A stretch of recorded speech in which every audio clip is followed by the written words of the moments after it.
The following programs were originally aired live, long before the advent of high fidelity, and they were recorded using a variety of means, from direct recording onto early audio tape and glass records, to simply placing the microphone of a wire recorder in front of the speakers of a radio playing the program. I hope, however, that any variance in audio quality will not take away from your pleasure in listening to these, some of the all-time favorite shows.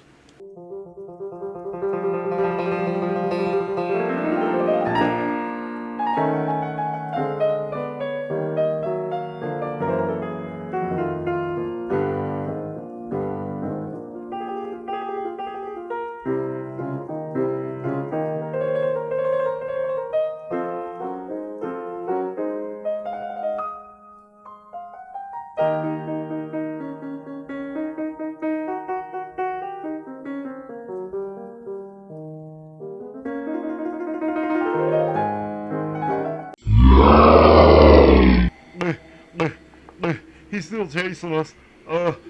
Quick, let's go through this door. I think that leads to the basement. We'll be safe there. Yeah, because nothing bad ever happened in the basement of a haunted house. You got a better idea. Jumping off a bridge, but I don't see one around, so I guess we'll use your idea.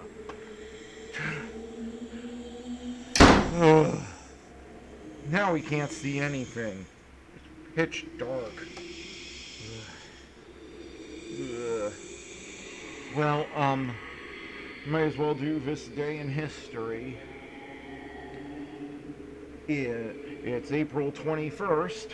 In 753 BC, Romulus and Remus found Rome.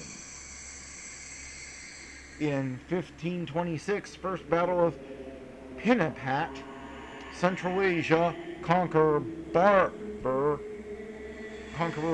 defeats Sultan Ibrahim Lodi, establishing Mongol Empire in India. In 1792, Brazilian revolutionary Dragnet is hanged, drawn, and quartered in Rio de Janeiro. In 1863, Baha'u'llah, founder of Baha'i faith, enters Garden of Rivden near Baghdad. He makes his declaration as a messenger of God during the 12 days spent there. In 1918, World War I, German fighter ace Baron Manfred von Richthofen, the Red Baron, shot down and killed over Roques-sur-Somme in France. Canadian pilot Arthur Roy Brown credited with the kill. In 1989, thousands of Chinese crowd into Beijing's Tiananmen Square, cheering students demanding greater political freedom. In memory of the Red Baron, I'm sure. In 1930, All Quiet on the Western Front, based on a novel directed by Louis Milestone, starring Louis Wilhelm and Lou Ayres, premieres in Los Angeles. Academy Awards Outstanding Production, 1930. In 1956, Elvis Presley's first hit record, Heartbreak Hotel, becomes number one. In 1904, Ty Cobb makes his pro debut in Ostia, South Atlantic League. And that was this day in history. Now let's get on with the show.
Who's on first?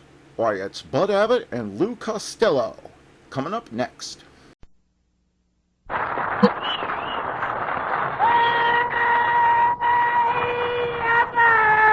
Costello, where have you been? Look at you. Your clothes are dripping wet. Your shoes. What happened to you? Oh, I stopped to get a drink at the faucet outside the street. Faucet? Yeah. You dummy, that's no faucet. That's a fire hydrant. Fire hydrant? Yes. No wonder I went halfway to Pomona by gutter. Ah. Gee. I gotta get these wet clothes off. Yeah. Because if I don't get... Now, what's the matter? Please, how many times have I told you when you sneeze the other way? I don't know any other way. You please talk sense, will you? Do you realize you've probably caught a cold? Do you want the germs to spread? Oh, I won't let them spread. How can you keep germs from spreading? I'll make them wear a girdle. Oh. Now, that's ridiculous. You've got a cold in your head. How are you going to keep that cold in your head from going down into your chest? I'll tie a knot in my neck. Yeah, but what are you talking about? You're not so healthy. Oh, I'll have you know, my friend, that I keep regular hours. Every night I go to bed with the chickens. How do you all get in that little coop? No, I'm trying to tell you that I go to bed early, and I'm up at the crack of dawn. Then I go out and chop wood for breakfast. Chop wood for breakfast? How can you eat that stuff? Listen, Costello, I chop wood for exercise. For example, every morning I jump out of bed and crawl around the room on all fours. You crawl around on all fours? Yes, that's the athlete in me. Athlete? That's the monkey in you, brother. Oh, hey, here's Ken Niles. Say, I'm glad you dropped in, Ken. Take a look at Costello. He doesn't feel very well. Oh, just let some of the air out of his head. He'll be all right. I mean, you got a lot of nerve there, Niles. I mean, talking like that. Well, with such a swell head like you got. Oh, I'll have you know I'm not swell-headed. Oh, yeah? You're the only guy I know who gets the mumps above the ears. Now, take it easy, Costello. You're a sick man. Who's a sick man? I'm all right. I just got a little... Ah! Good heavens, Bud. Did you hear Costello sneeze? What's wrong with the way I sneeze with a little thing like that? What's wrong with it? What's wrong with it? Well, if you have to sneeze, why don't you sneeze with your mouth closed? I tried that once and blew out 3 of my teeth. Now, wait a minute, Costello. Your sneezing is dangerous. I can catch your cold, then go home and my beautiful wife will get it in her lovely throat. Her lovely throat? Yes, Costello. Mrs. Niles has a neck like a swan. Yes, and she's got webbed feet to match. Oh, I heard that remark. And Mr. Costello, you might be interested in knowing that all my friends think I have perfect features. Is that your nose, or are you looking through a periscope? Oh, stop that. Don't pay any attention to Costello, Mrs. Niles. You see, he's got a cold and we're trying to help him. Well, you know the old saying, starve a cold. Now, the first thing to do is to put him on a diet. No carbohydrates, no starches, no liquids, and no solids. You think you can stick to that diet, Costello? Sure. Then what? Then Kenneth and I'll split your rations. Oh, nice going. I heard you the first time. You're going to split it. Oh, it was almost a wonderful joke, Poochie. Oh, don't say that, darling. You're my Poochie. No, you're my Poochie. No, you're my Poochie. If there's a dog catcher in the house, what are you waiting for?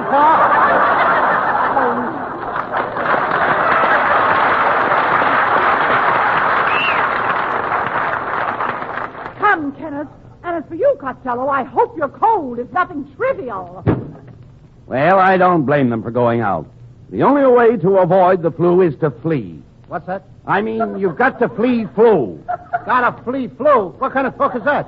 I'm trying to tell you the only way to be free from flu is to flee when flu flies. When there's flu, everybody flees. Did you say fleas? Certainly. I flee, you flee, he flees, she flees. What I got, a cold or a flea circus? You don't understand. To avoid the flu, you've got to flee. I gotta flee. Get him off of me then. Get him off. I don't want any fleas. No. I don't mean fleas like flies. Oh, let the fleas like flies. I don't want to break up no romance. Look, it has nothing to do with fleas and flies. I'm trying to tell you, to avoid the flu, you must flee. The only way to be free from flu is to flee when flu flies. Oh, you mean that to be free from flu, I gotta flee when flu flies? And the fleas and flies have got nothing to do with the flu. Now you've got it. Now I've got it. I don't even know what I'm talking about. Well, let me put it this way. You're in the house. You open the window, and a cold germ comes in. A cold germ comes in? Yes. What would you do? I'd give him a cup of hot tea. Who wants a slipping germ on the house? Now, that's crazy. This cold germ attacks you and immediately starts to germinate. Before you know it, you've got a lot of nasty germs rushing through your system. According to my system, the Russians are rushing through the Nazi Germans.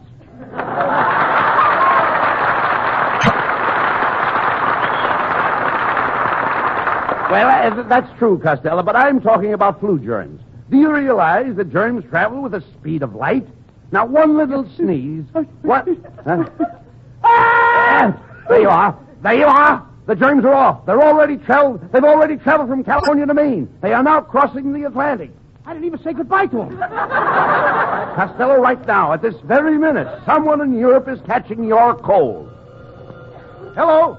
Meine Freunde, das letzte Mal, alle Schweine hier rausgekommen waren, dem Hufen, Schwein und allem zusammen.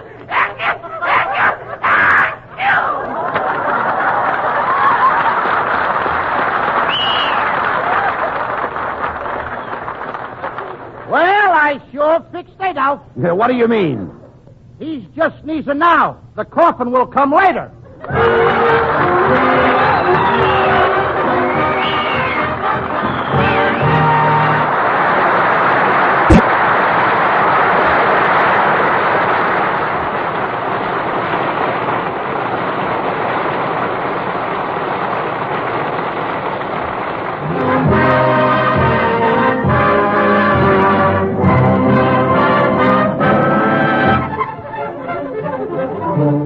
Rich and the orchestra dress up an old favorite, Alone Together.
my gal.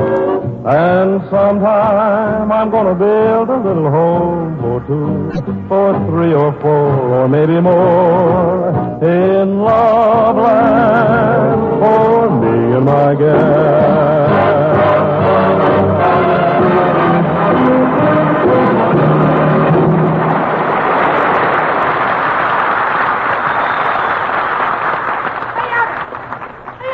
Now, listen, Abbott, I'm telling you, I haven't got the flu. Now, get me out of this bed.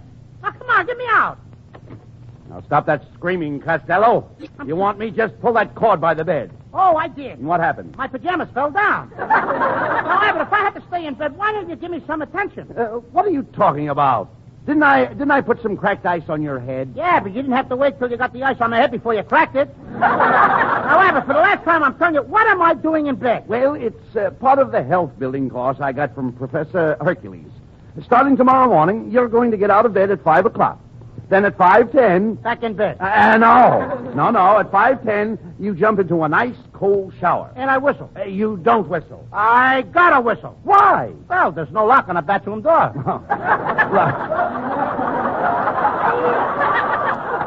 Look, pay attention. At 5:10, you jump into the shower. Can't you just feel the ice-cold water running down your back? Huh? Now, stop that. Stop that. It's cold. Stop it. Then at 5:20... Back in bed with a hot water bottle. Listen. At 5:20, you take a bouncing horseback ride. 5:40... Back in bed, face down. Then at 6 o'clock, an hour of wrestling. 7 o'clock, 2 hours of handball. 9 o'clock, you walk 30 miles with a heavy pack on your back. And 12 to 1, you climb a mountain. 12 to 1, I don't make it. Oh, you idiot. You never listen to me. Just wait till you see Hercules. Exercise has given him bulging biceps, rippling muscles, a massive chest. He's the strongest man in the world, the mighty Hercules.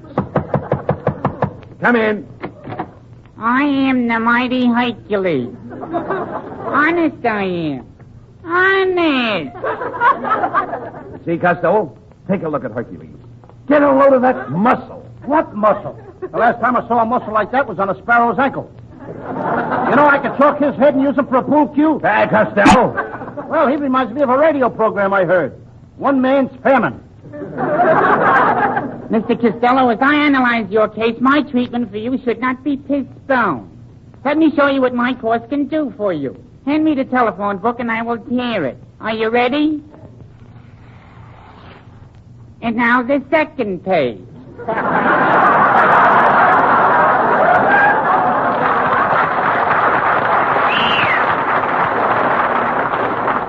Now, look, Hercules, what's so great about that? I can bend bars with my bare hand. Costello, now don't be silly. You're talking to the mighty Hercules. Yeah, Mr. Costello, I'm a master muscle. You're a mess of something, brother. Now, while I'm on the subject, you ain't seen nothing yet. Just feel my muscle. Where is it? All I can feel is one little corpuscle. Yeah, but ain't it got a hard head? Look, Abbott, for the last time I tell you there's nothing wrong with it. Now you got to get me out of this bed. Now give me a lift. All right. What was that? I got my nose caught in the bed spring. Come in. Good evening, gentlemen. I'm Peter Lawrence.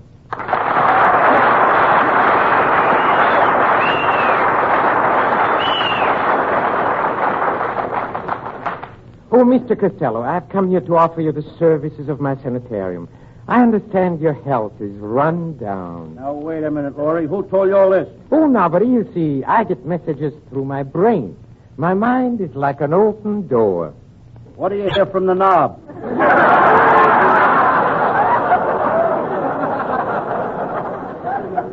Quiet, Costello. Let me handle this. Mr. Lorry, you say you have a private sanitarium? Oh, yes, and it's just the place for Mr. Costello. It is out in the woods, in a very lonely spot, where he can get away from it all. Far, far away. I don't want to get that far away.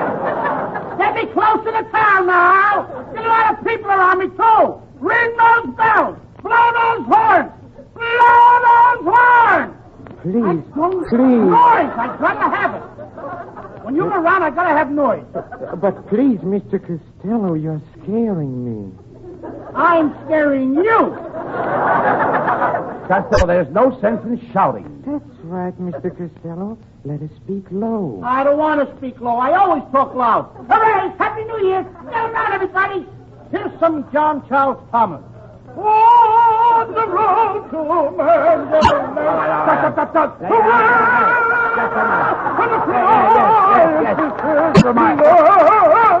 Just a minute, please. You're moving people at the wrong place.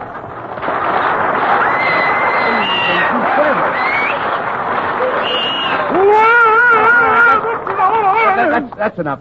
Hey, they like it. Yeah, never mind.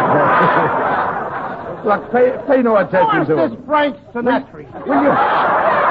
Never mind. Pay no attention to him, Mr. Lorry. I'll bring Costello out to your sanitarium tonight. Oh, yes, please. And at midnight, I hope. When the moon is down. No, tomorrow when the sun is up. Way up! Plenty of light, brother. Lots of light. We're going to turn on a searchlight. Costello, you're acting like an idiot. Yes, Mr. Costello. I have had thousands of patients at my sanitarium, and I've never had one of them complain. You know what that proves, don't you? Yes, sir. Dead men tell no tales.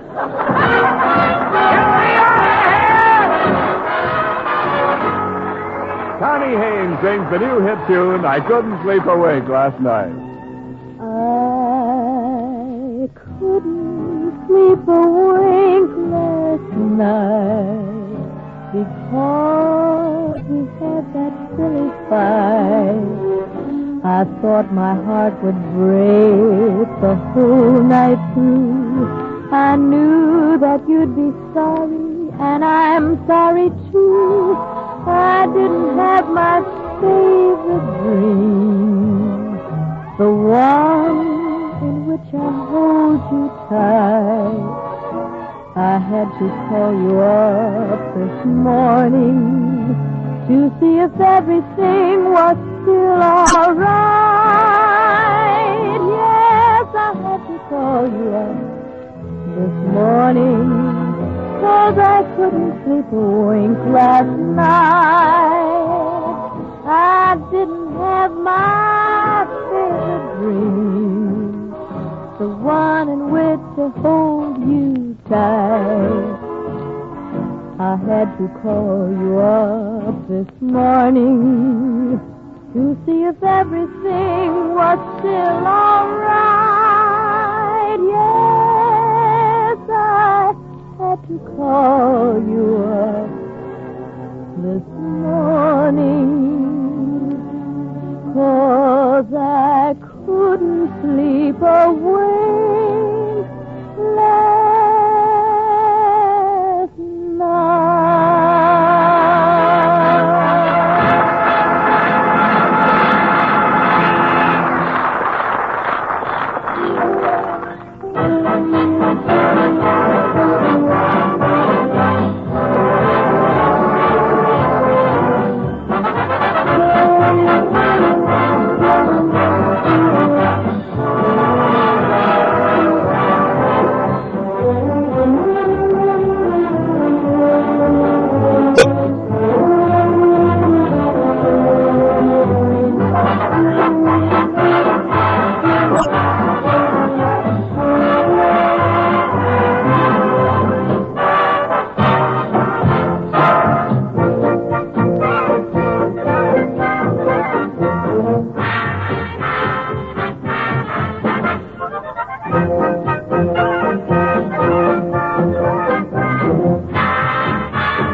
now back to Abbot and Costello, who are en route to Peter Lorre's sanitarium.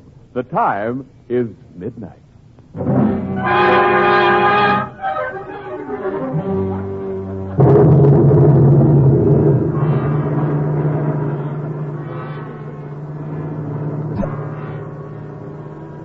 Well, Costello, we'll be at Peter Lorre's sanitarium in a minute. He's a great doctor, Costello.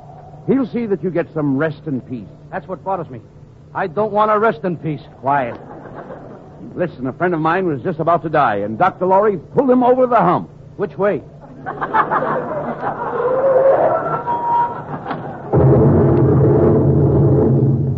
Well, here it is.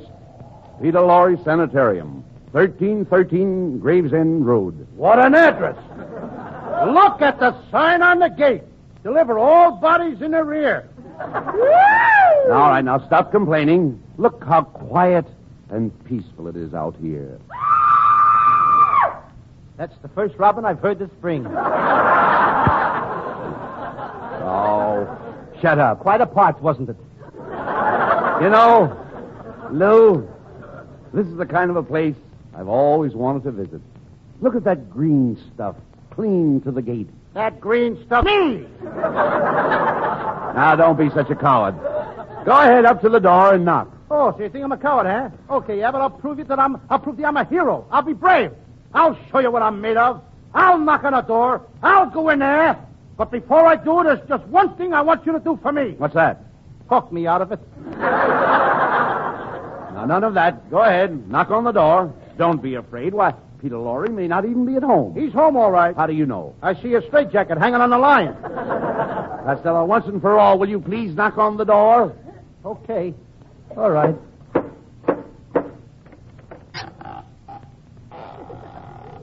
How do you do, gentlemen? Did you ring? No, I knocked.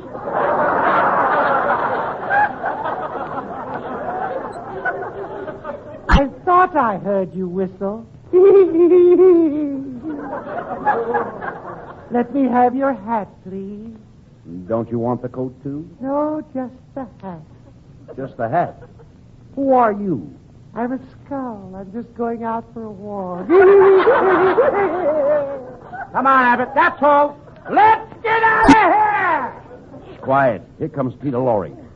Good evening, gentlemen. Welcome to my sanitarium. Now come, Mr. Costello. Let me take you over here, close to the fire. Come on, no pushing, Lorre. Quit shoving. Hey, Abbott, help me now. Come on, help me out of here. Costello. The guy's pushing me on the fire. No, nothing of the kind. What's the matter with you? Yes, I mean you no harm. It's cold out tonight. You must be killed. Chilled. I heard you the first time, brother. Get what I'm calling brother.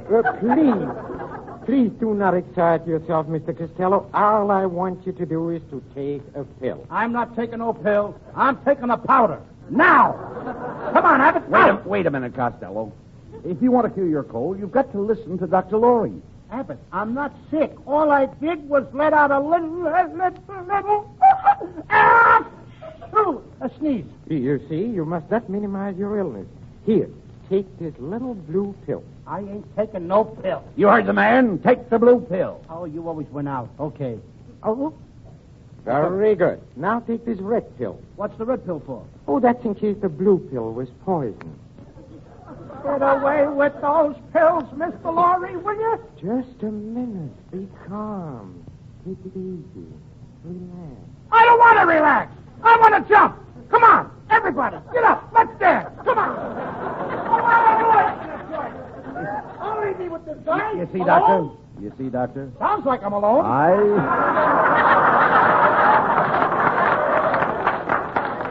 You see, Doctor, I told you that Costello was in bad shape. What he really needs is some exercise. Oh, splendid. Let's go out and play some golf. Golf?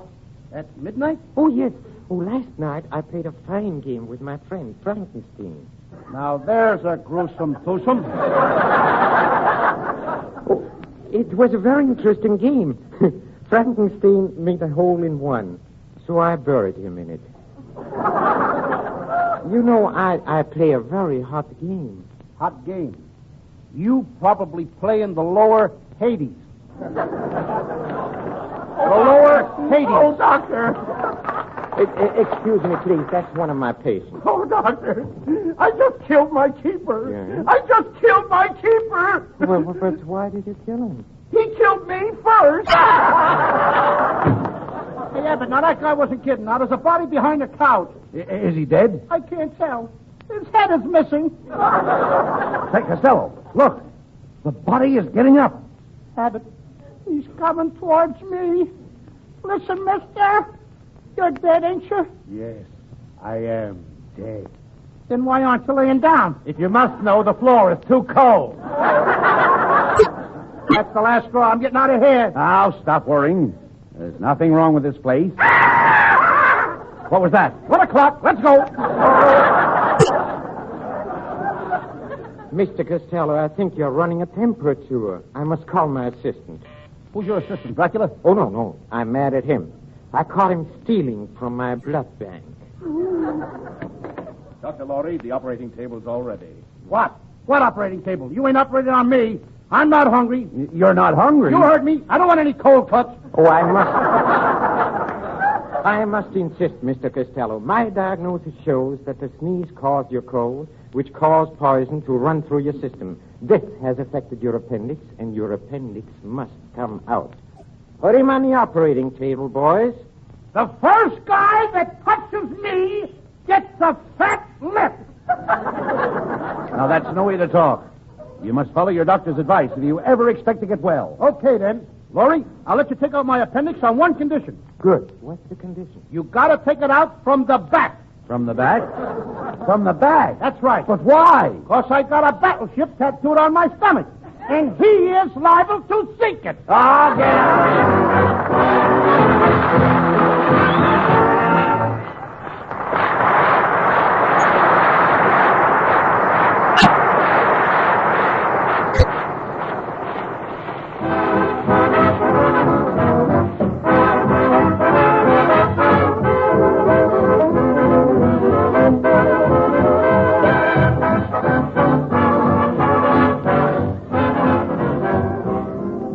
And now, here's Abbot and Costello with the final word. Thanks, Ken.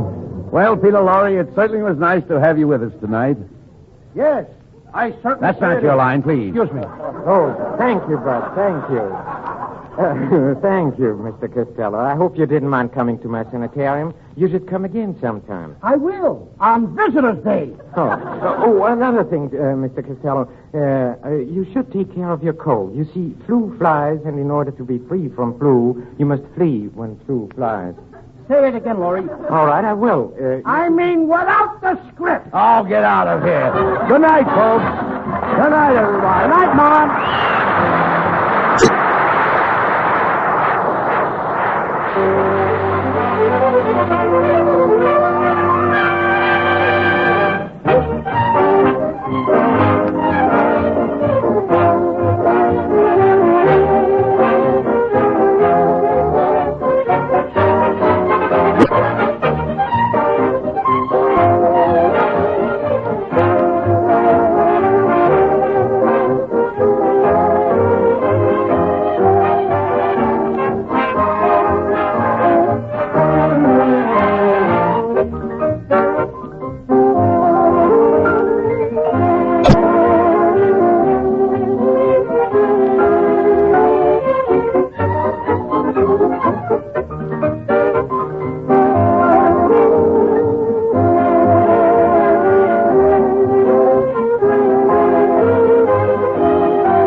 You'd think two pediatricians would know exactly what to do when their own baby came along. Yeah, right. Dr. and Dr. Olney, pediatricians. We didn't know anything. About diapers, for example. They all seem to prevent leaks. But what we want most for Jocelyn is dry and healthy skin. This diaper works differently. Liquid is quickly absorbed, creating cushions of air. Skin stays so dry, even powder won't stick. Watch. The diaper, Pampers. The difference, the air-dry system. I recommend Pampers. It's a diaper that works for us. The only time she's wet is when I put her in the bath. Ultra Pampers Plus, because healthy skin begins with dry skin. Love you so much. And now, here is a man who only wishes he could sing as well as I do. It's Bing Crosby. A big howdy to you, Bing. Howdy right back at you, Rosemary. And a big howdy to all from Norcross greeting cards. Big song, too. Take it, Rosie.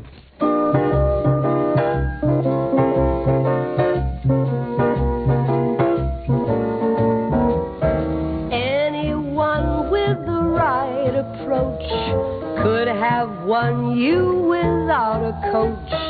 It just happened to happen to me.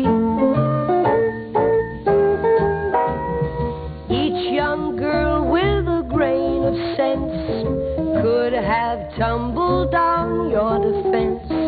It just happened to happen to me. You passed by my doorstep, I fell in with your step and stayed there just one step behind. You turned into my arms, I gave way to your charms and said to myself, the harm's done. All those girls with their hopeful eyes better look for another prize, 'cause it just happened to happen to me. It happened that you fell in love with me.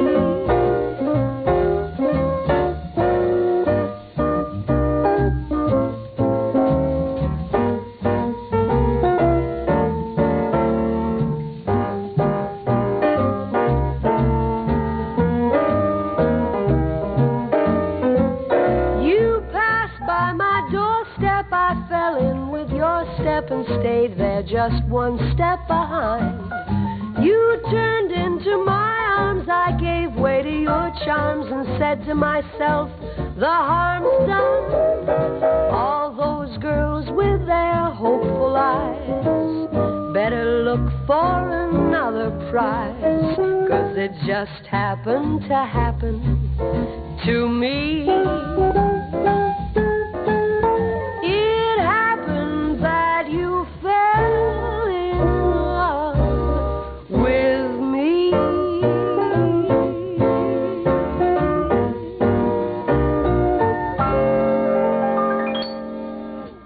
Honestly, Bing, I've never seen such funny lips. Well, mock if you must, Rosie, but to keep my gums warm. Oh, Bing, I was talking about these wonderful kissing lips on the new Norcross greeting cards. I really am getting sensitive. Have you seen them? No. We open the card, and the lips inside give you a smile and then a kiss. I really don't think I know the Norcross people that well, or they don't know me that well either. Honestly, Norcross makes so many different and unusual greeting cards in every style. I don't know how they think of them all. Well, in their own line, you know, the Norcross lads they're about as inventive as Edison, really. Thomas Alva. Malcolm S. Mm. He's the fellow that invented the red corduroy Homburg. A genius. I'm double to believe. But it's easy to see that Norcross has a lot of fun making up their greeting cards, and you have fun sending them. And people have fun getting them, too. It's a nice arrangement. So I guess the moral is that the best and most unusual cards in the racks have the N on the back. Well, indeed, the Norcross greeting cards, they really say the things you want to say. And these new Norcross greeting cards say it with a kiss. Those kissing lip cards are so funny. Which reminds me, Rosie, do you think I'm too sensitive? I don't think you're the least bit sensitive. Let me rephrase the question.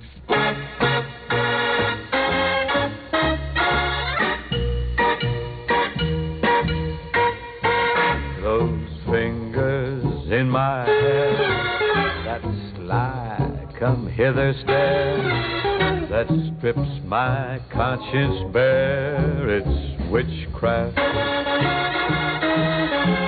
and I got no defense for it. The heat is too intense for it. What good would common sense for it do? 'Cause it's witchcraft, wicked witchcraft.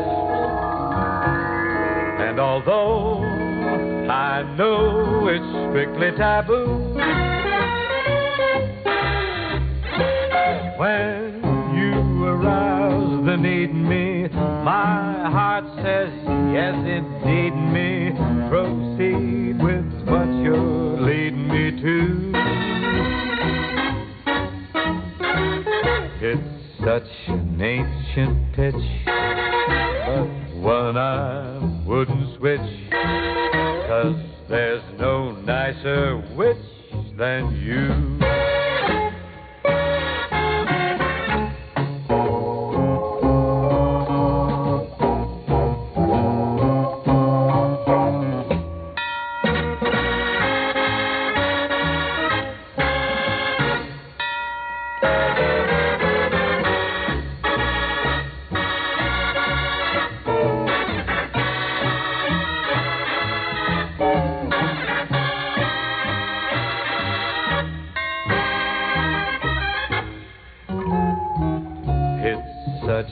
Ancient pitch, but one I'd never switch, 'cause there's no nicer witch than you.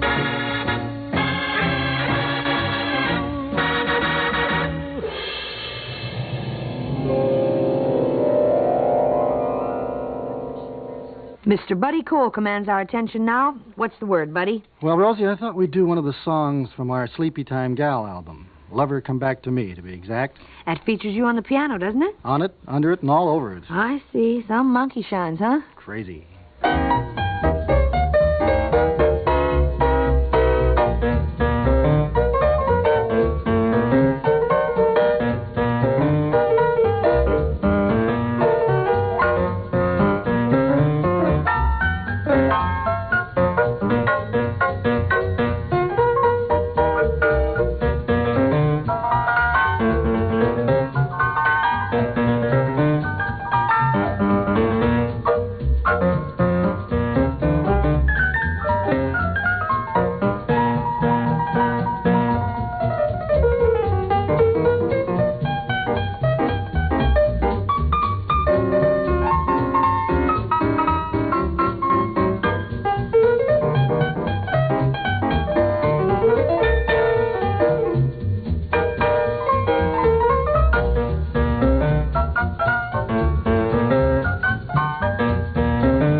Isn't it worth a few cents more to keep your hands from becoming red and raw and cracked and sore? Yes?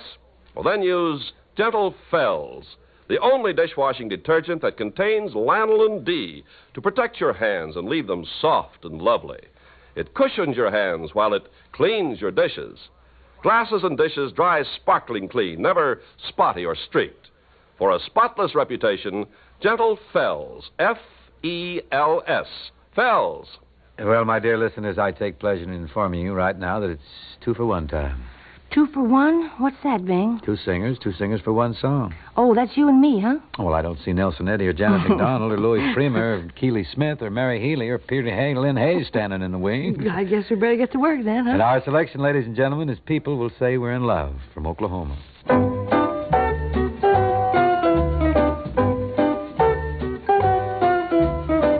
Don't throw bouquets at me.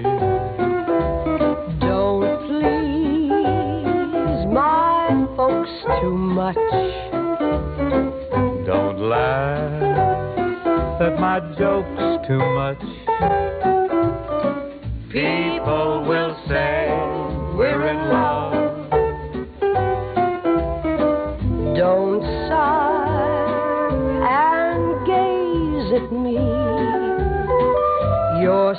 eyes are so like mine. Your eyes mustn't glow like mine. People will say we're in love. Don't start collecting things. Give me my rose and my glove. Sweetheart, they're suspecting things. People will say we're in love.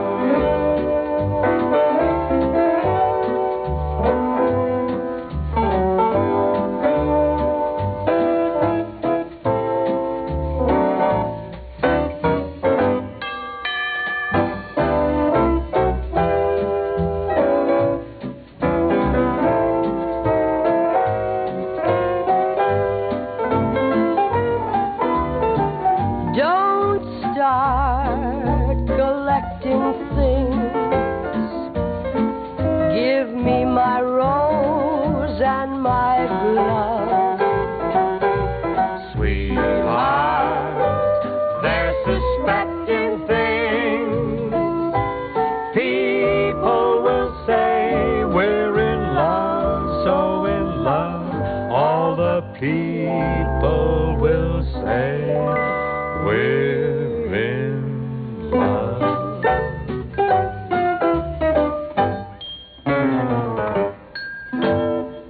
Now, Bing, how about doing a solo? Why, of course. And I should like to, venture a comment.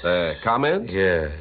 I want the kids listening to realize that we had wild songs, long before rock and roll.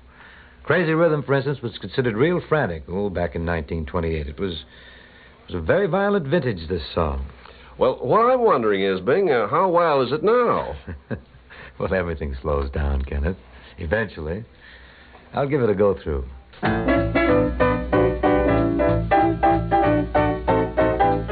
Crazy Rhythm, here's the doorway. I'll go my way, you go your way. Crazy Rhythm, from now on we're through. Here is where we have a showdown. I'm too high-hat, you're too low down. Crazy Rhythm means goodbye to you. They say that when a highbrow meets a lowbrow walking along Broadway, soon the highbrow, he has no brow. Ain't it a shame, and you're to blame? What's the use of prohibition? You produce the same condition. Crazy Rhythm, I'm gone crazy too.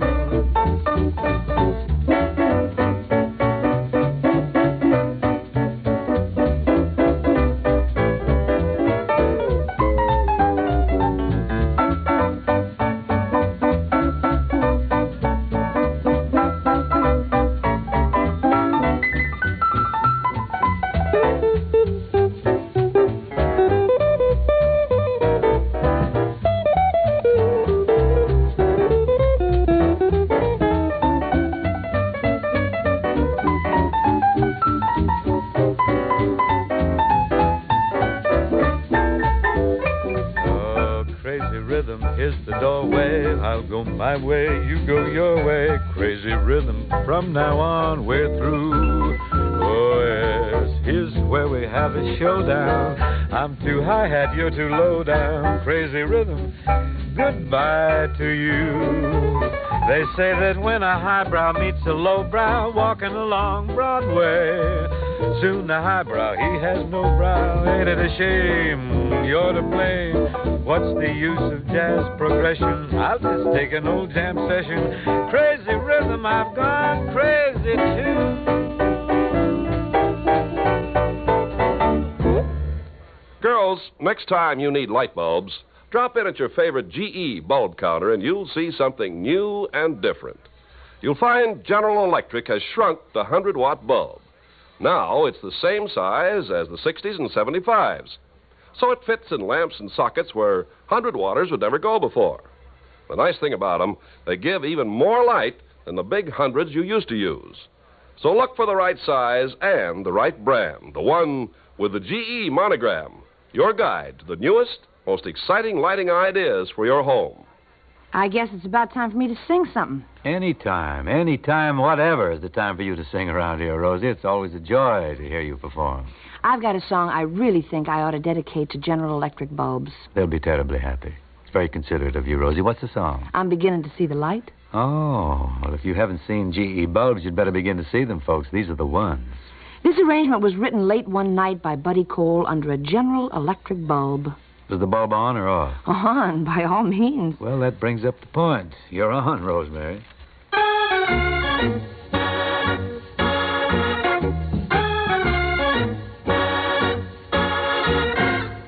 I never cared much for moonlit skies. I never winked back at fireflies. But now that the stars are in your eyes, I'm beginning to see the light. I never went in for afterglow or candlelight on the mistletoe. But now when you turn the lamp down low, I'm beginning to see the light. Used to ramble through the park, shadow boxing in the dark. Then you came and caused a spark that's a four-alarm fire now. I never made love by lantern shine. I never saw rainbows in my wine. But now that your lips are burning mine, I'm beginning to see the light.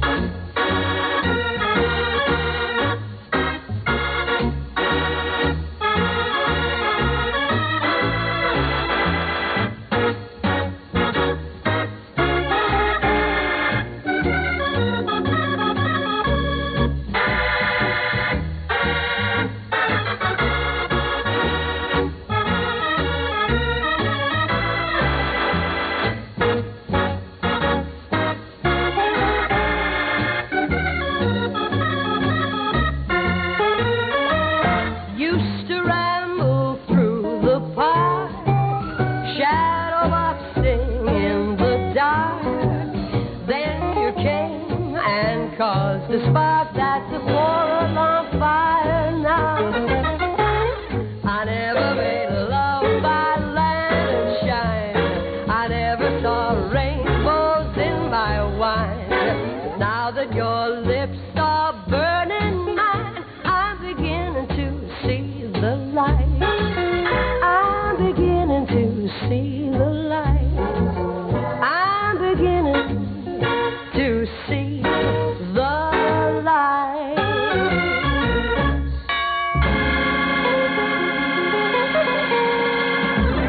Bye, ladies and gentlemen, and thank you. Au revoir. Aloha for today, folks.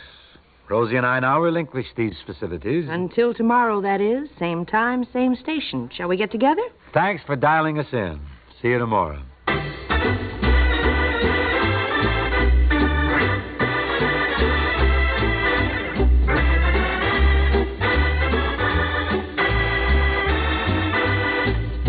Bing Crosby and Rosemary Clooney with Buddy Cole's music were presented from Hollywood. This is Ken Carpenter inviting you to join us again tomorrow.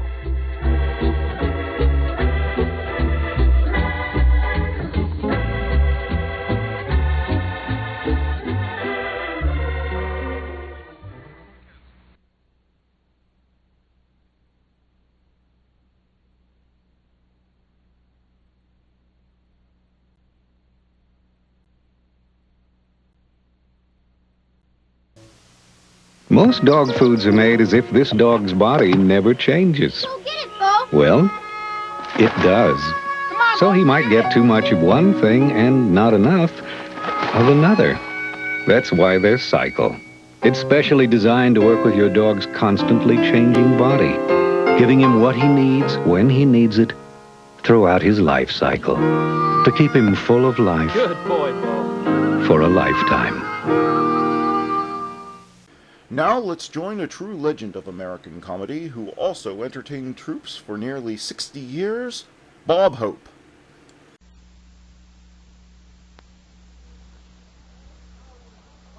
Starring Bob Hope and welcoming back as guest Tyrone Power.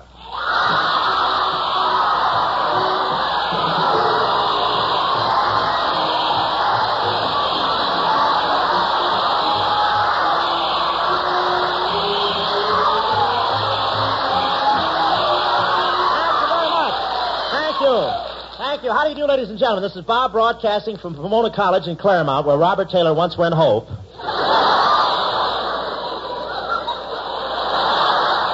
Well, here I am at Pomona College. Pomona College, that's a cultural expression, meaning the finals are tomorrow, Mabel. Let's go out and buy some books.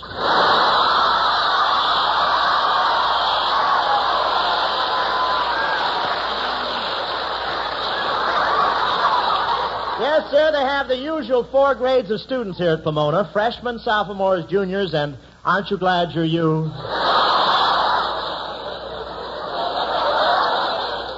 I picked Pomona College this week because I thought the students might be starving for entertainment. But when I got here, I found out it's coeducational.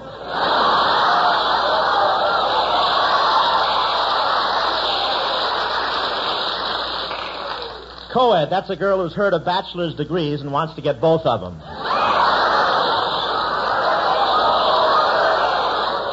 But this college has a beautiful campus. That noise you hear is the wind in the acacia trees, and that silence you hear is the nightlife in Claremont.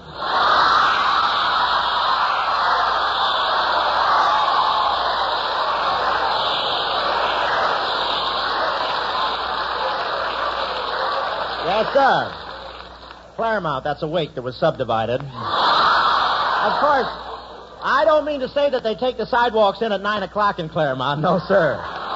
No, sir. They come out at 8:30 and stand the squares up on end for headstones.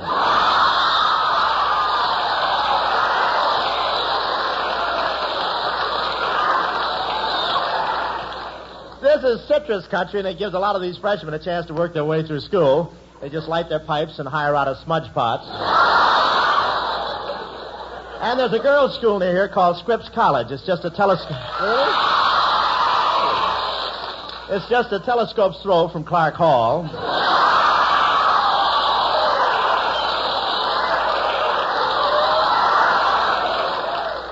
When I got here, I naturally went for these Scripps College girls because I've been operating from Scripps for years. But it didn't work out so well. With these Scripps, there's no ad-libbing. These students here at Pomona go up to Mount Baldy for the winter sports, and they do a little hazing up there. In fact, one senior went down the ski slide, and he was using a pair of freshmen for skis. And I understand they're carving the face of Crosby in the side of Mount Baldy, and it's coming along fine. The head's already complete.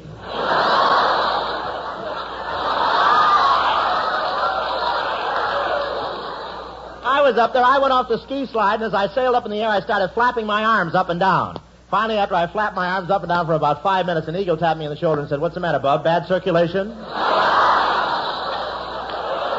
But it's really high up there. I won't say I was high up in the mountains, but a guy in a white robe tapped me on the shoulder and said, "Sorry, your reservation has been made for the basement."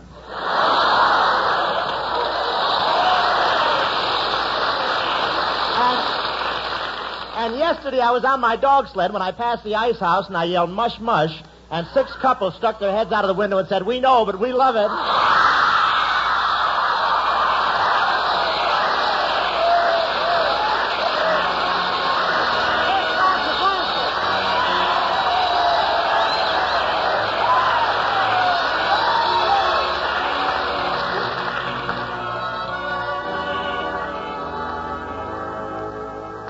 I saw you standing in the sun, and you were something to see.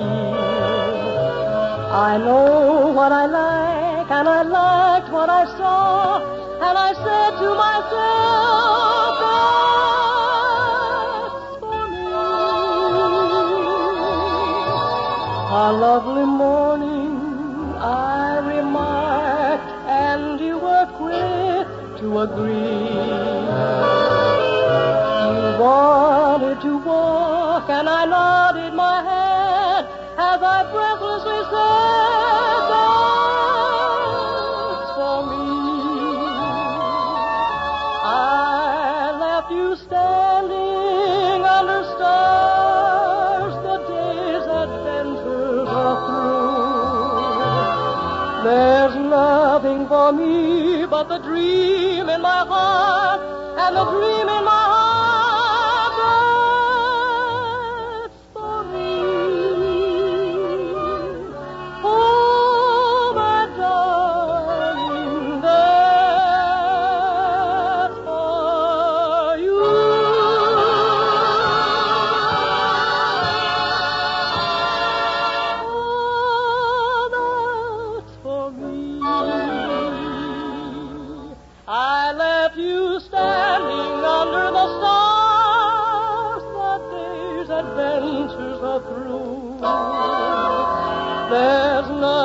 for me, but the dream in my heart, and the dream in my heart, that's for you. Oh, my darling, that's for you.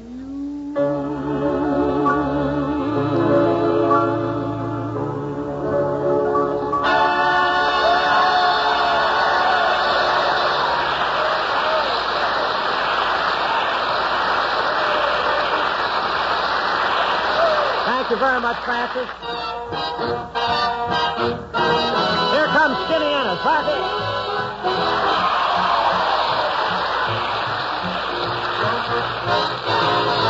I took a choo-choo-choo fast as I could take a choo-choo. I came a long, long, long, long way to take you in my arms. And now it's your first move to prove that you've been true. Come to baby do. I've been away, way, way, way, way beyond the blue horizon. I'm hoping no one else is on your mind. So pucker up, my sweet, and meet your Waterloo. Come to baby do. Stop me from guessing. Ain't no time to tease. Stop all this messing and put your begging baby at ease. I want to love, love, love you just the way I want to love you. I'm going to try to make you understand. When all is said and done, the one for me is you. Come to baby do.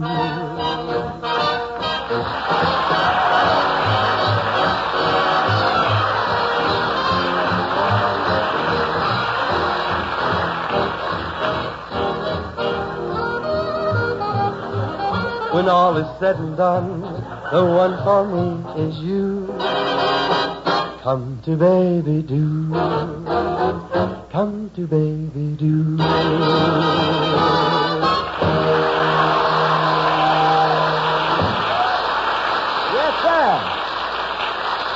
That was my good old friend Skinny Ennis singing Come to Baby Do. And now, ladies and gentlemen, I have a friend with me tonight I know you're all going to be glad to hear from. One of Hollywood's fine actors, back in civvies after a couple of years overseas, leather dogging with the Marines, Tyrone Power, right here.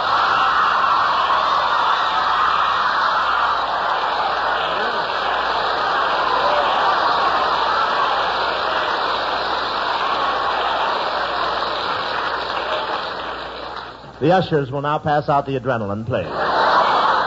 Thanks, Bob, and thanks, students, for the nice reception. You don't have to worry about a reception, Ty. You've got insurance. What do you mean, insurance? Well, every time you bow, your eyelashes tickle the first 4 rows. You should talk. That taper tongue you've got reaches the whole balcony. It's just hereditary. My mother was one of the Eagles of Eagle Rock. But anyway, Ty, isn't this place beautiful? Oh, it certainly is, Bob. This campus is an arboreal delight. Yeah, and they get a lot of pretty trees here, too. Well, you certainly seem to be at home here. Are you a college man, Bob? No, I always did my sleeping at home, but,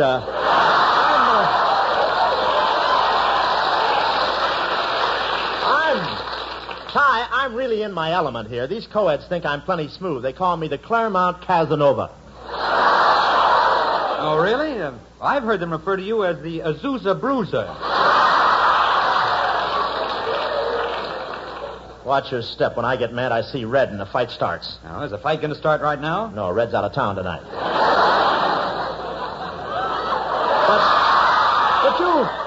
But you get along great with these college kids, Ty. Sure, I speak their language, Bob. I went to Harvard, you know. Oh, really? Yes. Well, I could have gone to Harvard, but they're so snobbish up there. Oh, now, wait a minute, Bob. How would you like it if I went to your school and started insulting the guards?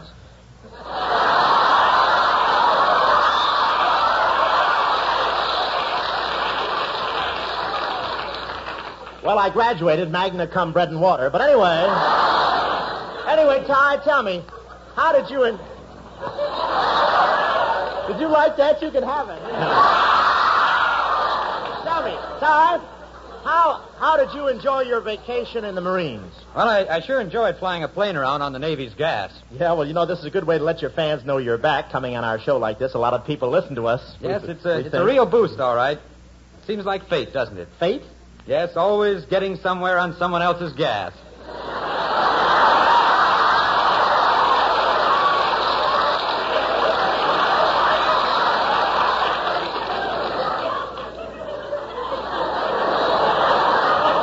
I thought my line was going to get the laugh. Ty, I was down in the South Pacific. Yes, I heard, Bob. How'd your show go over? Oh, those leathernecks loved it. They kept coming back for more. Yeah, they did the same thing at Okinawa. You've got more answers than the Harvard Hall telephone, but I'll bet it's...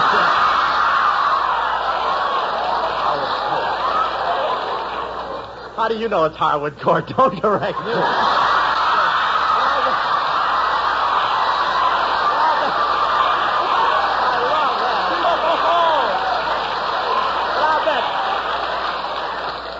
I bet it's a great feeling to be a civilian again.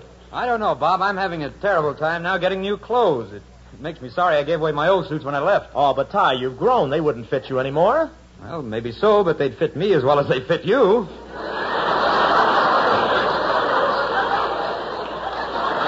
Well, the only reason I took him, I thought maybe you'd left some phone numbers in the pockets. I was silly. He has a vault. Say, Tyrone, I still remember your last big picture before you entered the service, Blood and Sand. Oh, thanks, Bob. Boy, I can see you now, standing there in the bull being released in your direction. I'll bet you were scared. Well, not any more than I am now, Bob. Yeah.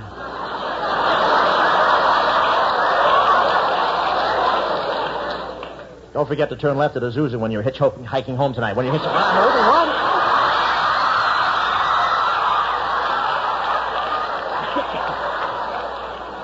That awful, I can't say Azusa, and I've been through there so many times. Oh, by the way, Bob, you've been great to me since I got back, and I want to thank you publicly for letting me stay at your house until I find a place of my own. Oh, it's nothing, Tyrone, but now that you bring it up, the maid said she couldn't find your linens when you left the room this morning. What happened to them? Oh, I mailed them, Bob. Well, what do you mean you mailed them? What for? Well, it said right on them, "Finder, please return to the Ambassador Hotel."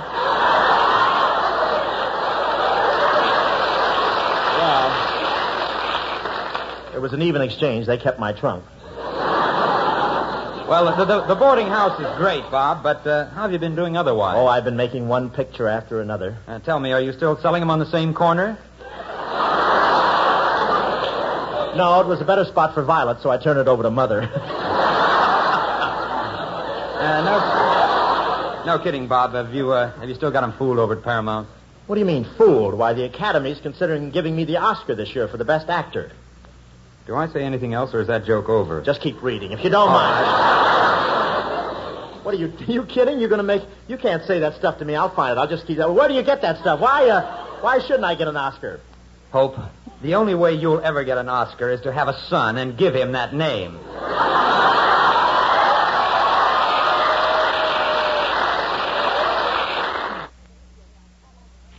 Well, if you're going to make an issue of it, I'll call over an unbiased employee. Francis? Yes, Bob? Tell me truthfully, Francis, is Bob being considered for an Oscar as the best actor of the year? Well, there are signs of it. There are? Yes. He printed them and he's carrying them around. Well, I have to think of some way to compete with Ray Milland's neon nose. Say,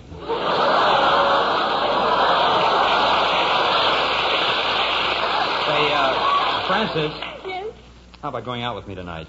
Oh, I'm sorry, Ty. Bob asked me first. Yes, Francis and I are stepping out tonight, Ty. Where will we go, Francis? Do you want to go to some place where you can get to know me better? No, let's go to a place that's air-conditioned.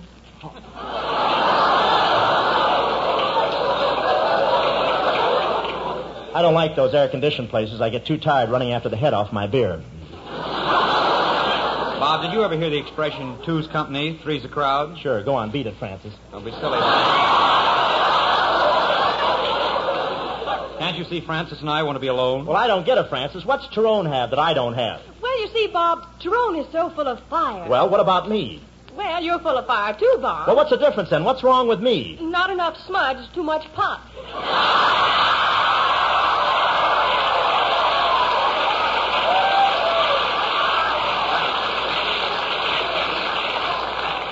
Well, why can't I find a singer that doesn't save her money? Well, how about it, Francis? After the show, we could drive back to Hollywood together. Well, that sounds wonderful, Todd. Oh, don't drive back with him. I brought you out, Francis. We might stop somewhere and get a bite to eat. Grand. I always bring you out to the show, Francis. I even know a place where we could dance a while. Perfect. Let's go over and talk about it, huh? And we always go home together, Francis. Well, anyone here want to pedal half a bicycle into Hollywood tonight?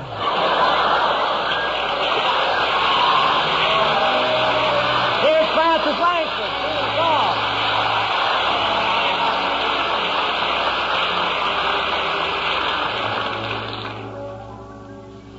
Here comes heaven again.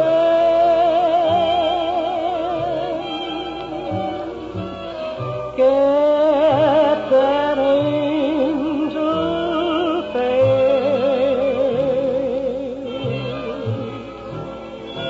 You don't need a halo or wings.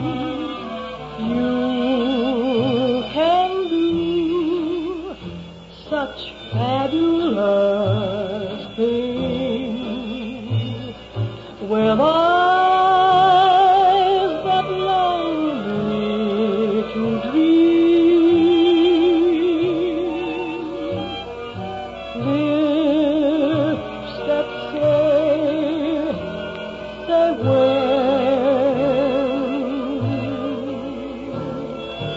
you walk by and everybody starts to sigh. Here comes heaven again.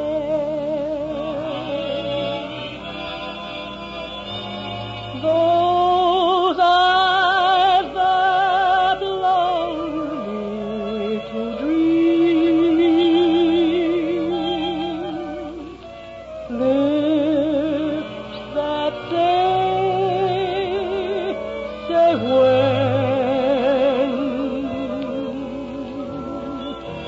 you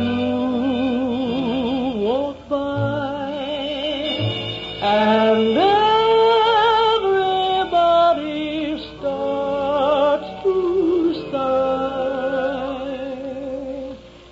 Here comes heaven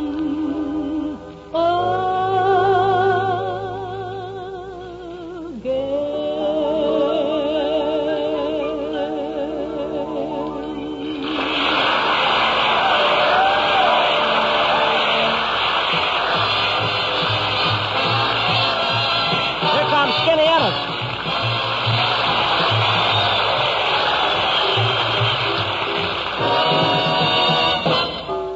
I'll be walking with my honey down Honeymoon Lane soon, soon, soon. Neath the moon, moon, moon. We won't care if it's November or the middle of June. I'll be sweeter to my sweetie than ever before, morning, night, and noon. For I'll be walking with my honey down Honeymoon Lane soon, soon, soon.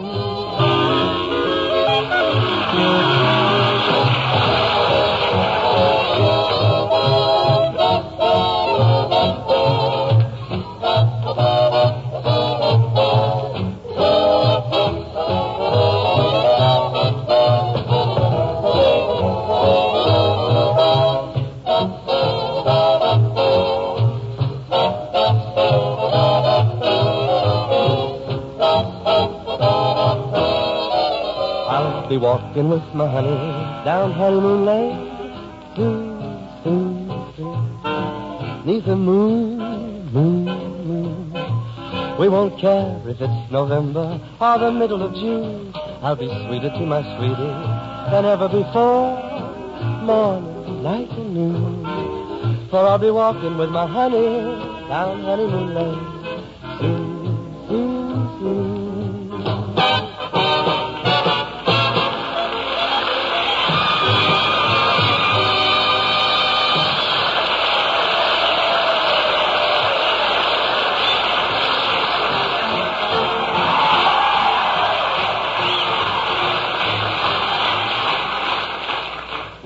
Classes have ended for the day here at Pomona College, and now we find two hot-shot Pomona freshmen, Robert, the droop of the coop hope, and Tyrone, love 'em, copy their exams and leave 'em power.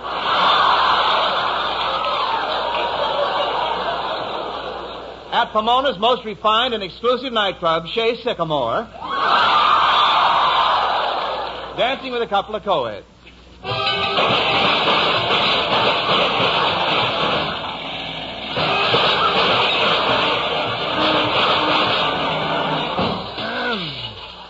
Well, I'm glad that's over. I hate those slow waltzes. Say, did you like that dance, Franny? Yes, it was wonderful, Robert. Now drag me back to our table and help me get my legs unbraided. Come on, Ty, let's dance again. Okay, as soon as they carry out the wounded. Hey, it's my turn on the jukebox. Everybody stand back. Oh, Bob, why don't you put in the 5 cents all at once?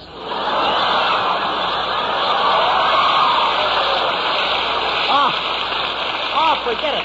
Let's get in the groove. How about a dance, Francis? Oh, I'm tired. How about you, Trudy? I'm tired, too. Well, okay, Bob, but this time you lead. Say, isn't it getting a little late? What time is it? I've got the time. It's 10:40. 10:40? Holy senior, we got to be back by 10:30. Well, what are we waiting for? Let's go! Come on, everybody. Get in the car. You think we'd make better time if one of us got in the front seat?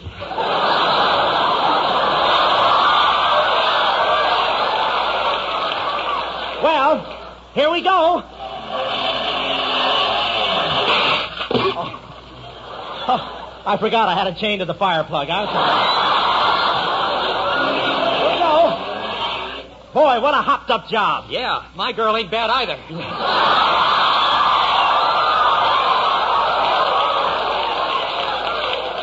Say, Bob, what's the idea of steering with your teeth? Well, somebody's got to hold the fenders on, don't they? Say, Tyrone, we must be getting near Harwood Court. What makes you think so? Well, the car just took off its tires and started to tiptoe.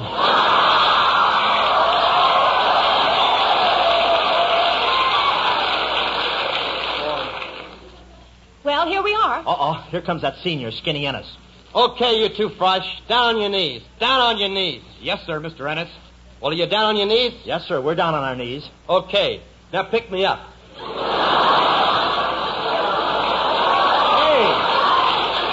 What are you doing down there? Did you lose something? No, I didn't lose anything. Then why are you on your hands and knees? Well, man, I got on my Phi Beta Kappa key and it outweighs me. We'd like to ask you one question, Senior Ennis, sir, please. How did you know we're freshmen? Well, I know. I'm in your biology class. Well, then... No, wait a minute. If you're a senior, what are you doing still taking freshman biology? Can I help it if I'm bashful? Come on, Bob. Come on, let's not fool around with this guy. I'll give the signal and we'll shove him into the fountain. Shove him in the fountain? Gee, I don't know. Oh, come on, it's dark. He'll never know which one of us did it. Yeah, well, okay. All right, now come on. 1, 2, 3. I know this is silly, but throw me a towel. Hey, Bob, something's gone wrong. The girls are coming back. Yeah, look. Gee, Robert, the doors of Harwood Court are locked. They're locked, and you'll have to find us a way to get in. Shh, somebody's coming. It's the dean of men. Quick, hide in these bushes. Everybody hide. Meow, meow, meow, meow. Gad must be having fish at the coop tonight. Colonna, are you the dean? That's me, J. Quagmire Colonna. Savant, doctor of philosophy, educator of the masses, and patron of the arts. Also allowance checks from home, forged cheap. Well, gosh, Professor, that's pretty important, being the dean of this big college. How did you get the job? Well, got on the good side of a freshman here. Say, what are you boys doing out at this hour? As if I didn't know. You were out with co-eds, weren't you? Okay, Professor, we've been out with co-eds. I'll admit it because I cannot tell a lie. I cannot tell a lie. Well, don't overdo it. That cherry tree belongs to the college. Hey, you better be careful lurking around this campus. I've got a giant bear trap over by Harwood Court that snaps a guy's leg right off when he comes prowling around. Snaps a guy's leg right off? Yes, I'll take you over and show it to you. Hand me my crutch.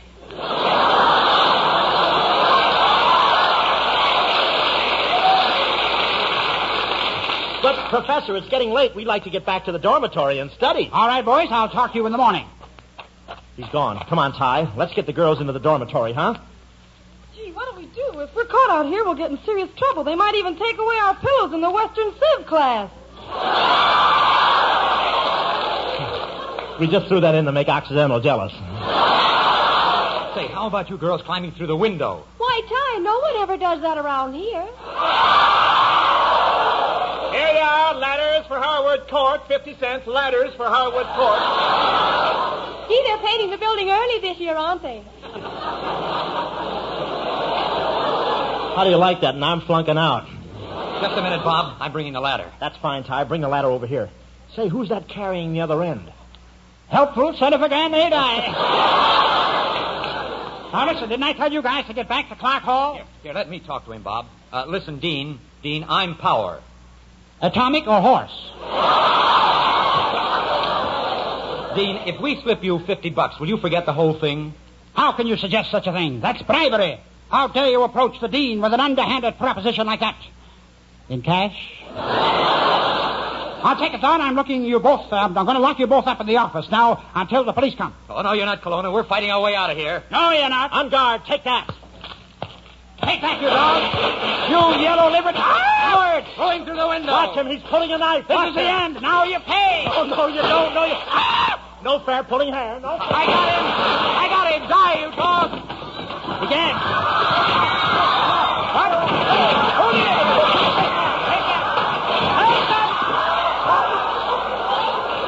Boy, what a mess we're leaving for Red Skelton to clean up, huh?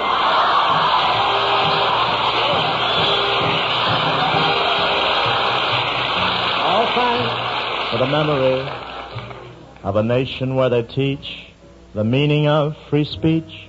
Each college here need have no fear to practice what they preach. And we thank them so much. We want to thank that man from 20th Century Fox, Tyrone Power, for being with us tonight. Good night. Good night.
Got a cold? Gotta feel better fast.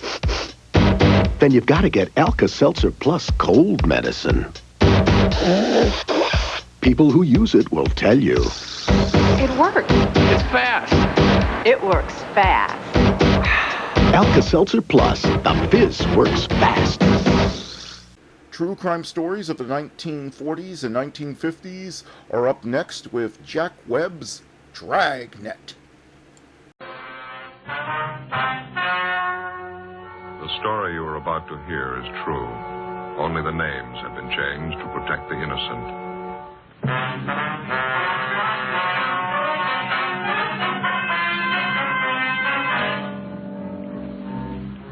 You're a detective sergeant. You're assigned to homicide detail. An elderly man reports the sudden death of his wife.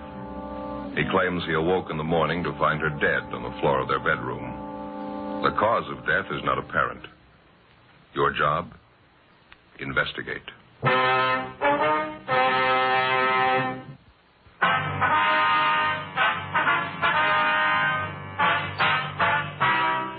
Dragnet, the documented drama of an actual crime.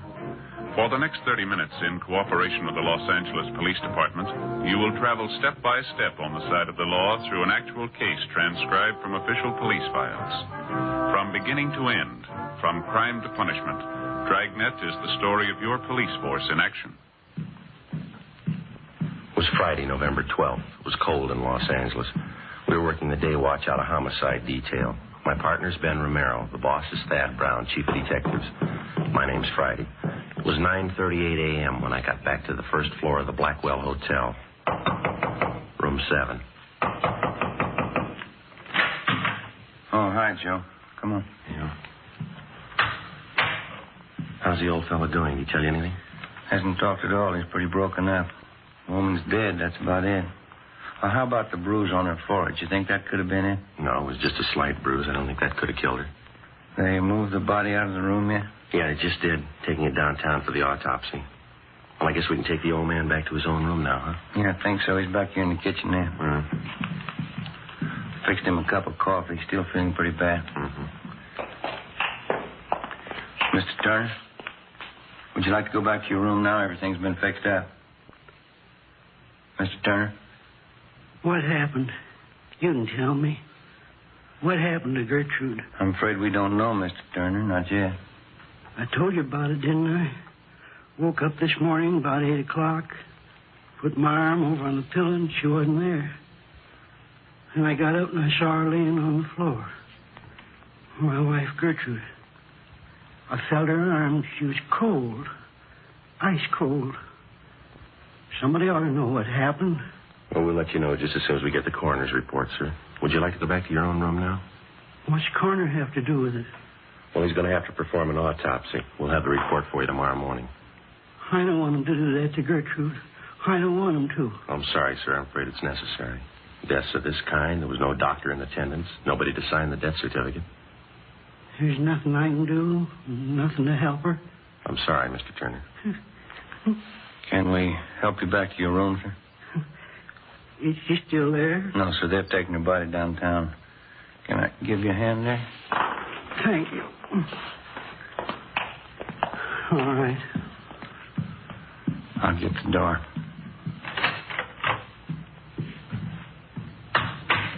Where'd Mr. Parkson go? Who's that, sir? The hotel manager, Mr. Parkson. Oh, yeah. These are his rooms here. I wanted to tell him thank you for letting me stay down here a while. Well, I think he'll be back in a few minutes. He was busy outside. Nice of him. Let me use his place. I couldn't stay in our room. Not the way it was. Gertrude lying there. It's all right now, Mr. Turner. Can you make the stairs all right? Yes, sir, thank you. I'm just a little tired, that's all. Guess the whole thing's been too much for me. Maybe you'd like to have us call your family doctor. No, we don't have a family doctor. I'll be all right after a spell.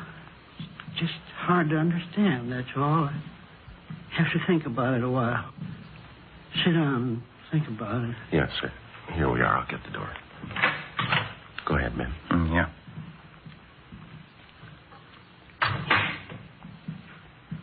It's right there on the floor, officer. It's where I found her when I woke up. Right there by the bed. Where have they taken her? Downtown, Mr. Turner, to the county morgue. Oh. They'll let me see her, won't they? Yes, sir, they will. Do you feel up to answering a few questions for us now? All right. I'll tell you everything I know about it. I don't see how it's going to help anything. We'll try to make it as brief as possible, sir. Now, your wife's full name is Gertrude Agnes Turner, is that right? Yes, that's right. Her age? Let's see, Gertrude's 63. Yeah, that's it. I'm 4 years older than her. That's how I always tell. Was your wife in good health, Mr. Turner? Under a doctor's care or anything like that? No. Nothing wrong with her I knew of. Heart trouble? Anything like that? No, sir. She used to have headaches every now and then. A doctor friend of ours back home used to send pills for her to take. That's about all. How was your wife feeling last night? Was she all right then? Just fine. When I woke up, I put my arm over on her pillow. She wasn't there. Then I got up and saw her laying on the floor, right by the bed. Gertrude. She was ice cold. There was a little bruise up here on her forehead. I thought I was dreaming.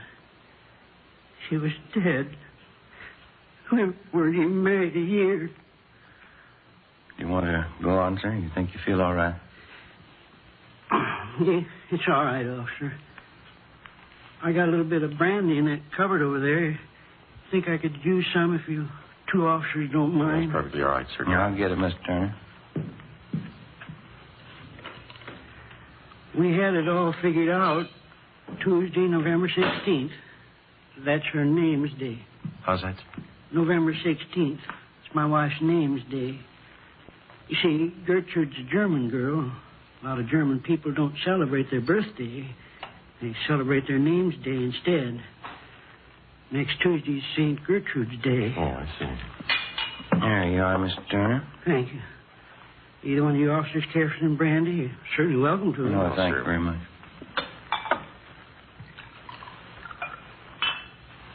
Do you or your wife have many friends in town, Mr. Turner? No, just a few. Around the hotel here. Gertrude and I have only been in California a few months. Come out from Indiana, Fort Wayne. Yes, sir. No relatives here? No, sir. Wife only had one relative living, sister. She's back in Indiana. Well, how did you and your wife get along, all right? Oh, fine. We never had any trouble. I loved her, officer. Did your wife have any enemies that you know of, sir? People she didn't get along with? Somebody who might have wanted to hurt her? Oh, I can't think of anyone. Well, how about some of the men your wife knew before she married you, Mr. Turner? Any bad feelings one of them might have had toward your wife? No, sir, not that I know of. Besides, all her old friends are still back there in Indiana. Mm-hmm. You say your marriage was working out pretty well. Your wife didn't have any gentlemen friends that she might have been interested in? No, sir, I know that for the truth. Gertrude spent her time at home. She didn't run around. She was a good wife. Mm-hmm. Would you know if your wife had any reason at all to take her own life, maybe? Well, that's the last thing in the world Gertrude to do. No reason for it. We had too many things to look forward to. Oh, lots of things. You don't stop living just because you pass 65. Yes, sir. Tell me the truth, officer. Don't you really know what happened to her? No, sir, no more than you do. Afraid we'll have to wait for that coroner's report. I don't understand it, officer. How am I supposed to understand it? Sir? I went to bed last night and I had a wife. Yes, sir. Today's my day off. We're going to take a car ride down the beach. That's the dress she was going to wear hanging up there. Gertrude made it herself. She was going to wear it today. I'll try to take it easy, Mr. Turner. I beg your pardon. She's all I had. Why should she have to die? She didn't have to die, did she? I don't know, sir. Maybe she didn't have a choice.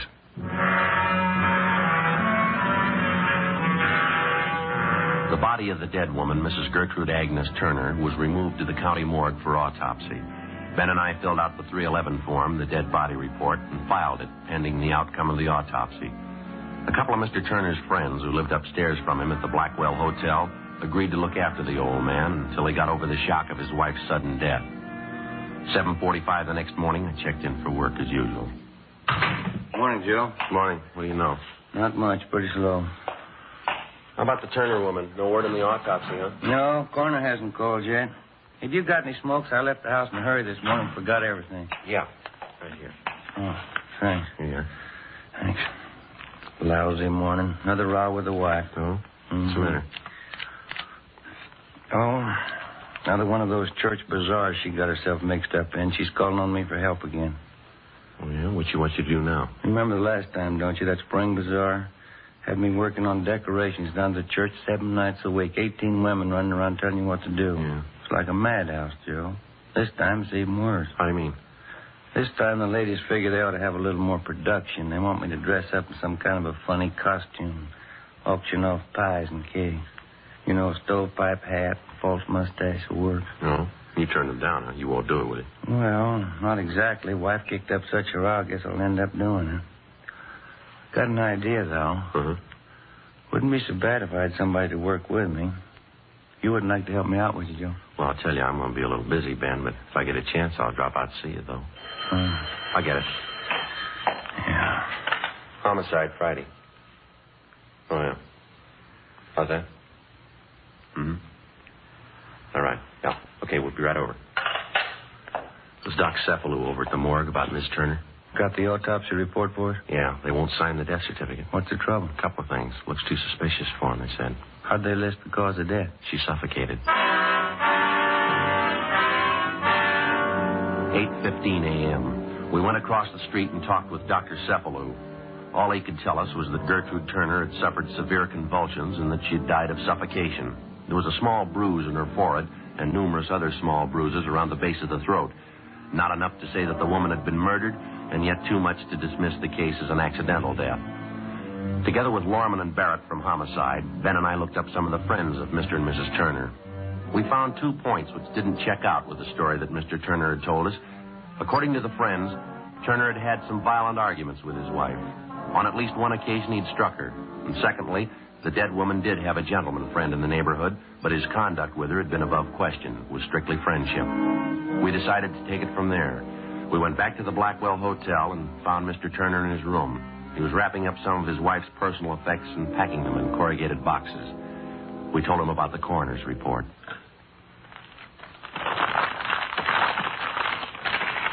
I don't think I believe that, Sergeant.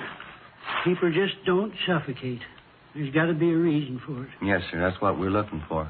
Well, don't they know? Can't they tell you how it happened? The doctors? Well, she had severe convulsions. She suffocated. That's just all they could tell us.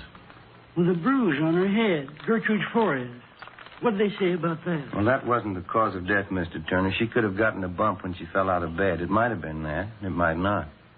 I just don't understand. You'd think there'd be some way of telling. Well, we were around talking to some of your friends in the neighborhood this morning, friends of you and your wife. Yeah. Oh, they've been real friends, officers. Every one of them. Been up to see me, brought me meals and things. Say, isn't that a pretty thing? Just look at that. Yes, sir. Real bone china. The cup and the saucer. Gertrude used to collect them. Had all kinds. Pretty. Yes, sir. When we were talking to you yesterday, sir, you told us that you and your wife got along pretty well. No arguments? Yes, sir, that's right. Well, now, some of your friends tell us that you used to argue with your wife quite a bit. Who told you that? Some of your friends here in the neighborhood. Is that true? When we first got married, Gertrude and I guess we had a few spats. No different than other people. Getting used to each other, things like that, you know. Mm-hmm. Well, did you ever strike your wife, Mr. Turner? Why do you ask that? Routine question. Did you ever strike your wife? Mr. Turner? Yes. One of the first arguments we had.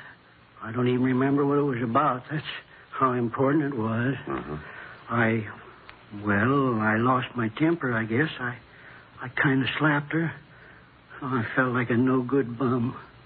Never once happened again. Slapping Gertrude. It's hard to remember right now. Well, we asked you the same question yesterday, sir. Couldn't you have told us that then? Well, I'm sorry, officer. I guess I missed it. I wasn't feeling too good.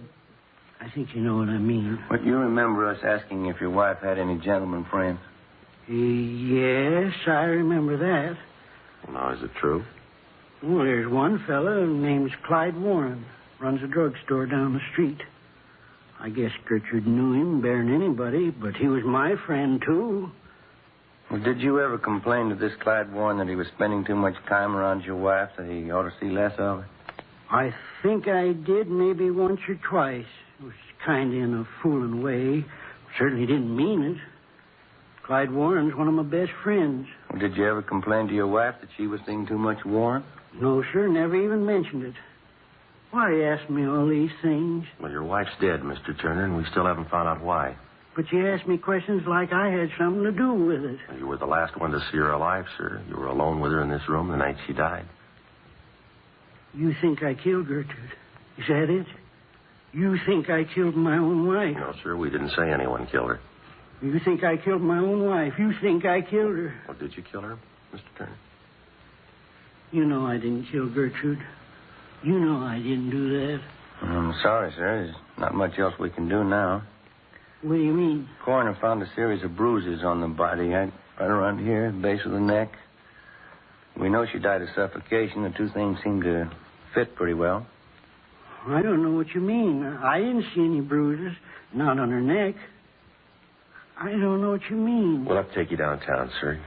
You can call your lawyer now if you like. I don't have a lawyer.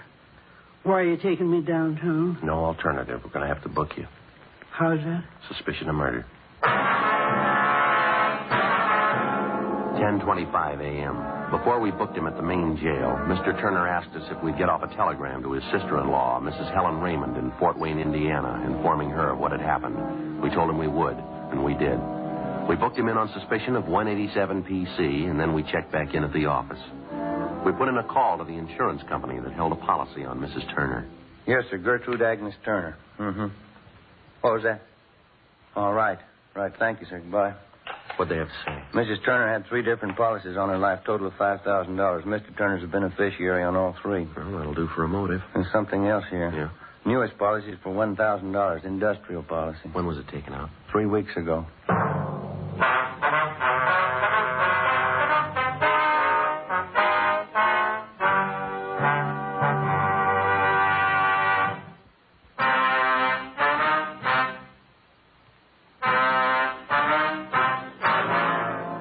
November 15th, 10 a.m. The investigation went on. We failed to uncover any additional evidence against the suspect, Mr. Turner.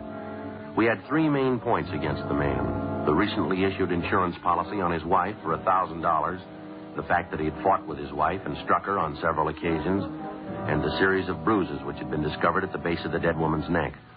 Well, as it stood, we weren't too sure that the case would hold up in court. Ben was less sure that the old man was actually responsible for the death of his wife. We figured if Turner was guilty, we might try to impress him with the evidence against him and attempt to get a confession. Monday, 1 p.m., we went over to the main jail to interrogate the suspect.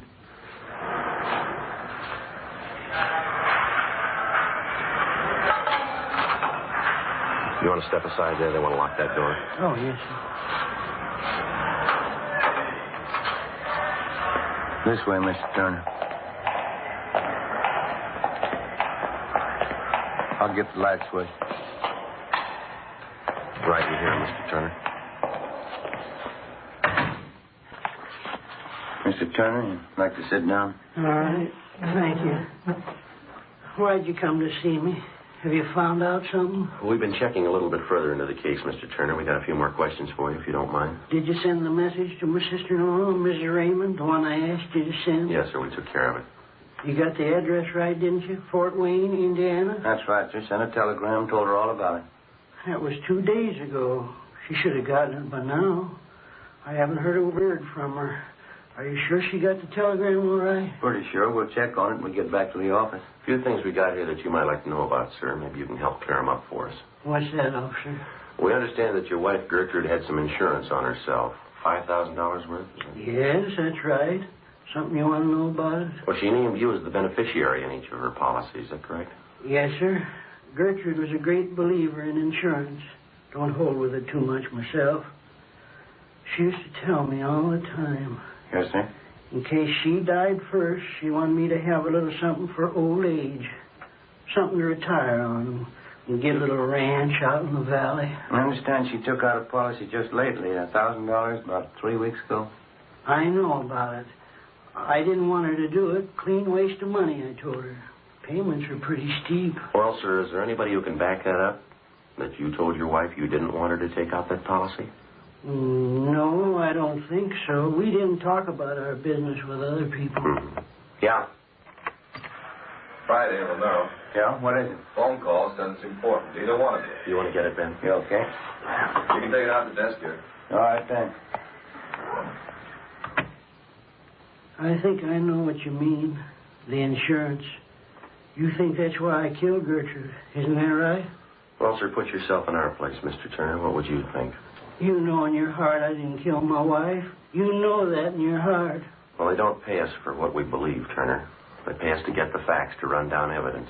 Doesn't make any difference what I believe. But you know I didn't kill her. You know that, don't you? Well, sir, I know we asked you if you ever argued with your wife, and you told us no. We found out you beat her up a couple of times. We asked you if she was friendly with any of the men in the neighborhood. You told us no. We found one. We asked you about the bruises the coroner found on her neck. You don't know. You can't explain them. We asked you if your wife had been ill, if she had any sickness, to explain her dying the way she did, and you said no. We asked you about the insurance. You can't explain that either. 3 weeks before she dies, she takes out $1,000 on her life. She dies in the same room with you, and you don't know how or why. Now, you tell me, mister, what are we supposed to believe? I didn't kill her. Somebody has to believe it. Somebody. I didn't kill her. Joe, see you a minute? Yeah.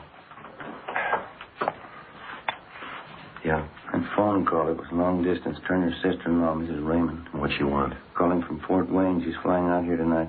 Seemed pretty wrought up. About her sister, huh? Mostly about Mr. Turner. She claims he's innocent. Seems pretty sure of it. She can prove that Turner didn't kill his wife? That's what she said. She's bringing the proof with her. Tuesday, November 16th. Turner's sister-in-law, Mrs. Raymond, was scheduled to arrive at 6 p.m. by plane from Indiana. At 2 p.m., one of the main points in the case against the suspect was proven false. A woman friend of Mrs. Turner, after reading of the husband's arrest in the paper, informed us that while Mrs. Turner was visiting her home a few days before she died, she complained of a severe headache. The woman's son, who was studying to be a chiropractor, attempted to treat Mrs. Turner's headache by manipulating the muscles in her neck and shoulders. The woman said that Mrs. Turner called the next day and complained about receiving bruises on her neck as a result of her son's experimental treatment. The son came down to the office and signed a full statement to this effect. At 7 p.m., Mr. Turner's sister-in-law arrived. With her was a Dr. John Grant, a Fort Wayne physician. The two of them told us their story and gave us all the information they had concerning the case. Ben and I went immediately to the main jail, picked up Mr. Turner, and brought him back to the office. His sister-in-law and Dr. Grant waited in the adjoining room. Why'd you bring me here? You going to ask me more questions? I told you everything. No, sir. No more questions. You can't take me off to prison. I haven't had a trial yet. No, sir, you're not going to have a trial, Mr. Turner. We're releasing you. How's that? Your sister-in-law, Ms. Raymond, she's in the next room with her doctor. They're going to take you home, sir. I don't think I understand, officer. How do you mean? Your sister-in-law just got in from Fort Wayne tonight, and she has her family doctor with her. They told us about your wife, Gertrude. Everything we had to know. About Gertrude? My wife? Well, what do you mean, officer? Well, maybe you can understand, sir. Your wife was afraid to let you know. She told her sister she was afraid it might break up her marriage. Afraid to tell me what? Well, your wife suffered from epilepsy. She had it most of her life. She had epilepsy? Yes, sir, she did. And this Dr. Grant showed us that he's been sending your wife medicine ever since you moved out here to California. He treated her many times for the same thing before you met her. She figured it might ruin her chances of marrying you, so she kept it a secret. The medicine. I remember that. Used to come through the mail. And that's it, sir. Counts for the headache she had the night before she died. She probably had an attack during the night, suffocated. That's how you found her in the morning. Well, why didn't they know? The coroner, they examined her. Well, sir, that's just the point. If you die of epilepsy, there's just no way of telling, not even by autopsy. Convulsions and suffocation. That's the only way they can list it. And she was ashamed. Gertrude. She was afraid to tell me. Yes, sir, that's what she wrote to your sister-in-law. We saw the letters. And I can leave now if I want to? Is it all right? We'll get you things from the property clerk first, and then you can go. Can I see Helen now, my sister-in-law? I'd like to say hello. Yes, sir, you can. It's right through that door. Well, thank you kindly. It's all right. Officer. Yes. Just one thing I'd like to ask. Yes. You knew all the time, didn't you? I mean, in your own heart. How's that? I couldn't have killed Gertrude. In your own heart, you knew that, didn't you? Officer? Yes, sir. I know it. I thought you did.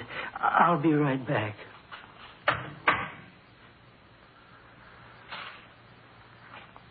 Joe? Huh? I wouldn't worry about him. What's that? We'll call it a white lie.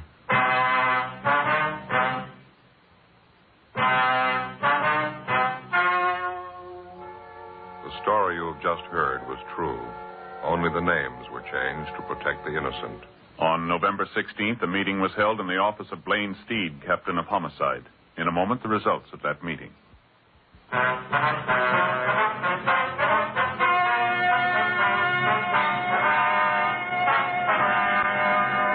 The death of Gertrude Agnes Turner was proved beyond a doubt to be due to natural causes. A 9.10 report was made which completely exonerated the husband of the dead woman.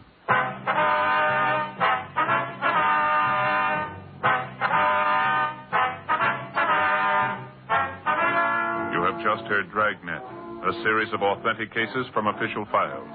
Technical advice comes from the Office of Chief of Police W.H. Parker, Los Angeles Police Department.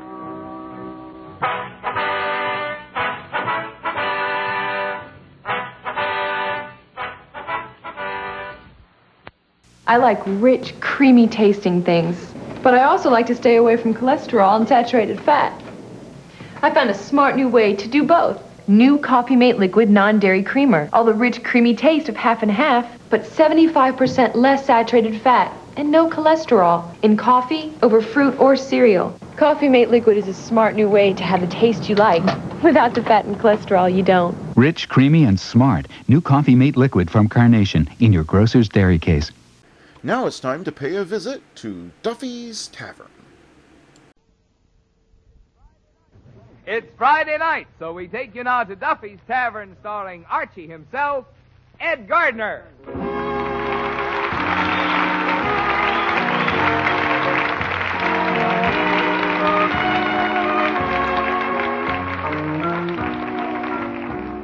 Say, friends, let me ask you something. How well do you take care of your teeth? Oh, of course, you brush them regularly, but how about your gums? Do you pay any attention to them? You should, you know, because firm, healthy gums are very important to lovely, sparkling teeth. That's why so many dentists recommend Ipana toothpaste and gum massage. For Ipana and massage give our gums the stimulation they need to keep them firm and healthy. It's so simple, too. All you do is brush your teeth with Ipana, and then you put a little extra Ipana on your fingertip and massage it on your gums. That's all there is to it. So, friends, if you want firmer gums, brighter teeth, and a more sparkling smile, begin right now to use Ipana toothpaste and gum massage.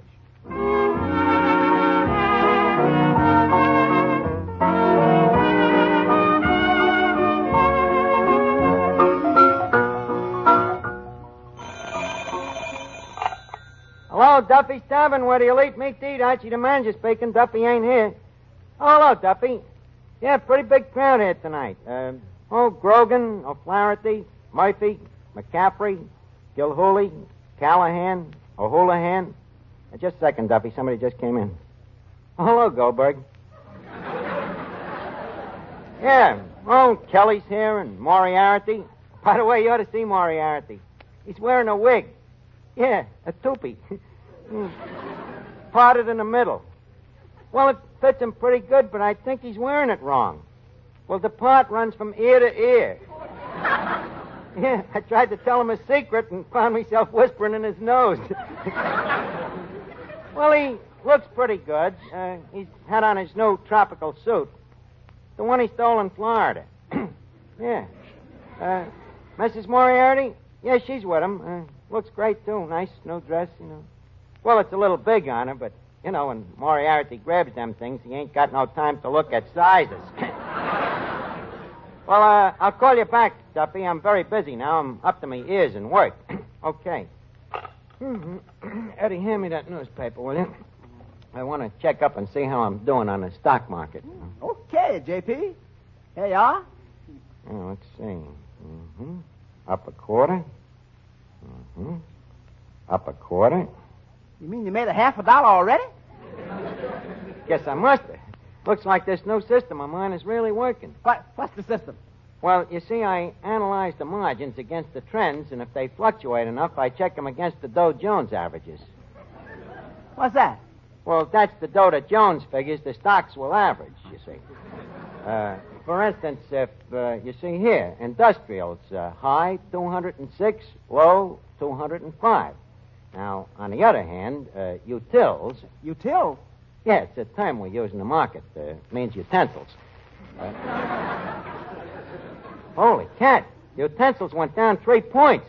Eddie, get me a gun in a tall building. I'm bankrupt. Now, look, Plunger. You mean you actually got some money in these stocks? Well, not actually, just mentally. Oh, then you're still bankrupt. Eddie, I fancy your insult. Say, Archie, you know, you got a lot of nerve reading a newspaper on Papa's time. What do you mean? Well, you don't see Papa down here doing that. Well, naturally, the stumblebum can't even read. But what's in any of your business, anyhow? Well, in the first place, that stumblebum happens to be your boss. And in the second place, he's my own flesh and blood. I know. And since he's been my boss, he's gaining the flesh and I'm losing the blood.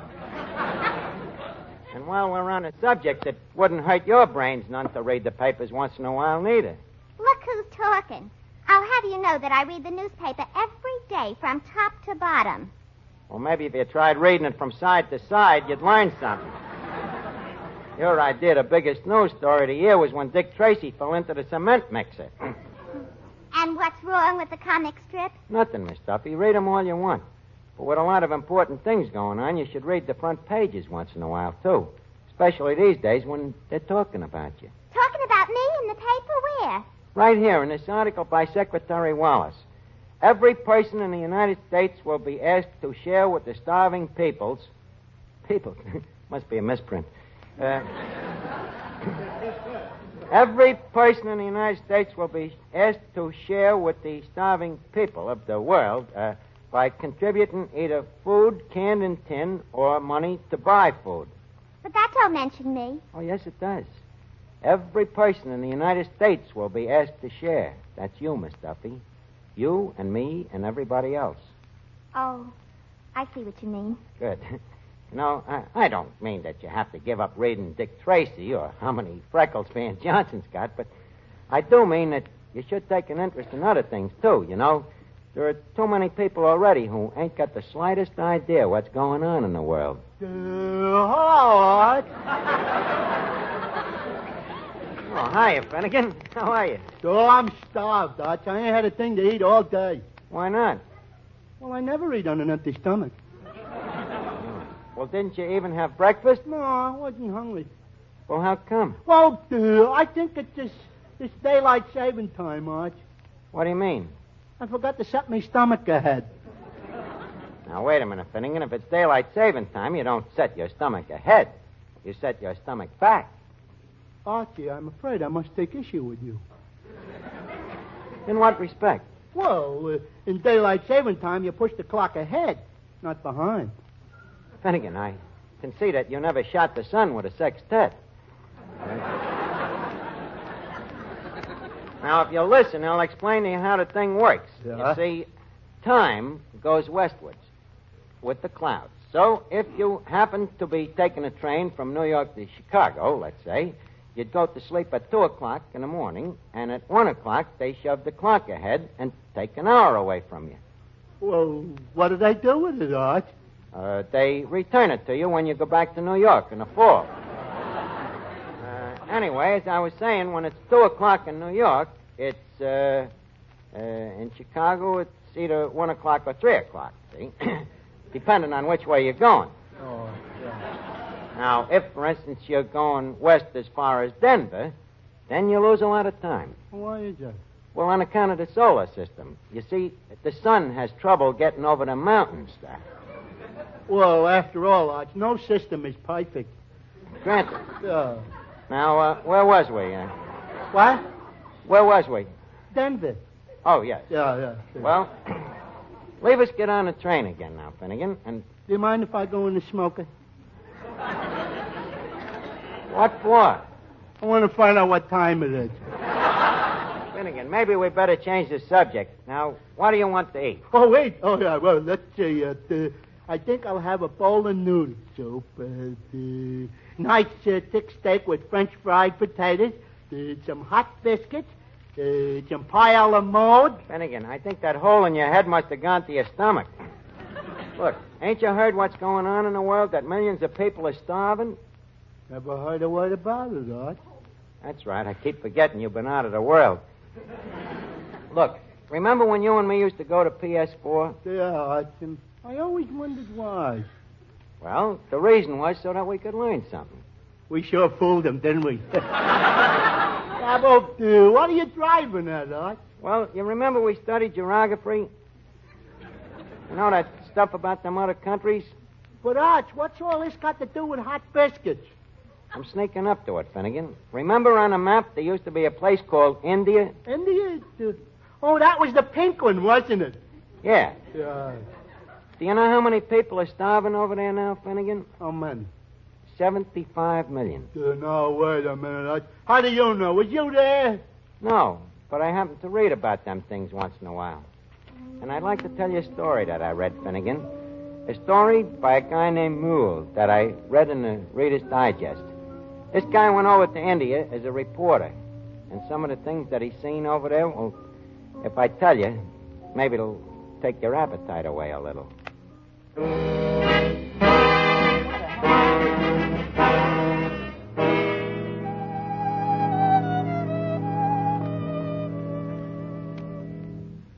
Well, Mr. Merle, you've certainly come to Calcutta at a great time. This is the worst famine India's had in 400 years. Yes, I know. I wouldn't have believed so much misery could go on in the world. How do you stand it, Captain? Well, you have to develop a callousness. It sickens all of us when we first come over here, but we must steel ourselves or go out of our minds. Food, Sahib. A crust of bread, please. Out of the way, beggar. Oh, wait a minute, Captain. Can't you see? Well, the woman is starving. Here's some money. You go buy yourself a meal. But, Sahib, food. Please, food. No money. Food. You see, Merle, there's no food to be bought. But surely, Captain, someplace there must be food. The woman is dying. And so are 75 million others in this country. Look at them. Look over there. The poor devils fighting over the swill in the garbage pails, just so they can live a little while longer. It's unbelievable in this day and age. Well, there you see it. They die here in the streets every day, by the hundreds. Incredible. Ghastly is a better word for it. And I've seen an awful lot of it, Merle, since I started working here with the civilian authorities. How would you like my job? What's that? Clearing the streets of dead bodies and burning them. Must take a strong stomach. Yes, it does. Look at that poor soul we were just talking to. Trying desperately to stay on her feet. Yes. And soon she'll sink to her knees and crawl about, begging for food for the strength to rise again. Food that never comes. Yes. And soon even the strength to crawl is gone. Then she'll drag herself to a dark corner somewhere and wait for death. And no one does anything to help? Oh, we do everything we can. But unless the fat countries send us food right away, millions more will die in the next 3 months. Is there anything I can do, Captain? Yes. When you get back to the United States, let the people know the truth.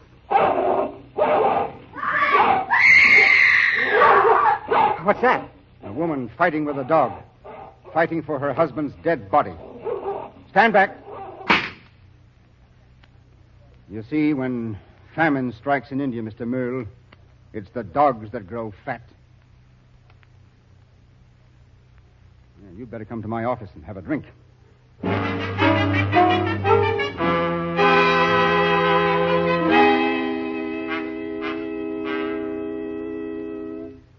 Oh, you're still shaking, Mr. Merle. You'd better have another drink. Thanks, I will. You know, I'm no coward, Captain, but... Oh, you needn't apologize. I see it every day. I'll have another drink, too. Well, it's 5 o'clock, feeding time. Feeding time? But I thought... That's what I want to show you. What happens to a famine relief station out here in India. Just outside. Just a minute. Stand in line and wait your turn. Stand in line, I say. Now, there you are, Merle. Over 2,000 people. And do you know what we've got to give them? What? 1 bag of rice. 1 bag of rice for 2,000 people? That's all we've been allotted. But you can't stop a famine with a single bag of rice. Naturally not. But that isn't our purpose right now. You see, the promise of a handful of rice attracts these poor devils from all over the province. It makes our job simpler. I don't get you, Captain. Well, most of them will die anyway, but bringing them here simplifies our job of collecting the dead.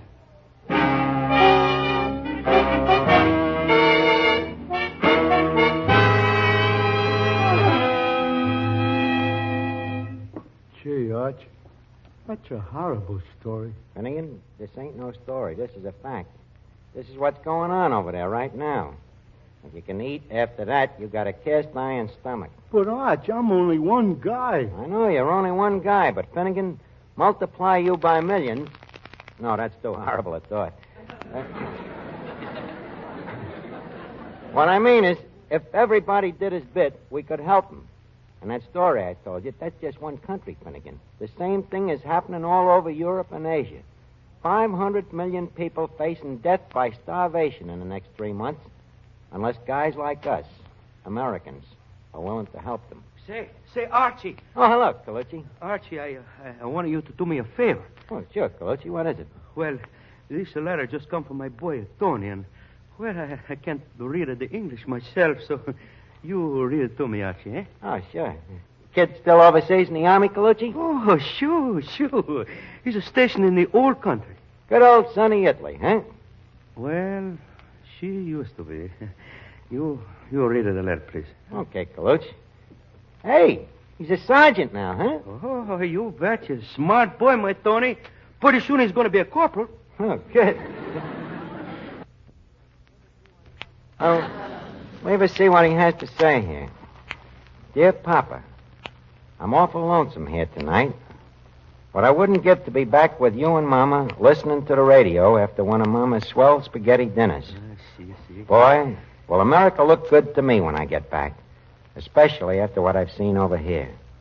I guess you've been reading about it in the papers, but reading about it and living with it is two different things. I never believed there was such poverty. Finnegan, listen to this. It's just what I've been talking about. Hundreds of people out in the fields scratching and poking at the barren earth. The lucky ones finding maybe some grass or a few roots. Old women older than Mama, hitched to their plows just like horses. And with them, the kids planting seeds. And when you look at their half-starved little bodies, you wonder if they'll still be alive when the harvest does come, or whether the earth that they're planting will soon be covering them. And then at night, you see them on their way home, hopeless and defeated, with hardly enough strength to pull their empty carts. Well, Arch, ain't they even got horses? Horses. Long ago, the people, they eat them. Oh, go ahead, Arch. You read it, Mr. Moore. Huh? Okay, Coach. And every night, when we come home from chow, we see the same things. Kids and women and old men holding out empty pots and bowls, pleading for the leftover slop from our mess kits. That's why I ain't been eating so much these days, Papa. Tell Mama that's the reason I might have looked a little thin in the last picture I sent home. I wonder if the people in America know what's going on. I wonder how they'd feel if it happened to them. Gee, Arch, that's silly. It couldn't happen here. Finnegan, they didn't think it could happen there either. That's right, Archie. Oh, hello, Nick. I didn't see you standing there. Yeah, I've been listening. You know Nick the Greek, don't you, Colucci? Oh, sure, we know. Where is your boy, Mr. Colucci? Why, he's a G.I. Joe. Oh. He's in Italy. That's right near your country. Italy. Oh, it's a shame. Italy, where once is so much singing and the people is so happy. It's a shame. See? Hey, Arch, what's with these two guys? I thought the Greeks and Italians didn't like each other. What do you mean? Well, wasn't they enemies during the war? The war is over now, Finnegan. And remember, hunger, she don't know one nationality from another. That's right. You see, Finnegan, today it ain't no longer dog eat dog. Today it's man feed man. Oh, see, it's all right. The letter, she's a finish, Archie? Not yet, Colucci. Says, God has been good to us in America. So for his sake, we got to help these people. We have plenty of food, enough to feed the whole world if we want to. So, Papa, talk to the people we know. Tell them to do it a little bit less themselves so that we Americans won't be found guilty of digging Europe's grave with our teeth. And tell them that unless we do help, we'll be digging our own graves because famine breeds fascism. And you know what that means.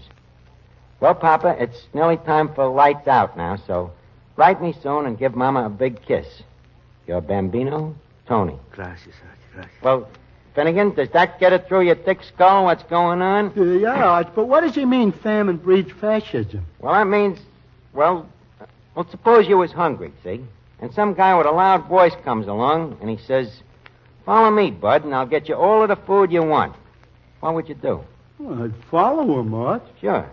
But before he gives you this food, see, suppose he says, look, you got to give up a couple of little things. Not much. Just the right to talk like you want to, the right to go whatever church you want to, the right to vote the way you want to. What would you do? Well, gosh, Arch, if I was really hungry. Touché. That's what Tony means. That's what's going to happen again, just like it did with Hitler and Mussolini, unless we do something about it first this time. Sure, that's right. If we don't, the war we just finish. She's been a fight for nothing. That's right, Colucci. And we can't waste time. These people have to have help right away. I know. What do you mean, Nick? I also got a letter from my sister in Greece. You like to hear what she said? Yeah.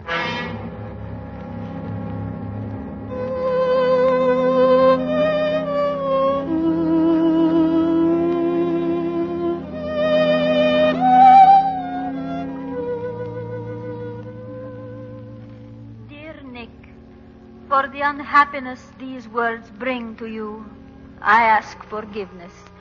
But I write with a full heart. Your letter, telling us of the wonderful package of food you had mailed, came at a time when my husband Charles and I were desperate.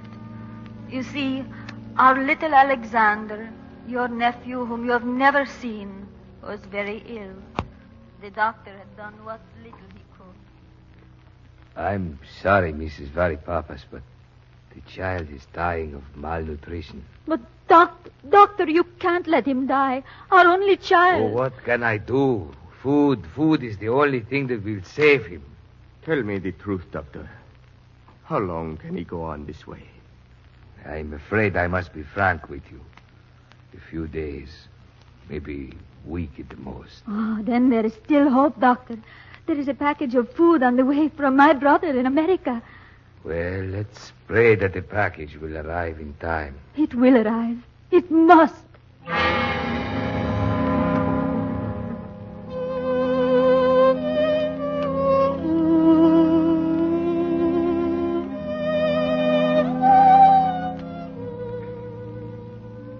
How we waited for your package, Nick. The package that meant life to our child. We waited day after day, days that seemed years, watching his little belly swell and the bones in his arms and legs draw the parched, sallow skin more tightly over them. We tried to be patient, Nick. I prayed. Finally, we could wait no longer. We had to make one more last desperate plea. But you, the head of the United Nations Relief, certainly you must be able to do something. I'm sorry, Mr. Varipapas. I wish I could help you, but you've already used up your allotment for the week. But we need so little more to save our child. Our only child, Mr. Smith. Please, just a little extra bread. Yes, I know. Just a little extra bread. But that's our problem. It's not your child alone that needs just a little extra to save him. 9 out of every 10 children born in Greece this year are dying of the same thing. Malnutrition. It looks like the world has forgotten Greece. Oh, it's not only Greece. It's happening in every war-torn country in the world. I'm very sorry. I wish I could help you. But how can you let a child die while there is still food in the warehouse? Don't you understand? If I give it to you, I must take it away from another starving child. Then there is no hope. Only if the nations that have the food treat this war of famine with the same sincerity and sacrifice with which they face the war of guns, and send us food immediately. And while we wait, my child dies. No, my child will not die. Charles, please. Our baby will have food. I will get it somehow if I have to... Oh, calm yourself, man. Calm yourself. Charles, no. What you're thinking of doing is wrong. Is it right that our baby should die? Please, Charles, let's go home. Perhaps Nick's package from America has come. No. I am through with dreaming and begging. Go back home. And let us hope that it is not too late.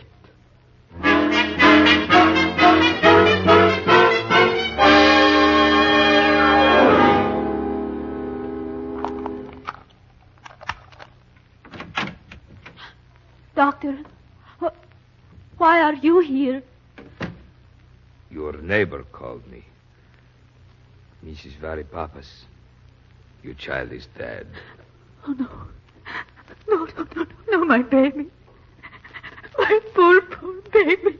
You can thank your God he is dead. My baby. My poor little baby.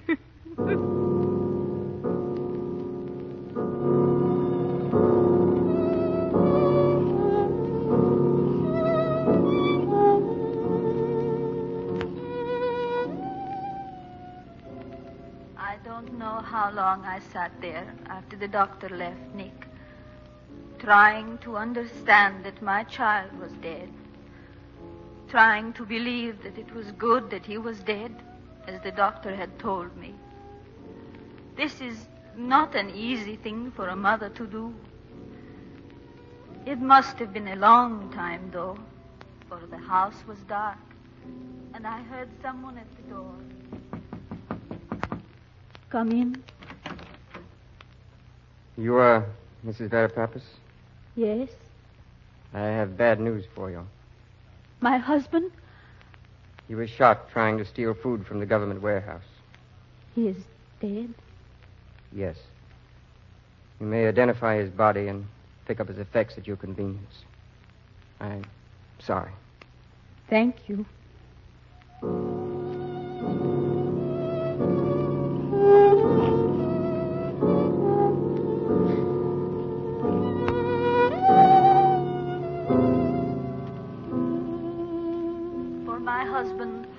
Whom I loved with all the tenderness and passion that a woman can have for a man, I shed not one tear.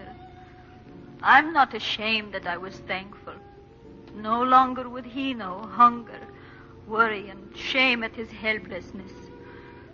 I wanted to follow him and my child. Perhaps I would have found the courage then, had not my neighbor, who had heard the news of his death, come in. Please, Mrs. Verapapis, let us help you. Come stay with us tonight. Perhaps later.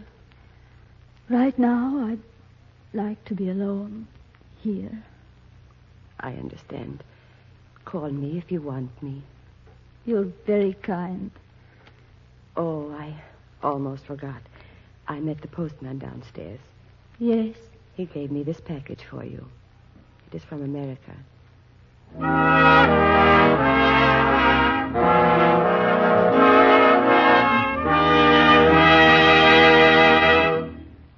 Finnegan, are you still hungry?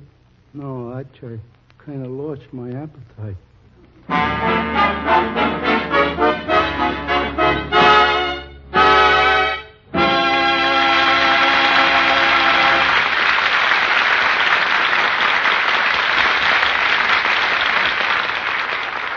We are indebted to the magazine Asia and the Americas for permission to use the John Frederick Mule story on India. Say, men, how would you like to make your hair look like you'd like it to look? Well groomed and without a patent leather shine. Then listen, get hep to Vitalis. Vitalis is a hair grooming preparation that really gets results in keeping dry, unruly hair under control. It's Vitalis and the famous 60-second workout that does the trick. And it's so easy. For just 60 seconds, you simply apply Vitalis to your scalp and rub briskly. Then you comb. That's all. But oh, what a change. Your hair looks well groomed in a natural, masculine way, without that objectionable patent leather shine. What's more, Vitalis 60-second workout loosens a tight, dry scalp, routs loose dandruff, and helps prevent excessive falling hair. Vitalis is back now at all drug counters, and once again is America's leading hair grooming preparation. So to look your best tomorrow, get a bottle of Vitalis tonight. And now, ladies and gentlemen, it's time to leave Duffy's Tavern for this evening. If you have a half hour next Friday night at the same time, remember... Duffy's Tavern, where the elite meet to eat, but not until the rest of the world gets fed. Oh, hello, Duffy. I was just busy back there checking the icebox. Well, we're going to do it every day now so that we don't order a lot of food, that we don't need. And you can help, too, Duffy. Huh? Well, by giving up wheats and oils and fats. Okay on wheats and oils, but you won't give up Mrs. Duffy, huh? Well, you have to give up something, Duffy. All of us over here have to. Because we want America to have the answer ready when the rest of the world says, give us this day our daily bread. Good night, Duffy. This is NBC, the National Broadcasting Company.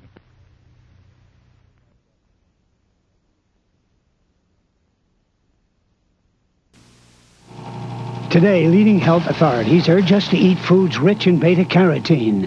Today, Centrum is enriched with beta-carotene and more complete than any leading brand. Centrum with beta-carotene, more complete from A to zinc. Another exciting tale of escape is up next.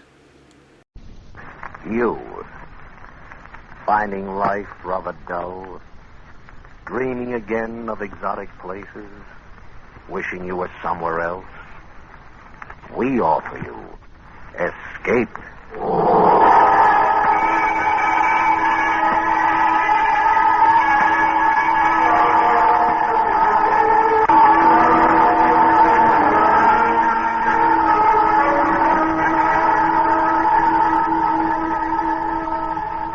Escape with us now to England and the story of an innocent man caught up in a murderous web of international intrigue, as Jeffrey Household tells it in his exciting new novel, A Rough Shoot.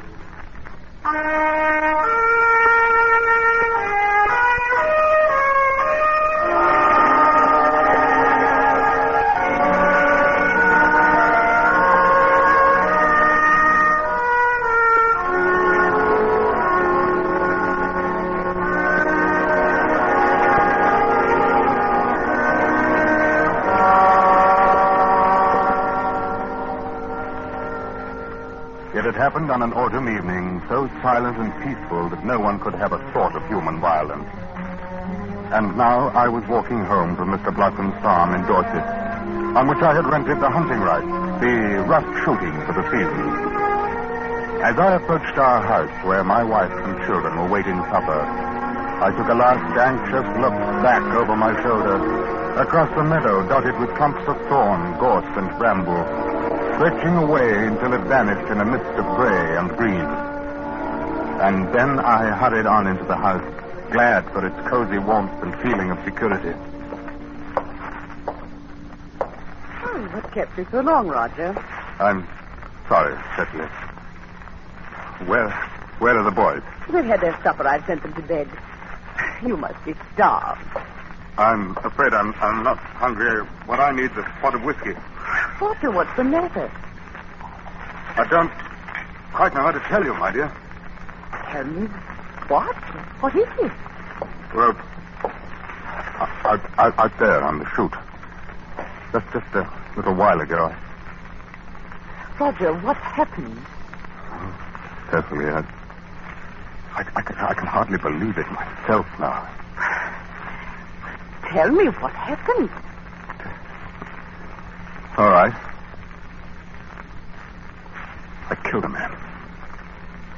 What? It's true, Cecily. I killed a man, and then I threw his body in the sump. Roger. It's true, Cecily. But you couldn't have. I don't believe it. Listen to me, Cecily. You see, I was walking back from Mr. Blossom's farm, and I saw 3 men bending over something by a hedge. I thought they might be poachers. So I started towards them when a cock pheasant suddenly flew up in front of them, and then one of the men shot it with an air pistol. Well, it made me angry, and I lost my head. If they were poachers, I wanted to teach them a lesson to frighten them. So I let one of them have a charge of birdshot in the seat of the pants, and he fell forward onto the ground, and he lay there kicking for a moment, and then he was still. I ran up to him, I turned him over, and I found that he'd fallen onto a sharp pike that he'd been working with. Oh, Roger, how terrible. It was driven into his head. It killed him. Oh, then you didn't... It was an accident. Yes, I know it was, but no one will believe it now. But why, Roger? Because I've hidden his body under 10 feet of water. In the sump. Why did you do that? I don't know why, Cecily. I don't know why I did it. I just lost my head, that's all. Oh. Roger, you said there were 3 men there. Yes. What became of the others? Well, that's the strangest thing of all, Cecily. When he fell, they turned and ran. But why? I don't know why. Have you told the police? I can't tell the police. Mr. Blossom will go to them. It happened on his farm. He'll go. No, Blossom doesn't know about it. But surely he'll find out. No one will find out. That is, not until the body is discovered. Oh, About his friends, the men who saw it. Well, Cecily, if those two men were going to the police, they'd have stayed to identify me. But they ran away instead. Don't you see? For some reason, they didn't want me to identify them. Well, they were poachers. Oh, no. They weren't poachers. I'm sure of that. Oh, then what were they doing there? I don't know, my dear, but for my own protection, I'd better find out. How? Well, the only thing I can do is to go back there and see what I can discover. Oh, won't that be rather dangerous? Well, it would be more dangerous not to find out. Yes. Yes, perhaps it would. Oh, but do be careful, Roger. Yes, of course, my dear. Of course I shall.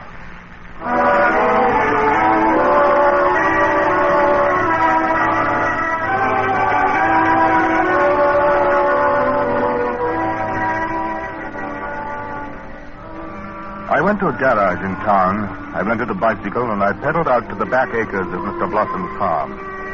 Out to where only a couple of hours ago I had killed a man. It was a gusty night. The trees along the road were enveloped in mist and creaked and whispered in the wind. I came to the great hedgerow of thorn and holly, a rattle of whose branches and dying leaves made enough noise to cover the sound of my approach. And there I stopped and looked about into the milky and uneasy world that surrounded me. And suddenly, parked on the road ahead, I saw a motorcycle and sidecar. I left my bicycle. I crept down the road past the motorcycle, staying close to the hedgerow. I told you we shouldn't have taken up shopping. Business, you've got to be tough. I don't like it. He saw us. Bound to come there. Shut up and get to it. I've had enough of your company all my life. What's it, sir? I don't hear anything. No, something here in his head. Give me that flashlight. Turn off that switch.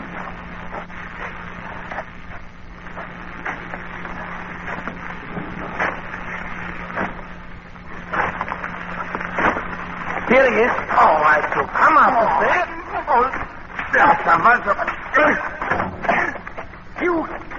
You come back here. Come back, I think. I raced back down the road. Still gripping the shovel I'd snatched from the man who had attacked me. And when I reached their motorcycle, I stopped just long enough to flash the exposed, delicate whirling of its engine with the shovel and then ran on. A few minutes later, I was pedaling furiously home.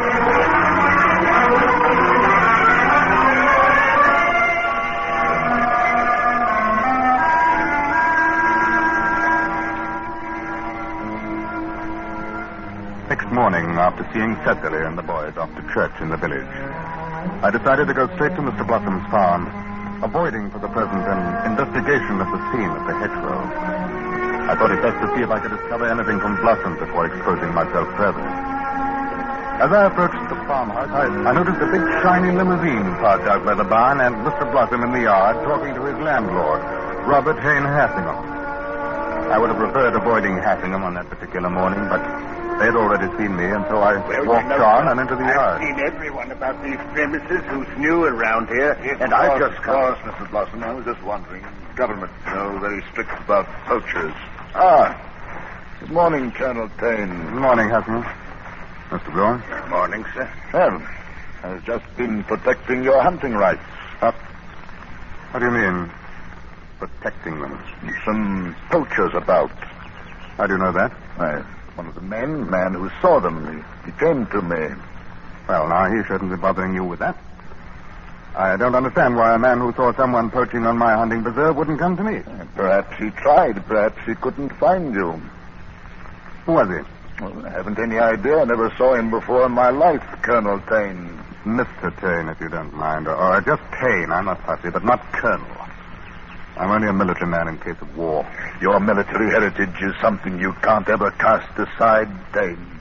If you're trying to recruit me for your People's Union organization, you might just as well forget it. Many of your fellow officers are in it, Payne. I doubt if there are very many. All right. A few. But we don't want everyone. I don't like your outfit, Hassingham. It's too exclusive for my taste. Discriminating is the word. Fanatical is a better one. And perhaps fascistic is the best of all. We are not a political organization. Well, I still don't like it. You'll come around, Payne. You'll have to come around. I'll have to? You're not talking to one of your hirelings, Hassingham. General Hassingham, we must get back to town before 10. In a moment, Hyatt. Of course, Tane, we shouldn't argue. Men like ourselves, whose basic interests are so close. Are they? Colonel Tane, this is Mr. Hyatt. Mr. Hyatt? Why, yes. Nothing unusual about that. It was the Mr. I wondered about. How so? Are you an executive in the People's Union? Yes. Why? I thought all executives were officers in your organization. But I am a kind of officer, Mr. Tane. What kind? Security. Intelligence work? In a way. A sort of super policeman? Sort of. You see, Tane, we have men of varied abilities in our organization. Hassingham, we'll be late for the meeting. Yes, of course. You're right. Oh, by the way, Mr. Tane, do you ever go shooting in the early evening? What? Oh, no, of course not. That's odd. Why? Why should it be odd that I don't shoot in the early evening? Last evening, someone was shooting on your game preserve. Well, what of it? It happens all the time. What are you trying to imply, Hyatt? Why, nothing, sir, but it seems curious that a man who loves to shoot wouldn't be interested in who poached on his own ground. Good day, sir.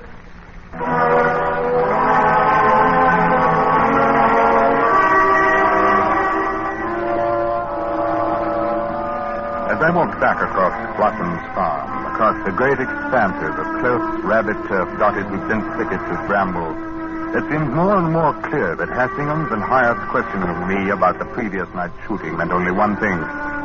They were somehow involved with the man I had killed. And then it suddenly occurred to me that theirs was not a personal interest, but that the People's Union was mixed up in all this. I wished more than ever that I had gone to the police immediately. Ahead of me, a hare suddenly dashed out of a thicket and scampered away across the warren. Stay where you are. What? You are a foolish man, Mr. Tane. What do you want? You are an amateur of intrigue, Mr. Tane. You are no competition for Hassingham. Are you a friend of Hassingham's? He would like me to be. Or rather, once he would have liked me to be. Hyatt? Hyatt needs no one. He is evil unto himself. You're German. I was German. And you mean you're a Nazi? The loyal Englishman who never forgets a war. Perhaps. I can. You're a bungler. Your English bungling delayed my plans.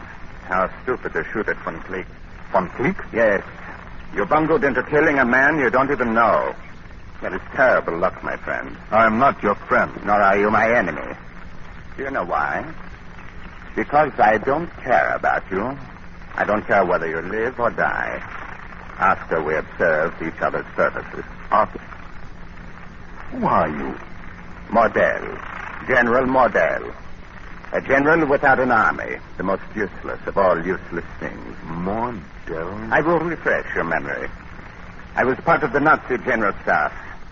There was a point in the war where some of us, some generals who had put Hitler into power, decided his leadership was no longer useful. He could have led us to victory, but he was leading us to defeat. Worse, to total destruction. Oh, yes, Mordell. The Nazi general staff. Correct. Yes, they said you were dead. They said all of us who failed to kill Hitler were dead. And it was true, except for one. For this one. For me. I want nothing to do with you. Listen, my dear fellow. 3 former friends killed my family after I failed in the bomb plot. 3 good staff officers. Since then, I've had but one mission in life. To kill them. I waited. 2 are gone. The last one was due to land here on a plane until... You on a plane? In this field? There's a strip a plane can land on, about 100 yards west of us. When Cleek was helping to install one of the radio beacons they'll use to guide the plane in, when you shot him and upset everything. Now I want your help. It's ridiculous. When you shot Von Cleek and threw his body in the sump, you committed yourself to helping me. I'll have nothing to do with you or your plan. A murderer never has a choice. It was an accident. Which has become a murder. How do you know that I won't kill you? Because you need me. No matter how vehemently you protest the association. Because I can help you. What could you possibly do to help me? I can get evidence against Hassingham and Hyatt which can destroy them. On what basis? The People's Union. The People's Union? That's a farce. No one cares about it. No. It is more powerful than you think. Exposing it can set you free. The courier who will arrive on the plane in this field, he will carry a portfolio. And what will be in the portfolio? Information you might use to convict these men of sedition. Sedition? Are you implying a fascist coup? Why, that's ridiculous in these precisely why it is possible. And assuming what you say to be true. It is true. And assuming that I believe that. Assuming the People's Union think I stumbled onto something last night and may either testify against me or kill me. They will, unless you help me. What must I do?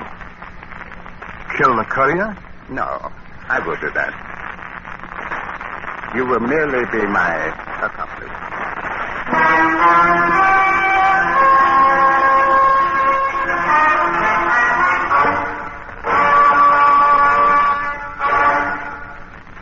We will return to Escape and today's story, A Rough Shoot, in just a moment. Edmund O'Brien stars as yours truly, Johnny Dollar, radio's most expensive, exciting insurance sleuth. Johnny Dollar writes up the fanciest expense accounts, and while he's doing it, he takes his listeners along on thrilling, unusual insurance investigations of arson, robbery, and murder. Every Wednesday night, listen in over CBS Radio as Johnny Dollar totes up his swindle sheet while he treats you to action and mystery galore. Yours truly, Johnny Dollar, will be in action later tonight on most of these same stations. And now, back to Escape.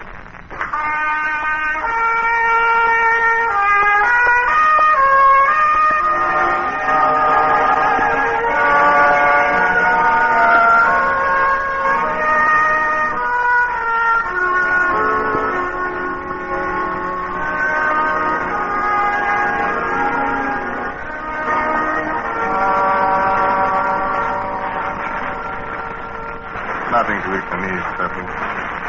All right. Such an understanding wife you have, Hank. Never forces her husband to do anything he does not want to do. No. I had a wife once, and children. They killed my family because they couldn't find me. Nothing moves you, does it? Nothing, no compassion for the other. You created your own monster and it destroyed you. No one made you do it. Exactly. No one. You're right. I do not seek pity, nor do I give it. The German General Staff created Hitler, and part of the staff eventually changed its mind. Yeah, falling out of thieves. Roger. Don't worry, Mrs. Payne. Your husband and I cannot have a falling out. We are not bound together by loyalty. We have more powerful motivations. I, revenge. Your husband, fear. Fear and revenge. All your life, fear and revenge. Don't you think your good Hassingham and Hyatt function the same way? Hassingham the fool will come to his senses soon. Never. You don't understand the British mind, do you? I understand the fascist mind. It's getting dark. Shall we go to the field? Roger? That's all right, my dear. What a shame it would be if we were to fail and Hassingham was to succeed. Your wife and children would be left alone. You're a cruel man. A vengeful man, as the courier will discover when he lands. Now, don't worry, my dear. It will be all right. Ah, the ex-soldier speaks in all his bravery. Come, Payne.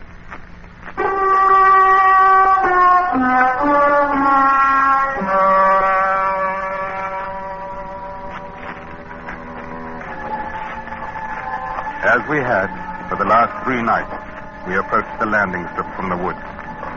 The whole affair seemed fantastic.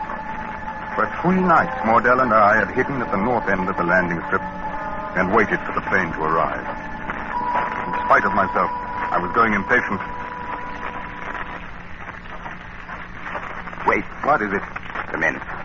They're waiting down in the gully. Then the plane must be due tonight. Yes, it will be tonight. Come. We may not have much time. Well, perhaps we don't have time for anything. We must move the radio beacon. We can't move both of them. Those men are too close to the south beacon. But if we move the north beacon, just that one, it would bring the plane right to us. Well, if it comes in from the south. But if it comes in from the north, it will stop in front of us. We must take that chance. We were close enough to recognize Hyatt's voice. He was talking to the other men. We couldn't catch what they were saying, so we began to make our way slowly from thicket to thicket, halting, waiting breathlessly to see if we'd been detected. Finally, we came to the radio beacon. It was larger than a wireless set and would require both of us to carry it. We took it and as quietly as possible carried it to the far end of the field, near the woods, set it up on its spiked leg. Then we stepped back into the trees and waited. Mordell pulled something from his pocket. It won't be long now. What do you have there? An automatic pistol. English make, I prefer them. Didn't you bring one, Tane? No, of course not. Of course not? Why, of course not? Oh, I don't know. I haven't carried one Since the war? Certainly, you couldn't conceivably think of killing anyone except in a war. Then you really are going to kill that man on the plane? That has been obvious since our first conversation. You're determined to kill him? If he's the man I'm looking for, and I'm certain he is. The minute he steps off the plane? Oh, no, I'll wait. He must know it is I, Mordell, who is killing him. I must first remind him of many things. You must... Mordell. Yes? I'm going to turn myself into the police. By all means. I don't need you any longer. I can't. Well, why don't you go? Afraid? I'll not have any part of this murder. Going to throw yourself on the mercy of the court. There is no justice in the court? Not if two such estimable gentlemen as Hyatt and Hassingham testify against you. You have enough. The plane. Coming in.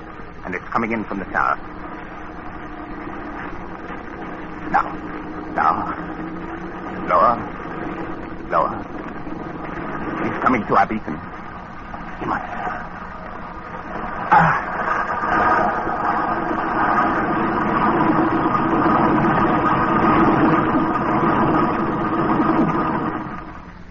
Your last chance, Tane. Coming? Yes, I'm coming.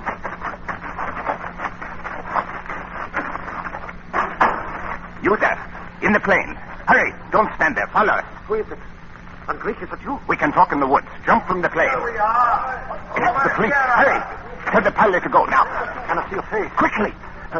Get that plane out of here, Elk. Fast.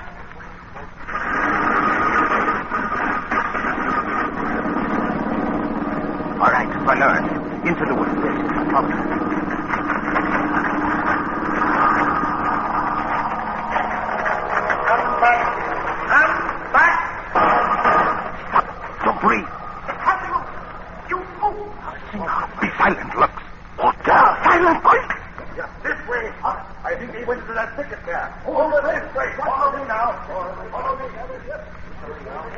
Hattingham and the others ran off in the wrong direction. With his gun, Mordell prodded the reluctant Lux deeper into the woods, and then stopped.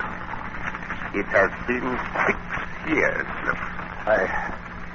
I did what was ordered. I tried to stop it, but everyone who was a friend of yours was suspect.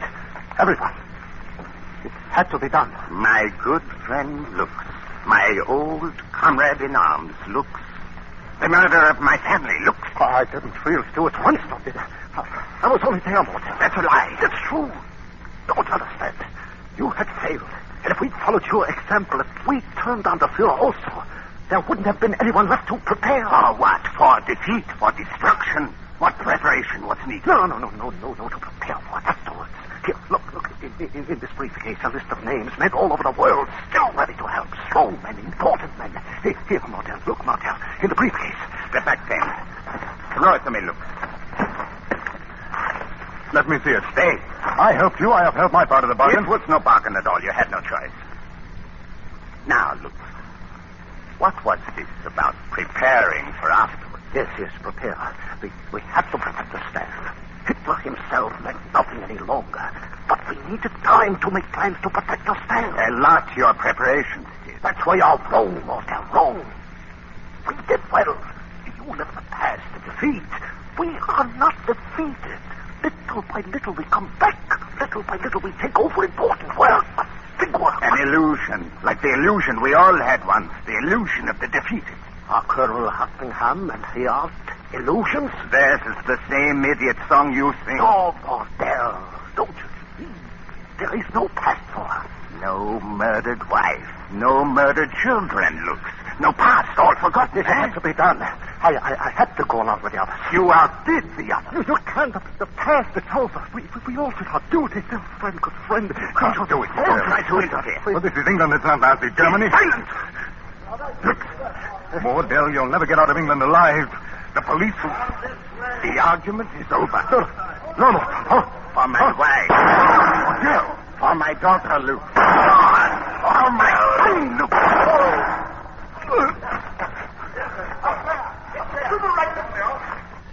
Hunting he'll kill us. Follow me. Through here.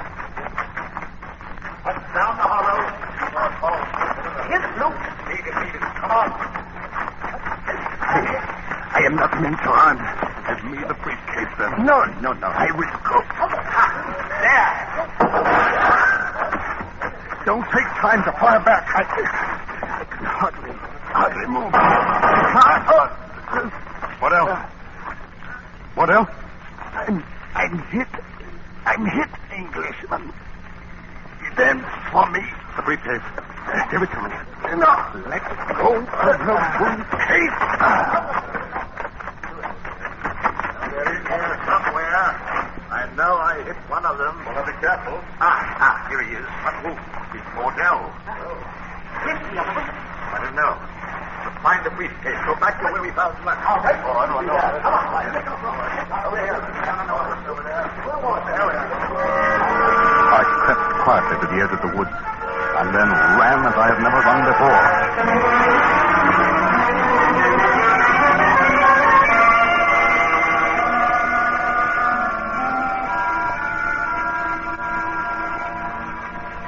It was raining when I reached the village, and as I walked through the deserted streets towards the familiar blue light that glowed over the entrance to the constabulary, I wondered if the police would believe the incredible story they were about to hear.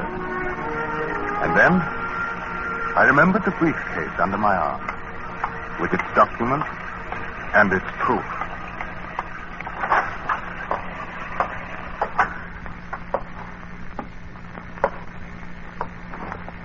Sergeant, my name is Roger Payne. 4 nights ago, I shot a man. You'll find his body in the sump of Mr. Ross's farm.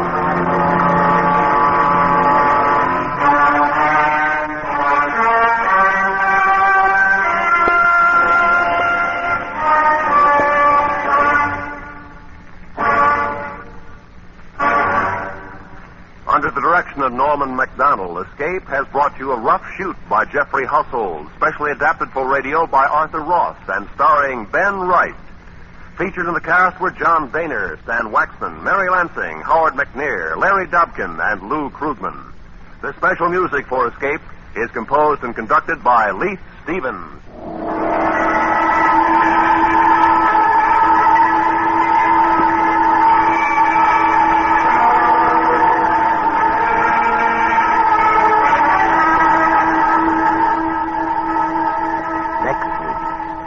Escape with us to New Guinea, and the story of a man who is to die at the hands of Papuan cannibals. The second, his watch stops ticking, as Hugh Cave tells it in his unusual tale, The Silent Horror.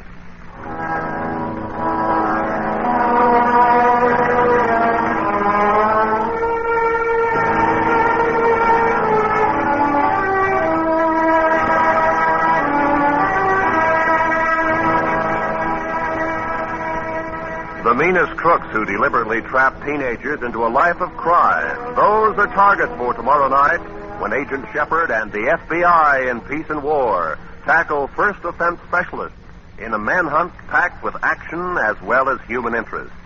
Don't miss CBS Radio's startling FBI in Peace and War program tomorrow evening on most of these same stations for thrilling insight into rackets and racket smashing. This is Roy Rowan speaking.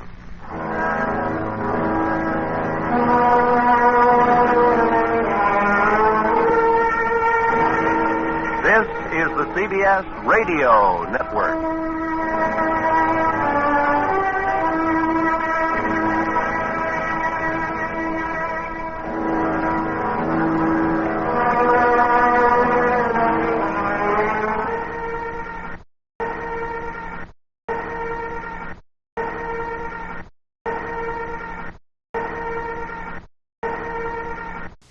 At the Silas Thorndyke Academy, we occasionally have an outbreak of high-spiritedness, so we rely on Brawny. Brawny! It's the largest towel you can buy, and tough, too. Thanks ever so much, Brawny. Brawny, the big tough towel. Now let's see what Fibber, Magee, and Molly are up to. The Johnson Wax Program with Fibber, Magee, and Molly.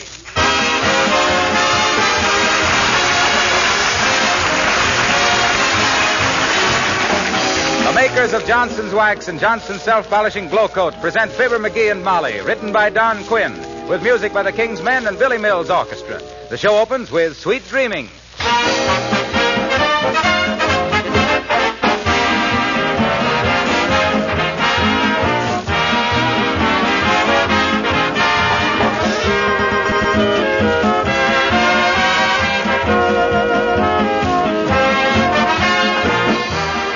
Do you ever wear a string around your finger to remind yourself of something to do?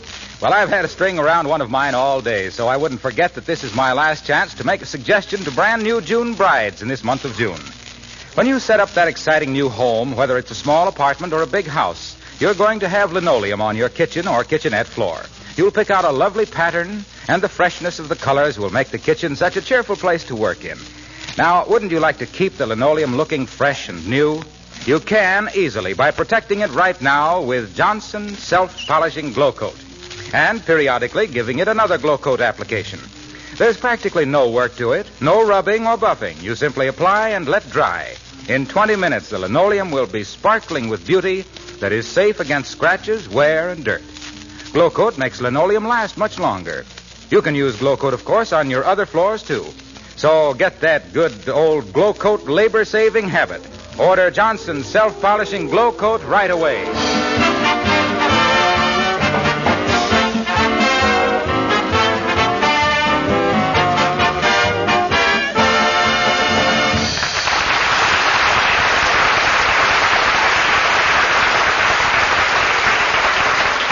When you're frantically packing to go away, there are 1,001 details to take care of.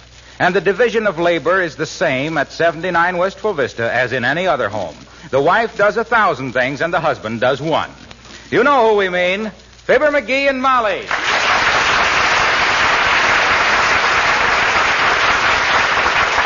Did you call the gas company, Magee? Did I? Baby, what I called that gas company.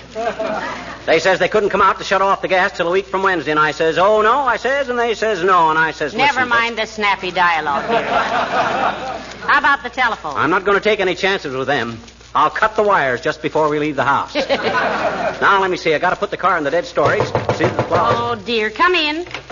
How do you do, how do you do, how do you do? I'm Dr. Davenport, Mr. Magee, from the Here Today and Gone Tomorrow Insurance Company. I believe you applied for additional insurance. Oh, did you, Magee? Yes, I thought I'd better, Molly. You know how it is. If we're going to be in the movies, I can't be too careful. Might have to do stunts like leaping off a boxcar onto an airplane or something. Oh, dear. What you go through for your public. Yeah. And vice versa. Now, if you just open the top of your bathrobe, Mr. Magee. That's it. Yes. Now, don't worry about my chest, Doc. It's as sound as a dollar. Try it with inflation. I hope I'm not here at an inconvenient time, Mrs. Magee. Oh, you are, Doctor, but so are we, and there's nothing to be done about it. You go ahead and examine my husband. I'll just go about my work. Hey, Molly, don't forget to call the light company now. For the last time, Magee, I tell you they won't buy back those burnt-out bulbs.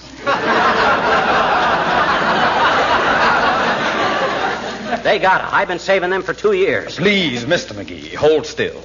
Yes. Thank you. How's my heart, Doc? Well, I can tell better if you'll stop talking a moment. Okay, I'll shut up. Splendid. Now the lungs, please. Oh, my lungs are fine, Doc. I take setting up exercises every morning. You do? Oh, sure he does. He sets up, takes a look at the clock, groans, and collapses again. Now, if you'll excuse me, I run upstairs and pack... Oh, my. That's the telephone ringing, Doc. Excuse me a minute. Hello, Fibber Magee speaking. Who? Wistful Vista Gazette? Oh, yeah. Well, look, forward our subscription to us in care of the RKO Studios, Hollywood, California. Yeah, be glad to get the Gazette out there. Yeah. I'll never get so big as an actor that I'll forget the old hometown. I'll say you won't. Okay, thanks very much. What'd you say, Molly? Never mind. Now, as soon as the doctor gets through with you, Magee, you run around the house and see that all the windows are locked. Okay, the lock's busted off the kitchen window, but I'll put a mousetrap on the windowsill. That'll be fine. When we come back, we'll find 3 strange fingers and no silverware. Please sit down, Mr. Magee, and cross one leg over the other. Oh, okay, Doc. Which leg you want crossed over the other? I can do it either way. Pretty agile for a guy my age. Either one. I'm just testing your reflexes. Ow! Oh, fine. Yes. Now the other one, please. Ooh! Hey, you gotta hit me so hard, Doc. I'm sorry, but I must emphasize the flexion to counteract the state of nervous tension attendant on the current state of excitement. Otherwise, the diagnosis might be minimized to a deleterious degree. Oh, yes. Oh, I understand that all right. You do? Oh, sure. Then I wish you'd explain it to me. I muffed it all through medical school. Yes. Oh, Magee. Yeah? Have you got the railroad tickets? Sure, I got them right here. You see, Doc? Well, don't show them to me. I'm not going anywhere. Oh. Don't lose them, Magee. Don't worry. I pride myself on never losing railroad tickets. Well, as long as we've always gone places by bus, that's nothing to brag about. Is he in pretty good condition, Doctor? Well, apparently, Mrs. Magee, apparently. You a heavy smoker, Mr. Magee? He doesn't use tobacco in any form, Doctor. Why, Molly, how can you... I smoke 10 cigars a day, and you know it. You call those tobacco? If that isn't alfalfa, I'll eat it. Oh, dear, put your bathrobe back on, Magee. It's Mrs. Uppington. Oh, what does that old moose want? She's about as opportune as a hailstorm on a hayride. Now, listen here. Be nice to her, dearie. We won't be seeing her all summer. You know that. Oh, that's right. Come in, Abigail. Oh, how do you do, Mrs. Magee? And Mr. Magee, Oh, I'm so sorry. Am I intruding? Oh, not at all, Uppy. You met Doc Davenport. Doc, this is Mrs. Uppington, who is high C in our social scale. Oh, please, Mr. Magee. How do you do, Doctor? Mrs. Uppington, I hope you don't mind if I proceed with Mr. Magee's examination. Oh, of course not, Doctor. Don't mind me. Your teeth seem to be in good shape. Thank you. Everyone says that. Oh, he means Magee, Abigail. Oh, of course. Silly of me. Oh, tell me, my dear, is it true that you're going to Hollywood to act in a motion picture with Edgar Bergen? Yes, it is, Abigail. Isn't it thrilling? Oh, promise me you'll do something for me, dear, while you're out there. You ought to have your tonsils out. Really? I didn't realize. He means me, Uppy. Oh. How's my weight, Doc? Well, you're a bit pudgy about the pistol pockets, Magee.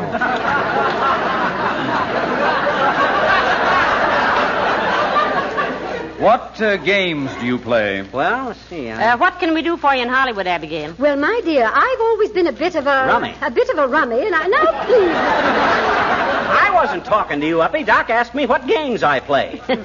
Maybe we better go in the other room, Abigail, while the doctor finishes with Magee. Oh, don't mind us. It's good for the patient to be thinking of something else during the examination. Oh. Now, I'd like to take your blood pressure, Mr. Magee. Roll up your sleeve, please. Okay.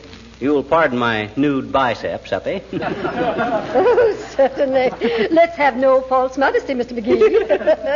But as I was saying, when you get to Hollywood, my dear... Yes? Will you please look up Hedda Hopper and ask where she gets those perfectly ducky hats? I think I could wear the same type because everyone says my face is... Well, below normal. I beg your pardon. Oh, you meant Mr. Magee's blood pressure, of course. Did you, Doc? Yes, certainly. Now, your waistline, Mr. Magee. Where's my tape measure? Oh, here it is. Now, stand still, please. Well, I'm not sure we'll meet Hedda Hopper, Abigail, but I'll certainly ask her about the hats because she and you must be about the same age. 39. Honest, I'd have swore it was only 37. Oh, now, boys, you flatter He us. meant my waistline. You eat too much, dearie. Why, Mrs. Magee, I don't. She means her husband. Who Who's that? Who, your husband? Why, he's this man right here. I meant the man at the door. Well, what makes you think the man at the door eats too much? Dad ratted, go to the door, somebody. We got to get going. Molly, take up the away. Hurry up, Doc. Can't you see we got to get going? Yes,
trunk's all packed, dearie. Did you finish with the insurance doctor? Yes, he's all through. He's gone. All but a couple of the usual details.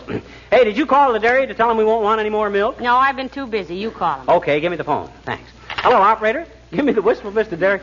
Oh, is that you, Mert? Oh, my. How's every little thing, Mert? It is, eh? What's that, Mert? Your sister's wedding? Oh, that's terrible. Train wreck, eh? Oh, heavenly days, Magee. What happened? Her sister got her wedding dress caught on one of the pews and wrecked her train.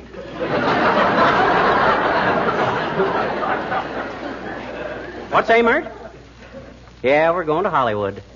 Going to be stars in the cinema. Yeah. Huh? What do you mean you'll take vanilla? I says cinema, not cinnamon. Oh, okay, Mert. I'll call the dairy later. Goodbye. Now, let's see, Molly. I think we better get... Oh, dear, oh, dear, oh, dear. Now what? Come in. Hello, kids. Say, I hear you're going to Hollywood to make a movie. Is that right? Probably not, but we're going to do it anyway. Why, old-timer? Look, if you meet Lana Turner, tell her I'm knitting her a sweater, will you, kid?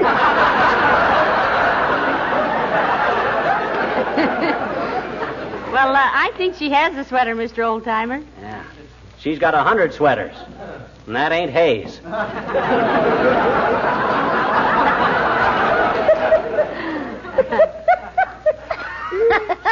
pretty good, Johnny. But that ain't the way I heard it. The way I heard it, one feller says, t'other feller says. See where Fibber, Magee, and Molly are going to make a picture called Look Who's Laughing. Ain't that terrible? What's terrible about it, says t'other feller. Well, says the first feller, can't you just hear the critics saying, we'll bite who is? Nothing personal, kids. I sure hope you make good, and I know you will, because other people have who can't act half as good as you can, which ain't saying much. Though personally, I think you got what it takes. If it don't take too much. If it does, you can always go back on the radio, and that's what some people are saying already. Oh, now they've gone back on the radio. For shame, kids.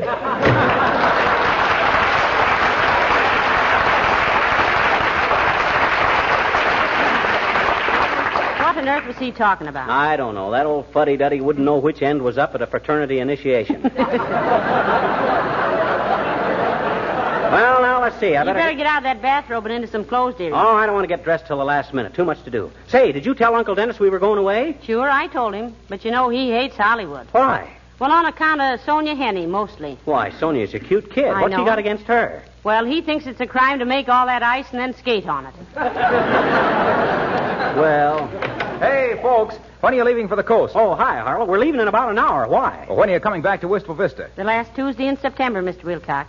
We're going to Hollywood to make a moving picture. Yeah. A talking picture, too. Yeah, I know. That's what I want to talk to you about. I've got a marvelous idea for a movie story. And if you sell it, I'll give you 50% of whatever you get. 50% of a dirty look is hardly worth the effort. Yeah, besides, what do you know about film stories? What do you mean, what do I know about them? Oh. Why, I've helped write the greatest film story ever produced. Oh, I shouldn't have said it. I hadn't heard about that. Molly, you've been hearing it for 6.5 years.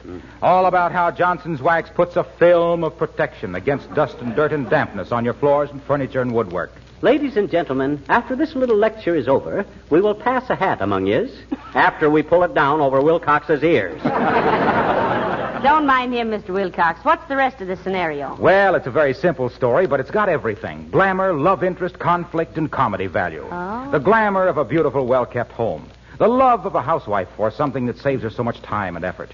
And conflict between Johnson's Wax and the wicked effects of dust and dirt. Where's the comedy come in, Mr. Cecil B. D. Wilcox? Well, come to think of it, it's too serious a subject for comedy. Oh. And anyway, with Johnson's Wax on the furniture, you can't expect to see Marx Brothers.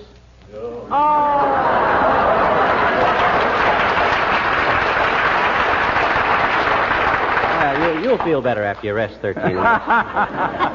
Well, I hope you enjoy your trip, folks, and I'll see you in the fall. So long. Goodbye, Mr. Wilcox. Have a nice summer. So long, Harlow. Marx Brothers. Wow. That guy's going to wind up with his arm in a sling, reaching for him like that. Incidentally, McGee, I want to hear all the Johnson Wax shows this summer. Yeah? You know, I think Ransom Sherman is a very funny man. Yeah? They're going to call him haphazard on the radio. Well, I hope he doesn't get too funny, because... Heavenly days, we'll never get ready to go this way. Come in. Hello, Mr. McGee. Hello, Mrs. McGee. Oh, hi, Wimple. Won't you come in and sit down, Mr. Wimple? Oh, no, thank you, Mrs. McGee. I just wanted to come and tell you goodbye for the summer and wish you a very nice vacation. Well, thanks, Wimple. You going away yourself? No, I don't think so. I should go away for my health, but my wife doesn't want me to. Well, why don't you go away if it's for your health? The healthiest thing I can do, Mrs. McGee, is not argue with my wife. Well, it was on a vacation trip that I met her, you know. Oh, on a vacation trip. That's very romantic. Yes. She was paddling a canoe and it tipped over. I swam out and rescued her. Oh, that's wonderful. A hero. That was very brave of you, Mr. Wimple. Yes. Sometimes I wish I had it all to do over again.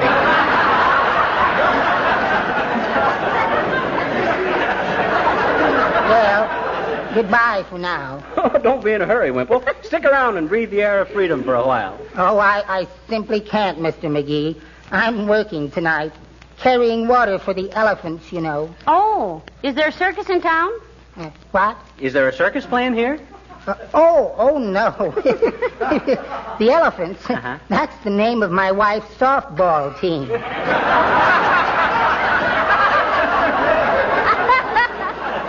I carry water for them. Well, do have a nice trip and goodbye.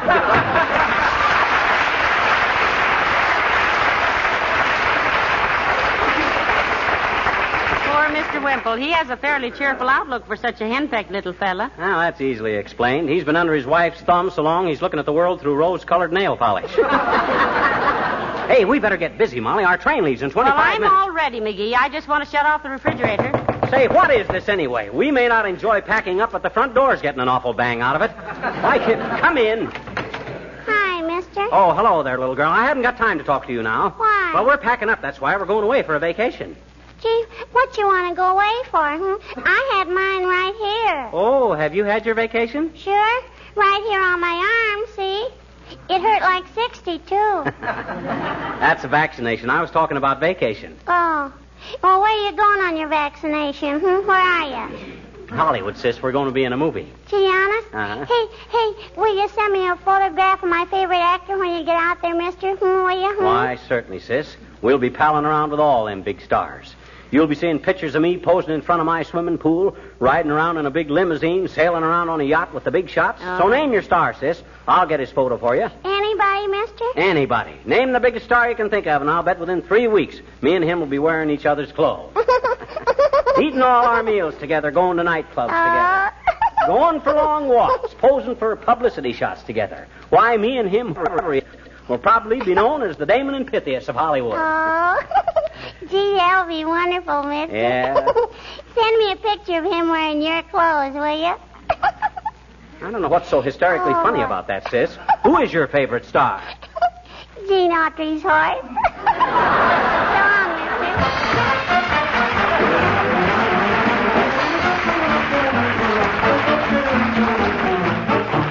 The King's Men are very happy to repeat their popular version of The Reluctant Dragon. One fine day while on my way to Ipswich by the sea, I met a rather charming chap who asked me into tea.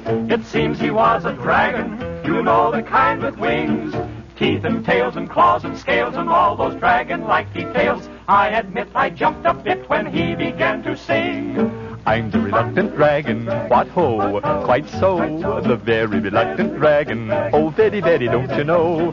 They call me the timid dragon. What rot, I'm not. I just won't fight, I'd rather play. I know I shan't get hurt that way. Here we go gathering nuts in May. I'm so reluctant, oh, so reluctant. After we had sipped our tea, a thought popped in my head. A dragon here? By Jove, that's queer. He really should be dead. I say, look here, I said, aren't you a bit extinct?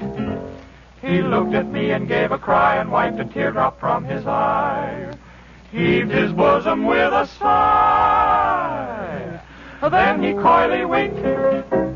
I'm the reluctant dragon, that's me, carefree. I'm the reluctant dragon, reluctant since 1911 B.C. Could be, they call me the timid dragon. What rot, what a lot of rot, I'm not, what a lot of rot. When others fight, I run away. I guess that I was born that way. I'm to be queen of the May today. I'm the reluctant dragon, I'm frail and pale, the awful reluctant dragon. Don't step on my tail. They call me the timid dragon. What rot, I'm not. I just won't fight. I'd rather play. I know I shan't get hurt that way. Here we go gathering nuts in May, nuts in May, nuts in May. I'm so reluctant. Woo, ya, ya, ya, ya, ya.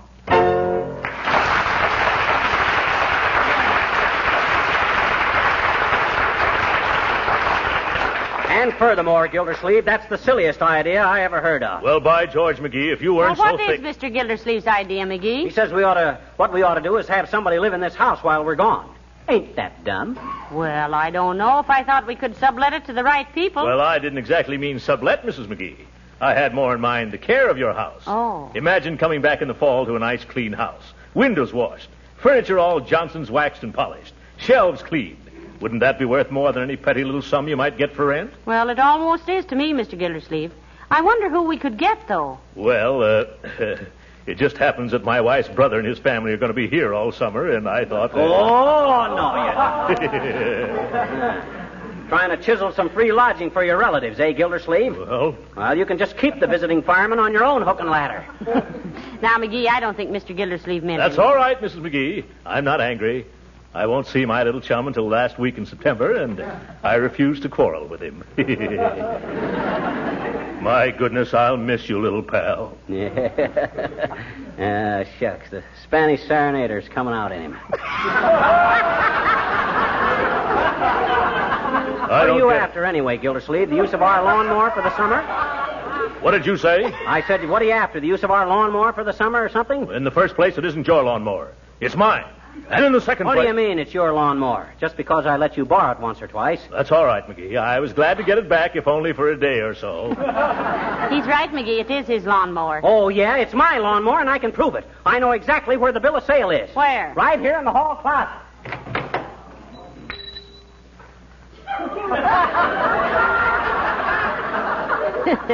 I straightened it out this morning, dear.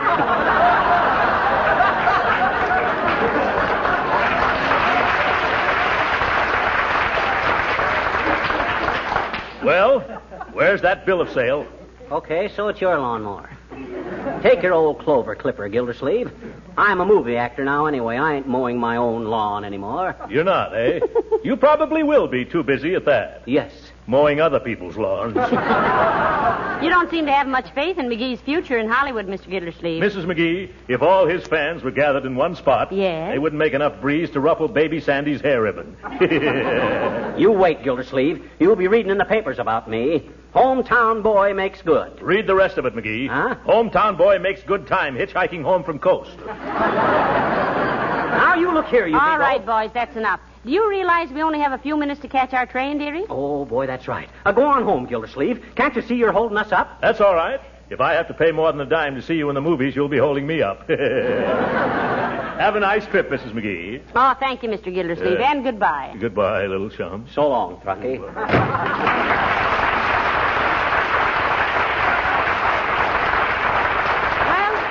We've got to hurry like everything. You sure you got the railroad tickets? Yes. I got the tickets here. You see? Did you send for a taxi cab? Yes, it ought to be here any minute. Now, how about the trunks? Are they on the way to the station? Shucks, they're all in the baggage car by this time. I sent them trunks down there long ago. You did? You got to hand it to me, Molly. I'm efficient at this traveling business. I think of everything. Well, I guess you do at that, dearie. Now, hurry up and get out of that bathrobe and into some clothes. We've got to go. Okay, I'll run upstairs and... What's the matter? Oh, gosh. I ain't got any clothes. I packed them all in the trunk. Heavenly days. How are we going to... There's the taxi cab. What are we going to do? Oh, I don't know. I can't go to the station in my bathrobe. Oh, hand me the phone, quick. Here. Hello, operator? Give me the Union Station. No, Mert. I haven't time for one of those now. Get me the Union Station. Hello, Union Station? Mrs. McGee calling. We're leaving on the train in 10 minutes for the coast, and my husband... Oh, boy, am I sick. My husband is sick, so have a wheelchair meet us at the taxi entrance.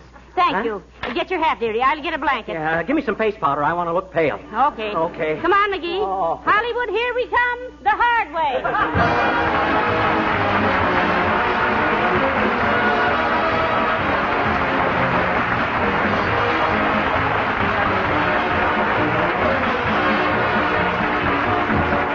Fibber and Molly will be back in just a moment.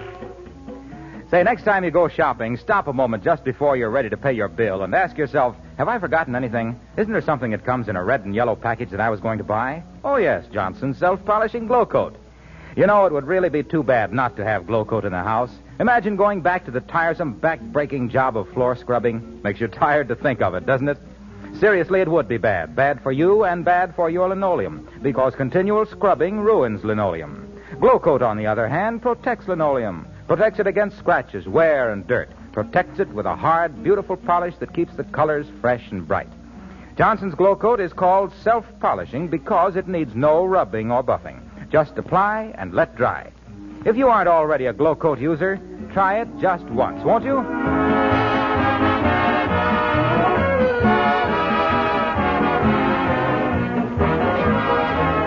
Ladies and gentlemen, once again, we want to thank all of you for your wonderful support and encouragement during the past year. It's people like you who make people like us like people like you. And we wish the new Johnson Wax show, Haphazard, starring Ransom Sherman, all the success in the world. We think the sponsor has made a great choice in him, and he's made a great choice in sponsors. Don't you think so, McGee? I don't know. What? After all the Johnson Wax people have done for us? What's the matter with you? Well, take a look. Almost 7 years on the air for them, and what have I got? No pants. Oh, my. Good night. Good night, all.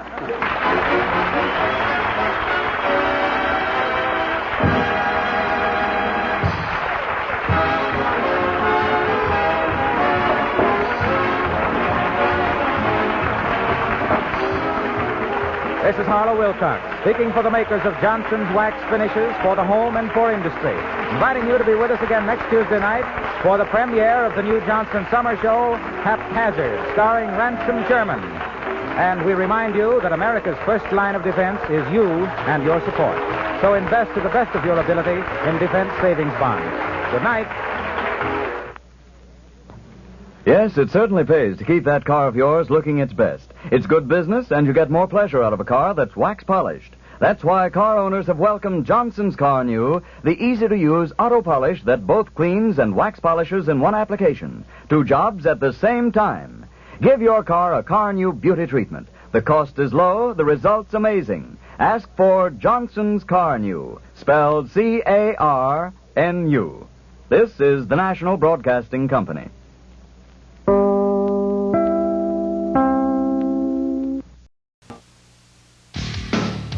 Save your dough. For a limited time, Domino's Pizza has a New Year's deal. 2 pizzas each with 1 topping for only $10.95. You can't get this deal just anywhere, so why go anywhere? Call Domino's Pizza on the double. We'll be there in 30 minutes or less, hot and fresh. 2 pizzas for $10.95. Call Domino's Pizza. Nobody delivers better. Nobody. Offer may vary. Now it's time to pay a visit to the only man in old-time radio who wrote all his own material, Fred Allen.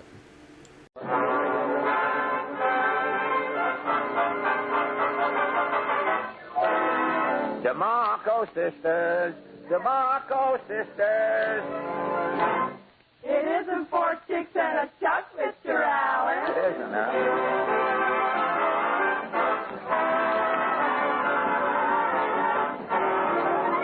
The makers of Shepherd's Teas and Tenderleaf Tea present The Fred Allen Show with Fred's guests Rudy Valley, Portland Hopper, Minerva Pius, Peter Donald, Parker Fenley, the DeMarco sisters, Al Goodman and his orchestra, and my name is Kenny Delmar.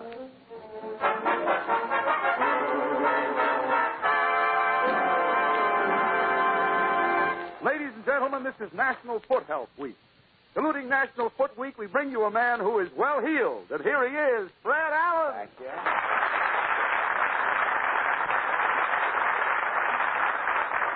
And good evening. Do you think this little boy will stay awake for that? Do you think he'll stay awake for the half hour?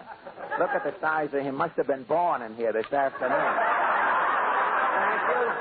Thank you, and good evening, ladies and gentlemen. Kenny, have you done anything about National Foot Week? No. Well, you're like most people, Kenny. They go through life taking their feet for granted. What should they do? Well, if people would only meet their feet, Kenny, meet their feet, feet and people would have something in common. The world would be full of happy feet. Fine. Well, I think I'll meet my feet tomorrow morning, Fred. How do I go about it? Well, what time do you get up? 7:30. Get up 10 minutes earlier, Kenny.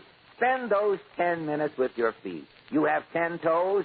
Spend a minute with each toe. But I have 12 toes. Well, get up 12 minutes earlier, Kenny. You will never regret it. Mr. Allen. Portland.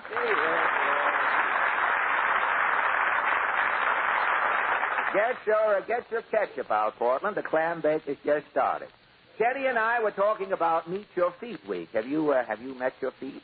Wouldn't that be going to the dog? Say, that was, to put it mildly, very good. Oh, I always like to start off with a bang. Well, the bang resembled a thud. The bang was in incognito. It turned out to be a thud.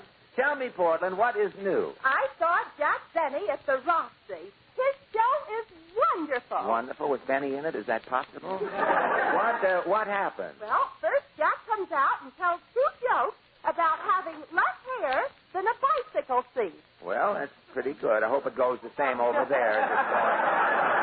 Yes, that's right. His head looks like a big skin doorknob. The only way Benny can let his hair down is to lower his eyelids. It must be, nobody can get out. We have the doors locked. It must be some show over there at the Roxy. Jack is breaking all records. All records, schmeckage. You know why? You know why Benny is playing at the Roxy? Why? He came to New York to visit his uncle, who's living in a little apartment uptown. Now, his uncle only has a small bed, so when Benny comes to visit him, naturally, Benny has to get a room someplace. Now, he's too cheap to go to a hotel, so he books himself to play the Roxy Theater. All night, Benny sleeps in the dressing room, and all day while Benny is on the stage, the people in the audience are sleeping in the theater. So that makes the Roxy the biggest flop house in the world. Tell me that's what happened to my voice tonight. You know, I lost my voice and $2 on the Benny program. I was rolled coming out. But tell me, what else? One of the writers what else is current, Portland? The Automobile Association has a safety plan. Oh, a safety plan? All people who walk around at night will have to wear tail lights. Say, sounds like a good idea. Yes, the pedestrian then is in sight. Yes? Yes, when you've got a glow, you've got a glow. I think it's time for me to kindle my taillight and start for Allen's Alley, What Portland. is your question tonight? Well, last week, former President Herbert Hoover said that all United States presidents like to go fishing because it is the only way they can obtain privacy. And so our question is, when your problems become too complex for you, where do you go to cope with them? Shall we go? As the two inventors said when they got the idea for the elastic band, let's make it snappy.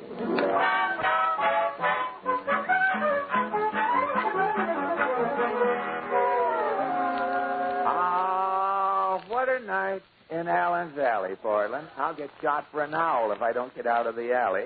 I guess the senator's expecting company. Look, the guest jug is out on the front porch. Well, let's knock. I say somebody stocked my shanty. Well, yes, Claghorn's the name, Senator Claghorn, that is. Senator, you look good. I played in that National Celebrities Golf Tournament. You play golf, Senator? Son, in the South, every man has his own golf link. Every man? How come? A man walks out into any old field with a niblick and a burlap bag. I see. In the burlap bag, he's got 9 gophers. 9 gophers? He lets them gophers out of that bag. And? Son, before you can say scat, that man's got himself a 9-hole golf course. You mean? Yeah, the South goes in for sports, son. Yeah? One of our favorite games is watermelon rugby. Watermelon rugby? 10 men line up on each side for the kickoff. Yeah? And one man takes a short run and boots the watermelon. Yeah? Watermelon flies into 1,000,000 pieces. And? Both teams sit down on the ground and eat the watermelon. Well, how do you know who wins? Well, after 30 or 40 watermelons are kicked off, most of the players is laying around the field moaning and groaning. Oh. The team that has the most men left standing wins. Mighty interesting game, Senator. If I do say so, and it looks as though I'm going to have to. Well, tell me, Senator, how do you feel about Mr. Hoover's theory that all presidents go fishing to get away from it all? I ain't never been president, son. Yes, that is. The way things are going, you may be, Senator, for you know it. I wouldn't know where a president goes. Well, naturally. Yeah, but, son, when my burdens get too heavy. Yes? When my mind is muddled and my swallowtail is dragging. Yes? There's one place in Washington I can go. There I can lay me down with my brothers and join the big community sleep. Well, where is this big sleep going on? In the Senate. So long, John. So long, Daddy.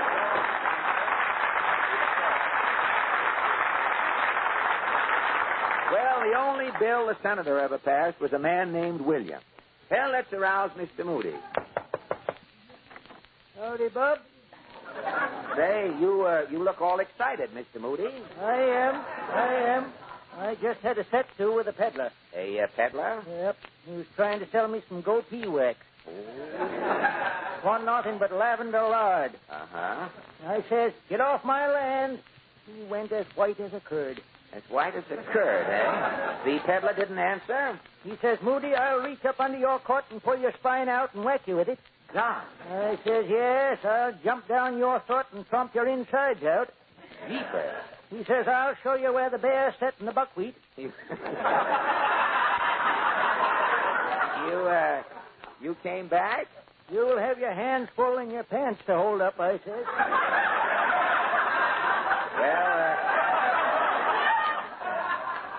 good for you. And with that, he put his pail of lavender lard back in his trailer and he drove off. I can see you don't take any back talk. Any man meddles me, I'll crawl him. Well, fine. Tell me, Mr. Moody, what about Mr. Hoover's fishing theory? Oh, I don't hold with it. You don't go fishing? No.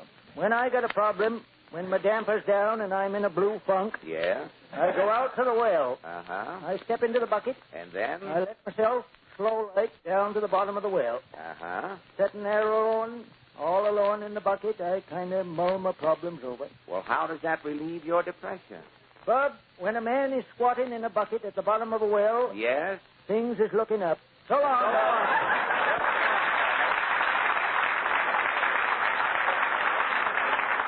Well, before Titus kicks the bucket, let's try next door.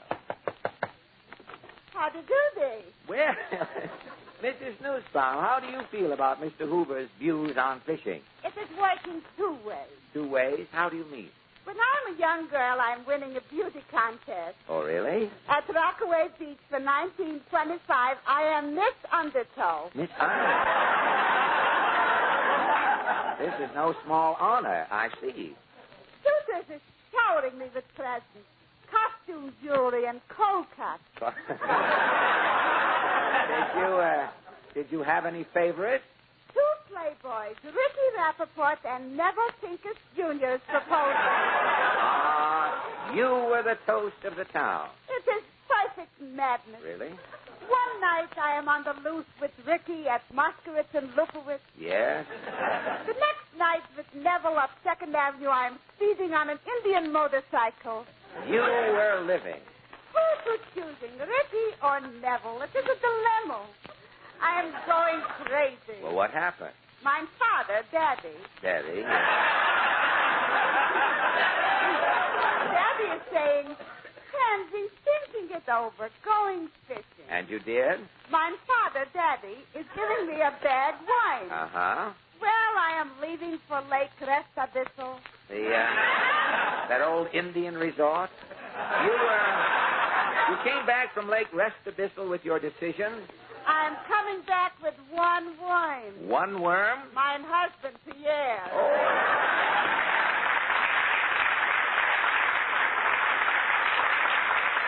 Well, that brings us to Mr. Cassidy's shanty. Let's see if Ajax is in.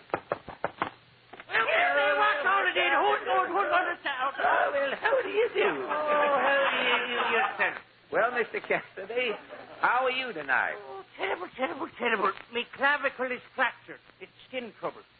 Wait a minute. How can skin trouble cause a fracture? I stepped on a banana skin. Ajax, you are an old fuss-budget. I'm not long for this water. Well, Mr. Cassidy, did you hear Mr. Hoover's dissertation on fishing? I did, me boy. Mr. Hoover should leave fishing to fishermen and stick to his vacuum cleaner.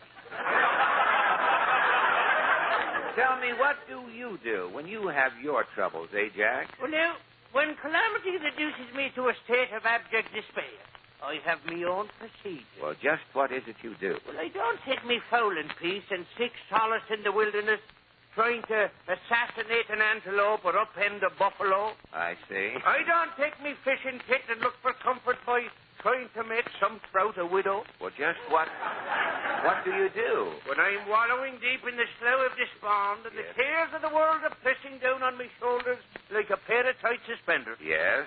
I go into Kerrigan. Uh-huh. I order a tall beer. Yes? I place the beer prominently on the bar. Uh-huh. I stand there contemplating the beer.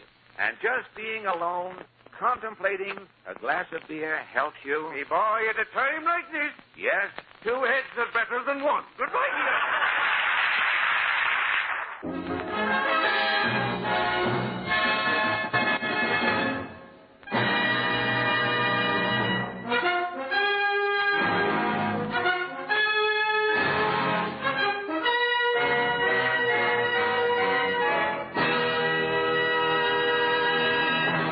Just an informal introduction to Linda, played by Maestro Al Goodman and 25 men who will soon be seen at the Lewiston Stadium trying to sneak in to see Toscanini.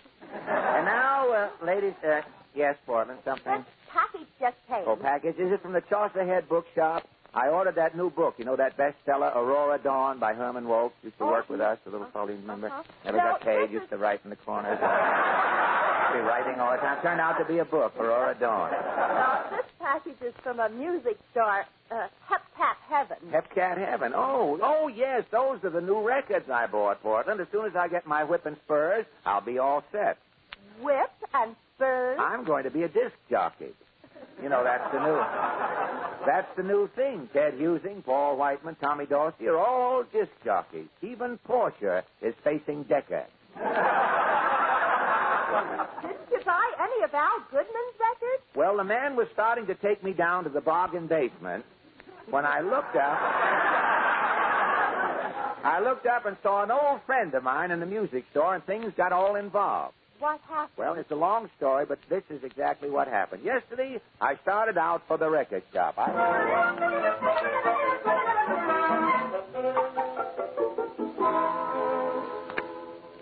This is the place. Hepcat Heaven. What's this chalk writing on the door? Meet me at the Coper, signed Jack Eigen. Well, writing on buildings now, yeah. Well, I might as well go in, I guess. Clerk, don't irritate me. Can't you see me waiting here? Rudy Valley. Gee whiz.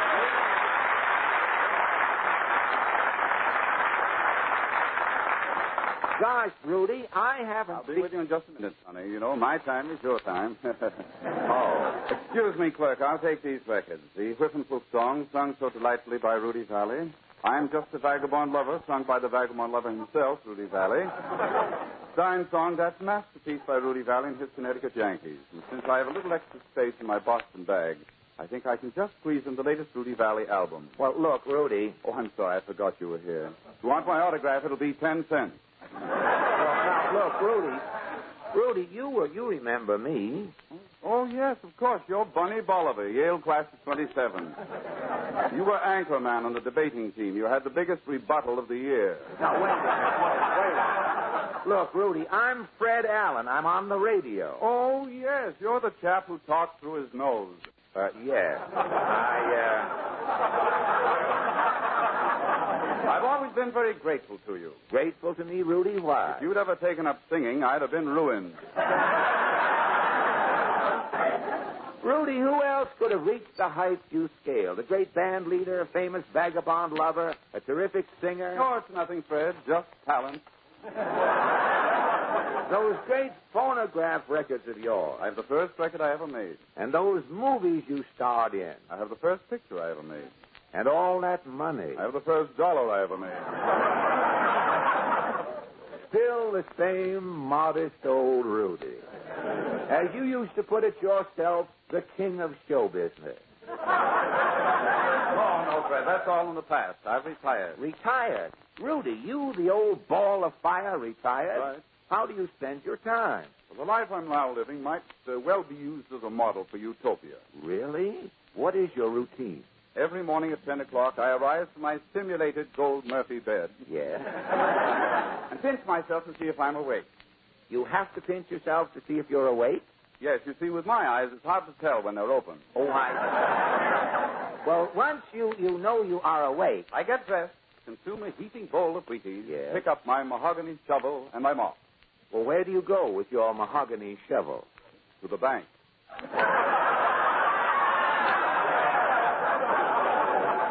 Oh. You see, my vault keeps overflowing. I have to shovel the interest into a pile. The bank likes to keep the place neat. Well, naturally. Well, after you get your interest a pile... I start counting my money. Well, how long does that take? Oh, I don't hurry. It's sort of stimulating. Oh, I see. I generally count until it's time for lunch. I see. Then I dry my finger and go over to the Yale Club to eat. Over to the Yale Club to eat. And after lunch? Word seeps through the club that I am there. Oh, well, how does word get around? As I come in, I start a rumor at the door. Well, tell me, what happened? All the members gather in the trophy room, and I sing for 2 or 3 hours. Good. Then the usual discussion starts. Who is the greater Yale man, Albie Booth or Rudy Valley? Yes. Then after I convince them, I leave. Well, where do you go from the Yale Club? Back to the bank. Oh, you, Yes, the attendant dampens my finger, and I start counting again. And that takes up the rest of the afternoon? Until cocktail time. Then I dash back to the Yale Club for cocktails. We have a regular ritual. A ritual? We Yale men gather at the ivy-covered bar. Yes. Raise our glasses. Yes. And while I sing Boola Boola, everyone faces New Haven.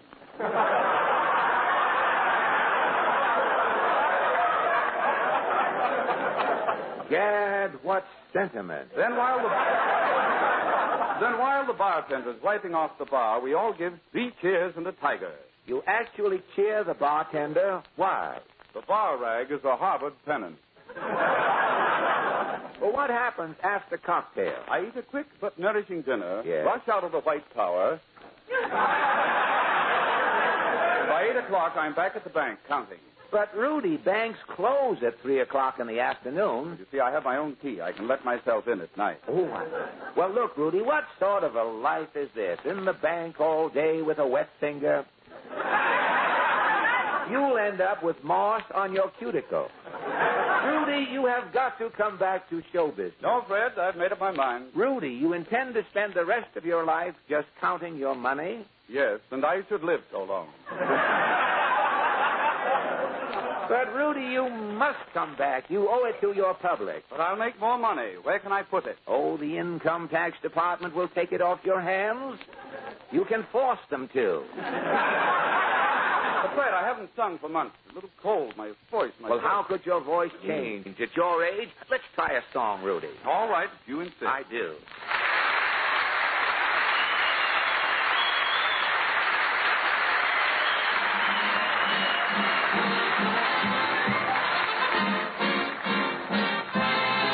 Hooray for Hollywood, that screwy ballyhooey Hollywood, where any office boy or young mechanic can be a panic with just a good-looking man. And any barmaid can be a star maid if she dances with or without a fan.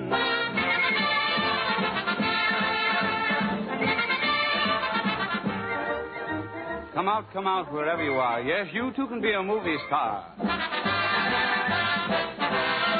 You've heard of the Gables and Garbles. You'd like to be one of them? Well, you're the ones they're roaring for over at MGM. Listen, Mr. Romeo, they're calling you west to RKO.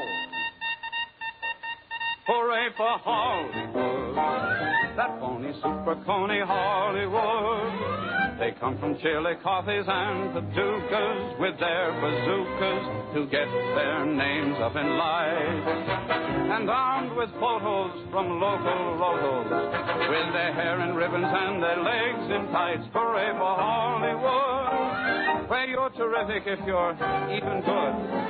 Where anyone at all from Shirley Temple to Amy Semple is equally understood. Go out and try your luck, you might be Donald Duck. Oh, bring your brother and don't be tardy. You might be the new Laurel and Hardy. There's always room for another star. Just say move over there, Hedy Lamarr.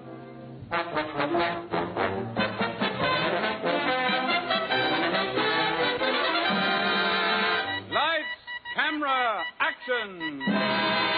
Because it's Hollywood. You may be homely in your neighborhood, but if you think that you can be an actor, see Mr. Factor, he'd make a monkey look good. Within a half an hour, you'll look like Tyrone. Hooray for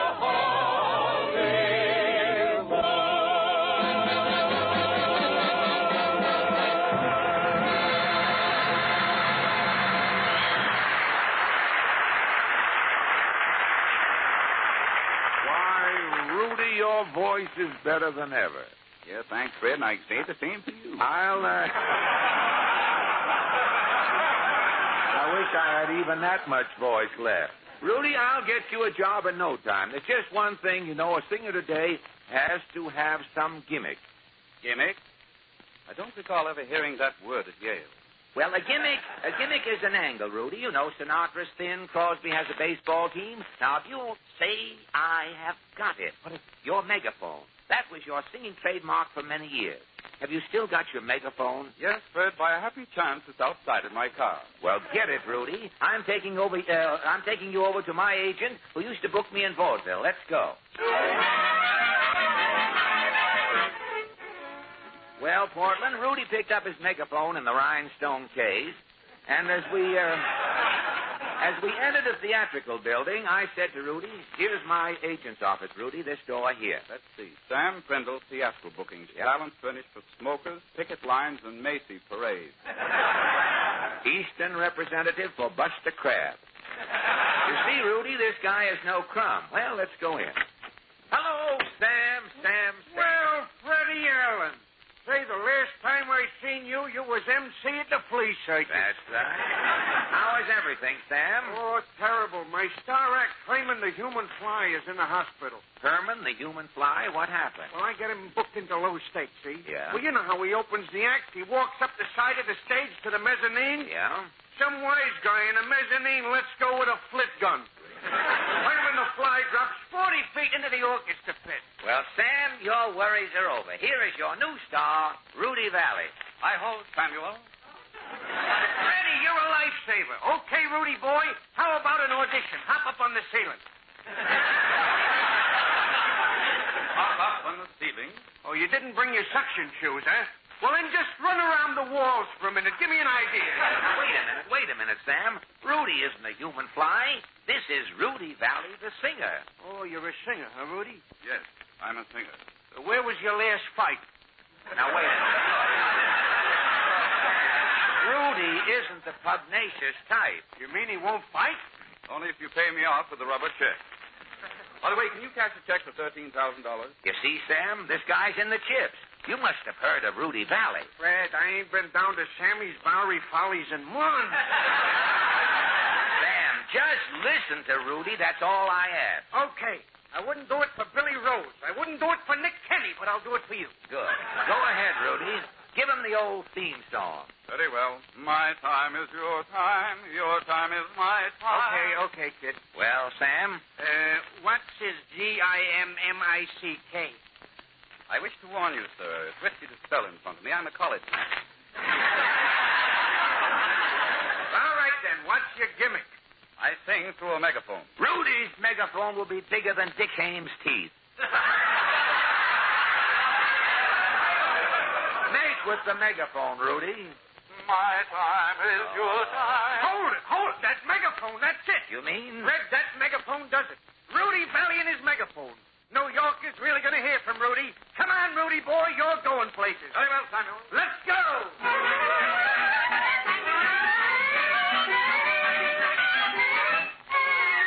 Well, Portland, Sam grabbed Rudy and rushed him away. Rudy was carrying his megaphone. Did he get Rudy a job? Yes, Portland. The next day, as I was walking down Broadway, I saw Rudy with his megaphone. As I passed, I heard Rudy say, Our sightseeing trip is about to start. On your right, hold Times Square, cross over the road. There's the rail, looking downtown, the Empire State Building. Time to hold your seats to the bus terminal.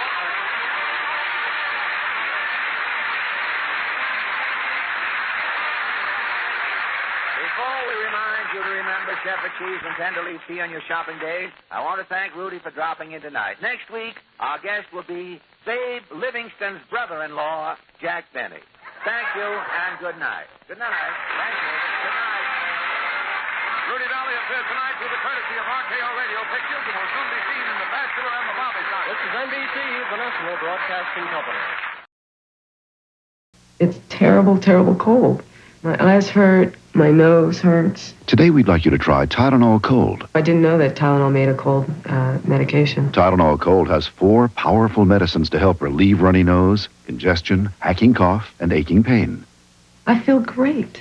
My eyes don't hurt. My nose isn't running. Tylenol Cold lives up to its name. It works. Tylenol Cold. Trust it because it's Tylenol. Use it because it works. Also a no drowsiness formula. Take a trip back to Dodge City with Marshal Matt Dillon in Gunsmoke, coming up next.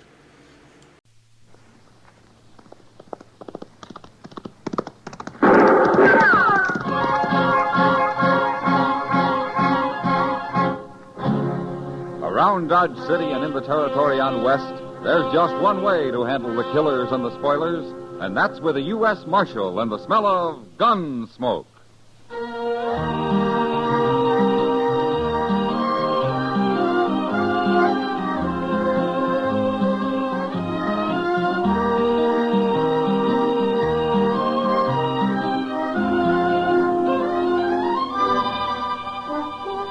Gunsmoke, starring William Conrad. The story of the violence that moved west with young America. The story of a man who moved with it. Matt Dillon, United States Marshal.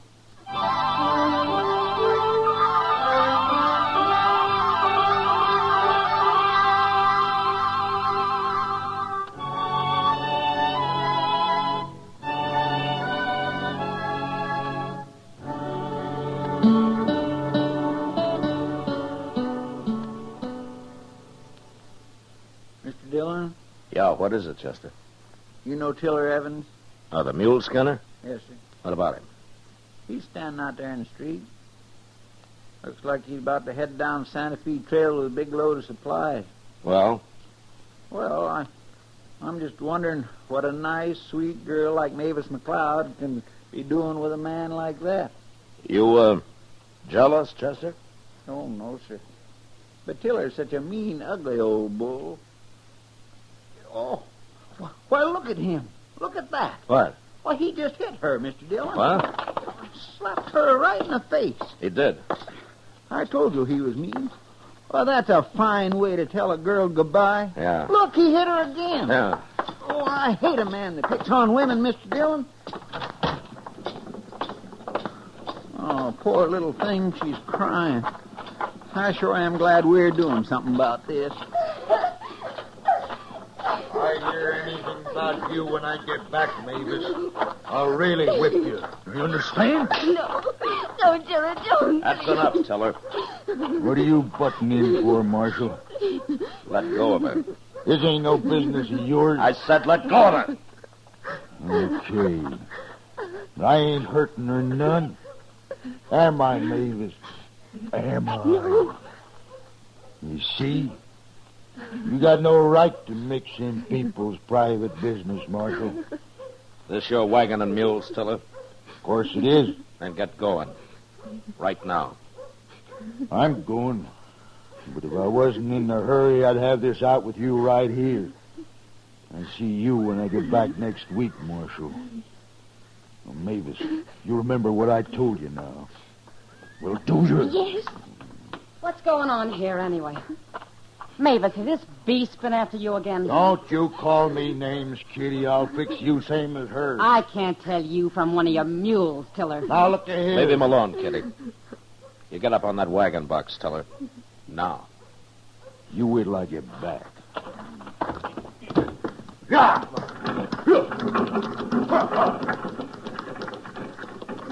He's been hurting you again, hasn't he, Mavis? Oh, I hate him. Well, what are you doing with him if you hate him so much? Oh, he's a bully, Chester.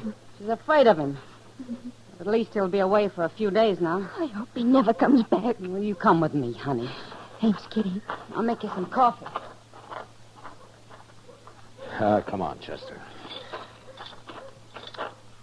Poor gal. You think old Tiller's going to start trouble when he gets back? I don't care if he does, Chester. No, I feel the same way. Only he's a mite too big for me. What? Look, there's somebody here. Are you Marshal Dillon, sir? I am. My name is Marcus France. How do you do? This is Chester Proudfoot. Mr. Proudfoot? Mr. Proudfoot. Well, how do you do, Mr. France? I witnessed that scene in the street there, Marshal. That man should be horsewhipped. He sure should. Such a pretty girl. And she's an awful nice girl, too, Mr. France. I'm sure she is. Well, Marshal, I don't want to take up your time. I thought it best we have a talk before I go to work here. You're a stranger in town, huh? I arrived this morning. I'm from Philadelphia, Marshal, and I'm a gambler. Oh? They gamble much in Philadelphia? Men gamble everywhere, sir. The weakness is universal. I suppose. Well, you can gamble here all you like, as long as you don't run a crooked game. That's precisely what I wanted to see you about, Marshal. What? It's not that I'm dishonest, but I've often been accused of being so. Sometimes makes for unpleasantness. Around here, it usually leads to gunplay. Yes, of course. I can handle myself on that score. Mr. France, I never heard a gambler yet come out and admit he was a crook, but if he is, sooner or later, either he or somebody else winds up dead. That's why I don't tolerate anything but an honest game in Dodge. You impugn my honor, sir? He what? Never mind, Chester. Now, just what is it you want to tell me, Mr. France? I am a gentleman, Marshal. Well, if you are, you're about the first one that ever rode into this town.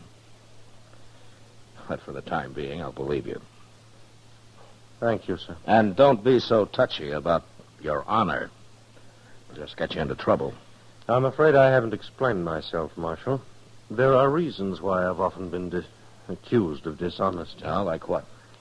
A bad loser will grasp at any straw to save face. He'll even call the deal crooked. Yeah, I've seen that happen. There are likely to be many losers in a game I run. Is that so? It may sound like bragging, Marshal, but I possess great skill at cards. Also, I'm extremely lucky. I see. Now, you may send a man to watch the deal if you like. Perhaps Mr. Proudfoot here. Oh, sure. Why, I'd be glad to come. No. You run your game, Mr. France. If it's crooked, I'll find out soon enough. All right. But don't get the idea you're going to start shooting down every man that bothers you, no matter how good you might be with a gun. Do you include self-defense in justifiable homicide, Marshal? If it is self-defense. But you take to killing people, even in self-defense, and I'll have to run you out of town. Oh, hello, Matt. Chester. Hi, Doc. Fella's been trying to sell me a new horse, Matt. I thought you'd take a look at it for me when you're through here. Sure, Doc. This is Marcus France, Doc Adams. I'm pleased to meet you, Doctor. Doc'll do. Of course. Where are you from, mister? Philadelphia, sir. Not much sun there. Sun? Well, you look peaked. I've had a long journey, sir. Well, now, when you get rested up, you come see me, and I'll give you some good tonic. $1 a bottle, Mr. France. He gave me some once. I appreciate your interest, Doc. Perhaps I will call on you one day. Anytime. Now, if you gentlemen will excuse me, I'll be going. Goodbye, Mr. France. Goodbye. What's he done in Dodge? He's a gambler, Doc. Why? Oh, I don't know. He seems sort of out of place around here. He says he's a gentleman. Oh, maybe that's it. Well, I've heard that easy talk before. I will soon find out just what he really is.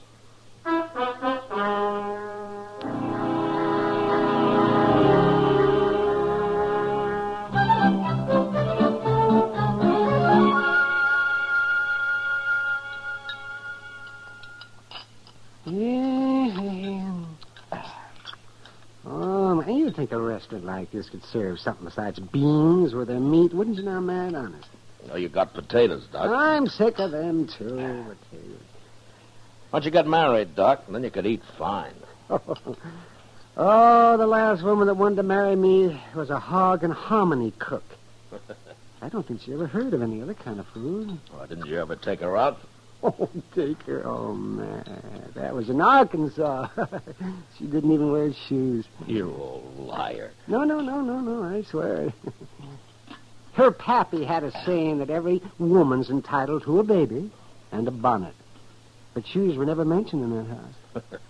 You must have made a handsome couple. Oh, well, of course, I was somewhat younger then. A lot younger, I hope. I was, and good thing, too. They lived in a place called Rip Shin Thicket. Rip Shin Thicket. The courting that girl was a day's work, man, believe me. Doc, why don't you finish your supper? I'm not even listening to you. Oh, and she had a brother called Spotted Jack, and he claimed he never slept in a bed his whole life. Or took a bath. There must be something else we can talk about, Doc. Oh, man, well, anything at all. Gee. Well, what are you going to do about that gambler, that Marcus France, for example? Well, I don't know yet, Doc. Well, he's been here for a week, and he's already killed a man. That was self-defense, all right. But if it happens again, he's through. You think he's dealing honest, Matt? So far, he is. Mr. Dillon. Doc? Well, Chester? Chester? Yeah, I've been over at the Texas Trail. Miss Kitty asked me to find you.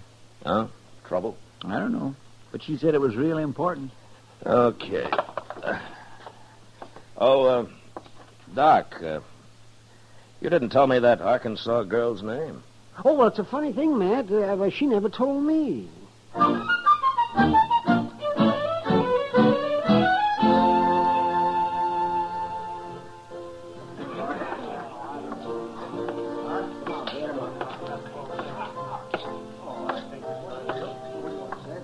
Hello, Kitty. You wanted to see me, huh? Sit down, Matt. All right. It's about Marcus France over there. Oh? He's going to be killed, Matt. What? Tiller Evans is due back tomorrow. Well, what's Tiller got to do with it? You remember the day he left? When you stopped him from slapping Mavis around? Mavis? You mean Mavis and France? She says she's in love with him, Matt, and she doesn't care who knows it. Underneath, she's scared to death. Well, does France know about Tiller? Well, Mavis told him. Matt, I don't know what you think about him, but to me, he's the most decent man I've met in a long time. Well, he may be, Kitty. But he's sure causing a lot of trouble. Well, Tiller's going to kill him. I know he is. You got to stop it, Matt. Kitty, how did a nice girl like Mavis get started with Tiller in the first place? Oh, she didn't have much choice. The big ape just moved in on her and took over. She's awful young, Matt, and pretty helpless. Well, if she and France are so much in love, why don't they get married? I've thought of that, too. So has Mavis, by the way. Well, maybe France isn't so honorable after all, Kitty. Give him time, Matt. Tomorrow isn't very far off. Before I said you're cheating, and I meant it. No man can call me a cheat, mister. I just did, didn't I? Stay here, Kitty. Yeah. You better leave the game, mister. You're a cheat and you're dealing crooked cards. You got a gun, mister. Now use it. Leave that gun where it is. Now, France, I warned you once. You heard what he said, Marshal. I meant it, too. He's dealing crooked cards. Can you prove it, mister? I don't have to prove it. He's got over $100 of mine. I ain't won a hand at this table in an hour. See, Marshal? Just like I told you, some men can't take losing. Did you see him cheating, mister? I didn't have to. Look at that pile of money. You talk pretty loose for a man that doesn't have any more to go on than that. Now, why don't you forget about it and get out of here? Forget about it? You heard me. This game is closed for the rest of the night. Well, just as you say, Marshal. Gentlemen, the game is closed. I'll see you later.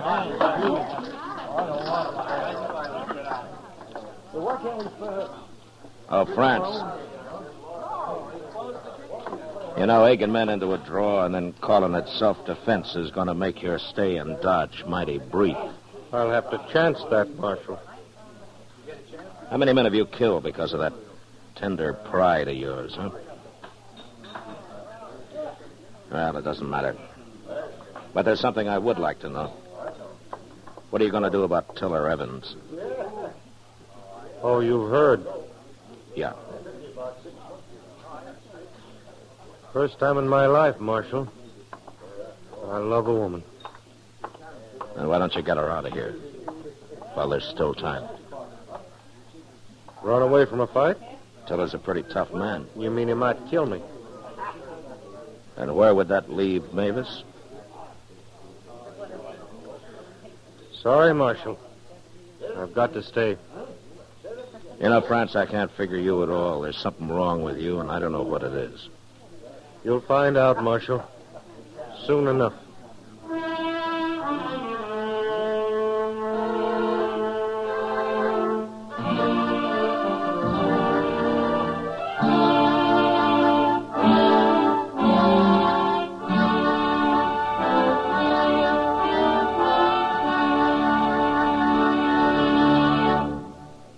We will return for the second act of Gunsmoke in just a moment. But first, tomorrow afternoon on Stage Struck, Mike Wallace and CBS Radio cover the opening of the new Broadway musical, The Girl in Pink Tights. Its star, Jean Mayer, Charles Goldner, and others in the cast will be heard. Stage Struck on most of these same stations tomorrow afternoon, opening The Girl in Pink Tights, a promising newcomer full of Sigmund Romberg's music. Now the second act of Gunsmoke.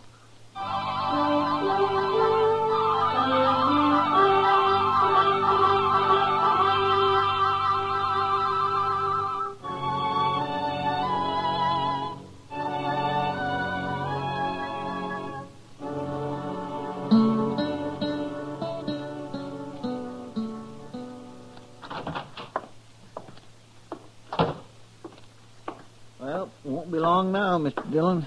Oh, what won't be long, Chester? Cowboy just told me he passed Tiller Evans a couple miles down the trail.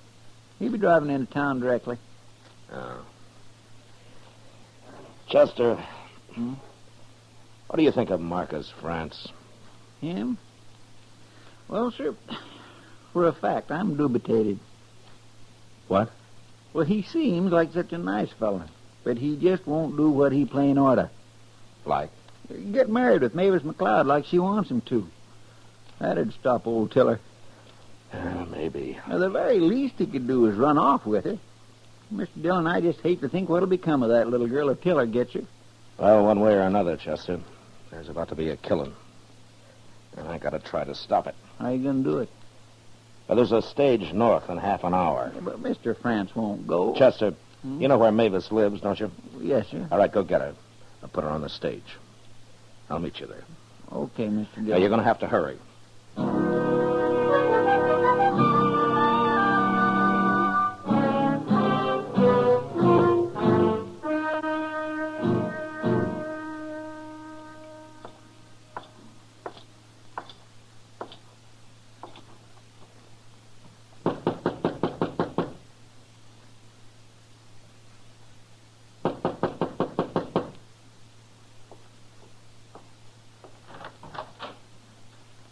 Hello, Marshal.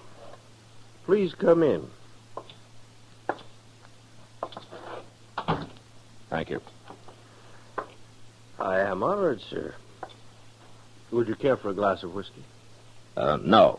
No, thank you. The very best money can buy. France. Tiller Evans will be here shortly. You'll be looking for me, Marshal, not I for him. Well, any way it happens, there'll be a killing. One sinner less in the world. I'm a lawman, France, not a preacher. Yes, of course.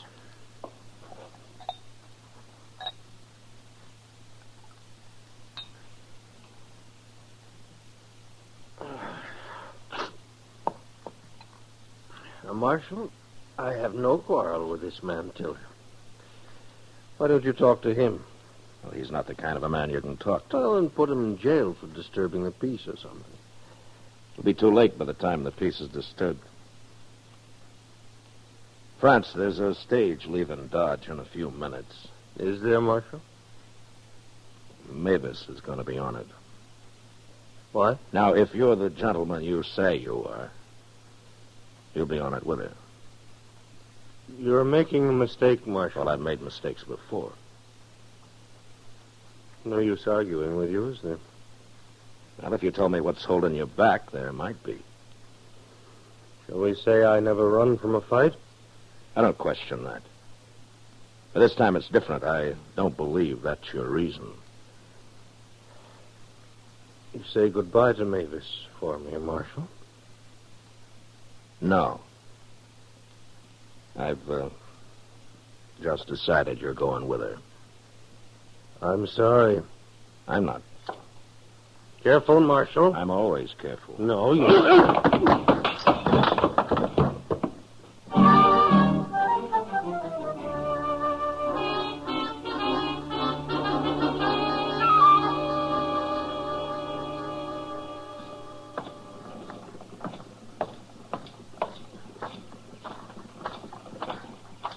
Hey, good morning.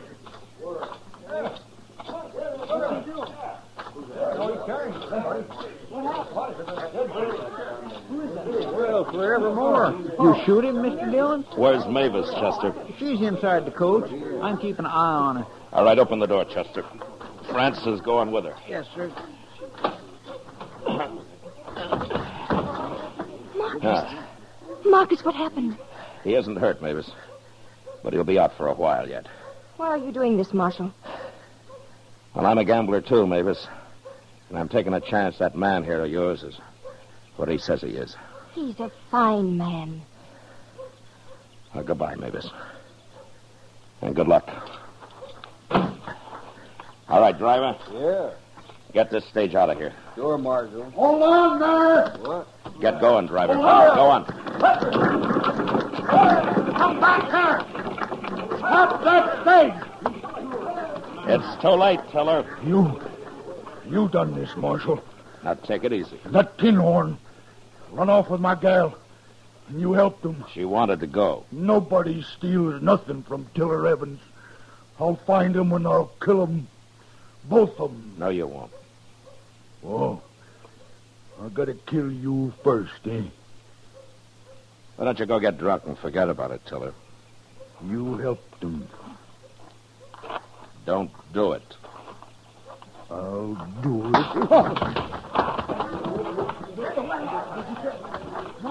Chester, Yes, sir? take care of this, will you? Yes, sir. Couple of you fellas give me a hand here. We'll drag him over at that trough. Leon, you and Crosby help me.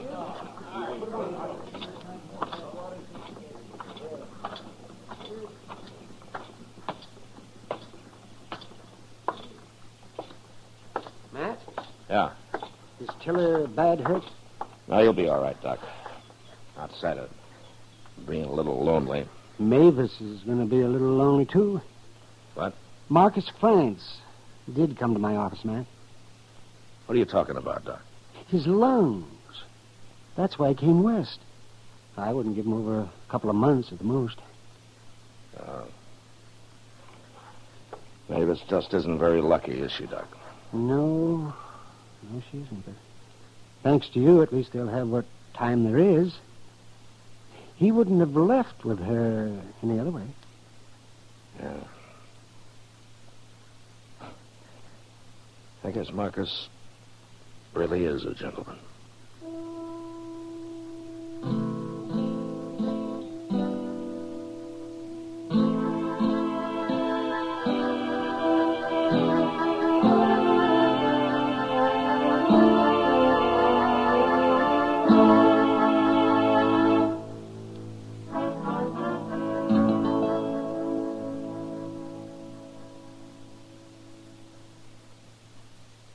Gunsmoke, under the direction of Norman MacDonald, stars William Conrad as Matt Dillon, U.S. Marshal.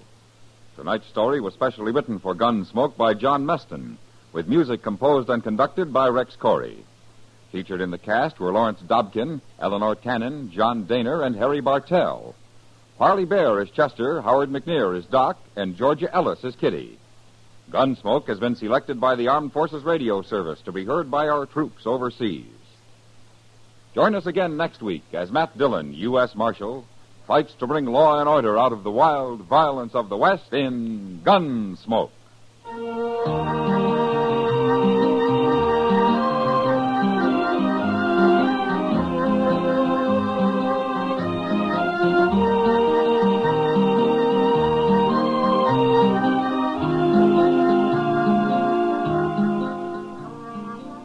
Monday night, CBS Radio's Suspense stars Ronald Reagan.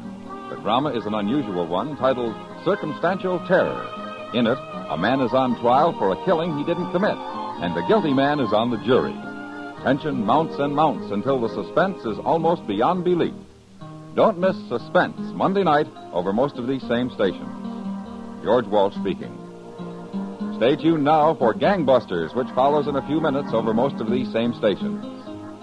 For more outstanding drama, remember the Lux Radio Theater, Monday nights on the CBS Radio Network.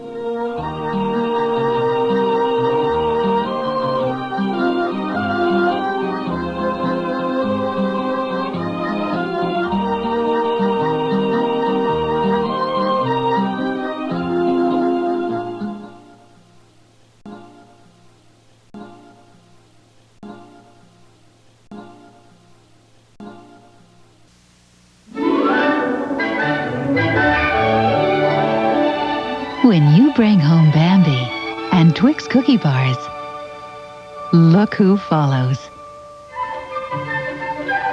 Buy your family the video cassette of Walt Disney's classic, Bambi, and Twix family packs, and get a cuddly Bambi toy free. Details where you buy videos and at Twix displays. America's Favorite Miser is coming up next. It's the Jack Benny Program. J-E-L-L-O. The Jell-O Program, starring Jack Benny with Mary Livingston and Phil Harris and his orchestra. The orchestra opens the program with Fine and Dandy.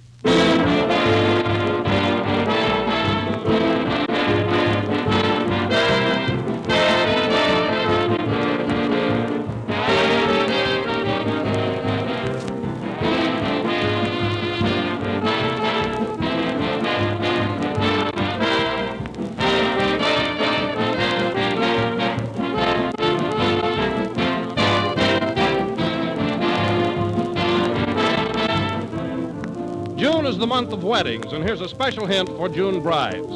In planning your first menus, have Jell-O often for dessert. For all men, like everybody else, enjoy Jell-O's extra-rich fruit flavor. You can serve Jell-O in hundreds of different ways, in salads as well as desserts. And on each package, you'll find one or more helpful new Jell-O recipes. And here's another grand thing about Jell-O. It's so easy to make. Why, it takes no time at all to turn out a dessert that looks as if you'd worked hours over it. Remember that Jell-O is a great help in making your menus deliciously different. And always keep a supply of Jell-O on hand. But when you order Jell-O, be sure you get the real thing. Genuine Jell-O. Look for the big red letters on the box. They spell Jell-O.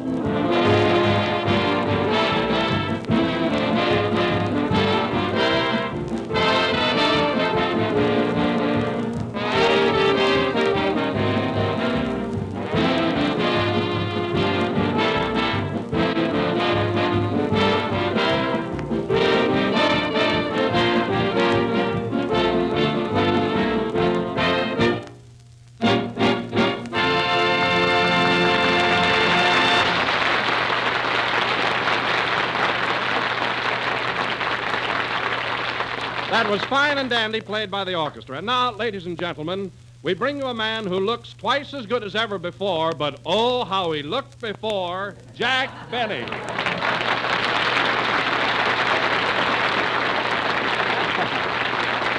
Well, yes, sir. Hello again. This is Jack Benny talking, and thanks, Don. Thanks very much for the compliment, if it was.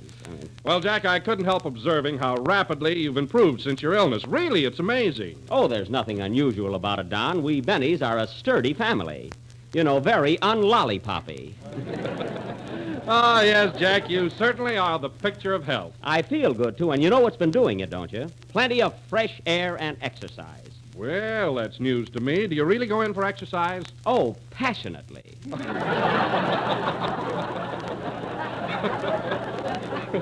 Why, I'm on my third rowing machine. By the way, Don, where are the next Olympic Games? In Japan in 1940. Gee, I wish they were sooner. You know, Jack, I had no idea you were such an athlete. Oh, yes. Well, tell me, Jack, just what is your formula in the pursuit of muscular stimulation? Well, what was that, Don? I say, what do you do for exercise? Oh. Well, Don, the first thing in the morning, I fling back the covers and jump out of bed. Then I do my breathing exercises. What's that? I smell my breakfast. By that time, I'm ready for my, Oh, hello, Kenny. Hello, Jack. What are you fellas talking about? Exercises that have been building him up. Oh, exercises. I train her. You have? What does he do for you, Kenny? Oh, he takes me for a run through the park, and then he makes me jump through hoops, and after that he makes me balance a ball on my nose. But, Kenny, you've got an animal trainer. What? An animal trainer. Well, he certainly did wonders for me. He did, huh? You should see me bury a bone.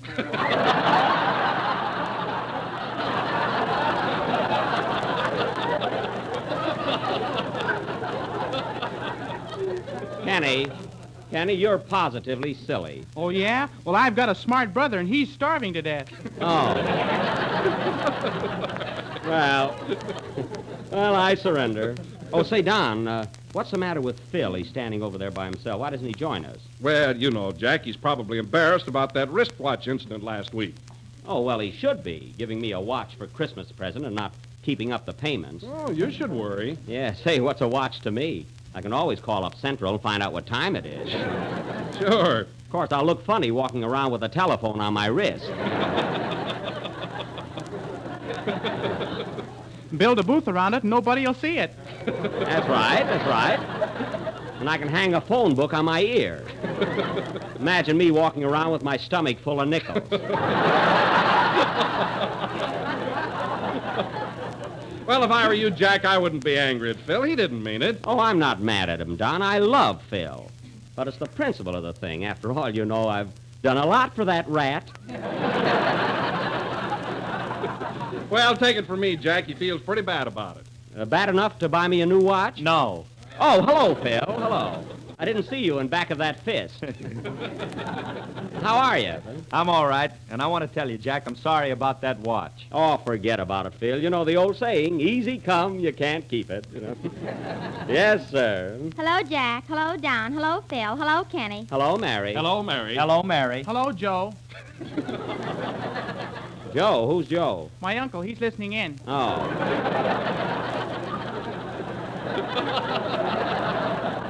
Well, Mary, do you notice any change in me? How do I look? You look swell, Jack. Gee, you're so tan and muscle-bound.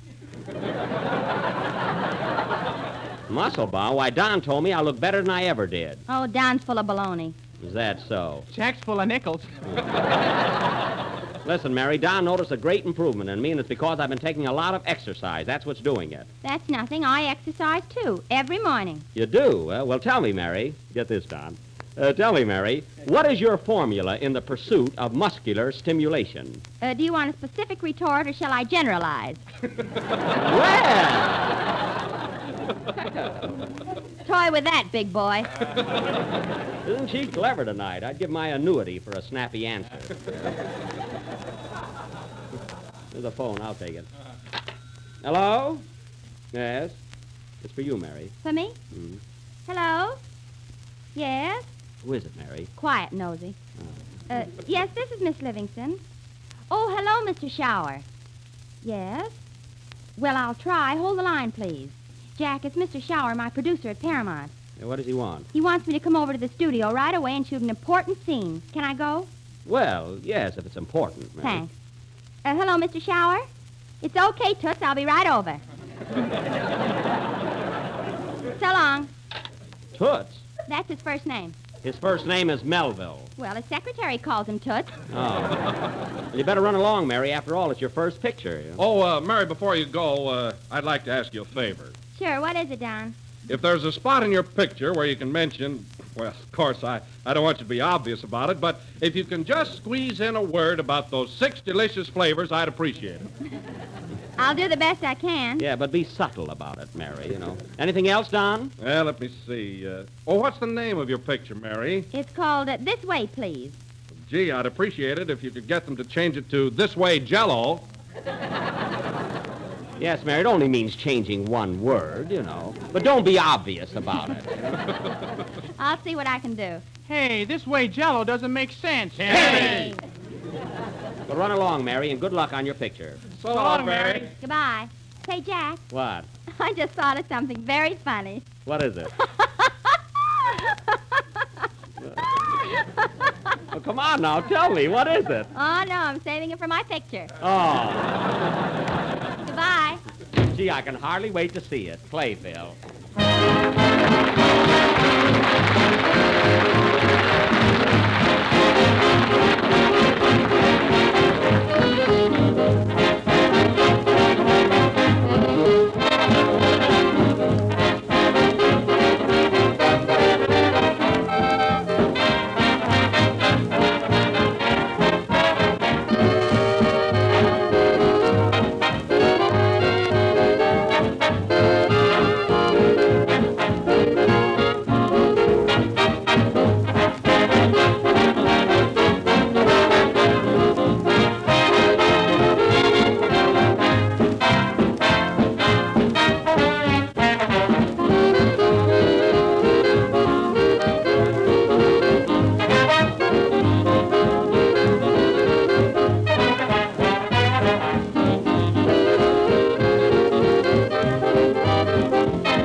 Shall We Dance, played by our rollicking rhythm rascals and directed by that eminent American maestro, Mr. Phil I.G. Harris.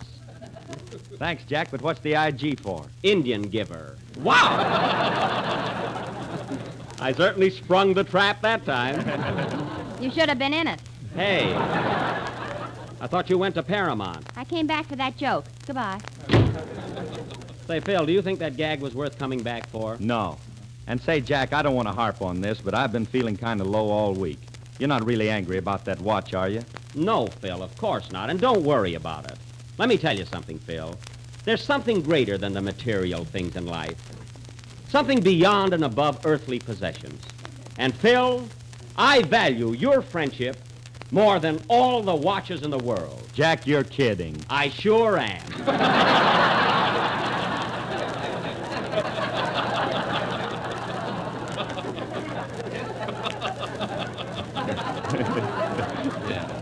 Well, to show you my heart's in the right place, I'll buy you a present next week that'll make up for everything. Yeah, well, get me something I can nail down. Or at least something I can eat. All right, I'll get you a plunk steak. That's plank. No, it's plunk. I'm going to hit you over the head with it. Fine friend. Phil, you're the kind of a guy who could split up Damon and Pythias. Are they still running around together? I don't know. I missed Winchell's broadcast. I wish somebody would knock on the door or something. What a coincidence. Come in. Well. Hiya, Buck.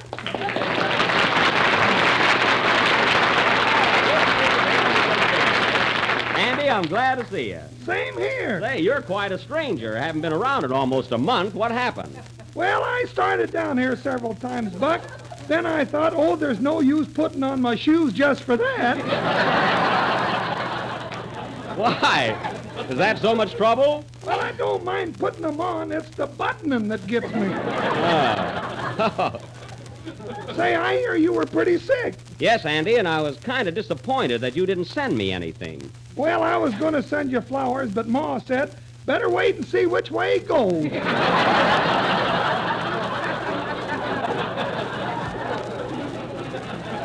Well, I feel all right now. You know, I've been exercising. You ought to try it. Huh? Buck, by the time I get through plowing and chopping wood, I ain't got no time for it. Oh, naturally. About the only real exercise I get is helping Ma carry Pa up to bed. Why, is the old boy that lazy? Yep, most every night he comes home dead lazy. I get it, I see. Say, where's Mary? I'm over at Paramount working on my picture. Go away, Mary. What were you saying, Andy? I said, where's Mary? Oh, she had to go over to Paramount to work on her picture. She did? You know, I'm working over there, too. I'm with Bing Crosby. Oh, you and Bing, huh? Yeah, say, Buck, do you think two crooners in one picture is overdoing it? No, Andy, no. You and Bing don't sing anything alike. I don't know. He's coming along pretty fast. Well, I wouldn't worry about it. Say, Andy, have you got any cute girls working with you? Mighty cute, Phil, but they ain't cooperating worth a darn. They ain't, eh? Well, maybe they prefer Bing Crosby. After all, he's a ladies' man. That's what I told you. Two crooners is too much. There's something to that, huh? But there's one thing I can't understand, Buck. What's that? Well, if those gals are so stuck on Crosby, why did they let me run out and get them sandwiches all the time? Well, they must like you, too. I know, but it gets pretty monotonous hearing them say, oh, honey, to Bing and ham on rye to me. Well, cheer up, Andy. You may work yourself up to chicken salad. Well, that's pictures for you. You know, I'm starting on one myself pretty soon. It's called Artist and Model. You got a good part? Only the leading role, Andy. Say, Jack, what did you say the name of your picture is? Artists and Models. Artists and Models? Why, they've been shooting that for 6 weeks. They have? Well, I better get over there.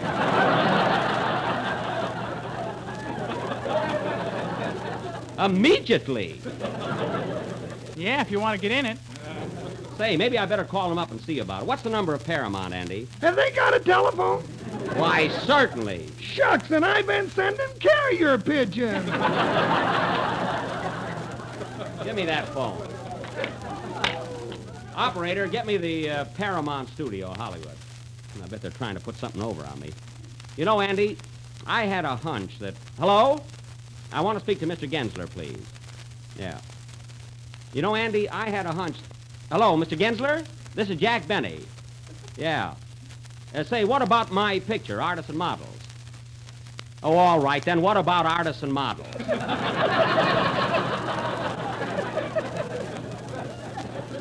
Well, I understand you've been shooting it for 6 weeks. When are you going to get to me? I'm not worried. What? Well, don't I come out of the barrel at all?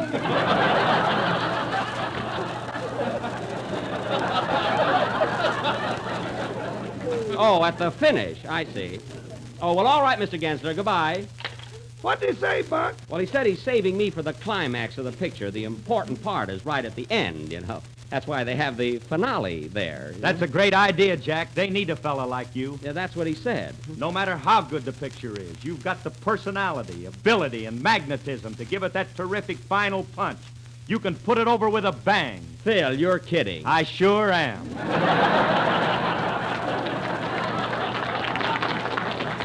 Now, wait a minute, Mr. Harris. That's my career you're kicking around. Yeah. Well, Buck, I gotta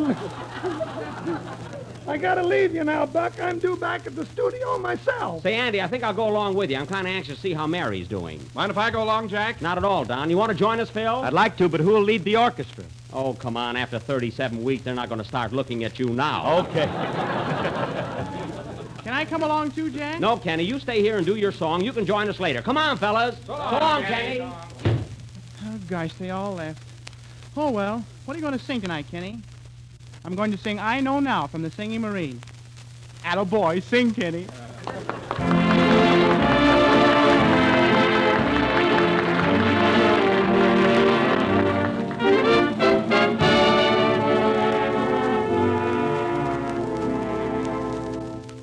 It's not a sign of meekness to say you're wrong when you discover your mistake. It doesn't show your weakness, it shows you're strong when you admit a blunder that you make. For I know now you're the only one. I know now I'm the lonely one.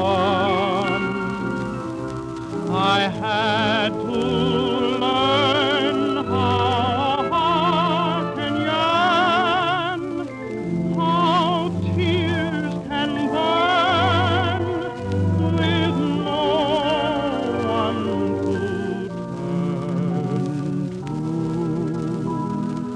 to. I know now that I can't forget.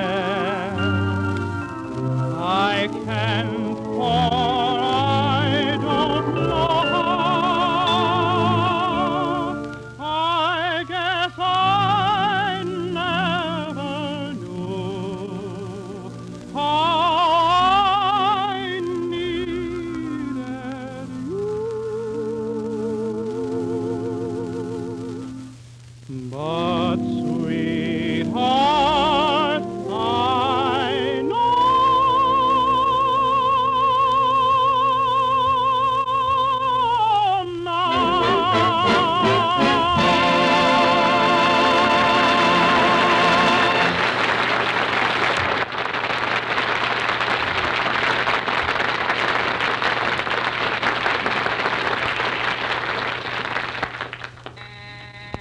Paramount Studio.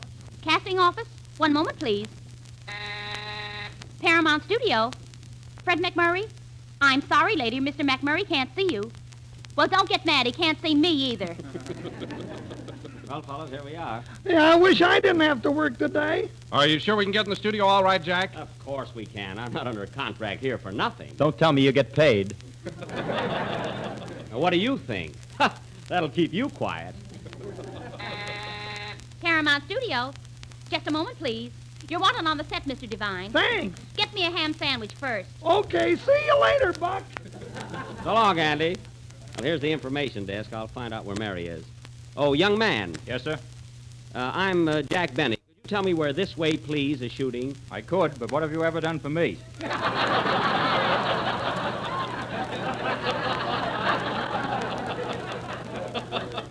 Well, this is the information desk, isn't it? Say, are you trying to bribe me? Now, look here, young man. What stage is Mary Livingston working on? Stage 7. Thanks. How do I get there? You can walk, or I'll take your piggyback.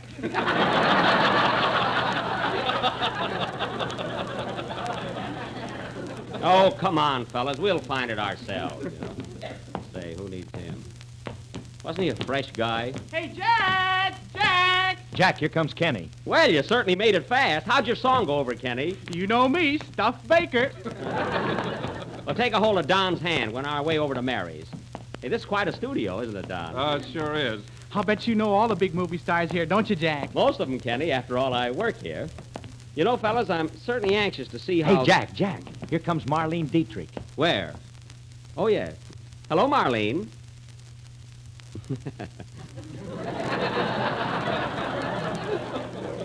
Oh, Miss Dietrich, hello. That didn't work either. I guess she didn't recognize me without her makeup on.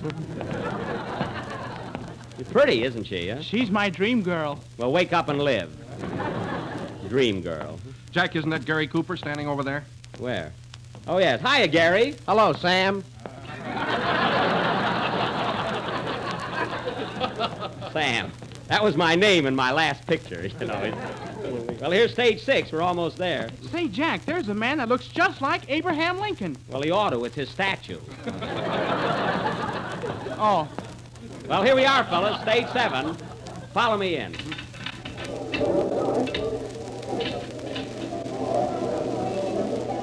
Quiet! Quiet on the set! Yeah, I guess they're ready to shoot. Oh, boy, look at those chorus girls. See you later, man. Woo-hoo! Leave it to him.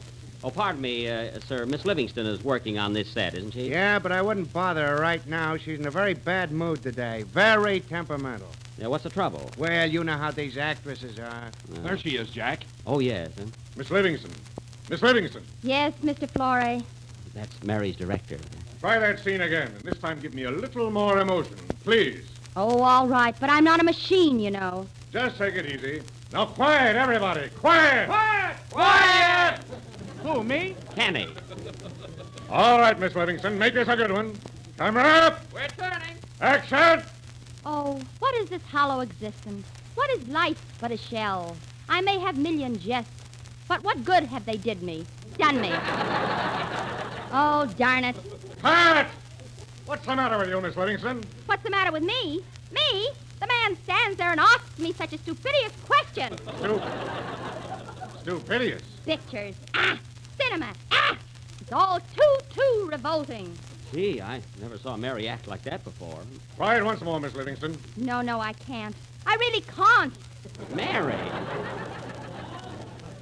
I don't feel those lines. I don't feel the part. It ain't me. Wow! Now, Miss Livingston, please try and... I can't work with this crowd staring at me. People! I want to be alone. Mary, what's the matter with you? You stay out of this! But I'm only trying to help Miss Livingston. I don't need any help. I'm Robert Florey. Well, I'm Jack Benny. I'm Kenny Baker. Quiet! I'm Don Wilson, and Jell-O has 6 delicious flavors: strawberry, raspberry, cherry, orange, lemon, and lime. Throw that guy out! I don't care. I did my duty. Quiet! Quiet!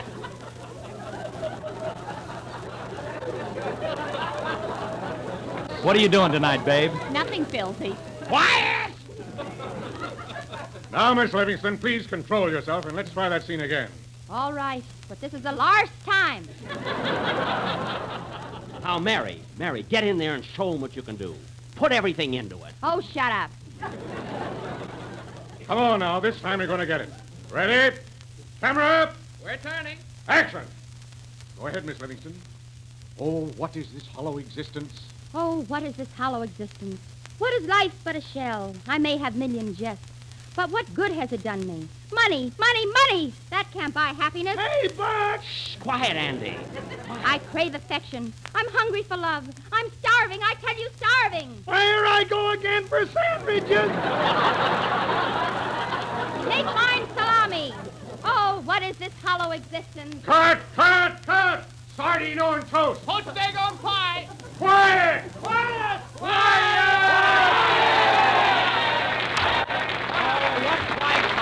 Roast beef, Andy.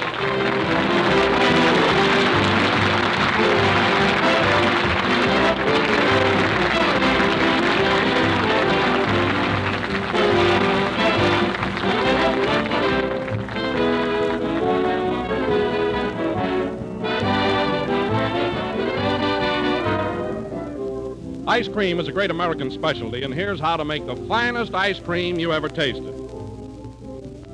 Make it with Jell-O ice cream powder, the new improved product which makes delicious, creamy ice cream right at home. Ice cream made this quick, easy way is more economical, too, for you actually use less cream and get more ice cream.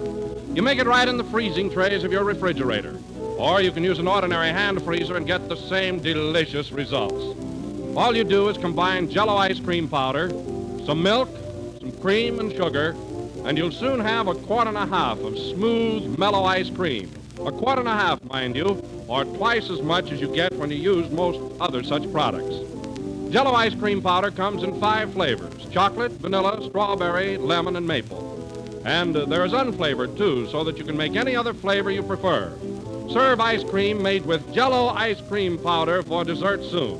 It's bound to make a big hit with everybody. Ask your grocer tomorrow for Jell-O ice cream powder.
The 37th program in the new Jell-O series. We're with you again next Sunday night at the same time. Say, Mary, I'm surprised at you. When I make pictures, I'm not so temperamental. Neither am I. This was your idea. Say, Jack, were we really at Paramount tonight? No, Kenny, the whole thing was only an illusion. Then I might as well tear up this phone number. Yes, Bill. Shucks, do I have to tear up these sandwiches, too? Quiet! Quiet! Good night, folks.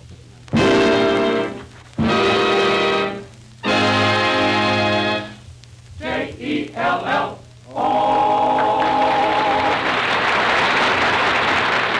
The Jell-O program comes to you from Hollywood over the Red Network of the National Broadcasting Company.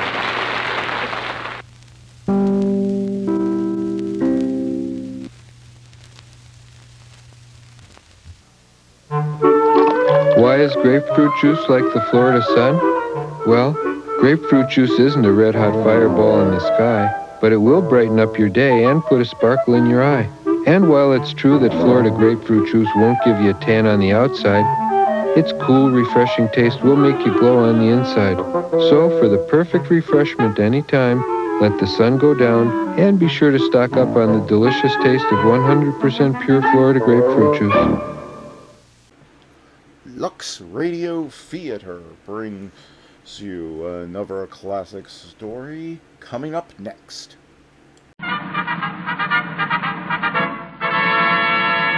From Hollywood, California, the Lux Radio Theater presents Paul Muni in the life of Emile Zola with Josephine Hutchinson, and as guest producer, Mr. Leslie Howard.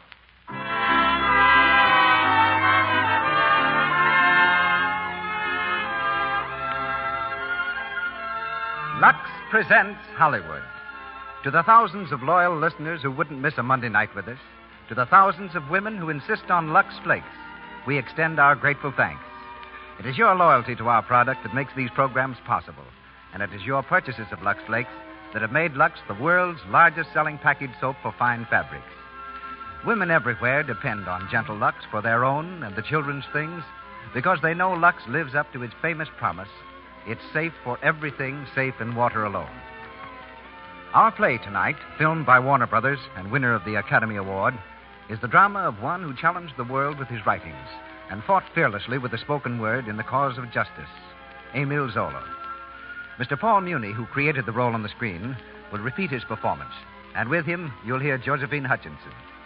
Louis Silvers conducts our music, and as special guest between the acts is the man who directed the film version of our play, Mr. William Dieterle.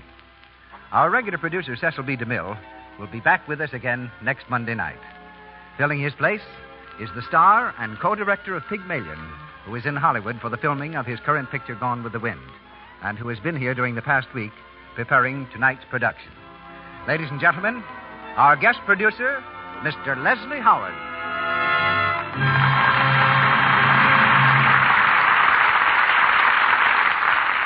Thank you, Mr. Ruick. Good evening, ladies and gentlemen. This is an exceptional evening. We have an exceptional star. We have an exceptional play. Paul Muni in the life of Emile Zola. I doubt if the screen has ever known an actor who drives himself harder than tonight's star. In his current Warner Brothers picture, Juarez, went 64 weeks of preparation before Mr. Muni was ready to face the camera. And just as exhaustive was his research into the life of the man he plays tonight, Emile Zola. With Mr. Muni comes another real artist, that very fine actress, Miss Josephine Hutchinson, in the part of Zola's wife, Alexandrine. And now, we journey to another place and another time. We cross the Atlantic and we pause in France, a France of 75 years ago. And so begin the life of Emile Zola.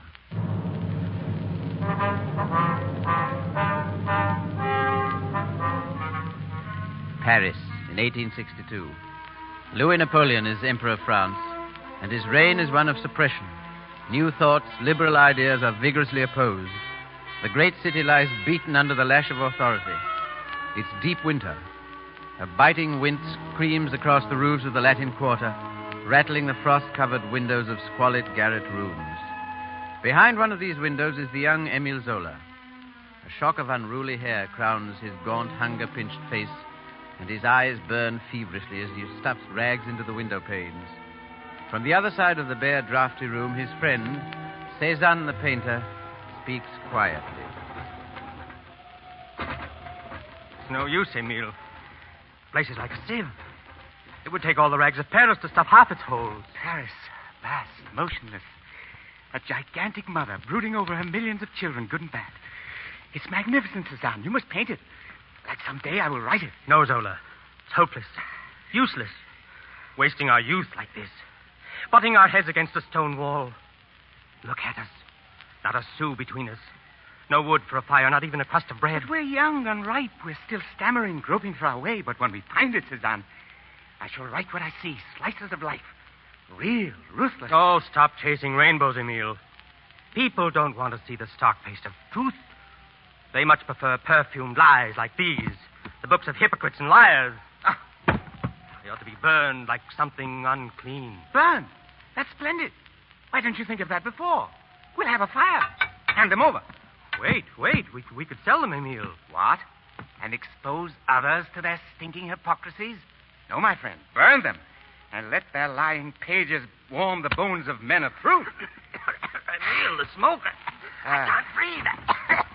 Paul, close that window. Do you want me to catch my death of cold? But we'll suffocate. That will be better than perishing from a miserable draft. Oh, you and your draft. I shall die of one someday. You'll see.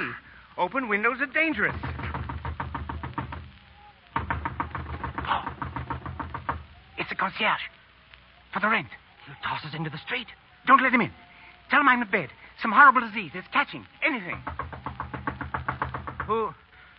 Who's there? Emile's mother. Madame Zola. Come in, Madame Zola. Thank you. Good afternoon, Mama. What are you doing in bed so early?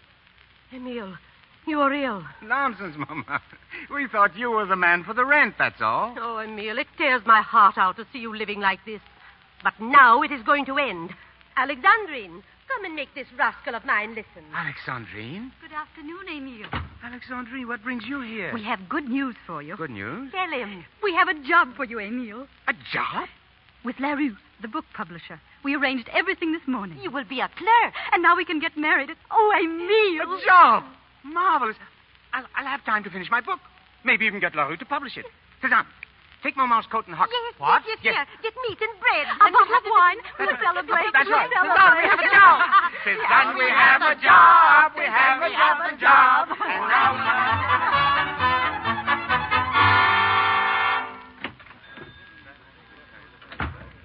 Emile. Alexandrine, you must not come here to the shop. Monsieur Larue has issued orders. I had to come. Oh, I hate to trouble you, Emile, but the butcher, he refuses us any more credit. But you told him we'd settle at the end of the month. He wants his money now. And the landlord was very nasty about the rent. Zola, Mr. Larue wants you in his office right away. Very well. I'll do what I can. Don't worry. Monsieur, this book was not published by me. I knew nothing about it. Nothing whatsoever. Well, we shall see. Monsieur Larue? Come in, Zola. Zola, this gentleman here is an agent of the police. He has something to say to you. Yes, monsieur. You have a book published called The Confessions of Claude. Is that right? Yes. It is my duty to tell you that the public prosecutor is highly displeased. Why? It's a bad book. Badly written, you mean? It is an offensive book. It will do great harm to public morals. I beg your pardon. Keep quiet, Zola. We've been watching your writings, young man. You're a troublemaker. These articles of yours, attacking our leading men of letters, the arts, criticizing the civic authorities. Perhaps you know something better for me to criticize. I don't want any of your impudence. And I'm telling you, you've got to stop it. This is an official warning. And I hope I won't have to come here again. Well, Zola? I didn't mean to get you into trouble, Monsieur Larue. Why do you have to write such muckraking stuff when there's so many pleasant things in life? And so many unpleasant things. That is not your business while you're working for me. From now on, you'll attend strictly to your work. And stop writing trash. No, monsieur. What? Is that a bad exchange for a job? Very bad exchange. You're a foolish young man. But if you prefer to go hungry, that's your business. You're discharged.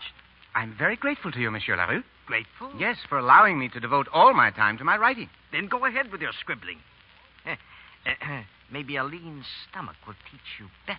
But a fat stomach like yours sticks out too far, Monsieur Larue.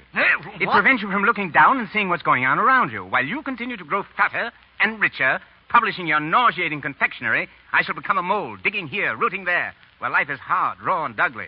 I'll stir up the whole rotten mess. You will not like the smell of my books, Monsieur Larue. Neither will the public prosecutor. But if the stench is strong enough, maybe something will be done about it. Good day, Monsieur.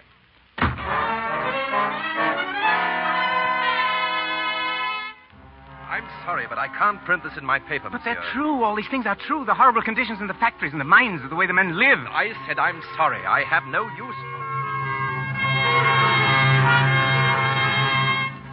In this article, you say the army is honeycombed with graft, that they're provoking the Prussians into war. Yes, yes, it is the truth.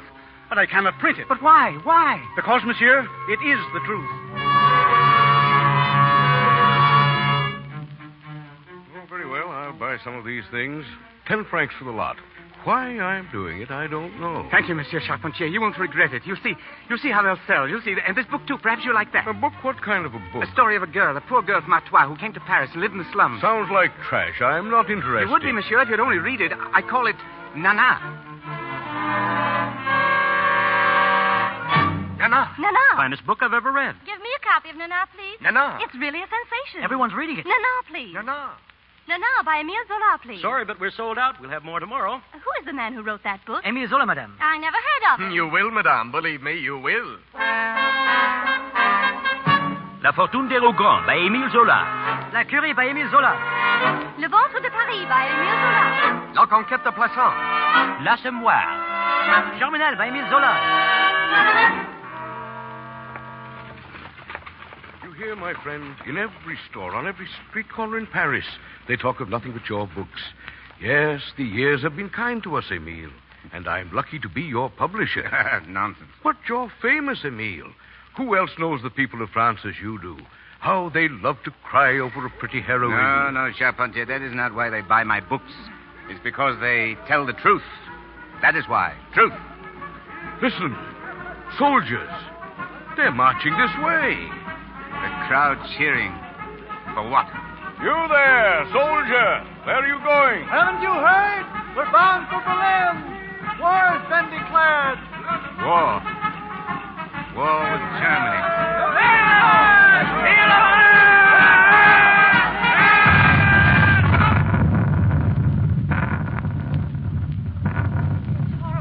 Horrible. We shall all be murdered in our beds. The Germans at the very gates of Paris. There isn't a morsel of food. Even the horse flesh has been sold out. How will it end, Emile? How does it always end?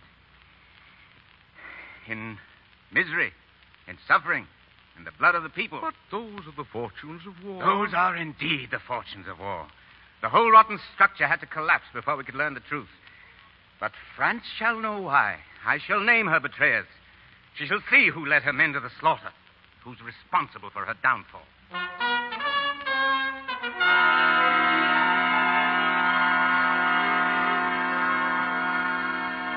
The Downfall. The Downfall by Emile Zola.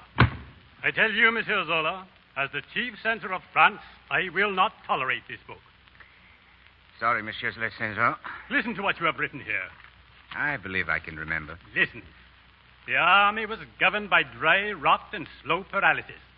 The general staff were mediocre, of an ignorance past belief. But if the army made mistakes, Monsieur... The army does not make mistakes. Really? How interesting. Every book you've written has caused us trouble.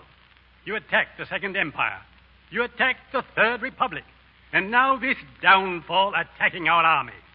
Such a book makes the public lose confidence and respect. Lose confidence in inefficiency. Lose respect for cowardice and stupidity. That would be a pity, Monsieur. Nevertheless, you'll write no more such books, Monsieur Zola. Except perhaps one about the rascality of army-ridden politicians. The chief censor, perhaps. What? That's an idea. No. You're a reasonable man, Monsieur Zola. We only wish to do what is best for our country. That is so, isn't it? You'll do what is best for yourself by leaving me strictly alone to write what I please, as I please. Good day, Monsieur.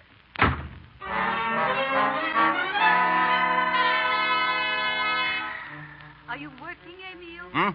No, my dear. Come in. But I thought you had so much to do. Yes, so I have. Somehow it won't come. Well, perhaps tomorrow.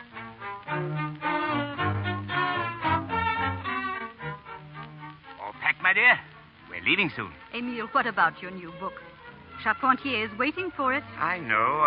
But you promised, dear. And if we're going to be traveling so much, I don't Now, don't worry so, Alexandrine. I'm going to work on the boat every day. You just wait and see.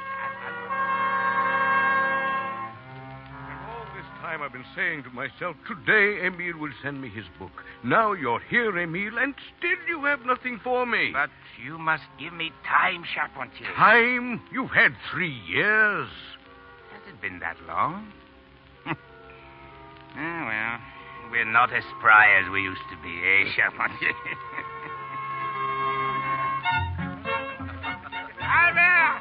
Albert! More wine! Fill the glasses, gentlemen. I have a rare treat in store for you. Yes? Vintage of 1809. The conditions in the mines are worse than ever before. Really? Another catastrophe last week, the second in a month. What they need is a guild, an organization. More than that, gentlemen. They need a champion. Someone with influence to show them the way. Another Zola, perhaps? Well, why not Zola himself? Or is he more interested in the vintage of 1809? They'll work out that problem somehow. They have youth. They have courage. Albert, where's that wine?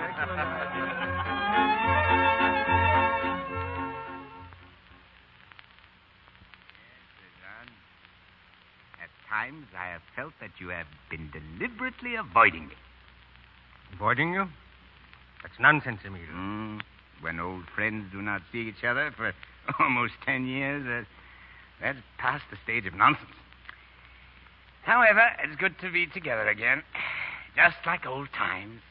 Your house doesn't look like our old garret. Well, I'm comfortable, Suzanne. Very, very comfortable. Yes. Perhaps too much so.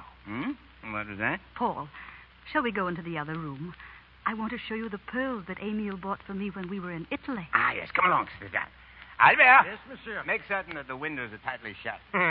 Still afraid of drafts, Emile? Yes, my chest, you know. Your chest is as strong as a barrel and always was. Come, Paul.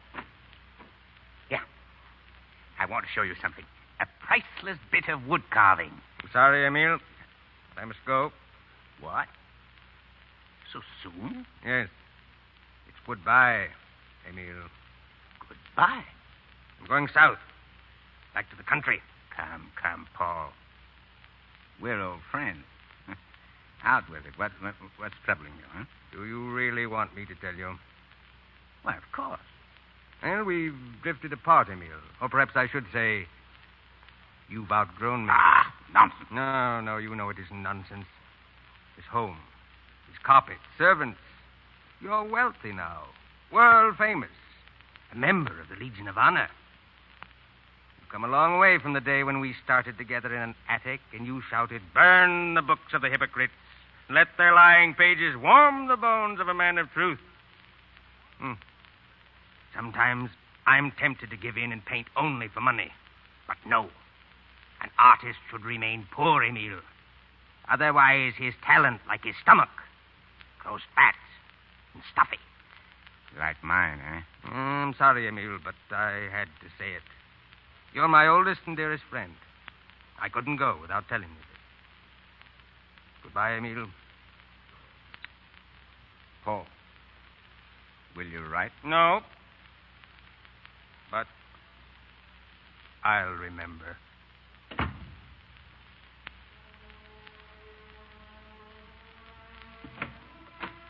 Emile. What's the matter, dear? Tired? No. Just thinking. Suzanne's gone. Back to Provence. Emile, you didn't quarrel. Quarrel? With Suzanne? No, but he's taken something of me with him. The last of my youth. Strange. Suzanne and I struggled together, starved together. Now our paths have divided. Well, I've fought my battles, and now I want calm, rest. From now on, I can only look backward. Oh, that's just idle talk. Come along. Play me a game of piquet. Yeah. Well, life is tricky, and I suppose we don't influence our fate.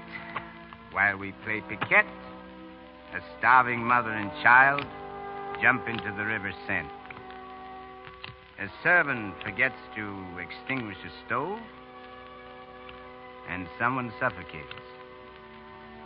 Who knows whose fate may mingle with ours, or when?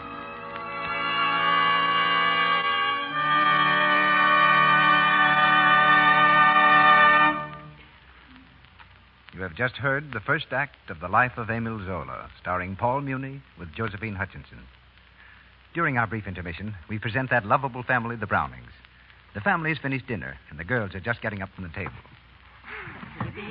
Well, come on, Midge. Let's get the dishes out of the way, huh? Okay, Dot. I'll help clear off the table. Oh, wash your dishes in Lux today. It's kind of your hands. Hooray, hooray. Oh, why, that's a cute little song, Midge. Where'd you hear it? Over the Dr. Susan program the other day. But that program's in the afternoon, Midgie.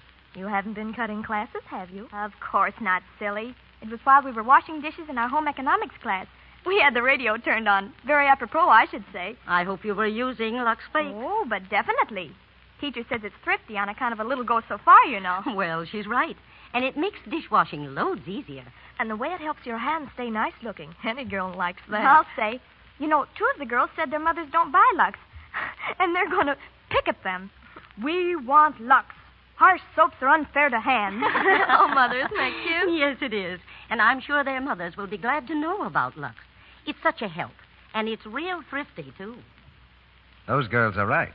Harsh soaps are unfair to hands. They contain harmful alkali that's apt to dry the natural oils in your skin and make your hands rough and red. Lux Flakes have no harmful alkali. Absolutely nothing to spoil the beauty of hands. So use Lux for your dishes, won't you? To help your hands stay soft and smooth. Remember, a little goes so far. Lux is thrifty. And now, Leslie Howard is ready to raise the curtain on the second act of our play. Paul Muni in the Life of Emile Zola with Josephine Hutchinson.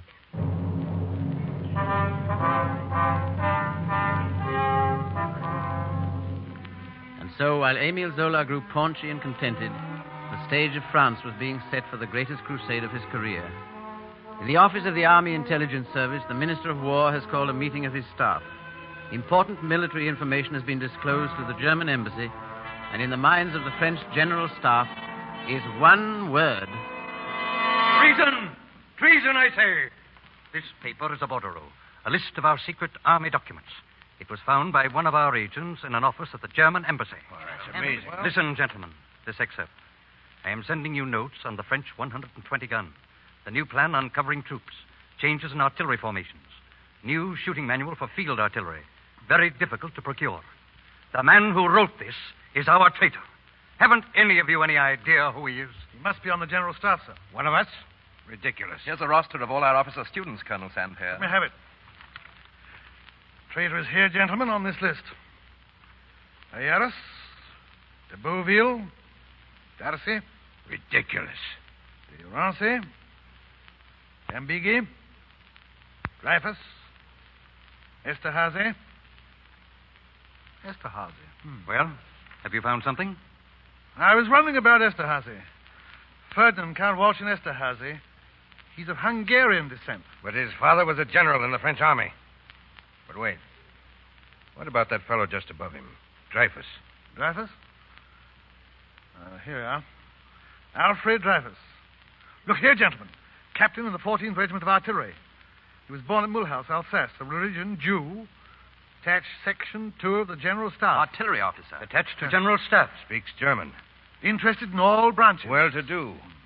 He's the man. That settles it. Take action at once. Very good, sir. Major Dort? Sir. Summon Bertillon, the handwriting expert from the Bank of France. Get samples of Dreyfus' handwriting. Send a message to Dreyfus to a report here in the morning. Yes, sir.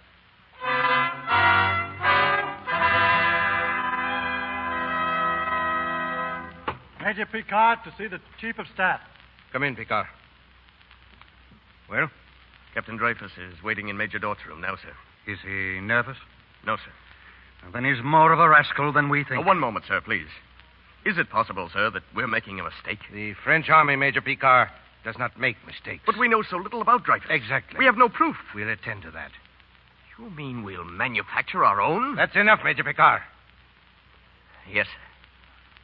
Major Dort. You will see Captain Dreyfus at once. You know what to do. Very well, sir.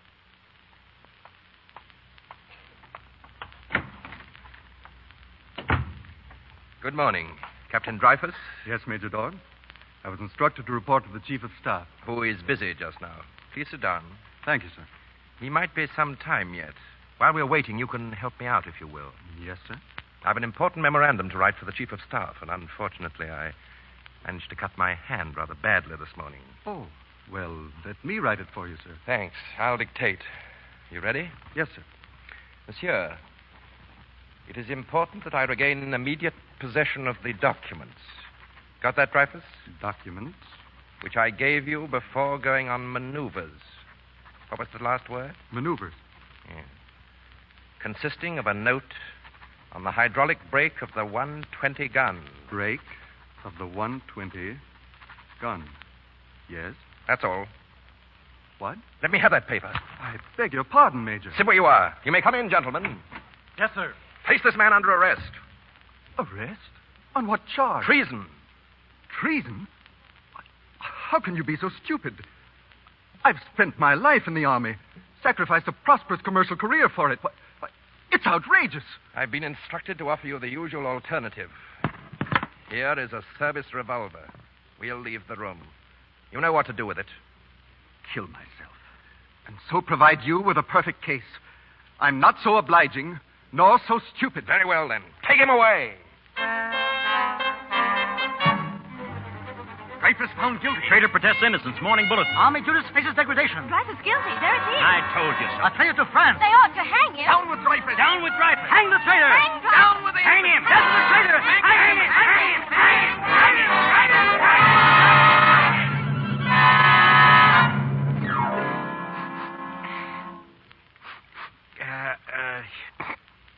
I just sit here on the toll. And if my friends want to sit with me, they must bear my misery. Is there anything quite so uncomfortable as a busted foot bath? Or quite so silly as a cold in the head? It starts at one end and retreated from another.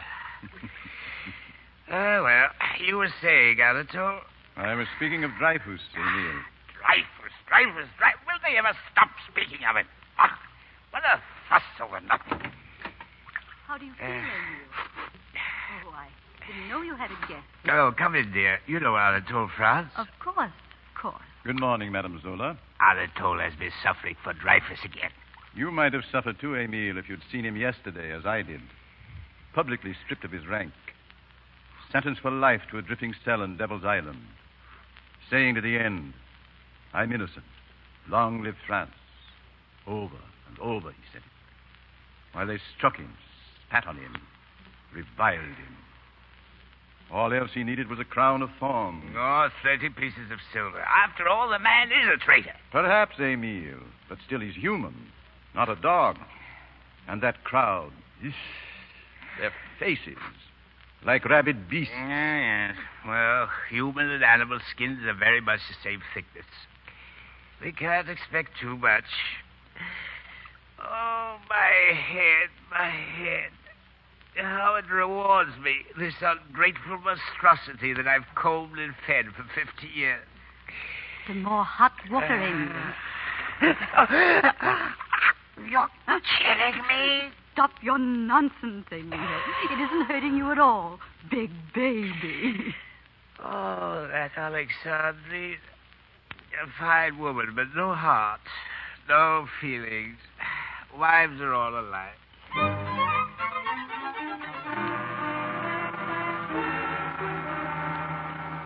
In other words, Major Picard, you mean to tell me you ferreted out another criminal? Not another criminal, sir. The criminal. I've come to you first, sir, as Chief of Staff. Major Picard, the Dreyfus case is closed. But I've never been fully convinced of Dreyfus' guilt, sir.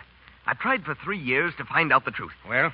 I examined the Dreyfus evidence and discovered that he was convicted not on the bordereau, but on a secret document secretly introduced, which Dreyfus and his counsel were not allowed to see and were not even told about. This made me doubly sure that someone had sacrificed Dreyfus to cover himself.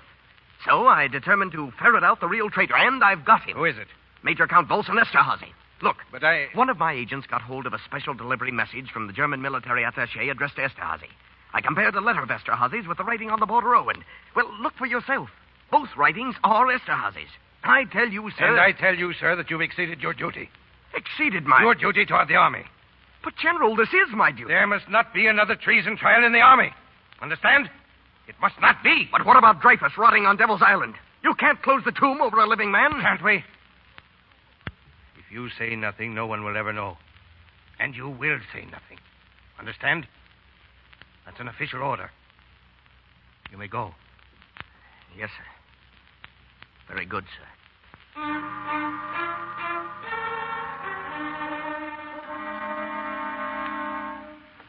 Pardon, monsieur. Monsieur Zola. What? I'm sorry, Albert. monsieur, but there's a... How many times must I tell you I must not be disturbed after dinner?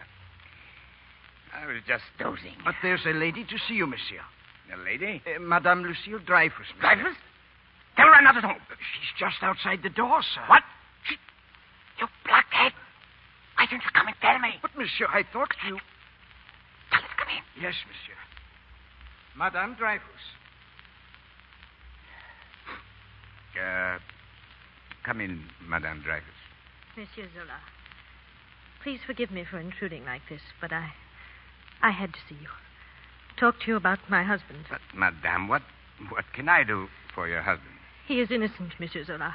I have absolute proof. But no one will listen. No one. Oh, please, monsieur.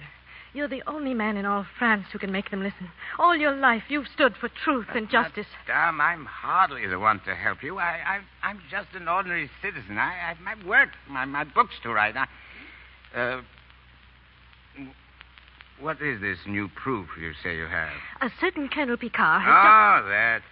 It was in all the papers. Picard came back from Africa and accused Esterhazy of riding the bordereau. But Esterhazy was acquitted, madame. Yes. Acquitted by the same army group that convicted my husband. Well, they'll stop at nothing to protect themselves. They're even ready to sacrifice one of their own class. Monsieur, Colonel Picard was arrested and imprisoned in Mount Valérien early this evening. They've arrested Picard? Yes. I have all the facts, Monsieur Zola. Look, monsieur. Here. These are copies of letters written to Colonel Picard by the Assistant Chief of Staff, proving beyond doubt that the General Staff knows that my husband is innocent and Esterhazy is guilty. They knew? And ordered Picard to suppress the truth? Why, that's monstrous. Oh, Monsieur Zola, you will help me, won't you? How can anyone help you? All France believes your husband guilty, hates him as a traitor. Don't you see?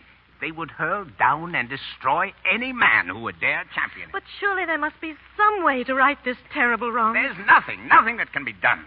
Nothing. Unless some fool would publicly accuse the General Staff and get himself dragged into court on a charge of criminal libel, then possibly... Yes, monsieur. Madame, you wouldn't honestly expect me. Why, I have my family to consider. I've lived my life. I've had enough of fighting and turmoil. I'm happy here and contented. Why should I? I'm sorry, Monsieur Zola. It was only my despair that brought me. You see, I was thinking of my family, too. Of my children, who ask me every day where he is, when he's coming back. My husband, condemned to suffer a living death. I'm sorry. Good night, monsieur. Madame Dreyfus, you've left your papers. Albert! Monsieur? Albert, follow Madame Dreyfus. Tell her she's left her portfolio, these papers, these letters, and... Emile, burn the books of the hypocrites. Let them warm the bones of a man of truth. Well, monsieur? A man of truth. Stomach grows fat and stuffy. Monsieur Zola. A man of truth. Well, Albert, what are you standing there for? But the papers, monsieur. Oh, no. You just leave them. Get up. I've work to do.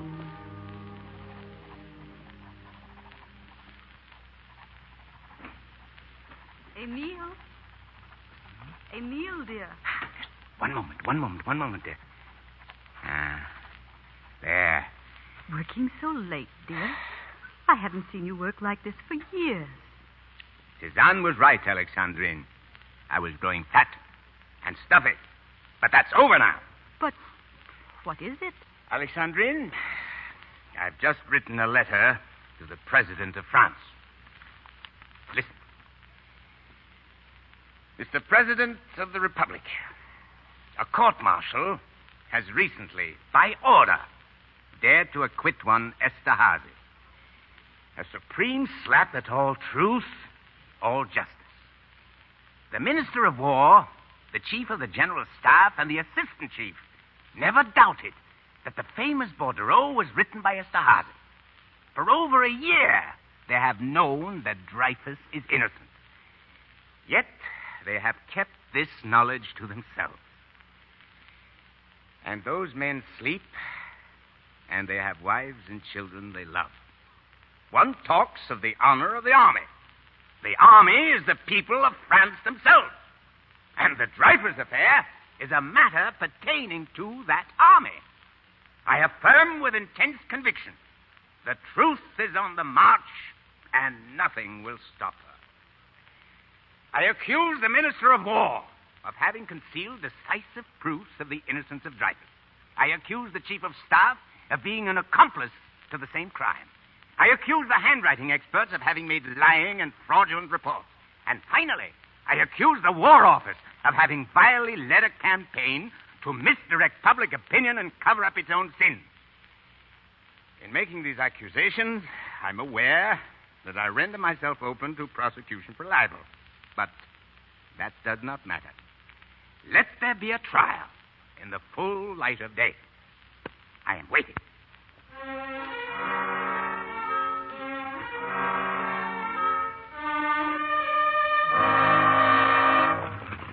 Accused by Emile Zola. I accused? What tripe is that to publish? Who is he to accuse anyone of anything? A fine state the country's in when a fellow like that dares to tell us our army's rotten. I never heard of a rich writer. How'd he get his money, then? From Germany? Where else? And let me tell you another thing. Look, there he is now. Zola, across the street. Hey, there's Zola. Come on, let's get him. Kill this writer. Throw him in the river. Kill him. Get him. Come on, let's get him. Let's get him. Emile, what's happened? The crowd. They're after me. Is it because of... Yes. My letters to the president. You must stay indoors. You mustn't leave. Oh, they're throwing things at the house. Yes. Listen to them. They hate me, Alexandrine. They've burnt me in effigy. They've thrown stones at me. At me, Alexandrine. The people of France. At me. The one who's fought for them all his life. But it will do them no good, Alexandrine. The truth is on the march, and nothing will stop her.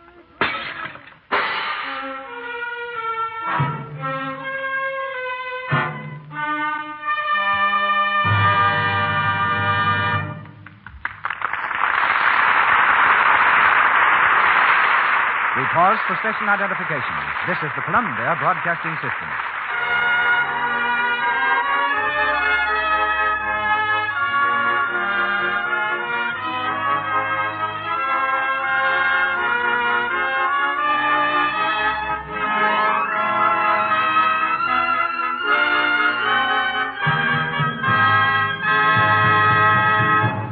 The curtain falls on Act Two of The Life of Emile Zola, starring Paul Muni with Josephine Hutchinson. Before going on with Act Three, we present our guest of the evening. But first, here are 8 little words I wish you'd remember. A little goes so far, Lux is thrifty. Remember that, won't you? Just a few flakes make such a lot of suds. Lux is the thrifty care for stockings, underthings, blouses, sweaters, and dresses. For everything, safe in water alone. And for extra economy, be sure to buy the generous large-size box of Lux Flakes. Here's Leslie Howard now with our guest of honor. Physically, he's a big man, is William Dieterle. And cinematically, you can measure his stature by those fine pictures, The Life of Emile Zola, the Story of Louis Pasteur, and his latest handiwork, Juarez. All 3 films have 3 things in common. Each is a product of Warner Brothers.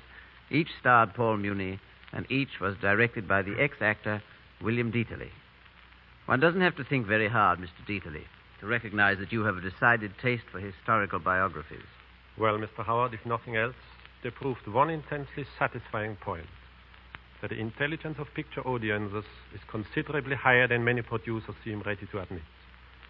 You proved the same point in Pygmalion when, among other things, you were brave enough to keep the title of the play intact and not change Pygmalion to something like The Passionate Professor or London Love or... Well, perhaps. But quite a few people, I understand, fully expected Pygmalion to be an animal picture. You know, really, I've even heard it called Pygmalion. Incidentally, your co-direction of Pygmalion was great. I know of no one who could have done better as a director and actor. Thank you very much. Now here's something that should be right down Dieterle Lane. Ever since history came to the screen, critics have accused Hollywood of twisting history around for its own purposes. Now tell me, A, is that true? And B, if so, what about it? It's partly true, of course, and here at least is my answer. It's a director's job to sell to an audience a definite idea, an idea whose course should be as direct and steady as an arrow toward the target. When factual accuracy is unessential to the general honesty of the theme, I think he makes a mistake by tipping his hat too frequently to the history book. The events of his drama must be told in an understandable, logical manner. And that, I think, justifies the minor rearrangements we have to make from time to time. Yes, I imagine that could easily work both ways, that at times it's a great temptation to forget the picture in favor of history. Especially when you are dealing with as great and fantastic a character as Mr. Muni portrays tonight, Emile Zola. His books brought him a huge fortune. But as a youth, He was so poor he had to stay in bed because he hadn't the money for fuel. He once flunked literature in school and became the most famous author of his time. He created 1,200 characters, but is best known perhaps for his electrifying letter I accuse. If this play you are doing so admirably tonight has a message to convey, it is that there are millions of people in the world today like Dreyfus, and there is not always a Zola. Yet this is no reason to despair, for at any time, through any chance, a Zola might come along. Let's hope so.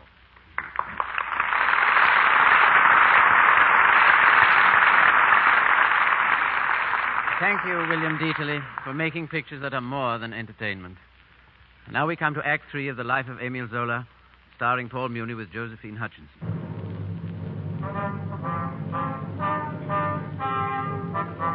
Defiantly, Émile Zola pursued his course, an open attack on the high command of the French army, an attack which was to lead directly to a court of justice and a trial for criminal libel. But Zola's primary aim was thwarted. Stubbornly, the court refused to allow any mention of the Dreyfus case. The Dreyfus case is closed. Witnesses favorable to Zola were silenced.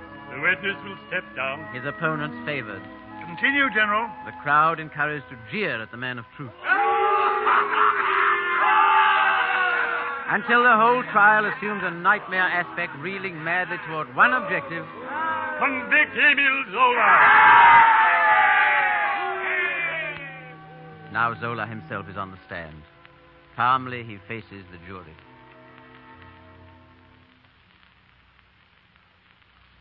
Gentlemen, my profession is writing, not talking. But from my struggling youth until today, my principal aim has been to strive for truth. That is why I entered this fight. It has been said that the state summoned me to this court. That is not true. I'm here because I wished it. I alone have chosen you as my judges.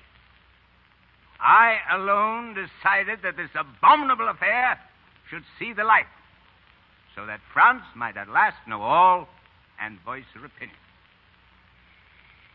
Gentlemen, I know you. You are the heart, the intellect of my beloved Paris, where I was born and which I've studied for 40 years.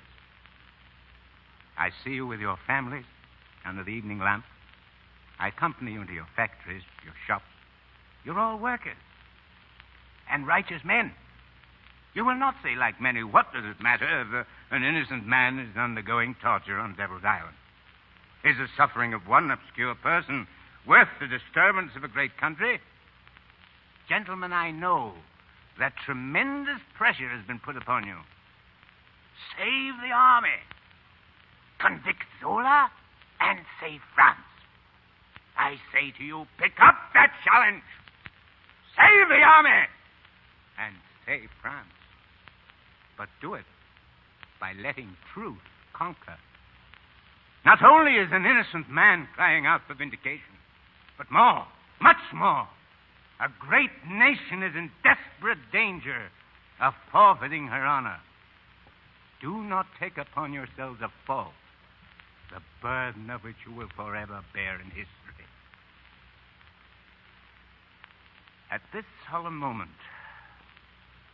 before you gentlemen of the jury, before France, before the whole world, I swear that Dreyfus is innocent.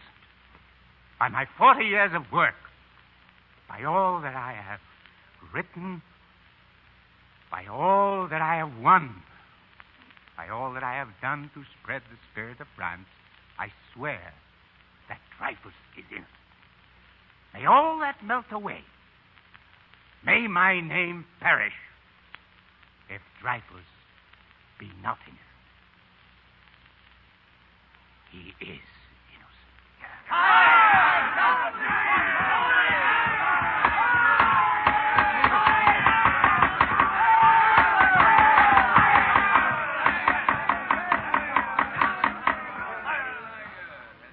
The jury will retire to form its verdict.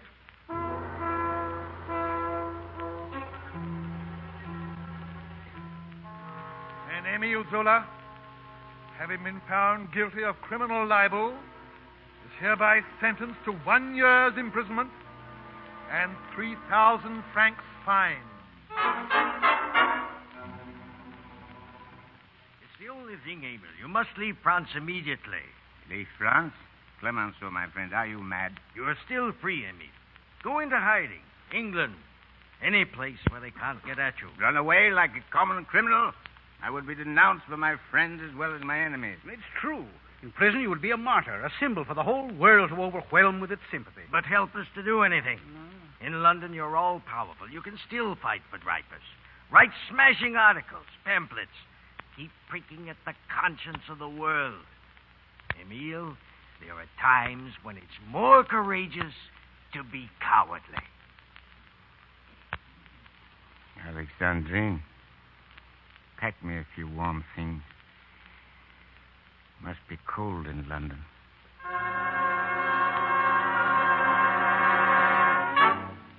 You see, he's run away. Turn tail like a coward and run to England. There's more to it than that.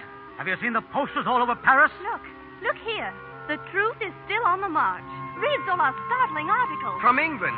So that's why he went.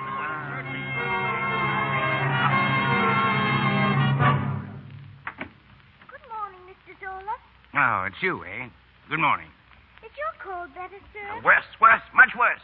What's become of your old scamp of a father? Is he ever going to get back from the village with my newspapers? Emile. He's here now, Mr. Zola. Emile, look. Yes, look. What is this, my paper, the papers? It's happened, Emile. It's happened. Listen to this. Colonel Henry's suicide after Dreyfus' confession. Confession? Henry, he was the man who framed the evidence against Dreyfus. Let me see. And this one here. French Chief of Staff resigns. Zola's fight for truth vindicated at last. Esterhazy in flight. He's running away. And Dreyfus, what's happened to Dreyfus? Look, Dreyfus case revision inevitable. Emile, you hear? You can go home now. Dreyfus will be freed. Home.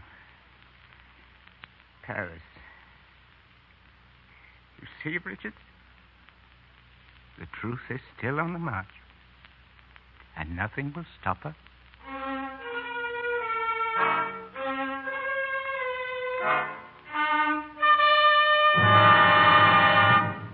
This next will be my greatest book, Alexandrine. My very greatest. I'm going to call it Justice. Please, dear. It's past midnight. You've done nothing but drive yourself ever since you came home. And you must come to bed. Yes. Presently, my dear, presently. Oh, yes. There's so much to do and so little time to do it. I see it all so clearly now. The future of France and the world. The cause and the effect. The roots and the tree. Huh? That's good. The roots and the tree. I must write that down. The cause and the... I can't understand this frantic hurry. Mm-hmm. There's always tomorrow. Always? I wonder if in the middle of my greatest work there will always be a tomorrow. Please, you're tired. You must get some rest. You've got to be up early for the Dreyfus ceremony. Yes, Dreyfus. Tomorrow he will be restored to the army. You know, it's a queer thing, this whole Dreyfus business. Before it, I thought my work was done. Then suddenly came this Dreyfus explosion, and I'm alive again. My head bursting with ideas. This new book, it's bigger than anything I've ever dared before. The world about to hurl itself to destruction. The will of nations for peace. A powerful break. Stopping it on the brink. Emile. You don't believe it? Wait. Listen. To save Dreyfus, we had to challenge the might of those who dominate the world. It's not the swaggering militarists. They're but puppets that dance as the strings are pulled. It's those others. Those who would ruthlessly plunge us into the bloody abyss of war to protect their power and their gold. Think of it, Alexandrine. Thousands of children sleeping peacefully tonight under the roofs of Paris, London, Berlin, all the world, doomed to die horribly on some titanic battlefield. Unless it can be prevented. And it can be prevented. It must. Now, there's something else I wanted to write here. Yes, Good night, Emile. Mm-hmm. Yes, good night. Good night, my dear. Mm-hmm. What are you doing? No. Close the window, please. But, Emile. Please close it. I'll catch my death of cold. And stir up the fire on the stove. Emile, it's dangerous to leave the window closed with a fire burning. No, nonsense. Just stir up the fire. Now, where was I? Huh? Mm-hmm. Can be prevented. It must.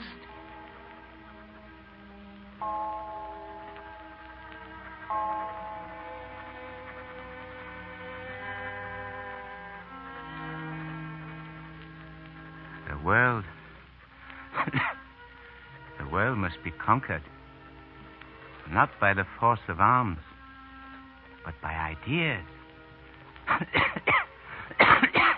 Ideas that liberate. Then we can build anew. Build for the humble and the wretched.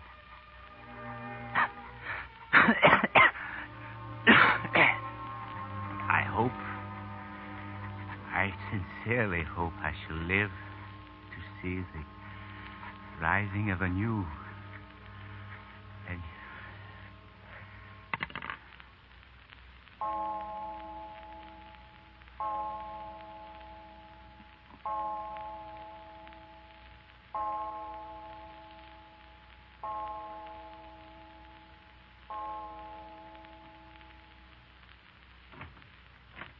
Emile, are you still working?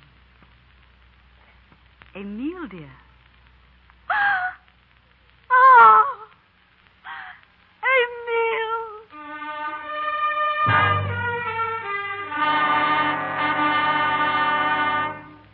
He's dead. Zola's dead. Died at his desk. Carbon monoxide poisoning. A great man. A great man. France will remember Emile Zola. All the world will remember Emile Zola.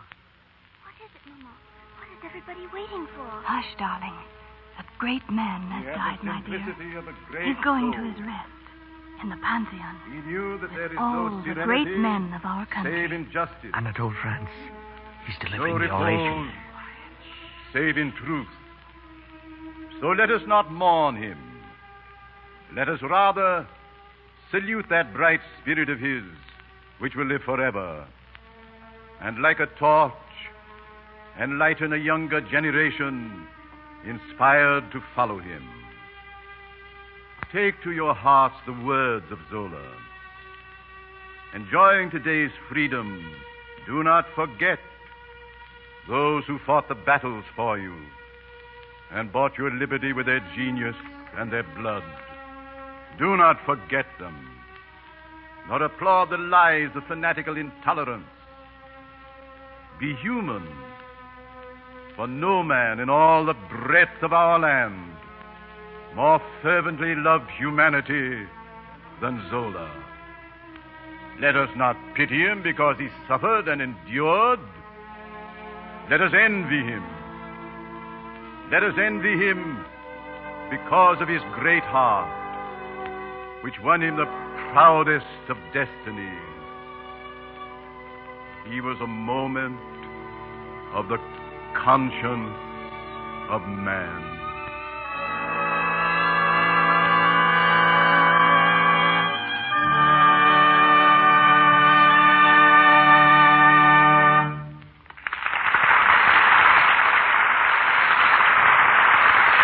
In a moment, our stars return for their curtain calls. But first, I'd like to make a little suggestion. Lots of people right now are thinking about Mother's Day gifts. Stockings are always a popular present, but have you ever thought of sending along a box of Lux Flakes when you give stockings? It's a little touch that adds a lot to your gift. You see, with Lux, there's no harmful alkali, no cake soap rubbing to weaken elasticity.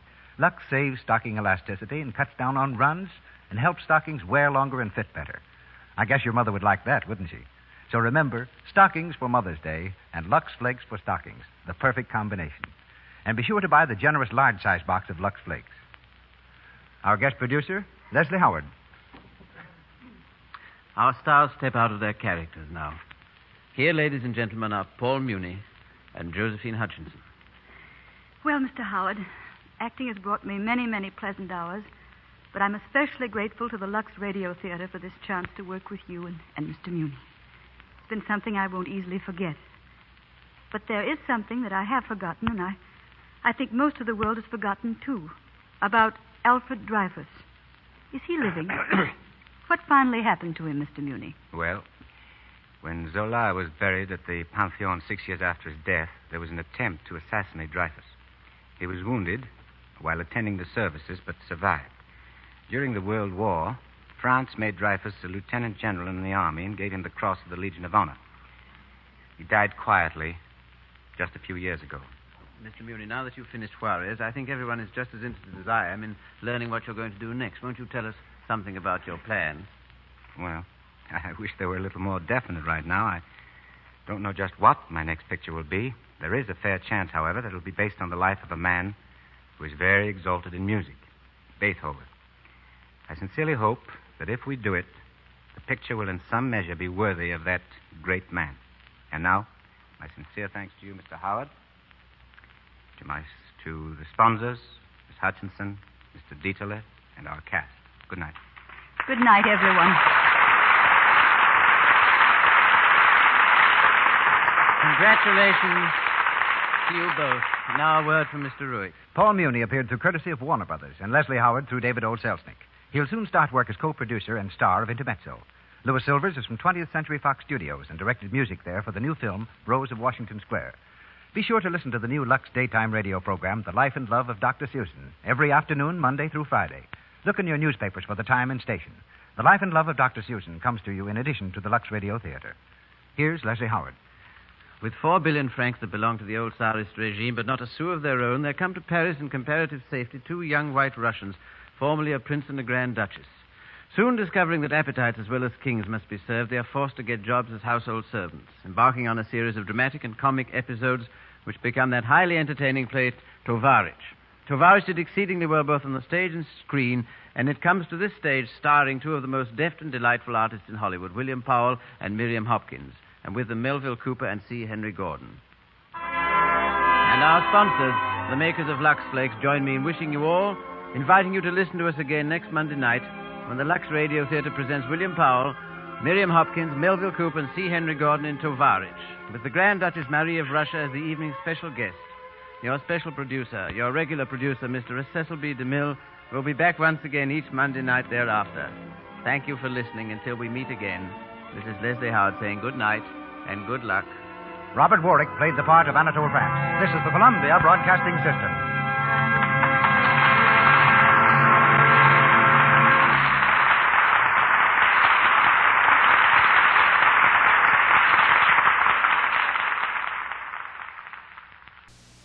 What happened? I have to know everything. I just can't wait. Who's having an affair with who? I gotta see. You had to be there.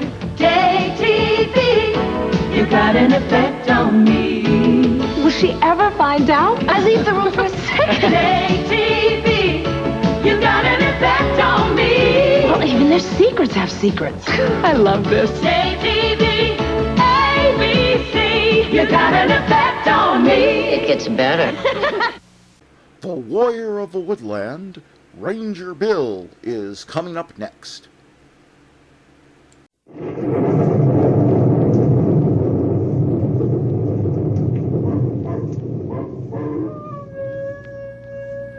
Ranger Bill, Warrior of the Woodland.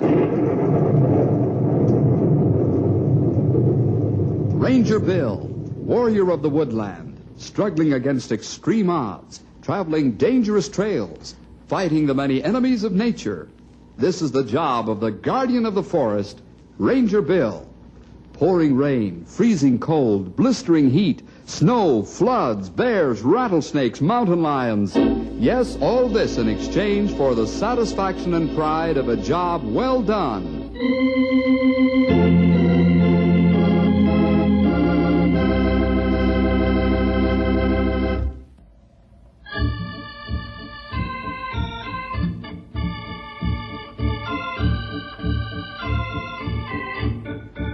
I, Grey Wolf, son of Black Wolf. Black Wolf was son of man who looks at sky. I am Indian. My people are Dakotas. We are Plains Indians. We have been here longer than mind of man can remember. We are a very proud nation, and we honor our traditions and our customs. But we are, first of all, Americans.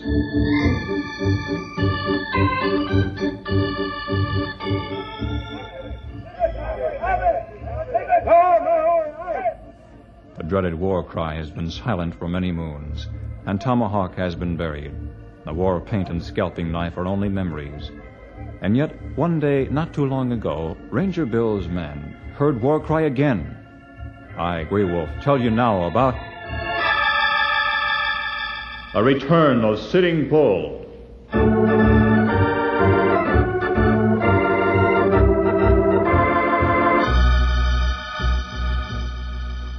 Hey, Big Chief! Hey, you! Hey, Big Siwash! Come here! Hey, you Injun, come on over here! What is it you wish? What is it you wish? Oh, brother! What a way to talk! What is it you wish? Look, you're an Indian. Indians don't talk fancy like that. You're supposed to say, ugh, oh, me big Indian. Ormsby, You know. I'm in a hurry. I have several errands, and then I have to finish some notes. I'm giving a talk tonight at the Student Union, and I have to prepare You're giving a talk. On what? You heard the announcement in history class today. I heard the announcement all right, but I'd rather hear you say it. I'm going to talk about my great-grandfather.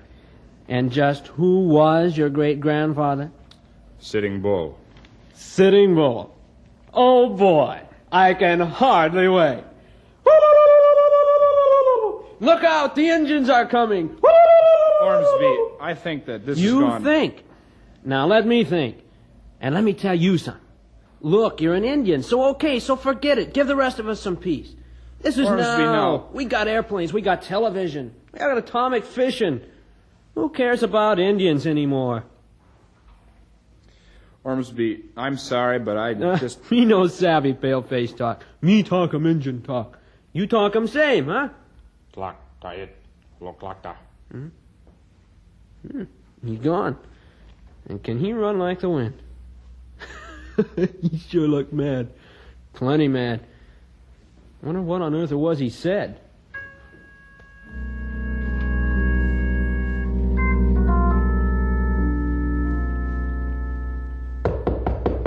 Come in. Hello, Henry. Howdy, Grey Wolf. Hi, Sheriff. Hi, Carol. Where's Bill? Washington, D.C. Special course for forest rangers, you know. Oh. You go every now and then. Yeah, I know. He took Stumpy with him to see the sights. Stumpy's never been east of the Mississippi.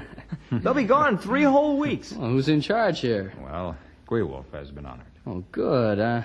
Can't think of a better man. I came over here to talk to you anyway. Remember old Two Feathers Flying Hawk? Well, yes, I do. He wants you. Sent a message by the Indian agent. Won't talk to anyone but you. Anything wrong?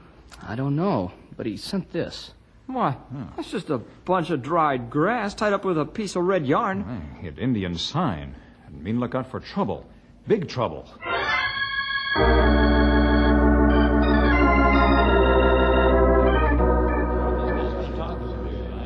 And so tonight, the history department of this great university has been kind enough to ask me to tell you something about my ancestor, Sitting Bull. Oh, boy, here goes.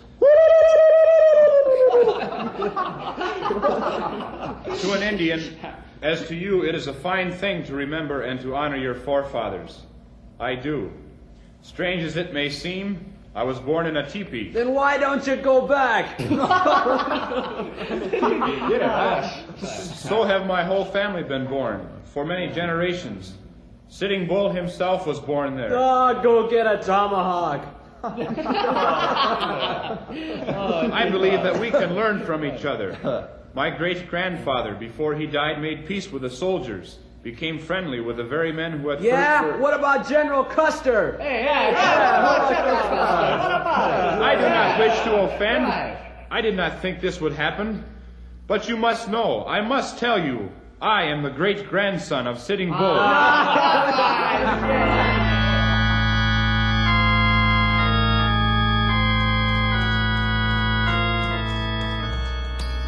I'm sure glad you brought me along, Grey Wolf. But why these little Indian ponies? Oh, we've got a perfectly good Jeep back at the Indian agent's. Now, when we pay visit to old Indian, we pay him respect by riding Indian fashion. Well, not far now. Does he know we're coming? Yes. Now, here is village. There's nobody here. People inside. They know we come. They wait for me to talk with Two Feathers Flying Hawk. Which is his teepee? Oh, wait. Yeah, it's that big one. That was the 2 hawk feathers tied to the ridge pole. Aye. Oh, boy. Oh. We leave ponies here. Okay. Drop the reins over a pony's head. They train to stand all day that way. Right. Do you want me to stay right with you? Yes. Two Feathers know Ranger. Maybe he know you, too. Well... Here, we stop here. Ho! Grey Wolf come to teepee of Two Feathers Flying Hawk. I also bring boy Henry. We come in peace. Our hands are empty. Enter in peace. We enter. Grey Wolf and boy Henry are humble before age and wisdom of Two Feathers Flying Hawk. Two Feathers Flying Hawk welcomes Grey Wolf and boy Henry. Sit here by my blanket. Thank you. Many thanks. It is true.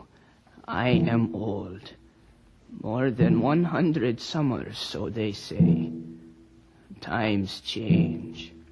Old ways are gone. I am afraid. Afraid of what, old one? The agent brought the burning grass. It come in mail. The grass with the red yarn. The burning grass sent by my grandson. He is in trouble. He is angry. He is my son's son, as I am my father's. Your father was Sitting Bull. Great and terrible warrior. When he sent the sign of burning grass, all trembled. Now I am afraid. Again, another Sitting Bull sends the burning grass. Are you afraid for yourself? No. I am afraid for him and for what he might do. I am very old. Cannot walk. Cannot counsel. Grey Wolf? Yes. There is danger. I know. Help the young Sitting Bull. You are Indian. Help him. I will help.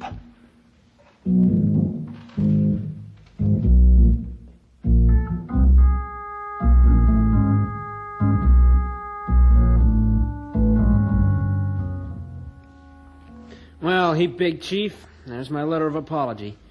You probably know all about it. Dean of Men called me on the carpet and said I had to write you an apology or get expelled after what I did last night when you were supposed to give that talk. So there's the letter. Frame it and hang it on the wall. I do not think you are really sorry. Well, now you're getting smart. How'd you ever guess that? Will you go now, please, Ormsby? When I feel like it, I'll go. Where'd you get the black eye? Oh, I know where you got it. After the lecture that you didn't give. I did not wish to fight. That's a new one. You don't choose to fight. You'd rather play with toys, like that bunch of grass you got there on your desk. That red yarn. Those are not toys. They look like toys to me. Injun. Do not call me that. Injun? What's the matter? Can't you fight without a tomahawk? Do you need 10,000 other Injuns with you? Are you yellow? Ormsby, I beg of you, please. Why don't you fight? Afraid you'll get another black eye? He big Injun, no fight him, paleface. Him scared. Ormsby, please, please. The old days are gone. Injuns don't go on the warpath anymore. Well, looky there. Big Injun chief bawling like a baby. Him scared. Him no want to fight. Him scared. Him scared. Him no got his tribe to help him. Him real scared.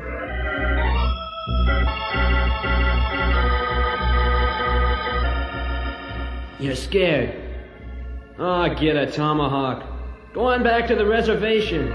You're yellow. Nobody cares anything about Indians anymore. He big Indian chief. Where's your tomahawk? You're scared. You savvy Indian talk? You're scared. Hear me mail special delivery for you, Sheriff. I stopped by the post office after school, and they asked if I'd bring it up, and I said sure. Thanks a lot, Henry. Let's see. It's from the university where John Harrison Sitting Bull's going. Oh, yeah, maybe it's from... Yeah, let's see.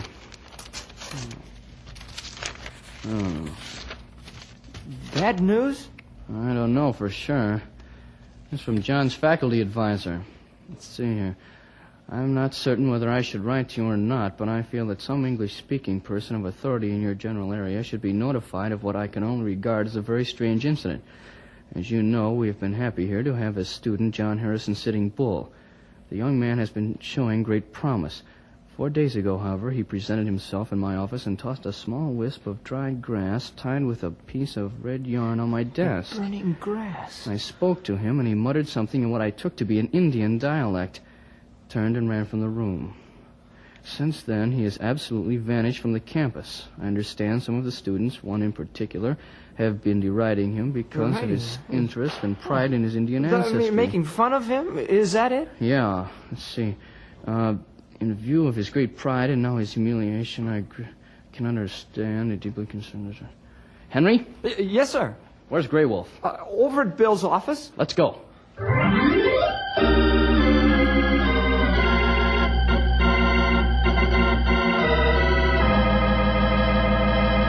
That's a story, Grey Wolf. Oh, I not like it. What do you think? I try to think like Indian.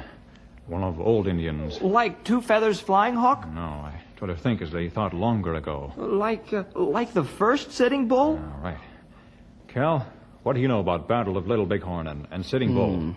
Well, about as much as anybody else around these parts, I guess. Whole thing took place before our time. This General George Armstrong Custer... Chief Yellowhair. The Indians called him that because his hair was blonde and he wore it long. Well, this fellow Custer, this Chief Yellowhair, was sent on some sort of scouting expedition. He was supposed to try and find out just how many Indians there were in that part of the country. Well, he was part of a whole army, wasn't he? Yeah, an expedition sent out to punish the Indians who were on the warpath. And his outfit acted only as scouts. Yeah, and they found traces of Indians at the Big Bend and Little Bighorn River. Well, as soon Custer decided to attack Sitting Bull. Yeah, I'm afraid so.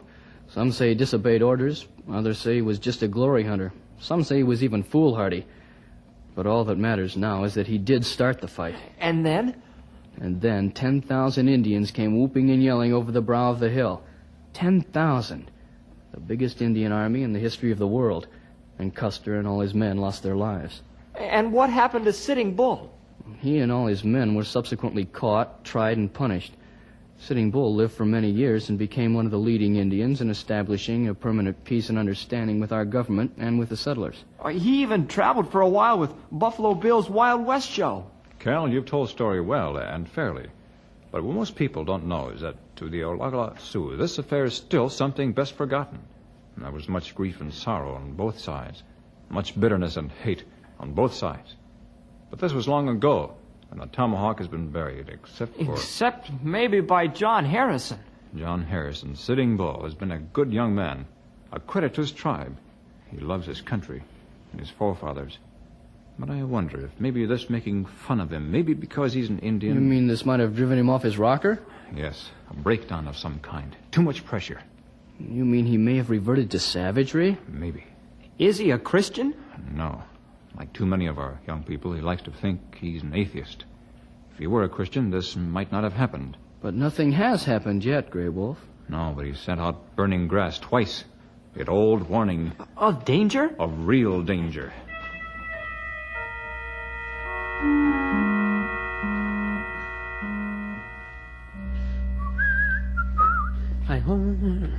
What a rough day. Feel good to hit the old sack tonight. Whew, I'm tired. I'm about ready to... Hey, what's that on the pillow? It's one of those little wisps of dead grass tied up with red yarn, like I saw that Indian fooling with. He's been here. Sitting Bull here now. Well, hello, old top. Glad to see you. Sit down, won't you? Take a comfortable chair there. Will you, where'd you get that tomahawk? Tomahawk belong me. Belong me before white man ever come. Yeah, I'm sure. Sit down, John. Me no savvy John. Me Sitting Bull. Yeah, sure, of course. Say, I'm sorry I kidded you about that Indian talk. You go right ahead and talk regular English. Regular... Me no savvy white man talk. But you're John Harrison. You're a freshman at this university. Sure, I made fun of you, and I'm sorry. I'm real sorry. Me Sitting Bull. Sitting Bull. Me hate white man. White man no good to Indian. Now listen, Harrison. This has gone far enough. Why, if this is a joke to you... You threw that tomahawk.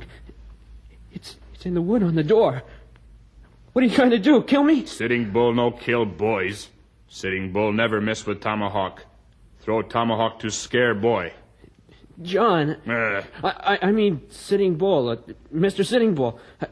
Please don't kill me. Boy scared? I'm scared, all right. Good. Boy say Indian not scared. Yeah, I'm scared, not you. Get tomahawk. What for? Get tomahawk. I can't. I'm not strong enough. It's too deep in the wood. Good. Pale face too weak for Indian. Tomahawk stay. Boy see tomahawk. Remember Indian.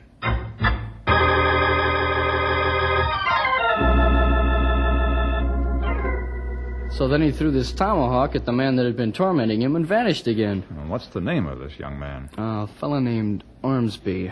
He's nearly scared to death. Can scarcely talk. The head of the whole university put him on the phone, too. They're all scared. No sign of him? None. The main psychiatry professor says it's a plain case of... big word. I kind of forgot it. Yes. Atavism or... Yeah, that's right. I thought he was. You thought so? Well, I Injun, but I read books, too. Oh, yeah, I'm sorry, Grey Wolf. That big word had me buffaloed. I don't even know what it means. Well, it means returning to savage way. It means that John Harrison's Sitting Bull, driven by anger and unhappiness, has become Indian on warpath.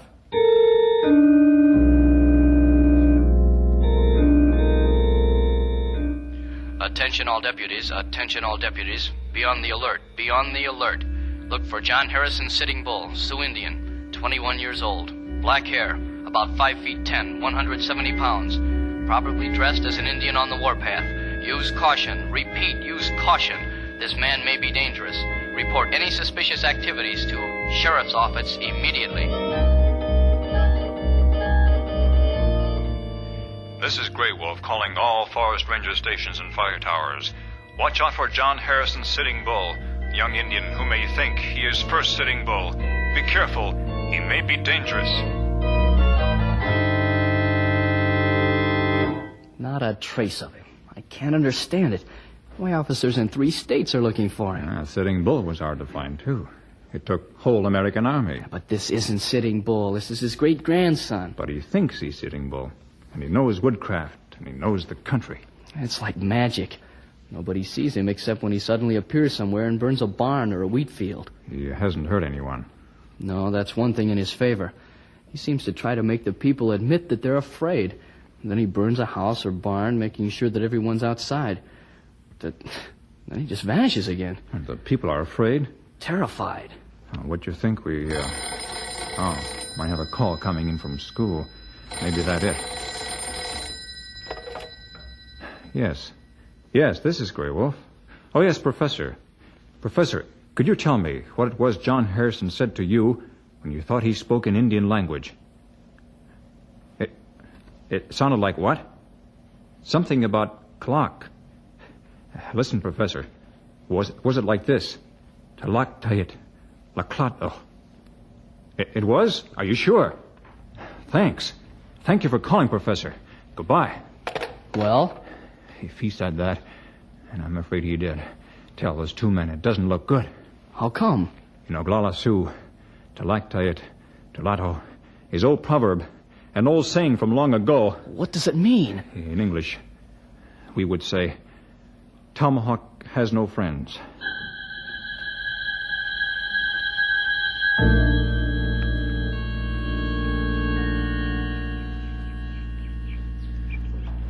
Grey Wolf was pleased you flew out here, Mr. Ormsby. I could tell. He talks a little like an Indian, doesn't he? Well, sometimes he does, sort of. But he knows just about everything. I'll walk you to your car. Thanks. I just hired it for while I'm here. Like I told Mr. Grey Wolf, my father and I both thought maybe if I came out here I could help somehow. It's as if it was all my fault. Well, you didn't know what would happen. You did wrong, but, well, we all make mistakes. But mine was so crazy. I'm ashamed. Well, look, Mr. Ormsby, I don't want to make you... Well, it's just this. Have you asked the Lord to forgive you and guide you now that you're trying to do right? No, I haven't. My father asked me the same thing, and now you. I just don't know. Well, thanks for what you said, anyway. It's just that Look! On the seat of the car. The dried grass tied with red yarn. Sitting Bull's been here while we were in there talking.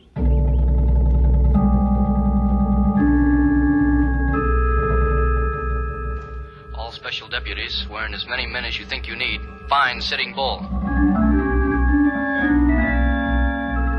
Listen, all rangers, fire wardens, forest men, parkmen. We must find Indian John Harrison Sitting Bull. If we not find him, he might hurt someone. So far he damaged much property. Find him if you can. Please find him.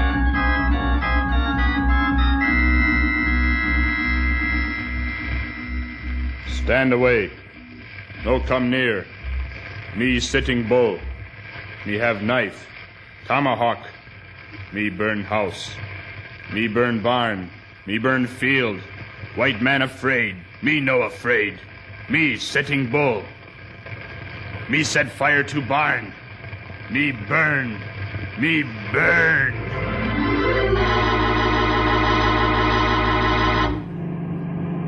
Well, this is the road to old Two Feathers Flying Hawks, isn't it? Ah. I thought so. Well, why are we going here? I have idea. Not much of one, but the only thing I can think of. We must do something. Sheriff to Ranger. Hey, Sheriff to hey, Ranger. Isn't that our radio? It sounds like Cal. Yes, Cal. This is 2846 GW. Grey Wolf here. Go ahead, over. Trouble. Another barn burned. Big one. Full of farm machinery. People getting angry. Some ranchers have threatened to shoot John Harrison as soon as they see him. Shoot first and ask questions afterwards. But we can't find him. Over. Maybe I have plan. Indian plan. We'll try. Over and out. Good luck. But hurry. Over and out. Hey, that's bad news. We try Indian plan. Indian way.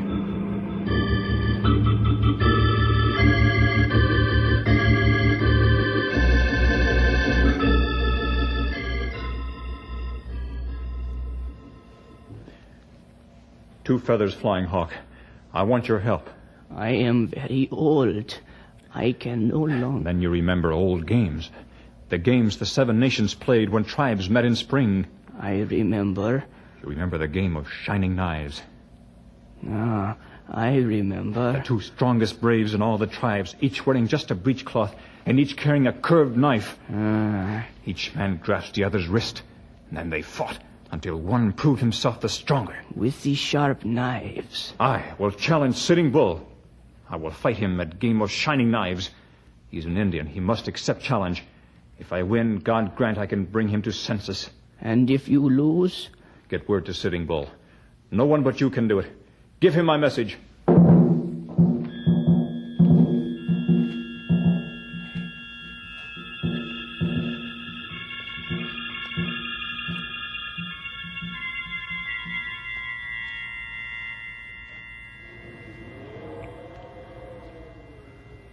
Well, there's those ruined cliff dwellings.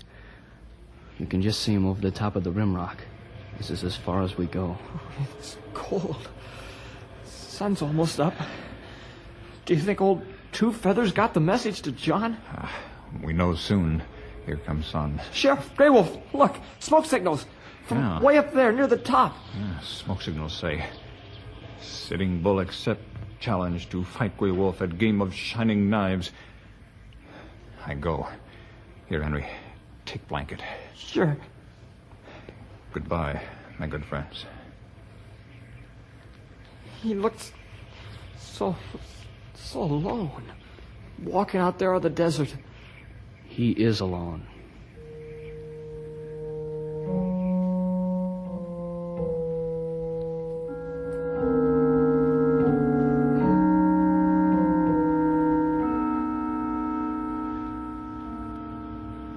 Who comes to do battle with Oglala Sioux?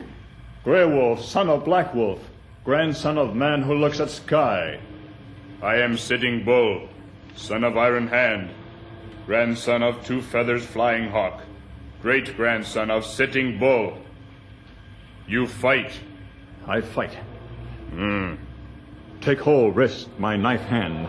Now, I take hold your right wrist, same way. Now, we fight. Grey Wolf, good fighter. Sitting Bull win. Sitting Bull always win. Me, Sad Injun, me win.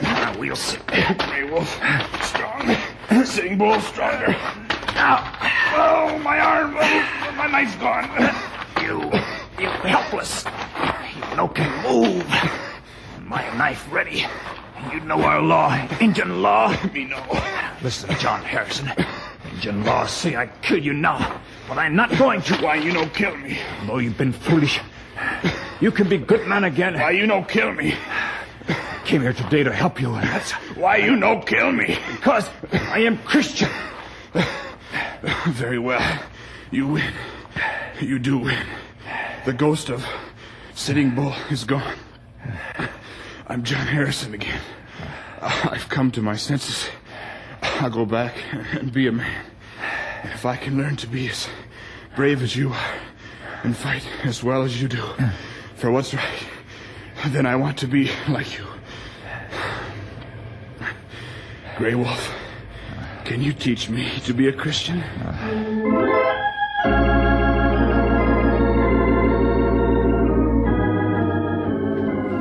Wait a minute, Bill. Don't hang up. Here's the sheriff. Bill? Hiya. Yeah, the doc says John Harrison will be okay. Just needs a little rest.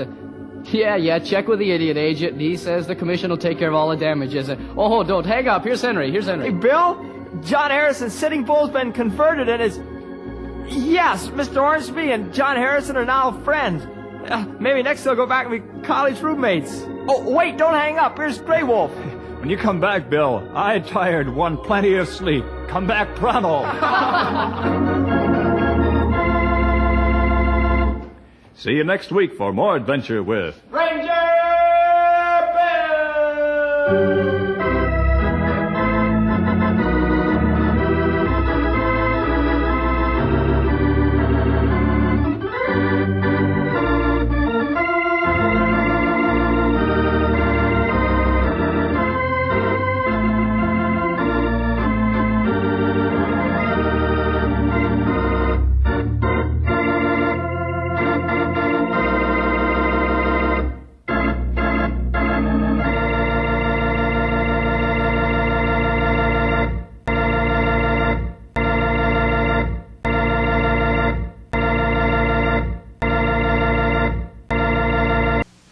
When your body says, Mentholatum says, yes, you can.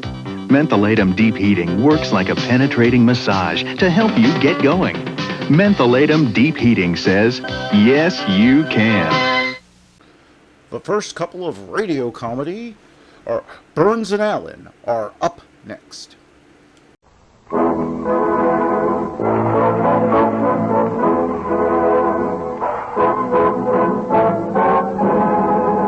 Campbell Soup presents George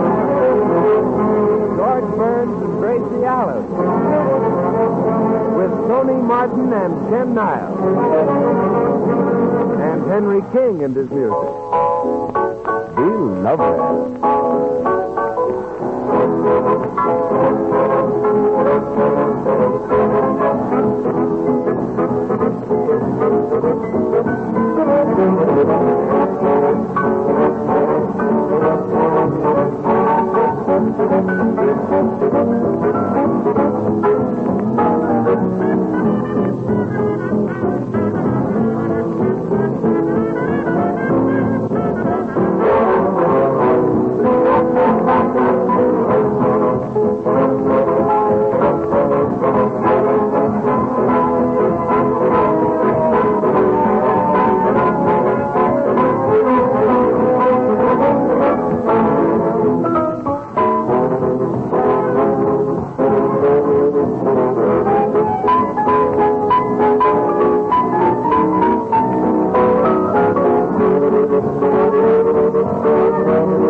In just a minute, George and Gracie will be with us. Meanwhile, this is Ken Niles to tell you about the soup sensation of the year, my special favorite, Campbell's Chicken Soup. And you'll know what a sensation it has made, since it's been so greatly improved, when I tell you that women all across the country are buying 3 times as much of it as they did only a short while ago. Am I enthusiastic about Campbell's Chicken Soup? Ah, you bet I am. And I'll say this. You'll find that it lives up to everything I've ever said about it. Its delicious home-like flavor. Its slowly simmered broth that fairly glistens with golden chicken richness. The pieces of tender chicken meat in it and the snowy rice and delicate seasoning. It's a fact I've never known any person to be disappointed in Campbell's Chicken Soup, no matter how high they set their expectations. So set your expectations high. Ask your grocer tomorrow for the soup sensation of the year, Campbell's Chicken Soup. And now tonight, Gracie Allen, I'm afraid, is going to honor the city of New Orleans. So here they are, George and Gracie.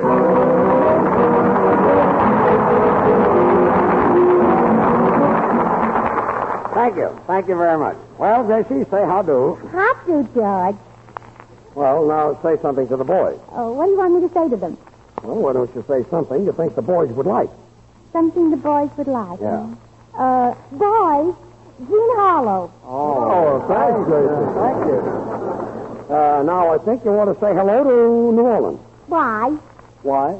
Ken Niles just told the people that you were going to say something about New Orleans. Oh, don't listen to Ken Niles. That's just gossip. And gossip is nothing but idle rumors. And idle rumors are rumors that can't pay their room rent. And room rent is a thing... Gracie, are you talking about rumors or rumors? Rumors are rumors. Rumors. Rumors. Say, that reminds me. Why are they making such a fuss over Simone? Simone? Yeah. Well, she has 2 names that sound exactly alike. Oh, yeah. What about the 3 Gracies? Say, Tony, I need a little help. George, don't count on me tonight. I'm in the middle of a picture, and talk about hard work. Do you know that from 9 o'clock this morning until 7 o'clock tonight, I've done nothing but kiss Alice Faye? Well, that's nice work if you can get it. I don't mean that kissing Alice Faye isn't swell, but it's just work for me during the day, and it takes all the romance out of me for my date tonight. And who have you got a date with tonight? Alice Faye. Alice Faye, retake, say. Well, I don't mind, Tony. If you've got a date with Alice Faye tonight, you just keep it. Well. Of course, I was going to ask you to take me home tonight, but I don't expect you to break your date with Alice Faye. But I do want to tell you that our sponsor phoned me, and he said, Gracie, if you're not happy with your new singer, just say the word and we'll get rid of him. That's all. That's all. Well, Tony, it looks like you're on a spot. Oh, well, Gracie, I haven't exactly got a date with Alice Faye. Oh, well, now, far be me from it to break up any dates, Tony. Far be me from it. You just keep your dates with Alice Faye, especially tonight, while you've still got a salary coming in. Gracie, when did the sponsor phone you? Oh, you don't have to worry, George. He thinks you're swell. You're sure he's going to let me stay on the program? Oh, sure. As a matter of fact, you can even go out with Alice Faye and nothing will happen. Thanks. Gracie, I have an idea that maybe you like Tony Martin. You think of the silliest things, George. Don't I? Yes. Why, I was out with a very adorable man last night. Is that so? I suppose it's some relative? No, not yet. It's Clark Gable. Not yet? Clark Gable. Well, you were out with Clark Gable last night? Well, it's better than staying home alone. I think so. Well, anyway, here's what happened. I was at a party, minding my own business, and Clark Gable came over, and he said, are you Gracie Allen? And I said, yes. And he said, how about sitting on my lap, Gracie? And I figured he wasn't sitting on it, and I had to sit someplace. So you sat down on his lap? Yes, and then my mother hollered. She said, Gracie, get up, get up. Did you get up? Oh, yeah, I jumped up, and I had breakfast, and I said to my mother, I said, why did you wake me up, Mama?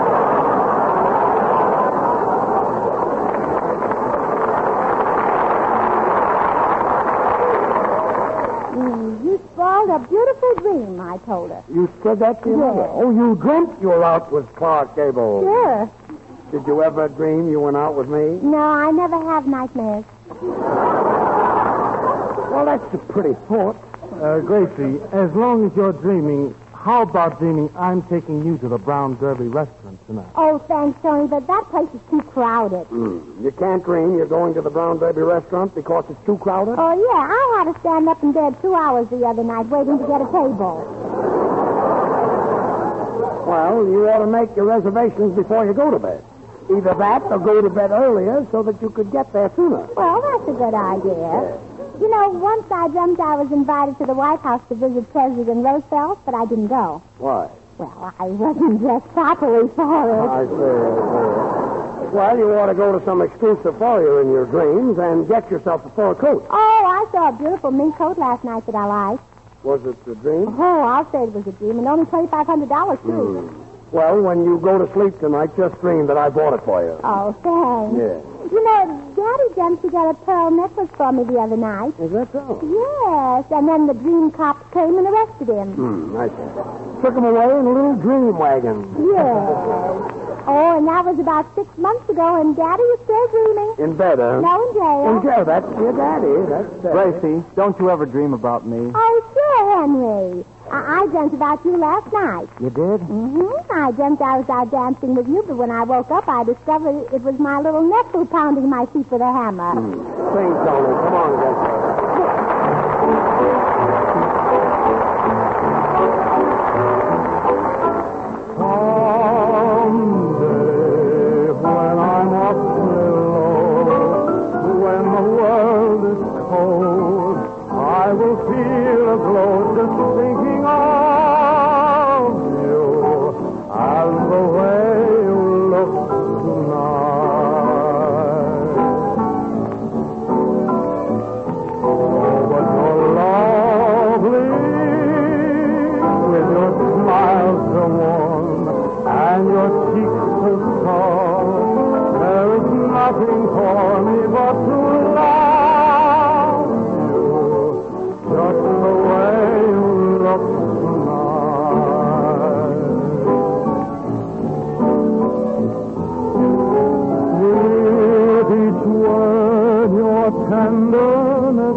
Fox singing The Way You Look Tonight. Well, that was swell, Tony. Well, I'm glad you liked it, George. Say, Gracie, we're honoring New Orleans tonight, remember. So far, you haven't said anything about it. Well, Ken, if you think I haven't said anything about New Orleans so far, just wait till you hear this. Ready, boys? Yeah. Oh, good. Now, honors.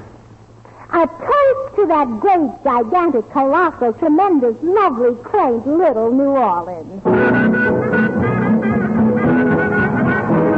A salute to New Orleans. It's 3,000 miles from Seattle. It's 3,000 miles from Los Angeles. It's 15 hours from Dallas. It's 16 days from Christmas. And when you hear the time, it will be 16 minutes to 9 o'clock. Wait a minute. So that's for New Orleans? Yes, it's 2 seconds. Quiet. Gracie, did you know that New Orleans is one of the healthiest cities in the world? Oh, not anymore, Tony. I understand people are dying there this year that never died before. Yes, and people are dying in Boston and Seattle, too. Yeah, and they aren't anywhere near New Orleans either. You know, I know one thing. Yeah, that's very funny, Judge. Well, I haven't seen it. Oh, yes, you have. Oh, Gracie, here's a telegram that just came for you. Hey. Well, just listen to this. Gracie Allen, pardon my southern accent, but you're nuts. Signed, the mayor of New Orleans. Oh, isn't that cute, George? He hardly knows me either. That's what you think. Ken, before the people in New Orleans smash their radios, will you say something sensible about the city? Oh, I'm glad to. New Orleans, which is sometimes called the Crescent City, is the largest seaport in the Gulf of Mexico. I can see it now, surrounded by its fields of cotton. Oh, Ken, you don't get cotton out of a field. No? You get it out of a little blue box with a red cross on it. Yeah, but where does the cotton come from? From the drugstore. You have to raise cotton first. Our drugstore raises cotton. Your drugstore raises cotton? Yeah, just raise those little 10-cent packages to 20 cents. Go ahead, Ken. New Orleans has... Wait a minute. Oh, quiet, everybody. Tony is going to talk. Oh, what is it, Tony? Well, my great-grandfather owned the first cotton gin in Louisiana. But Gracie doesn't know what cotton gin is. Well, my daddy probably does. He drinks anything. I see. He drinks cotton gin, huh? Well, sure. When you drink cotton gin, you get a white nose instead of a red nose. Please, Ken. And New Orleans has 3 fine universities, Loyola, New Orleans, and Tulane. Tulane? Well, that's my very favorite saying. It's one of the oldest Tulane sayings. is your favorite saying? Yes, you know that old saying, it's never too late, Tulane. It's never too late, Tulane? Mm-hmm. Gracie, another telegram. Well, you've got this week.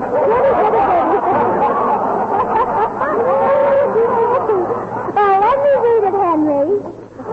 Maybe it's a telegram. Yes, maybe it's a telegram. Oh, it is a telegram. It's a telegram? My.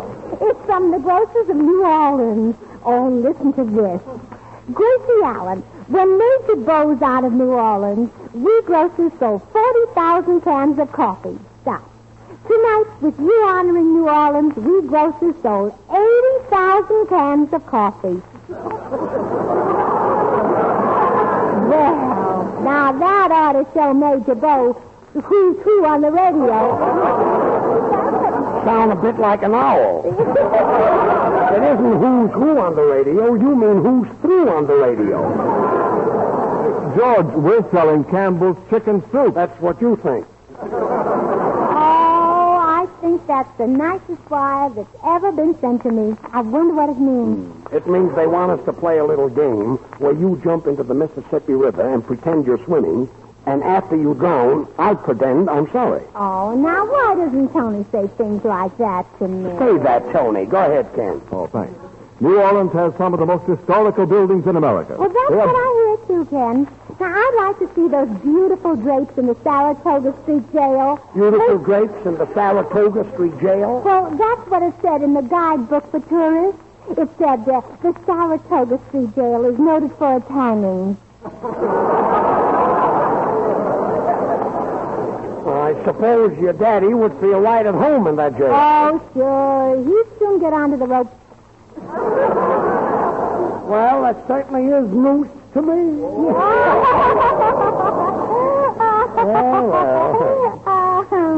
I don't get it. Ladies and gentlemen, Henry King and his orchestra will play Sweetheart, Let's Grow Old Together. Come on, Vic. Oh, now wait, Henry. George, I forgot the biggest moment in New Orleans history. I was born in New Orleans not so long ago. I get it, yes. And how many times have I got to remind you that you were born in San Francisco? Oh, please, George. For tonight's program, I'm getting $100 to say I was born in New Orleans. Who's paying you the $100? San Francisco. Play, Henry.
The greatest advertisement for Campbell's Chicken Soup has never been written. It has never been spoken over the radio.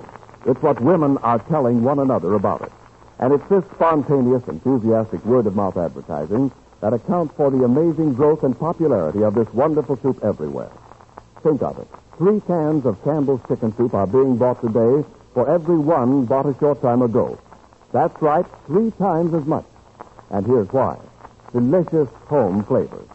Campbell's use all the good, tender meat of plump chicken. And every woman knows what that means, chicken soup. And don't I know, too? Every delightful spoonful has that deep-down chicken deliciousness that makes everybody want more.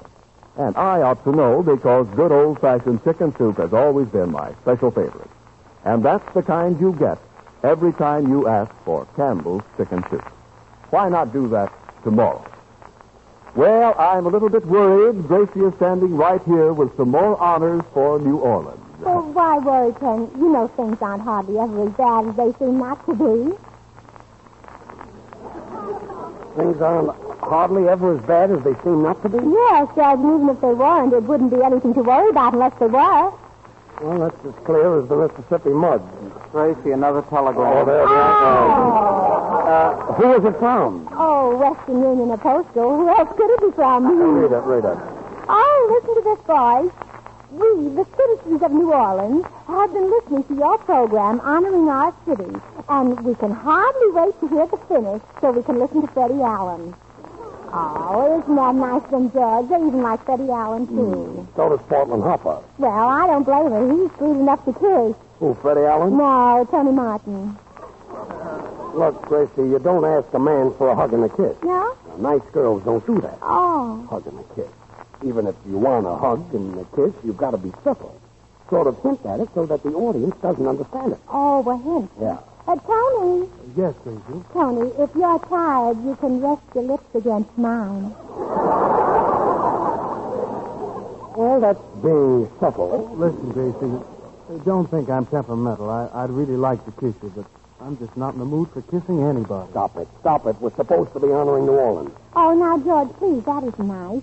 You shouldn't be rude to Tony, especially when this might be his last night on the program. Mm-hmm. Last night? Mm-hmm. Gracie, Tony Martin just came to work on this program. Well, you better get to work then.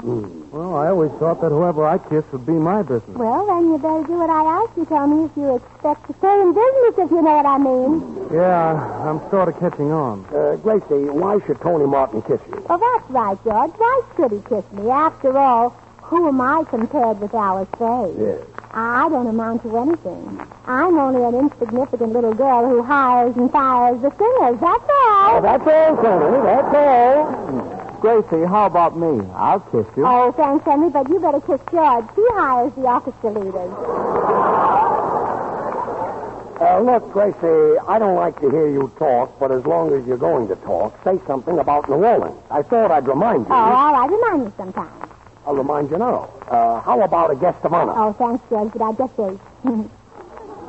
Oh, I don't know. Say, I've got an idea. Maybe there's somebody in the audience from New Orleans. Oh, yeah, maybe there's somebody in the audience from New Orleans. That's a great idea. Ken, why do I have to think of everything? Quiet. Thanks, Ken. Ladies and gentlemen, if there's anybody in the audience from New Orleans that would like to come up on the platform as our guest, we'd be delighted. I'm from New Orleans, mister. Oh, George, step and fetch it. Step and fetch it. Would you mind stepping up to the microphone, please? So, no. So you're from New Orleans, then? Yes, sir.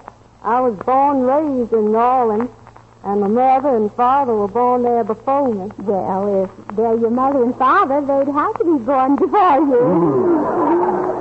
Well, will you tell us something about New Orleans? What street were you born on? Tropatula Street. What street?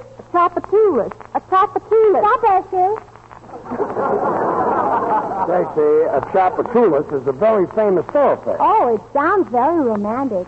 If I ever go to New Orleans, I'd like to rent a little rose-covered cottage on how do you say that? Chapatoulas. T-C-H-O-U-P-O-T. No, T-C-H-O-U-P. Oh, no. H-O-P-A-double-T. No. A-S-H-O-P. No, wait a minute. Double T-A-H-O-U-P-O-T. Mister, why don't you move over on Canal Street? I think so, too. I don't know your name, miss, but I'm glad you stepped up here this evening. You know, I've always wanted to meet a real Southern belle. Oh, mister. Tony, why don't you give the bell a ring sometime? Never mind. Miss, what is the population of New Orleans? Well, I don't know exactly. Being a river and seaport city, New Orleans has a great floating population. A floating population? Mm-hmm. Well, I'll bet a lot of them can swim on their stomachs, too. I wouldn't be a bit surprised. New Orleans makes a lot of friends with its hospitality. It has some very fine restaurants, and, I know you'd love our Mardi Gras. Well, I'll never taste any, but I just bet it's delicious. Yes. Well, shut my zipper.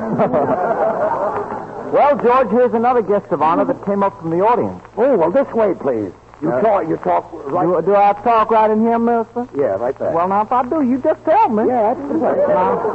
Now, of course, I've never spoken on radio before, and I'm awfully nervous. I see that, yeah. As a matter of fact, I've never talked before an audience before. I never talk very much at home. I'm kind of a man of few words. Yeah, a few thousand. Now, mister... Yes, sir, I was just coming to that, Mr. Burns. Yes. Now, being New Orleans is a seaport and a river city, it has a great floating population. And it makes a lot of friends with its hospitality and has many fine restaurants. And you'll just love our Mardi Gras. Wait a minute. The little lady here just told us all of that. Yes, sir. That's where I learned it.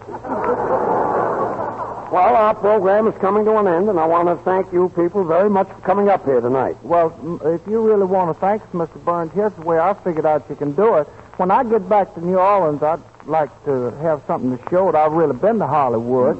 And I thought maybe you and Miss Allen, could give me something that I could take back home as a souvenir. Well, mister, How would you like a nice live movie star? A real live movie star? Mm-hmm.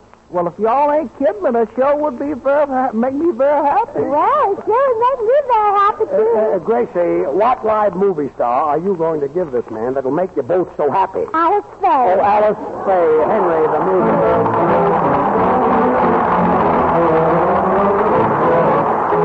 Gracie, when I sing, my sugar takes me with a grain of salt. Sing it, Gracie. My sugar takes me with a grain of salt. I never know where I stand. You never take me seriously, or even hold my hand. My sugar takes me with a grain of salt. You won't believe what I say. You got to try me seriously. You start to fall away. My love affair gets me nowhere. Oh, now repeat that is bittersweet. My sugar takes me with a grain of salt. Why doesn't he realize I love him all too seriously? Why doesn't he get wise? I try so hard to please my sugar, but it's an awful task. I ask him, won't you? Do you, don't you? But every time I ask, my sugar takes me with a grain of salt. He treats me like I was lost. He plays around so scandalously, I feel like I will burst. My sugar takes me with a grain of salt. You think I was just 14. He acts but feeling personally, like there's a wall between. I've got no altitude, no solitude, just solitude. I wish he had a bit of moral turpitude. My sugar takes me with a grain of salt. Why doesn't he realize I love you so magnanimously? Why doesn't he get wise?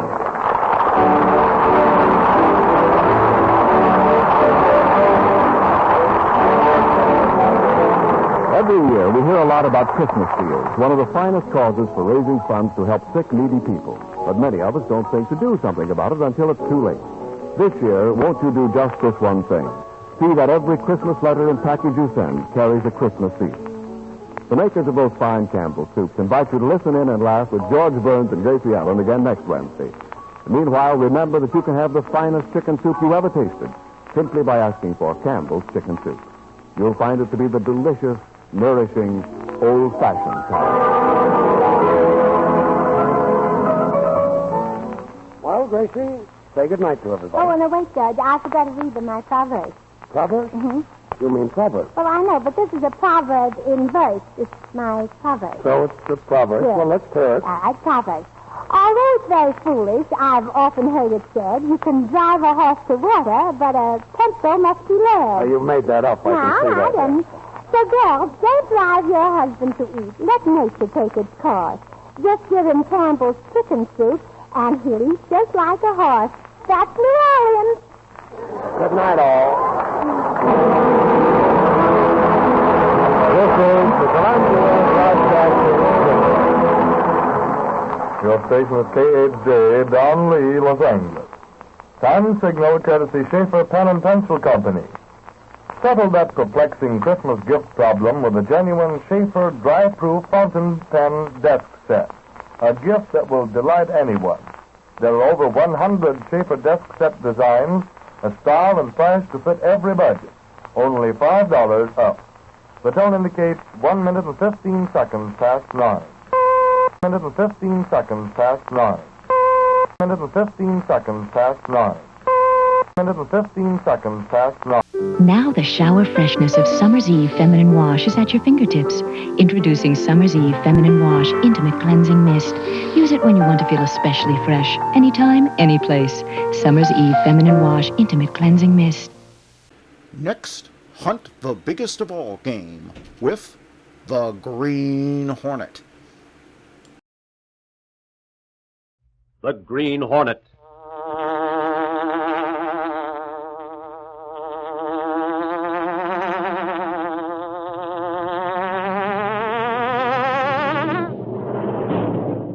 He hunts the biggest of all game, public enemies who try to destroy our America.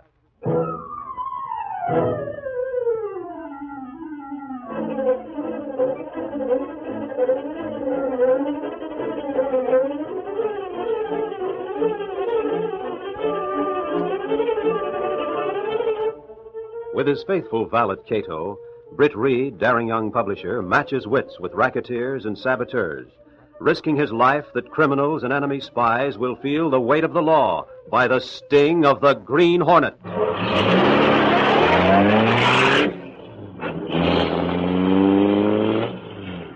Ride with Britt Reed in the thrilling adventure, Axford Rises to Shine.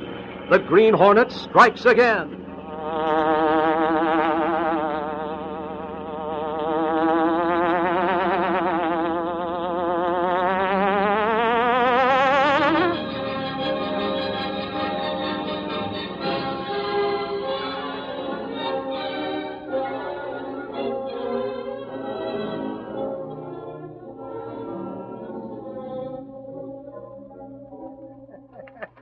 Miss Case was trying to type a letter and ignore the squirming and soft chuckles of Michael Axford, who shared the office with her.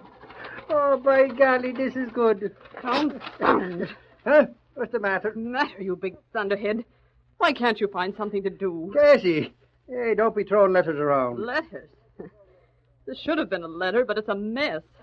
I can't think of what I'm doing when you squirm and talk to yourself. Oh, no, Casey, I didn't do it. Hundreds of thousands of people read the Daily Sentinel every day and manage to do it without talking to themselves or reading aloud or squeaking their chair. But I would Well, just... why in the name of the Fourth Estate can't you? Or if you must be so enthusiastic, read the paper someplace else. But, Casey, I'm not reading the Sentinel. What? This is the Clarion. Worse and worse. Mr. Reed's letter's all messed up because you read the rival sheet. But, Casey, look at this and you'll who, too. Who? I'm no owl. It's Lowry. That smart Alec thinks he's a reporter, and this'll show him that my nose for news tops his. I tried to tell the lug, but no, he was too smart. He wouldn't listen. What He told are me- you talking about? Let me see that story. It's the druggist over in Bayview. That's a suburb, you know. I used to live in Bayview, Axford. I know it's a suburb. This guy's name is Daniels. When I tried to tell I'm Lowry reading it. I know his name is Daniels. Yeah, it says so there. And all the time he had a lot of young folks hanging around his joint who went all the way out to Bayview just to go to his drugstore. Will you let me read the story? Go ahead, I'm not stopping you. I'm only saying that I suspected there was something screwy about so many young folks going to the Daniel store. His malt and milk saying they weren't that good. I know on account of I tried them. They've arrested Daniels on a narcotic charge. Yeah, by golly, that's awful, that it is. He was peddling some new kind of narcotic. That's what I'm telling you. I suspected something of the sort and tried to get Lowry to go there with me and look it over. But he wouldn't do it. Axford, come with me. Huh? Where to? I want to call Lowry and rub it in. Quiet, Lug. Tell the boss about it. Come on. Now, Reed, I didn't... Get the best attorney on our staff. I want the best. Yes, Mr. Reed, but this article in the Clarion... I've read it. Reed, I know you're sorry about being scooped on that story. I tried to tell Lowry there was something funny going on in the Daniel store. Who else did you tell? Huh? Me? Come, Axford, who else did you talk to about that store and your suspicions? Why, golly, Reed, I don't know. I've just buzzed for Lowry. What about the attorney, Miss Case? If you can't get one, get another. On the phone right away. Oh, on the phone. Yes, Mr. Reed. Reed, what are you so steamed up about? We've been beat on stories before, but you never Axford, went in... if this came from your loose talk, I'll muzzle you with chains. Hi, Casey. I expected this call. Hey, boss, this is the rottenest break yet. I talked to Newcomb, and he's hopping mad about the blunder of the local cops. Newcomb has reason to be. Look, I must have missed something. Newcomb is a special investigator. The great brain at work again. Is that the Newcomb you're yapping about, Lowry? Yeah. Did the cops do something wrong in making that arrest? Shouldn't they have arrested Daniels? No. What? Wasn't he selling narcotics or something illegal? Axford, don't try to understand. I told you to forget it when you tried to tell me about that Bayview drugstore. But I had me suspicions. And you told them to Lowry. Yeah, and only to some of your police friends, and how many others? Reed, I didn't mean no harm. I was thinking about the young folks that were buying those narcotics. With a chance to smash a new drug racket, probably inspired by Tokyo, you garble the whole thing. Loose talk. Now, see here, the two of you. I didn't mean to do anything wrong. Maybe I did say something. Maybe I made a mistake. But don't keep me on the pan any longer. You're getting me dander up, by golly, and I won't take it from you, Lowry. Axford, I can't hear on this phone. Then, by golly, I close the door. finish what I was saying. Sit down, you wild banshee. I can say what I got to say standing up. Then stand. The whole thing's just this, Exford. Make it awful simple, boss, so he can understand it. Lowry, someday you're going to needle me too far. I'm warning you. Now, look, Exford. Newcomb was watching Daniels. He had men checking every move that Daniels made in the hope of getting at the men higher up. Oh, golly. And there's a good chance that the whole thing was planned by Tokyo to undermine the United States. They tried the same thing in China. Why, those dirty spot peas. When the Bayview police grabbed Daniels, they broke off any chance to get to the higher-ups. Oh, golly, now I can understand.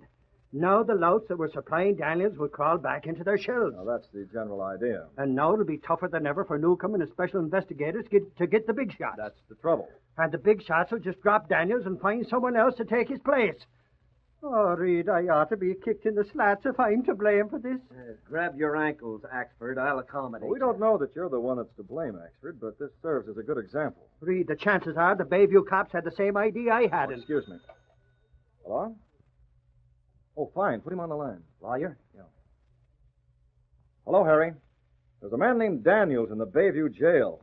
I want you to go and talk to him. Find out if he has counsel, and if not, tell him that you've been paid by those who are interested in him to represent him. Is that clear? Well, if he already has counsel, find out who it is and who is paying for it if you can. Also find out how much the police have against him, and let me hear from you. Okay? Goodbye. Reed, are you kidding? Why? Don't tell me you're going to help that crook beat the rap. I want to find out how big an attorney he already has to help him beat the rap, as you put it.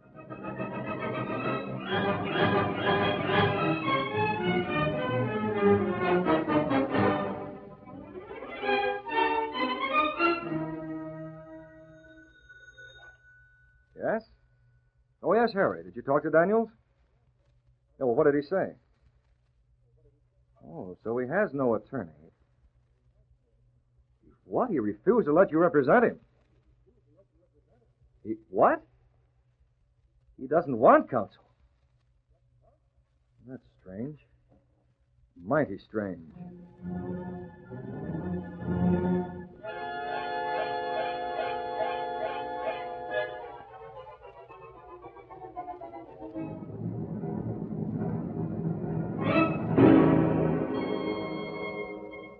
Cocktail, Jack? A highball, perhaps? Oh, I try so hard to make the poor little apartment comfortable for you. Look, Dora, Oh, you bad, bad boy. You make it a point to call me Dora. My name is Doreen. Your name is Dora, and mine is Jack. The phony pronunciation you give it is all right for your giddy playmates. When I'm here, let's call a spade a spade. Oh, poor little me. I have such a brute. Look, I'm worried about that guy Daniels. But why? He's taken care of. What if he squeals? Maybe you've forgotten, Dora. He knows who we are. He can do nothing, Jock. My position in the Yeah, your position. Maybe you think that because you've gotten bids into some of the swell homes, go to a couple of the better clubs, and know a few women in the social register, you're impregnable. You're not. Just remember that when the FBI cracks down, they crack no matter who you are. And influence doesn't mean much when those boys with whiskers get the goods on you. Oh, you talk like a fool. You think I was born yesterday? You think I was trained in Budapest only to make a jailbird of myself? Well, what if Daniels does talk? He will not talk, my friend. He knows the penalty. Ah. And you need not grunt. Perhaps it would interest you to know that he's in jail because I wanted him there. Wanted him there? I knew the special investigators were watching his drugstore. Oh. I didn't know they already had the store watch. Oh, there's much you don't know. That's the difference between us. That's why I'm the one who gives and you the one who takes the orders. My thunder, Dora. You can be cold as ice when you want to be. If he'd stayed in business, the investigators would have gotten the lead they wanted. So Daniels is now out of circulation. But how did you tip the cops off? A phone call, posing as a woman whose friend had formed a habit. You called the cops? Oh, the call was Magee. I wouldn't risk my own voice. Does Daniels know who turned him in? No, but he's had his instructions. He will plead guilty and take whatever is handed him. You're sure? My dear, naive Jacques, we can handle Daniels. We got him involved at the start by a promise of wealth. We will keep him loyal by threats of harm to his son and daughter. Dora, I'm sorry. You should be. My hat's off to you. I can relax. Oh, I shouldn't have told you. I should have let you pay for your lack of confidence in me by sleepless nights of worry. There's still one thing. Well? What about distribution? You've got to find someone to take Daniel's place. Oh, you fool. Why do you think I've made so many efforts to widen my circle of acquaintances? I have several to whom I'm about to offer the chance to pick up some extra cash. But if they know that you I have... merely introduce them to the man who can supply them with the goods upon which they make the profit. Oh, stop being concerned, Jacques. Little Doré will not be caught asleep at the switch.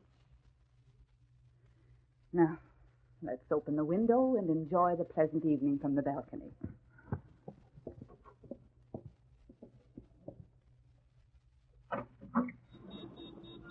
Not much of a view from here. Just the street packed with Mercy, traffic. look. A car. They're driving like crazy. Oh, I love to see it. It wastes tires and gasoline. Look out!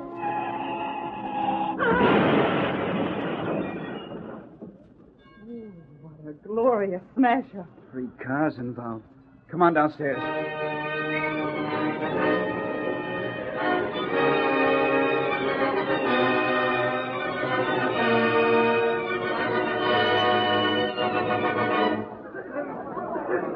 Coming and knew something would happen. Driver must have been drunk. Anyone hurt? Get back. Anybody call the hospital? Where's the doctor? I said to Mary, if they don't have a smash, I miss my guess. Let me through. I'm from the Sentinel. I gotta get the story. Save your breath, Axford, and help lift this car. I'm with you, Lowry. Oh, Lowry, ain't it awful? I phoned for a doctor. He'll be here in a minute. All right. I think at least 2 of them are gone.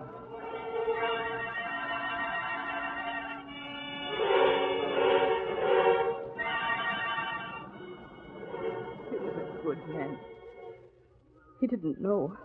And now he's gone. Our plan is working. Track them. 5 people. My sister and her friends gone. Oh, if I could only get my hands around the throats of those rats that handle narcotics. Our plan is working. Dope them. I'm sorry, but there's nothing can be done, Mr. Berry. Your son died on the way to the hospital. You can see him, but it'd be better if your wife didn't. I understand. Our plan is working. Our plan is working. Our plan is working.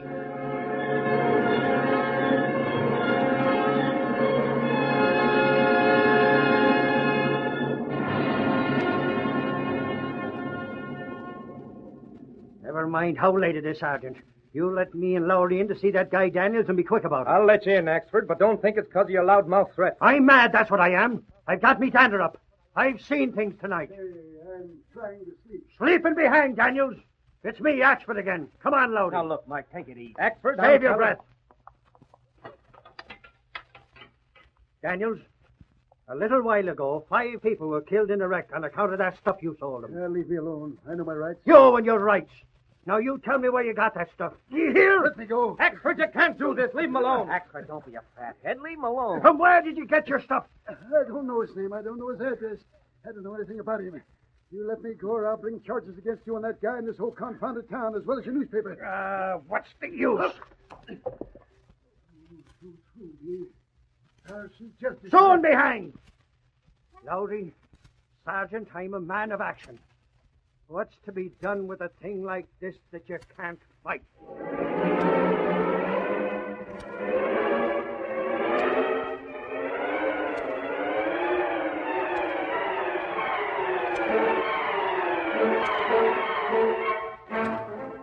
Cato, it has me stopped. You too, Mr. Britt? Daniels will even have a lawyer. He just pleads guilty, and he'll take the penalty. Yes, sir. I know. Hello, Reed. Axford? Great Scott, what's the matter with you? Reed, I'm licked. I'm licked bad, and I'm admitting it. Oh, you look ill, Mr. Axford. I am. Gone to me bedroom. I got to think. Reed, isn't there something a guy my age could do in the army? I'm fighting mad, and I've got to fight.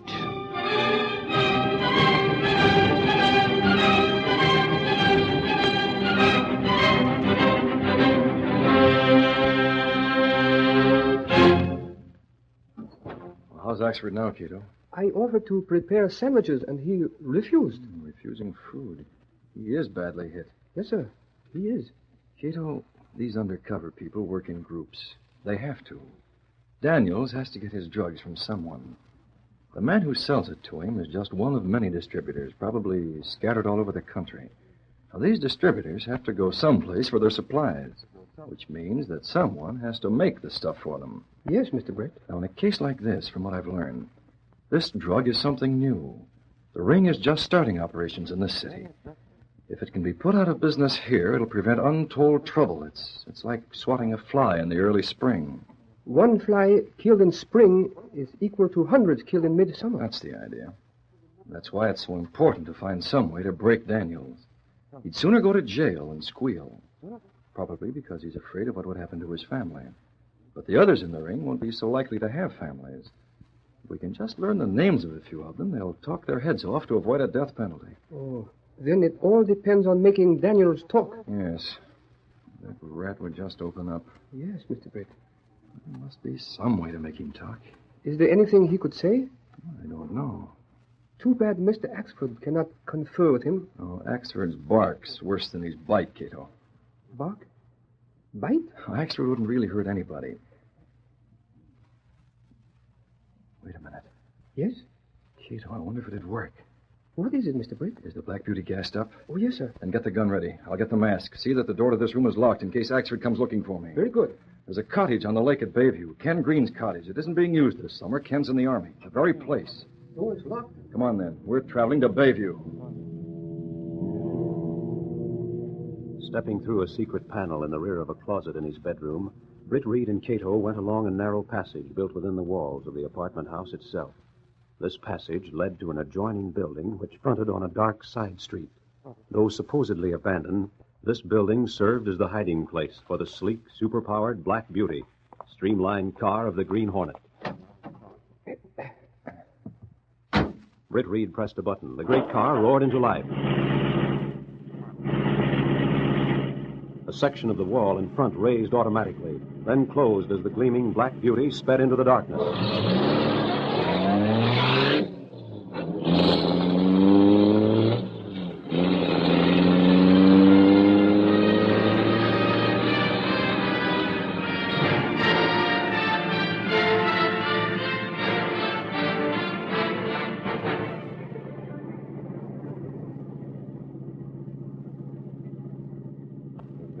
Chances tonight, Cato.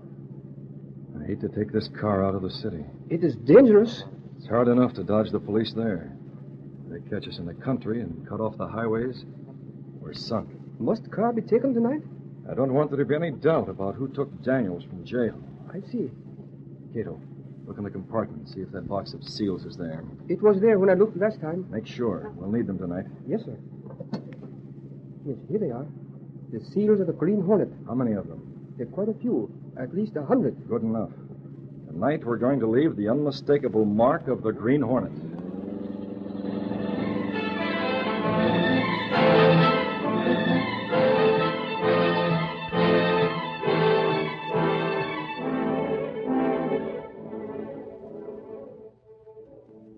Now, look, Daniels, why don't you open up? What do you mean, Sergeant? I took the night shift on guard duty here so as I could talk with you. Now, you're a father. You got a couple of kids of your own. I've got nothing to say. Well, don't your kids mean anything to you? You bet they do. Plenty. Is that why you won't squeal? Were you told to take a rap and keep your mouth shut? Plead guilty? I'm not talking. That's all. Steady. Hey, what? Masked. What is this? Unlock that door, Sergeant. Before I do that, I'll... Sorry to gas you. It's not fatal. You're the Green Hornet. Glad to meet you, too, Daniels.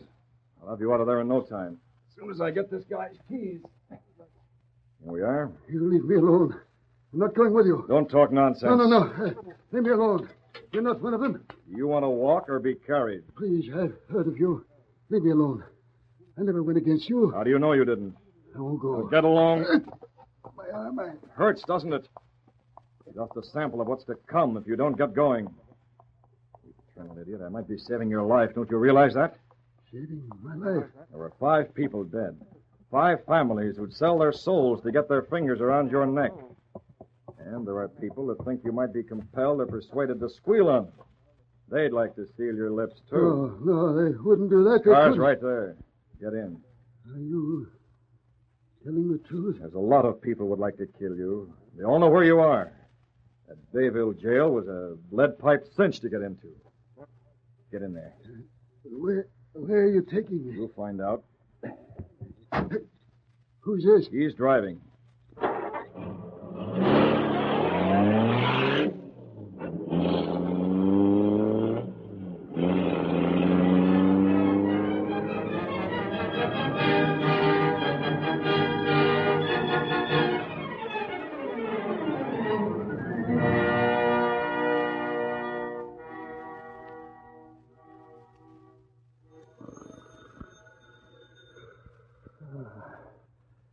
Those poor people. What? Holy crow, who's phoning at this hour? Why don't Reed answer? Cato.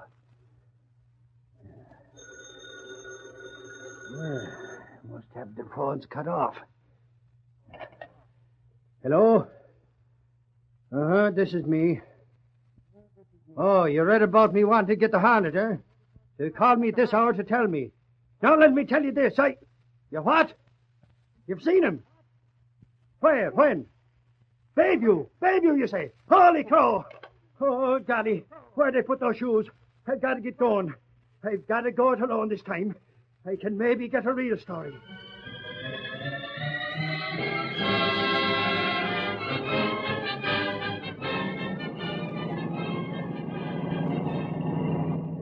Too bad Bayview's out of Doyle's jurisdiction.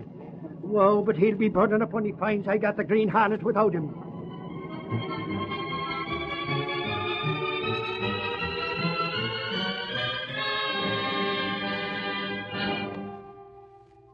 How long was I out? Oh, my head. Golly, what? Oh, I remember. The Hornet was here. Sarge, holy crow, what happened to you? You're that Sentinel reporter. I'm Mike Axford. Where's that Hornet? Slugged me with gas. I guess I've been out for a half hour or more. He's got to start. I'm too late again. I was told he was coming in here. You came from town? Yeah, and fast. Hey, your prisoner's gone. Why, that's right. He tried to make me unlock the door. Here's his sticker on the bars. The seal of the Green Hornet. That's spalpeen, so that's why Daniels kept his lip buttoned. He knew the Hornet would get him out. Oh, if that Hornet's in the racket, Hold on, Sarge. What's that? Look out. Don't touch it to spoil any fingerprints. It looks like this box was dropped here. I used me handkerchief. Maybe we've got a clue or something, Sarge. This is the box he keeps them stickers in. Look, there's a flock of them here. And something else. Let me see. Watch out with your fingerprints now. It's a slip of paper, cut from a newspaper. For sale. Now vacant. Cottage on Bayview Beach. Greenwald's the name of the cottage. I know the place. Young Green owned it, and now he's in the army. Hey, why is the Hornet carrying this? Sergeant, how far is that from here? About a mile. Then come on. I've got me car right outside.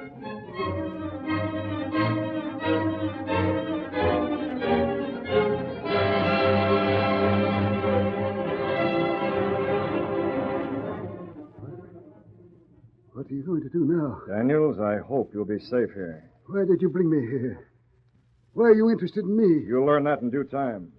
It wouldn't do for that fellow Axford to get his hands on you, Daniels. He has ways of getting the truth out of people like you. What do you mean? If he ever goes into action, you'll find out. The door. You wait right there.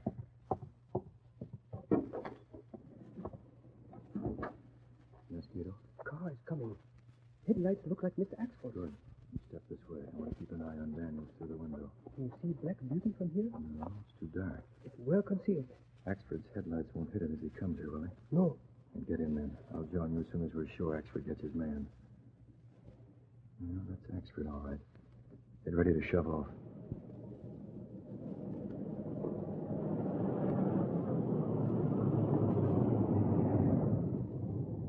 is the place, Sergeant? Yep. All right, then. I'll bust right in and be ready to shoot. Stand back a minute, just in case. All right, get your mitts up. So, by golly, it's you again, Daniels. Where's your pal? Where's the Green Hornet? I don't know. Don't fib to me. I've been hunting that bird for years. This is the first time I got one of his pals in a place where I could really question him. I don't know. Oh, you don't know? All right, then maybe you can find out. Hey, Axford, you hear that? The Hornet. Look that way. There he goes. Try for the tires. Ah, he got away. Once more, hang it all. No, you don't, Daniels. You don't slip out on me. I don't know anything. I'll go back to jail. Sure you will, you lug, but not before you squeal. Me dander's up now, by golly. You talk. Sergeant, stop him. Don't let him get... Axford, I'm going out to look at the stars. No. Please. They'll get my kids if I squeal. If they're all in the who's go, they won't get nobody. Now do you talk? Or do I roll up me sleeves? No. I'll talk.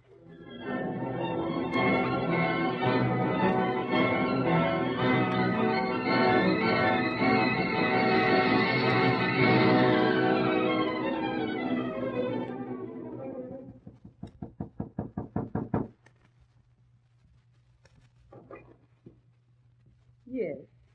This is the girl. Come on in, boys. Got a warrant for you, Dora, and we're going through this apartment. No, you can't. There isn't anything here. This is Uncle Sam speaking. Daniel squealed. I never heard of him. Daniel told about your friend Jack. He told us about you and several others. Now maybe you'd like to talk. Wait. Listen. Let me help you get the others. I'll become a counter spy. I'll help you. They're always ready to pull the double-cross, boys. This is going to be a roundup that will shake the town.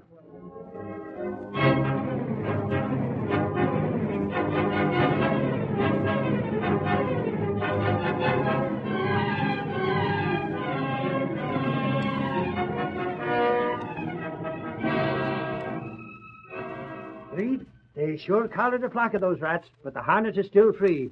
Hang it, I just about had me hands on him last night. You did, eh? Then, fighting mad as I was, I didn't even get to manhandle Daniels. He squealed when I did no more than threaten. Axford, you never manhandled anyone seriously in your life. That soft heart of yours... Well, anyhow, Daniels didn't know about that soft heart. He squealed plenty.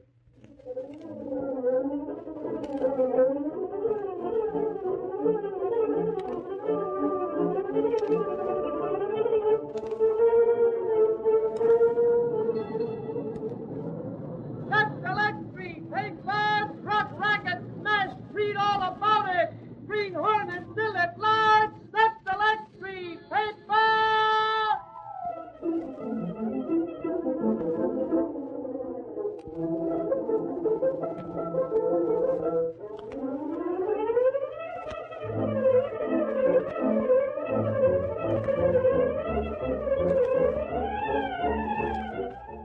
You have just heard the adventure, Axford Rises to Shine.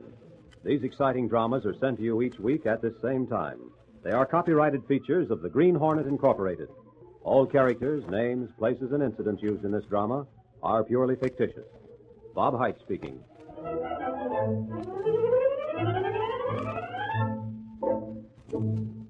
This program has come to you from the studios of WXYZ in Detroit. This is the Blue Network.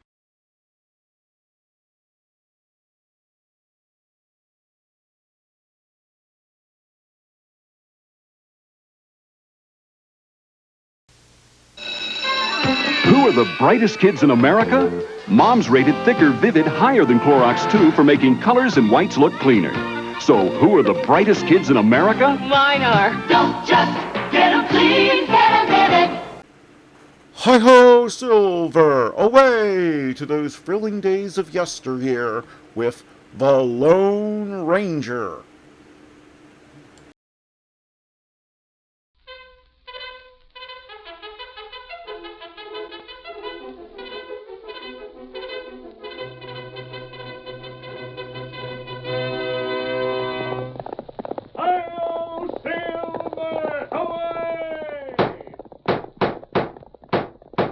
A fiery horse with the speed of light, a cloud of dust, and a hearty Hi-Yo Silver, the Lone Ranger.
Whenever men gathered around the campfire in the early days of the western United States, stories were told of the masked rider of the plains.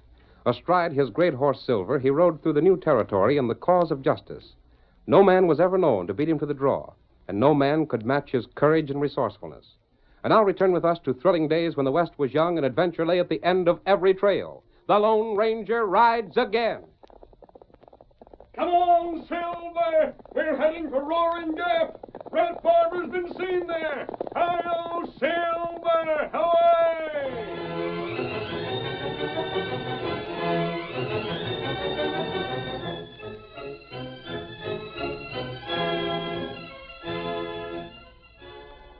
As our story opens, Sheriff Hawkins is tacking a notice on the wall of the cafe in Roaring Gap.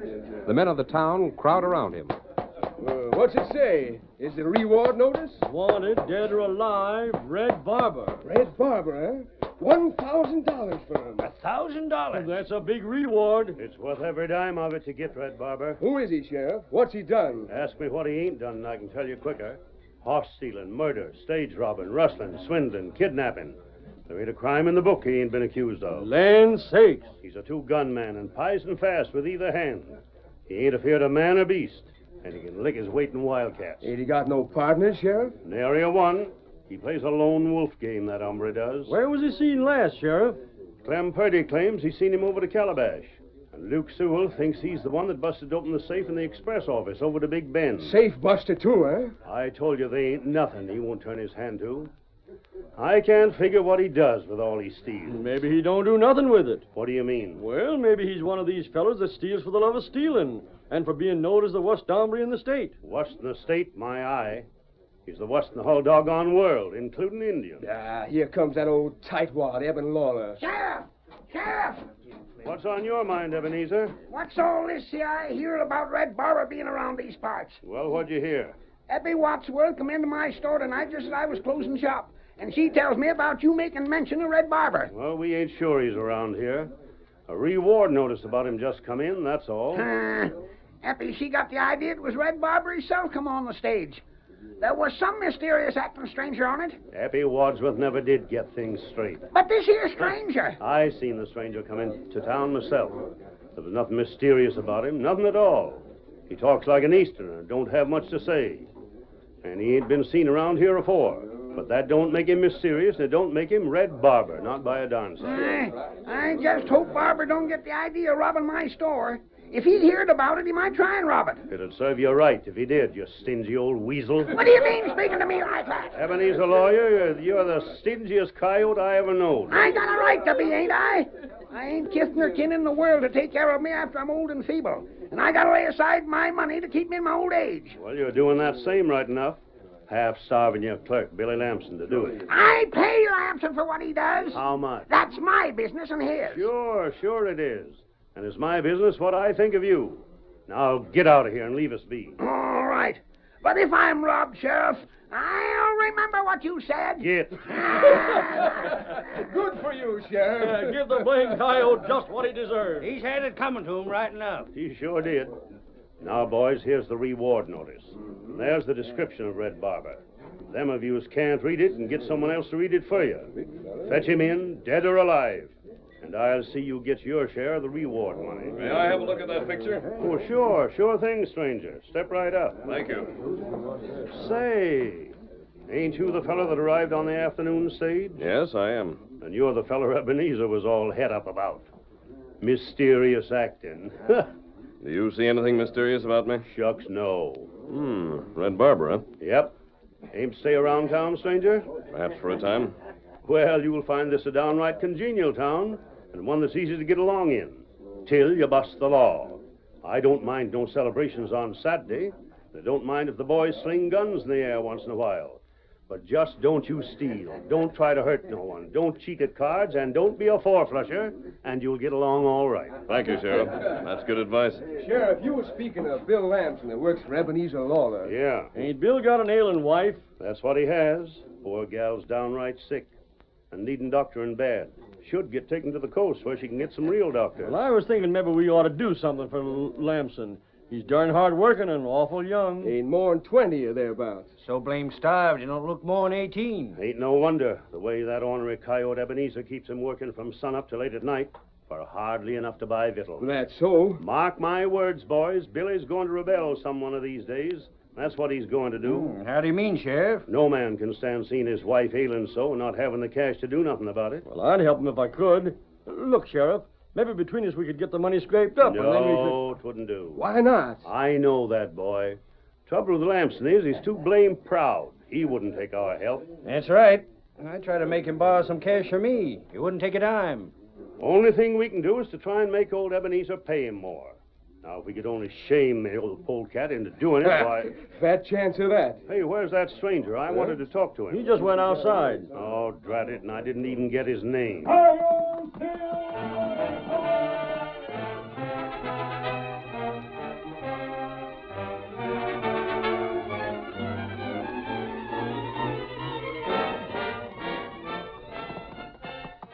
Tonto, I hope to learn more about Red Barber. What you find out? Nothing just yet. The reward notice is posted. Notice got bullet hole? No, Tonto. Those other reward notices he's shot full of holes show he's not far from here, though. That's right. I learned something else in the cafe, Tonto. What? That? It's about a man who needs help. Come on. We're going to a small cottage over yonder to see a fellow by the name of Lamson. His wife isn't well. What matter? He's struggling hard to support his wife. I want to see what he's like. We'll lead our horses. He doesn't live far. What we do for him? I don't know yet, Tonto. But if he's all I heard he is, I want to find a way to help him. We'll have a look inside his home.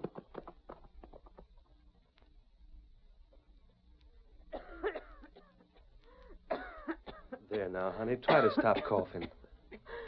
Billy, it hurts me so that this coughing. Here, take a drink of water, Nancy. Drink it, honey. It might help you some.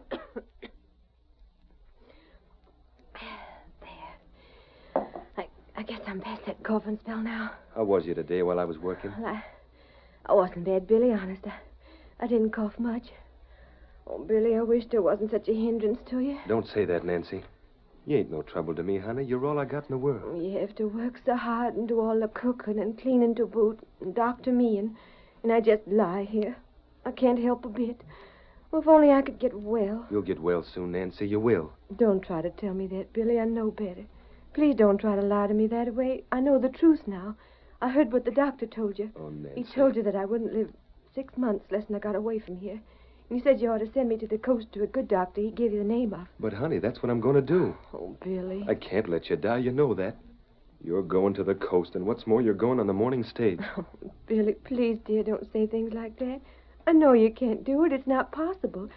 You don't have to lie to me. But I got it arranged. It's all arranged, Nan, and I'm going with you. The stage comes through at daybreak, and you and me will be on it.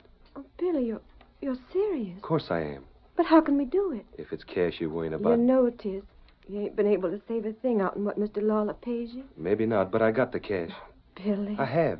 $500 cash money. I got it all. But where'd you get it? Now, don't you worry your head about that, honey. You just remember you ain't to worry about nothing at all. I got the money, and we're leaving in the morning for the coast. No, we ain't, Billy. What do you mean? You got that money one of two ways, Billy. Either borrowed it or you stole it. I borrowed it.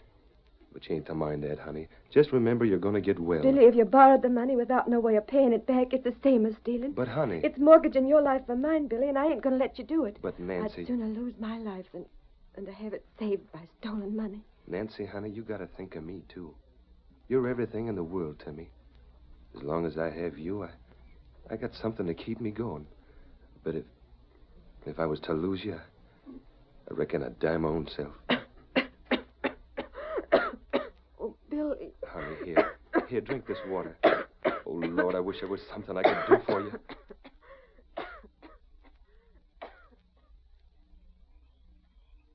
You here? Yes, let's get away from the window.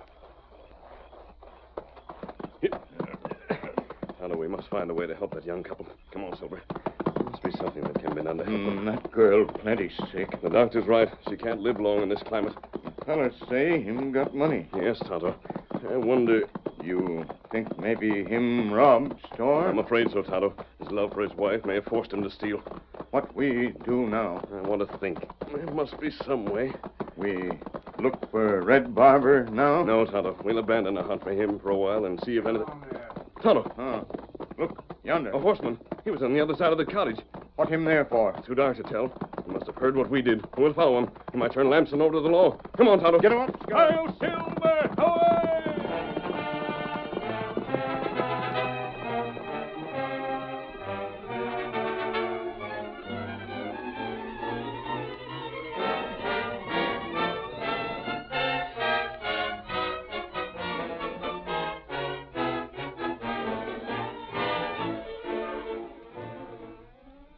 The Lone Ranger and Tonto followed the rider, but the night was dark, and when they lost his trail, it was impossible to pick it up again. It's no use, Tonto. He's gotten away from us. We spent enough time hunting for him. Him got plenty fast horse. He must know the trails around here mighty well, too. Maybe we find track when daylight come. It's our only chance of locating him, and that's a slim chance. This hard ground isn't likely to show tracks. Wait. Hold, Scout. Hold, Silver. Hold. You hear? A horse. Maybe that him. If it is, he's coming back. That horse is heading this way. Not right. Wait. What is it, Tonto? That same horse. There it come. Now you see? Yes, and the girl's on the saddle now. Come on, Silver. Get up there. Get away from Wait, me. I want to speak to you. Let go that Let go. Stop it, blasted. Leave me be. Just a minute, please. Hold that. What's this mean? I ain't nothing worth stealing. Let me go, won't you? Don't be afraid, young lady. I'm not going to rob you. Just let me ask you a couple of questions. No, I can't. I can't talk to nobody. That was part of my bargain. I'll lose this horse if I talk to anyone. We want to speak to you about the horse. No, let me go. I can't talk to you. I can't talk to no one. I promised the fella that give me this horse. I can't speak to nobody. Where that feller now? I don't know. Don't be afraid of my mask. I want to find the man who gave you that horse, and I want you to tell me why he gave it to you. He just said he wouldn't be needing it no more after tonight. That's strange. It plenty strange. What's that paper in your hand? Well, that's just... It looks to me like one of the notices telling of the reward for the capture of Red Barber. Yeah. There's something written on the back of it. Oh, please, stranger. The fella that gave me this and told me to take it to the sheriff and keep this horse for my own. He said if I got to the sheriff before 10 o'clock, he'd make me sorry for it. Do you know what this says? No, mister, I can't read. That man just scrawled it on there with a hunk of pencil and told me to get it to the sheriff, but not afore 10 o'clock. Very well. You may take it to him. But first we'll see what it says.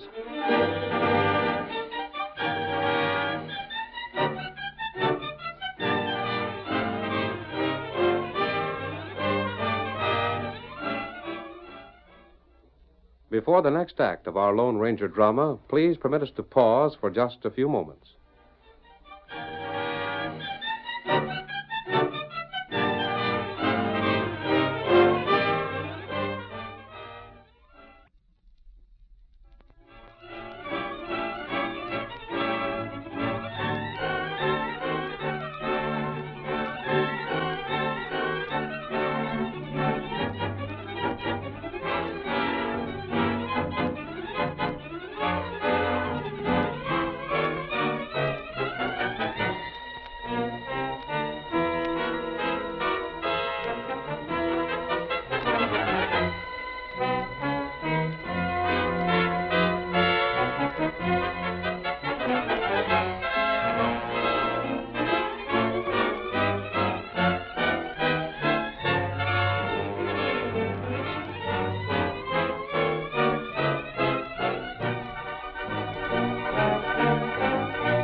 Now to continue our story. After he had read the strange message written by the man who had disappeared into the night, the Lone Ranger sent the girl to town, where she delivered the note to the sheriff at the cafe. Hey, fellas. Listen here. Quiet down, won't you? I got some important information. What you got, Sheriff? What's in that there paper, Sheriff? Listen, you mavericks.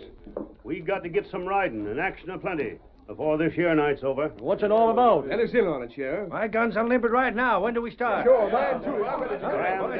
Calm down. Boys, I learned as how Red Barber's right here in town. What? Red Barber?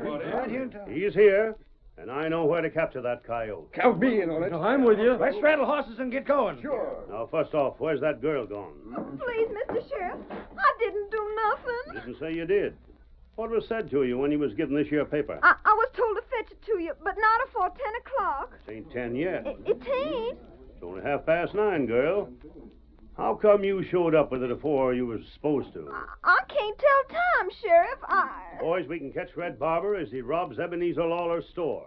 He's aiming to rob it, and we'll get him red-handed.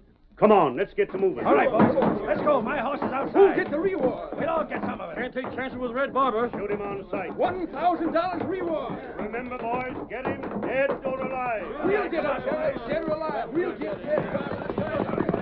Get up there.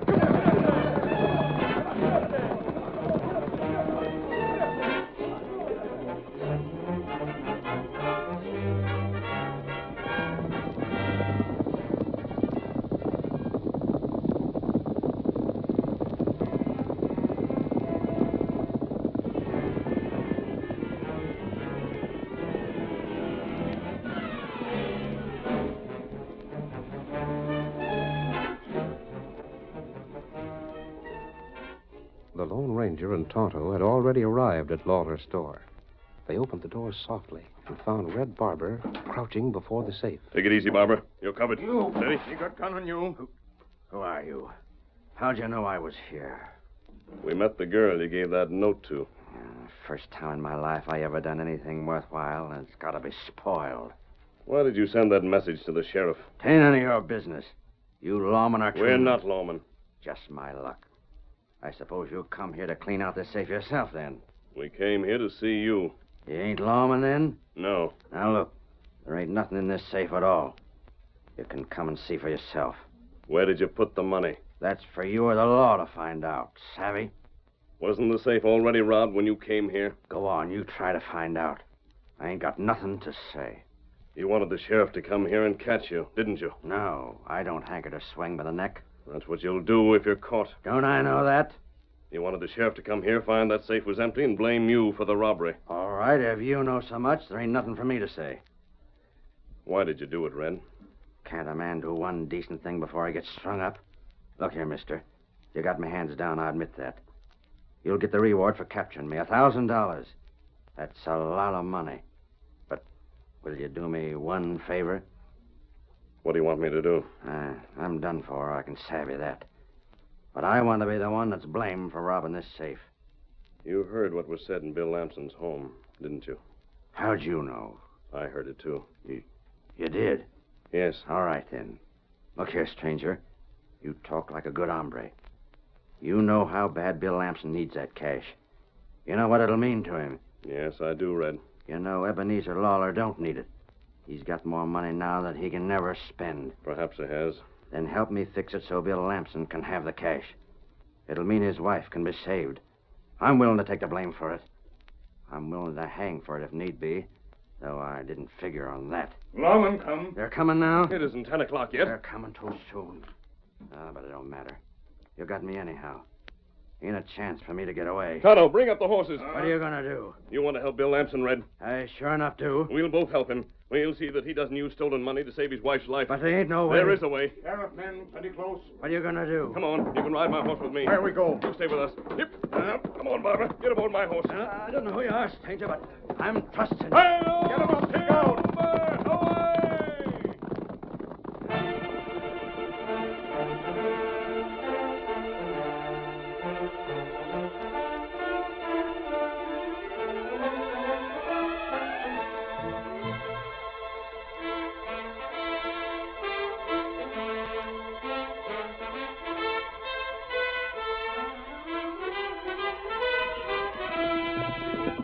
Come on, get up there. Get up there. Come on now. There they are. Come on, open up on him. Come on, fellas, we'll get them. Where was you, Sheriff? Come on, get There up. they go, boys. Come on. They're heading away from Ebenezer's place. Drill him. Shoot him.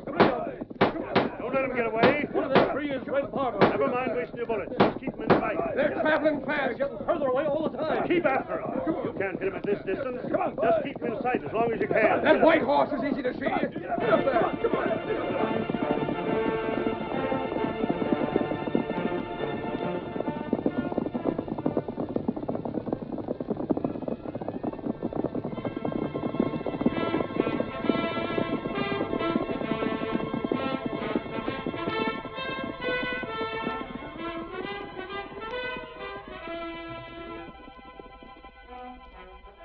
The Lone Ranger, Red Barber, and Tonto reached Lamson's house far ahead of the sheriff's posse. Where's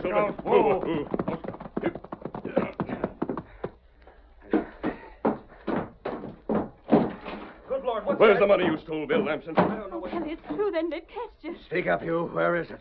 It's right here. Believe me, mister, he was going to take it back to the store. He seen he done wrong and taken it. He was just fixing to take it back when you came in. It's the truth, mister. I was going to take it back. You can't take him away. No, Nancy, they catch me and I gotta go. They won't believe what I say. We believe you. Masked, I didn't know Shut up. We ain't the time to waste and talk. You know me. No, I don't. I'm Red Barber, and I'll take that cash. And remember, I'm the one stole it. Listen, Bill, there's $1,000 reward money for me, and you're the one captured me. I don't say it. Go on, stranger. You get out in here. Get out while you can. And thanks for letting me leave this world with one good thing to my credit. They're coming for you, Red. Then you get out, pronto. There ain't no reason for you to get catched. Billy, I don't savvy this at all. What's it all Listen, about? kid. You need cash bad. Mighty bad. Come on. You're getting $1,000 reward for me, and it'll all be yours. You mean trade your life for $1,000? Yeah. And remember this, kid. You wouldn't have got the chance to do it if I hadn't stole and done most everything else a man can do that's bad. Bill, he's... But listen, mister, I can't... Shut up and listen. There's one thing you can't do. You come mighty close to stealing. You see where it fetched me? Well, don't do it. Here, quick. Take this gun and hold it on me. I'll keep this one. Yeah, but I don't... Never mind trying to savvy anything. Keep back again the wall there. We got you trapped in there, Barber. Come out with your hands up. You won't get me alive. Come out, or we'll come after you. Come on, then. You keep back out in the line of fire now. Please, mister, we... Quiet now. Come on, if you think you're man enough. But I warn you, Sheriff, you better come in shooting. This is your last chance, Barber. You won't leave that house alive if you don't surrender. Come on, try to get me. You can't get me. I'll show you. I still got one gun left. Good shooting, boys. Sheriff, you don't... You got me. Yes, we got you at last, Red. Pick him up, boys. Tote him outside. Sorry, Lamson. We're doing this in your place. We figured he'd hide out here, the coyote. He was fixing to drill us if we hadn't. Yeah, but you don't Boys, here's the money he stole right here on the floor. Right here, shoot. Get him outside, boys. I got him. Come on, Red. Sorry, Lamson. We won't bother you no more. I'll be right glad to see you get that reward.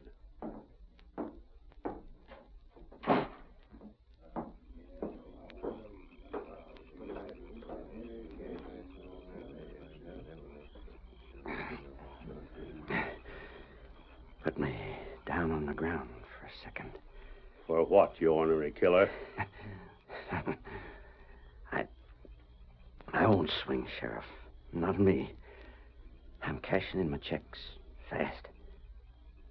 I want to talk. Put him down, boys. Sheriff, look at the gun I pointed at you. Eh? Take a look. Why? There ain't no cartridges in it.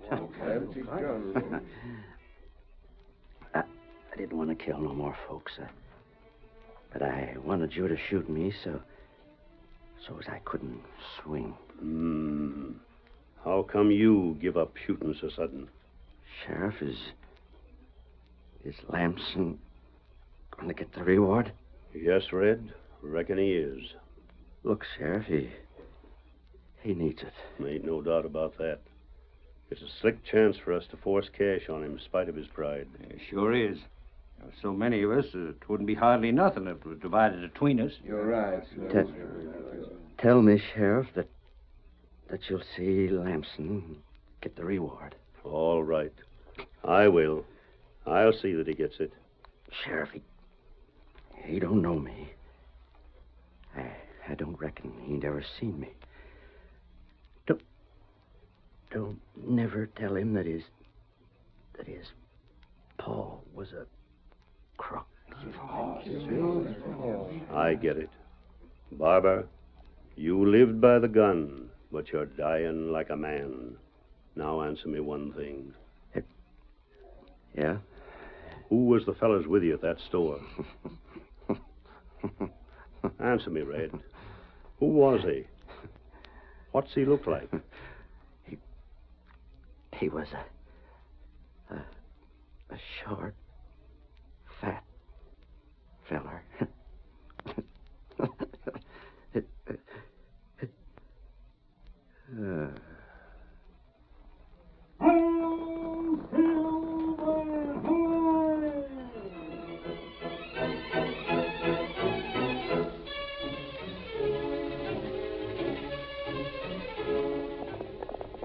Come on, Silver! We're heading for Long Arrow's village.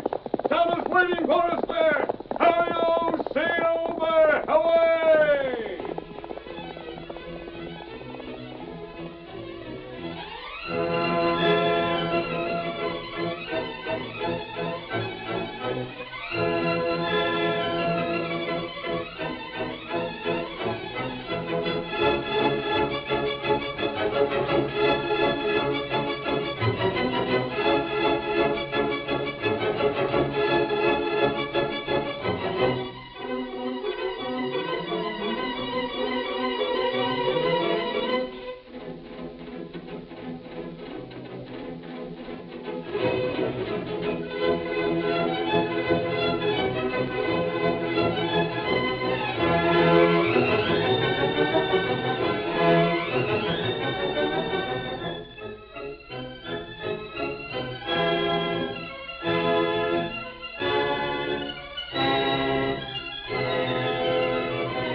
The story you have just heard is a copyrighted feature of the Lone Ranger Incorporated.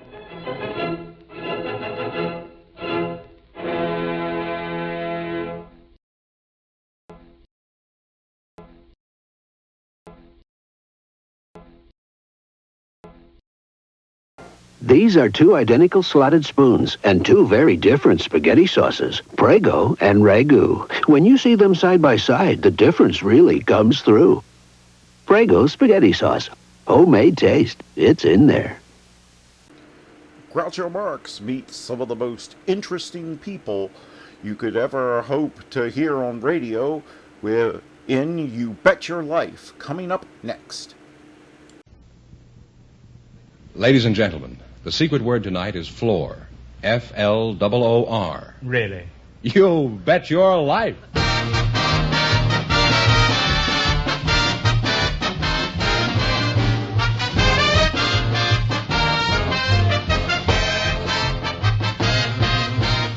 The more than 3,000 DeSoto Plymouth dealers of America present the best of Groucho.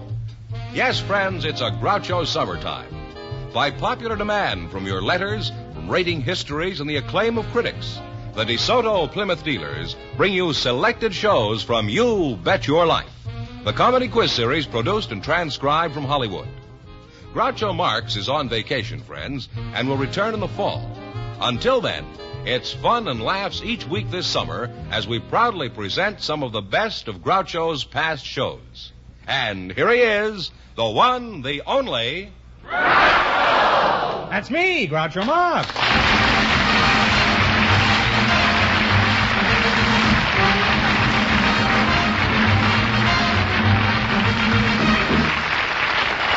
Well, here I am again with $1,000 for one of our couples tonight. Mr. Fenneman, who's first to try for the $1,000? Well, we invited some college students to the program tonight, and just before we went on the air, our studio audience selected Miss Mary Ellen Nichols and Preston Zilgett. Welcome to You Bet Your Life, kids. Say the secret word and you'll divide $100. It's a common word, something you'll find around the house. Mary Ellen Nichols, huh? That's right. And Preston Zilgett. Right. You just made that up, huh? That's a non-diploma of some kind? Something like that, yes. Spurious name? Incognito? Yeah. He's going right along with me this time. Where are you from, Mary Ellen? What'll I call you, Mary Ellen or just Mary? Mary Ellen. Mary Ellen. Mm. You prefer that? I prefer it, yes. Oh, you're tall enough to have two front names. How old are you, Mary? 19. 19? Yes. And what is your age, Preston? I'm 20. What college do you attend, Mr. Zilgett? Occidental. What are you doing there? Well, I'm studying industrial psychology. Oh, I see.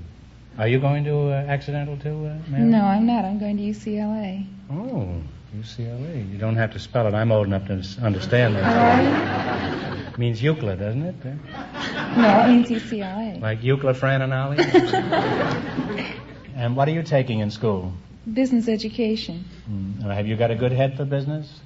I think so. Well, you have a very nice head on your shoulders. Thank you. I wish it was on mine. Now, what do you get when you graduate in that course, Mary? A Bachelor of Arts degree. A bachelor? That's right. Well, don't worry about his degree. Just get the bachelor. What are some of the things you study in school, Preston? Well, corporation finance, economic theory, labor problems, industrial psychology, abnormal psychology. When do you get to Omaha? Now, is psychology really useful in everyday life? For example, when you meet a pretty girl, what do you look for psychologically? Well, intelligence, personality, compatibility, common interests. I see. And while you're looking for this, some shot putter is taking her out for a drive along the ocean. Have you studied psychology, Mary? Yes, I have. Well, what does a girl think when she meets a good-looking boy? Oh, I think she thinks the same thing that the boys do.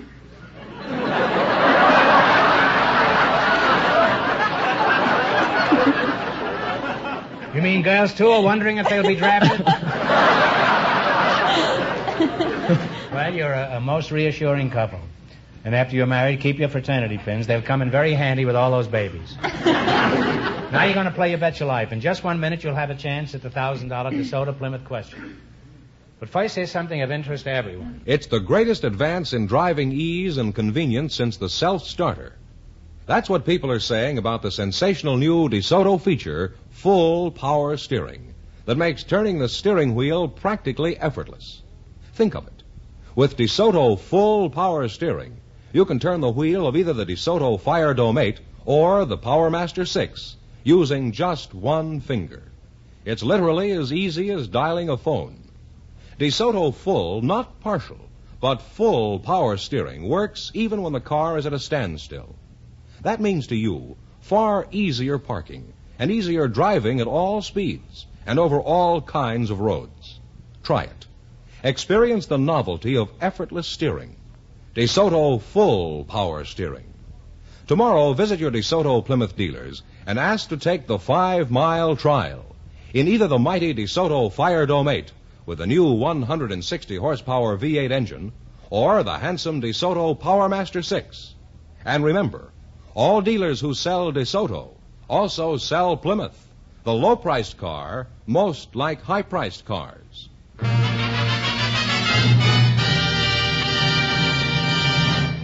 All right, now, let's see how you make out in the quiz. George, explain the rules. You bet as much of your $20 as you want on each of 4 questions, and the couple that earns the most money gets a chance at the $1,000 DeSoto Plymouth question at the end of the show. Hey, here we go. Let's see how high I can build you $20. You selected famous bands. Here's your first question. How much of the 20? 15. 15. Who is the sentimental gentleman of swing? No, Tommy Dorsey. I don't want to say so. Tommy Dorsey. Tommy Dorsey is right. Well, Well, you're off to a good start. You have $35. Remember, you're going for $1,000 tonight. Now, how much of the $35 will you bet on your second question? 25. All right, fine. 25. Who has the famous rippling rhythm? Lawrence Welk. No, Talk it over. No. Take a stab at it if you don't know. Oh, the bell is tolled. It's Shep Fields. You should have known that. You now have $10. So you kids are psychology happy, and you're not paying any attention to what's going on with the disc jockeys. Here's your third question. How much? $10 you're going to bet now? $6. We're not going with about. $6. $6. Who has the band of renown? Les Brown. Les Brown is right. Well, you're on your way back. You have $16. $16. You're climbing fast. Here's your last chance to be the other couples. How much is the 16 you're going to bet? 12. 12. 12. Whose band plays champagne music? Lawrence Welk. Lawrence Welk is right.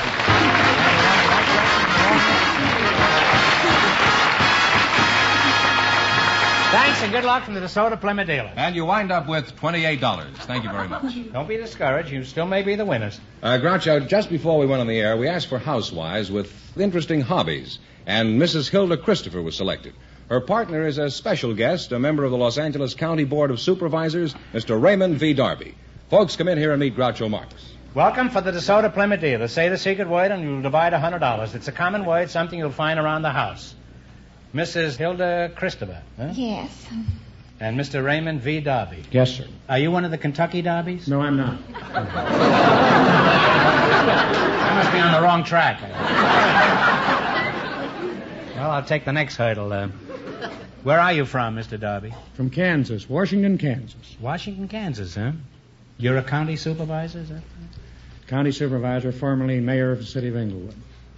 Well, it's indeed an honor to have a county supervisor on the show who used to be mayor of Inglewood. Thank you. Not only that, but it's a rare privilege. I can't tell you how proud I am. I'm proud, too, sir, to be here. Now, then, what is a county supervisor? County supervisor, I'm one of 5 men who serve as executive, legislative, and the judicial board of Los Angeles County. Well, how is it you're not in jail? Just me. I'm only kidding. How is it I'm not in jail, is what I meant. Mrs. Christopher, what does your husband do? He's a detective. He works out of the a Los fly Angeles cop, huh? Police Department. Oh, well, that doesn't mean a thing around here on this show. I do all the pinching. Now, Mr. Darby, that's pretty formal. I'll just call you Soup instead of supervisor. Tell me, Soup, how did you become a supervisor? You have to run for it.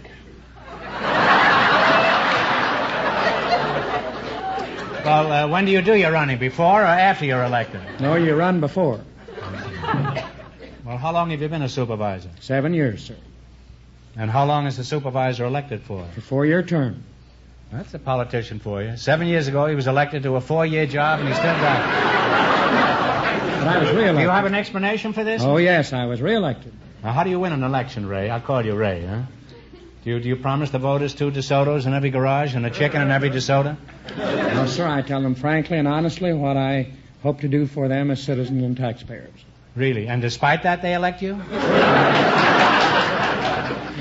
Mrs. Christopher, what do you think of the supervisor? I think it's very nice. Your husband isn't going to be an ordinary policeman very long. Now, tell me, Mrs. Christopher, how many times did you vote for Mr. Darby? I didn't vote for him at all. She probably isn't in my district. Well, there goes her husband, back to pounding the pavement. Now, Mrs. Christopher, let's get back to you. Mr. Fenneman says you have an unusual hobby. What is it? Raising canaries. Well, what's so unusual about that? A lot of people raise canaries. But I cross my canaries. You cross canaries? That must take a lot of courage. Personally, I never cross my canaries until I come to them. What do you mean you cross canaries? I cross them for color. Well, how do you do this? By crossing over to a bird called a siskin. I know a bird named Siskin. He's a writer at RKO. Could that be the same Siskin? No, this is a finch.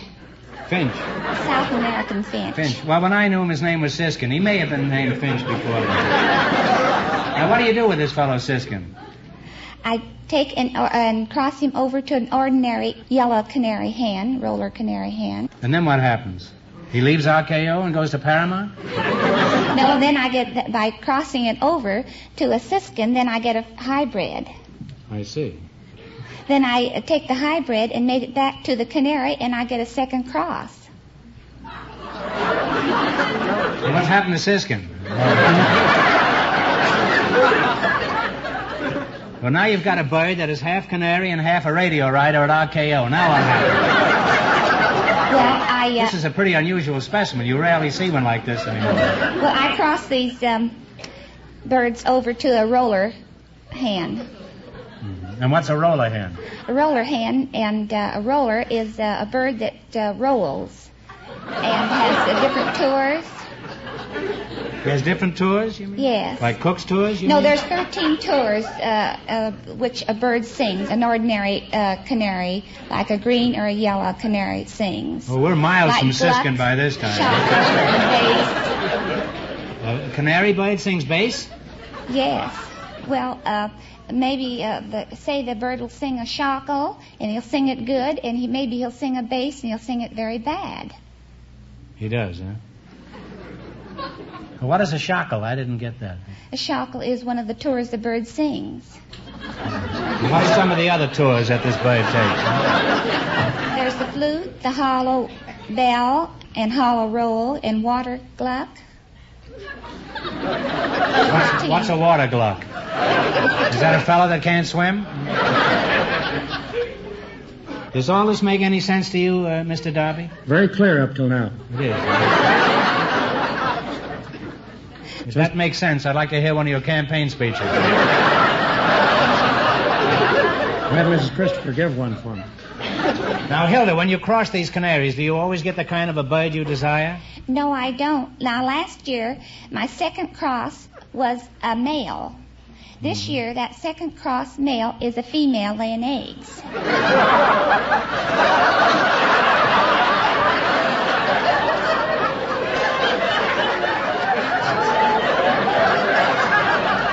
Well, I guess it's pretty hard for a shackle to make a tour if he's laying eggs all around.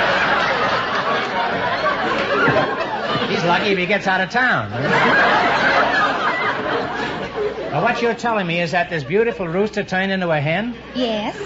Well, it's possible. I saw a sailor turn into a saloon one night. By the way, Hilda, what do you feed these little chirpers? I feed them French's birdseed and biscuit. I never had any luck with canary seed. Last year I planted a whole package. I didn't get a single canary. Now, Mr. Darby, let's get back to you. You know, every once in a while I read where a politician is a crook. Now, there's nothing personal in this, but how do these crooks get into office? By the people not taking an interest in government. I see. Hilda, you didn't vote for Mr. Darby, did you? No, I didn't. Well, see, apparently some people think pretty carefully before they go to the polls. He wasn't in my district. Why didn't you vote for Mr. Darby? He wasn't in my district. Well, I don't think. Well, if he was, if you were in his district, would you vote for him, Mrs. Shackle? I sure would. Why? I know he's an honest man. The foregoing was a paid political announcement. And Hilda's husband will be police commissioner by morning. By the way, Mr. Darby, what district do you supervise? I represent the 4th District, extending from Long Beach to Ventura County line, Beverly Hills, Westwood. Beverly Hills? Oh, that's where I live. And you must be my supervisor, huh? And I am. As a citizen and as a taxpayer, I demand to know what do you do for me? That's a reasonable question, I think. Well, if I can ask Hilda about her shackle, I can certainly ask him about what he's doing for me. This came as an awful shackle to me, this whole thing tonight. We indirectly have charge of the courts, the sheriff, the district attorney, the coroner's office, tax collector, some 57 departments. We're the ones who levy the taxes on your property. I see. The following is a paid political announcement. Mr. Darby is a great guy, honest, efficient, tireless worker. Now then, what are you going to do about my taxes? Nothing. You're going to do nothing? Going to do nothing. Fine, that's exactly what I'm going to do about them, nothing. Well, I kidded our county supervisor, but it's all in fun. Actually, we owe a great deal to our government. The question is, how are we ever going to get enough money to pay it? Now then, you're going to play You Bet Your Life. Run your $20 into more than our other couples, and you'll get a crack at the $1,000 question. Mr. Fenneman is off stage to remind our listeners how much the first couple won. The college students won $28. Hey, here we go. Let's see how high I can build you $20. You selected vice presidents who became presidents. Here's your first question. How much of the 20 will you try? 15. A vice president who later became president drafted the Declaration of Independence. His home was in Monticello. What was his name? Thomas Jefferson. Thomas Jefferson is right. Well, you're on your way. You have $35. Remember, you're going for $1,000 tonight. How much of the 35 are you going to try this time? $32. The only president to be impeached served as vice president under Abraham Lincoln. Who was he? Andrew Johnson. Andrew Johnson is right. You have $67. You have $67. How much are you going to bet this time? All right. $60.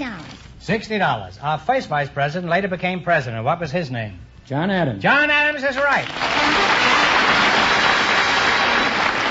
This man doesn't spend all his time stuffing ballot boxes. You're really climbing. You have $127. And here's your last chance to beat the other couples. How much of the 120 are you going to fly at? 127. 127. 125. 125. Have you discussed it with the supervisor? Yes, we did. A vice president who succeeded to the presidency was a former colonel in the Spanish-American War. Who was he?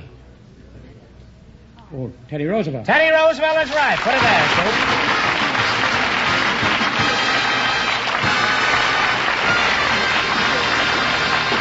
Thanks and good luck to the DeSoto Plymouth dealers. You wind up with $252. Thank you very much. Groucho, we invited some hobos and some resort agents to the program tonight. And just before we went on the air, our studio audience selected Carmen Michaelis and Mr. Jim Smith. And here they are. Folks, meet Groucho Marx. Welcome to You Bet Your Life, kids. Say the secret word and you'll divide $100. It's a common word, something you'll find around the house. Carmen Michaelis? Yes. Carmen Michaelis, you're a resort agent, is that right? Yes. Where are you from, Carmen? Corning, Kansas. How long have you been out here, Carmen? Well, since I was 4 years old. Oh. And how old are you? 34. Really? Are you 34? I thought you were 24. They took good care of you in Kansas. And I could take good care of you in Kansas, too. Mr. Smith? Jim Smith. Huh? Right. That's a good American name. You're a hobo. That sounds... I feel kind of self-conscious calling you a hobo. Do you resent being called a hobo? Oh, I don't mind being called a hobo, but doesn't that have a kind of a derogatory connotation? I don't like to be called a tramp or a bum. Well, I certainly had no intention of calling you either one. In fact, it was with great diffidence that I called you a hobo. What's the difference between a hobo and a tramp? A tramp will beg. A hobo won't. Mm-hmm. A tramp won't work, and a hobo will work when it's necessary. Well, do you ever find it necessary to work? As seldom as possible. Well, that's a refreshing attitude, Mr. Smith. If everyone felt like that, we wouldn't have any problems. Of course, we'd all be swinging through the trees by our tails. I don't see anything wrong with that. Now, let's see now, Carmen. You're a resort agent, is that right? Yes. I'm a resort myself. Last night a girl told me I was her last resort. Who do you work for?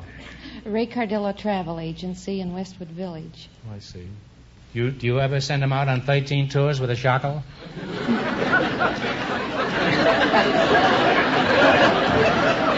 Have you ever crossed a canary with a supervisor?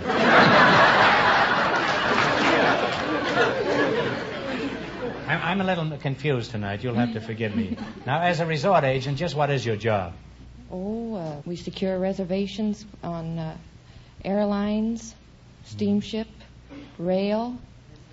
I've traveled by rail already, but there was some tar and feathers on it at the time, too. Now, what town do you call home, Mr. Smith? The East Liberty section of Pittsburgh, PA, Pennsylvania. Are you married? No, that's not for me. Too much work, eh? Here we go, back to swinging in the trees again. Why isn't it for you, Jim? Well, if I got married, I would have to settle down, take a steady job, and it's not worth it.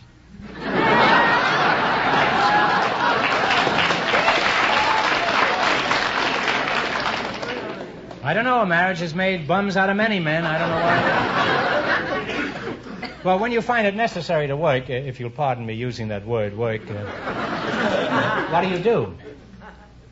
Oh, I'll do a little farm labor, a little harvest work, gandy dancing. What's gandy dancing? Packing the rocks under the ties so the trains will run smoothly over them. The people that pay their way, you know. Right. Don't be so snobbish, Jim. Those people just don't know any better, that's all. Well, now, before you start traveling, do you consult a girl like Carmen here? Oh, no. No? Well, if you don't use professional counsel, how do you decide where to go on your trips? Well, when I travel, I go where I figure there is work or a better climate, or I just grab any train that comes along and, well, I'm surprised at where I land. I guess I'm something like a hobo. I'm always surprised where I wind up at night, too. It's usually at choir practice. Now, what do you consider the ideal job? Could you describe it for us? Well, that would be a job with short hours, good pay, no boss, and any time I felt like it, I could take a couple of months off, and nobody would ever miss me. Well, that's possible. I got just the job for you. Have you ever thought of becoming a county supervisor?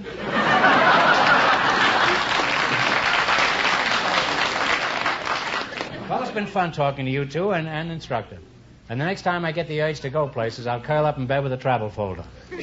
Now then, you're going to play You Bet Your Life. You got to run your $20 and no more than our other couples. I can't tell you how much they won, but George is going to remind our listeners. The housewife and the county supervisor are leading with $252. All right, here we go. Now, let's see how high I can build you $20. You selected famous racetracks. Right. Here's your first question. How much will you bet? 19. 19. Okay. In what state is Del Mar Racetrack? California. California's right. Well, you're off to a great start. You have $39. Remember, you're going for $1,000 a night. How much of the $39 will you bet on your second question? 38. Oak. In what state is Saratoga Racetrack? New York. New York is right.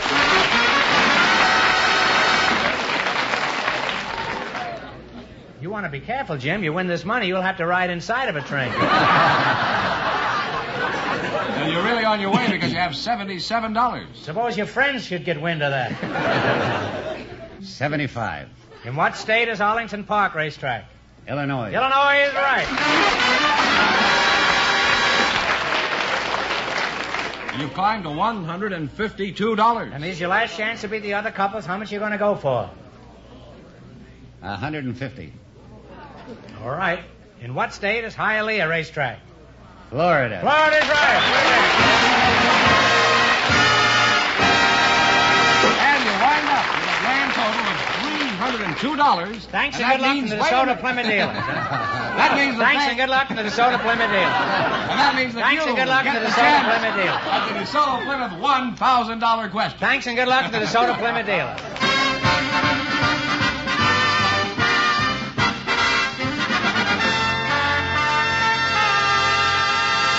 Always going to sneak my sponsor out of the plug.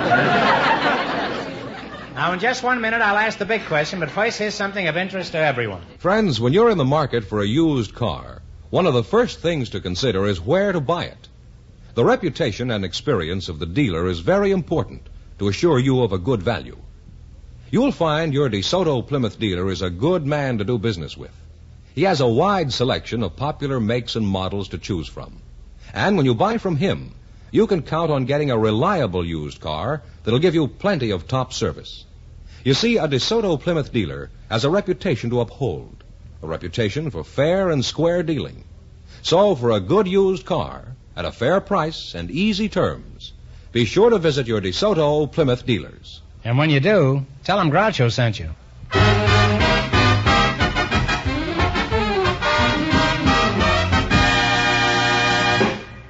And here's the hobo and the resort agent all set for the DeSoto Plymouth $1,000 question. Here we go for $1,000. I'll give you 15 seconds to decide on a single answer between you. Think carefully, and please no help from the audience. Here it is. Early this season, one of our couples earned $1,000 for naming the first actress to win the Academy Award. Tonight, you can win $1,000 for telling me who was the first actor to win an Oscar in 1928.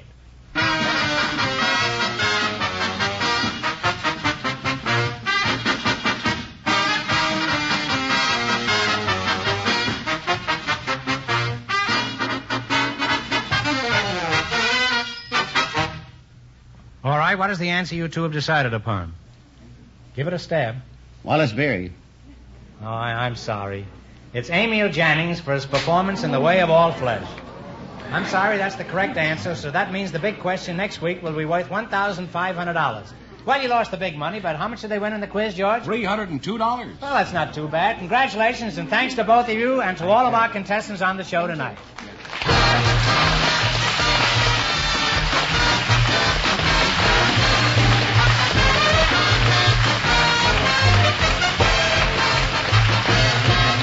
Be sure to tune in again next Wednesday night at this same time for the Best of Groucho from the You Bet Your Life series. Don't miss the Best of Groucho on television, too. Also presented by the DeSoto Plymouth Dealers of America. And remember, all dealers who sell DeSoto also sell Plymouth. Two great cars, both products of the Chrysler Corporation. And when you drive in, tell them Groucho sent you. Good night, folks, and remember, see the DeSoto Fire Dome 8 tomorrow.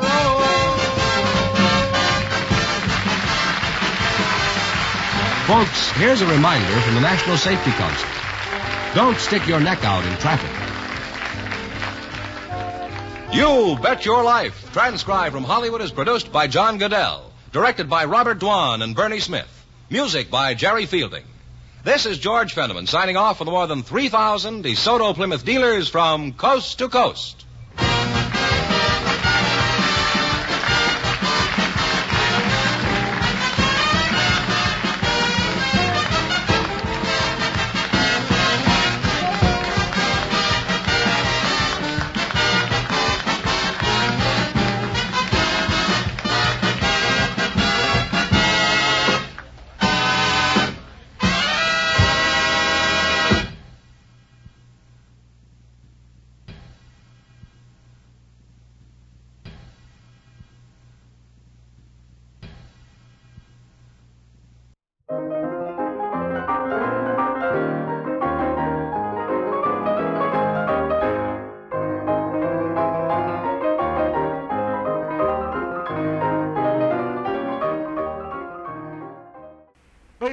Hey, Matt, I think I found the book of matches here. What? Why would there... I don't know. Maybe one of the ghosts died of lung cancer or something. And I'm just gonna strike one up.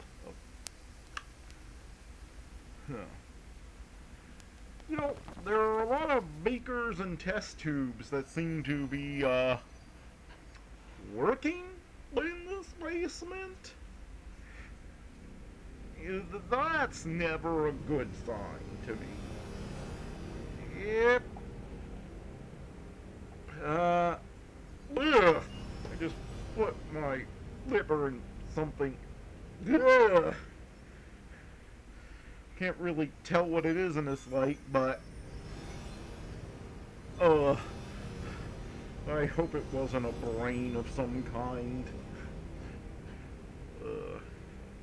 Now, is that a casket over there? Yeah. And is that a table with some sort of cloth draped over it off to the right? I think it might be. Do you think we really goofed by coming into this house? I take that as a given.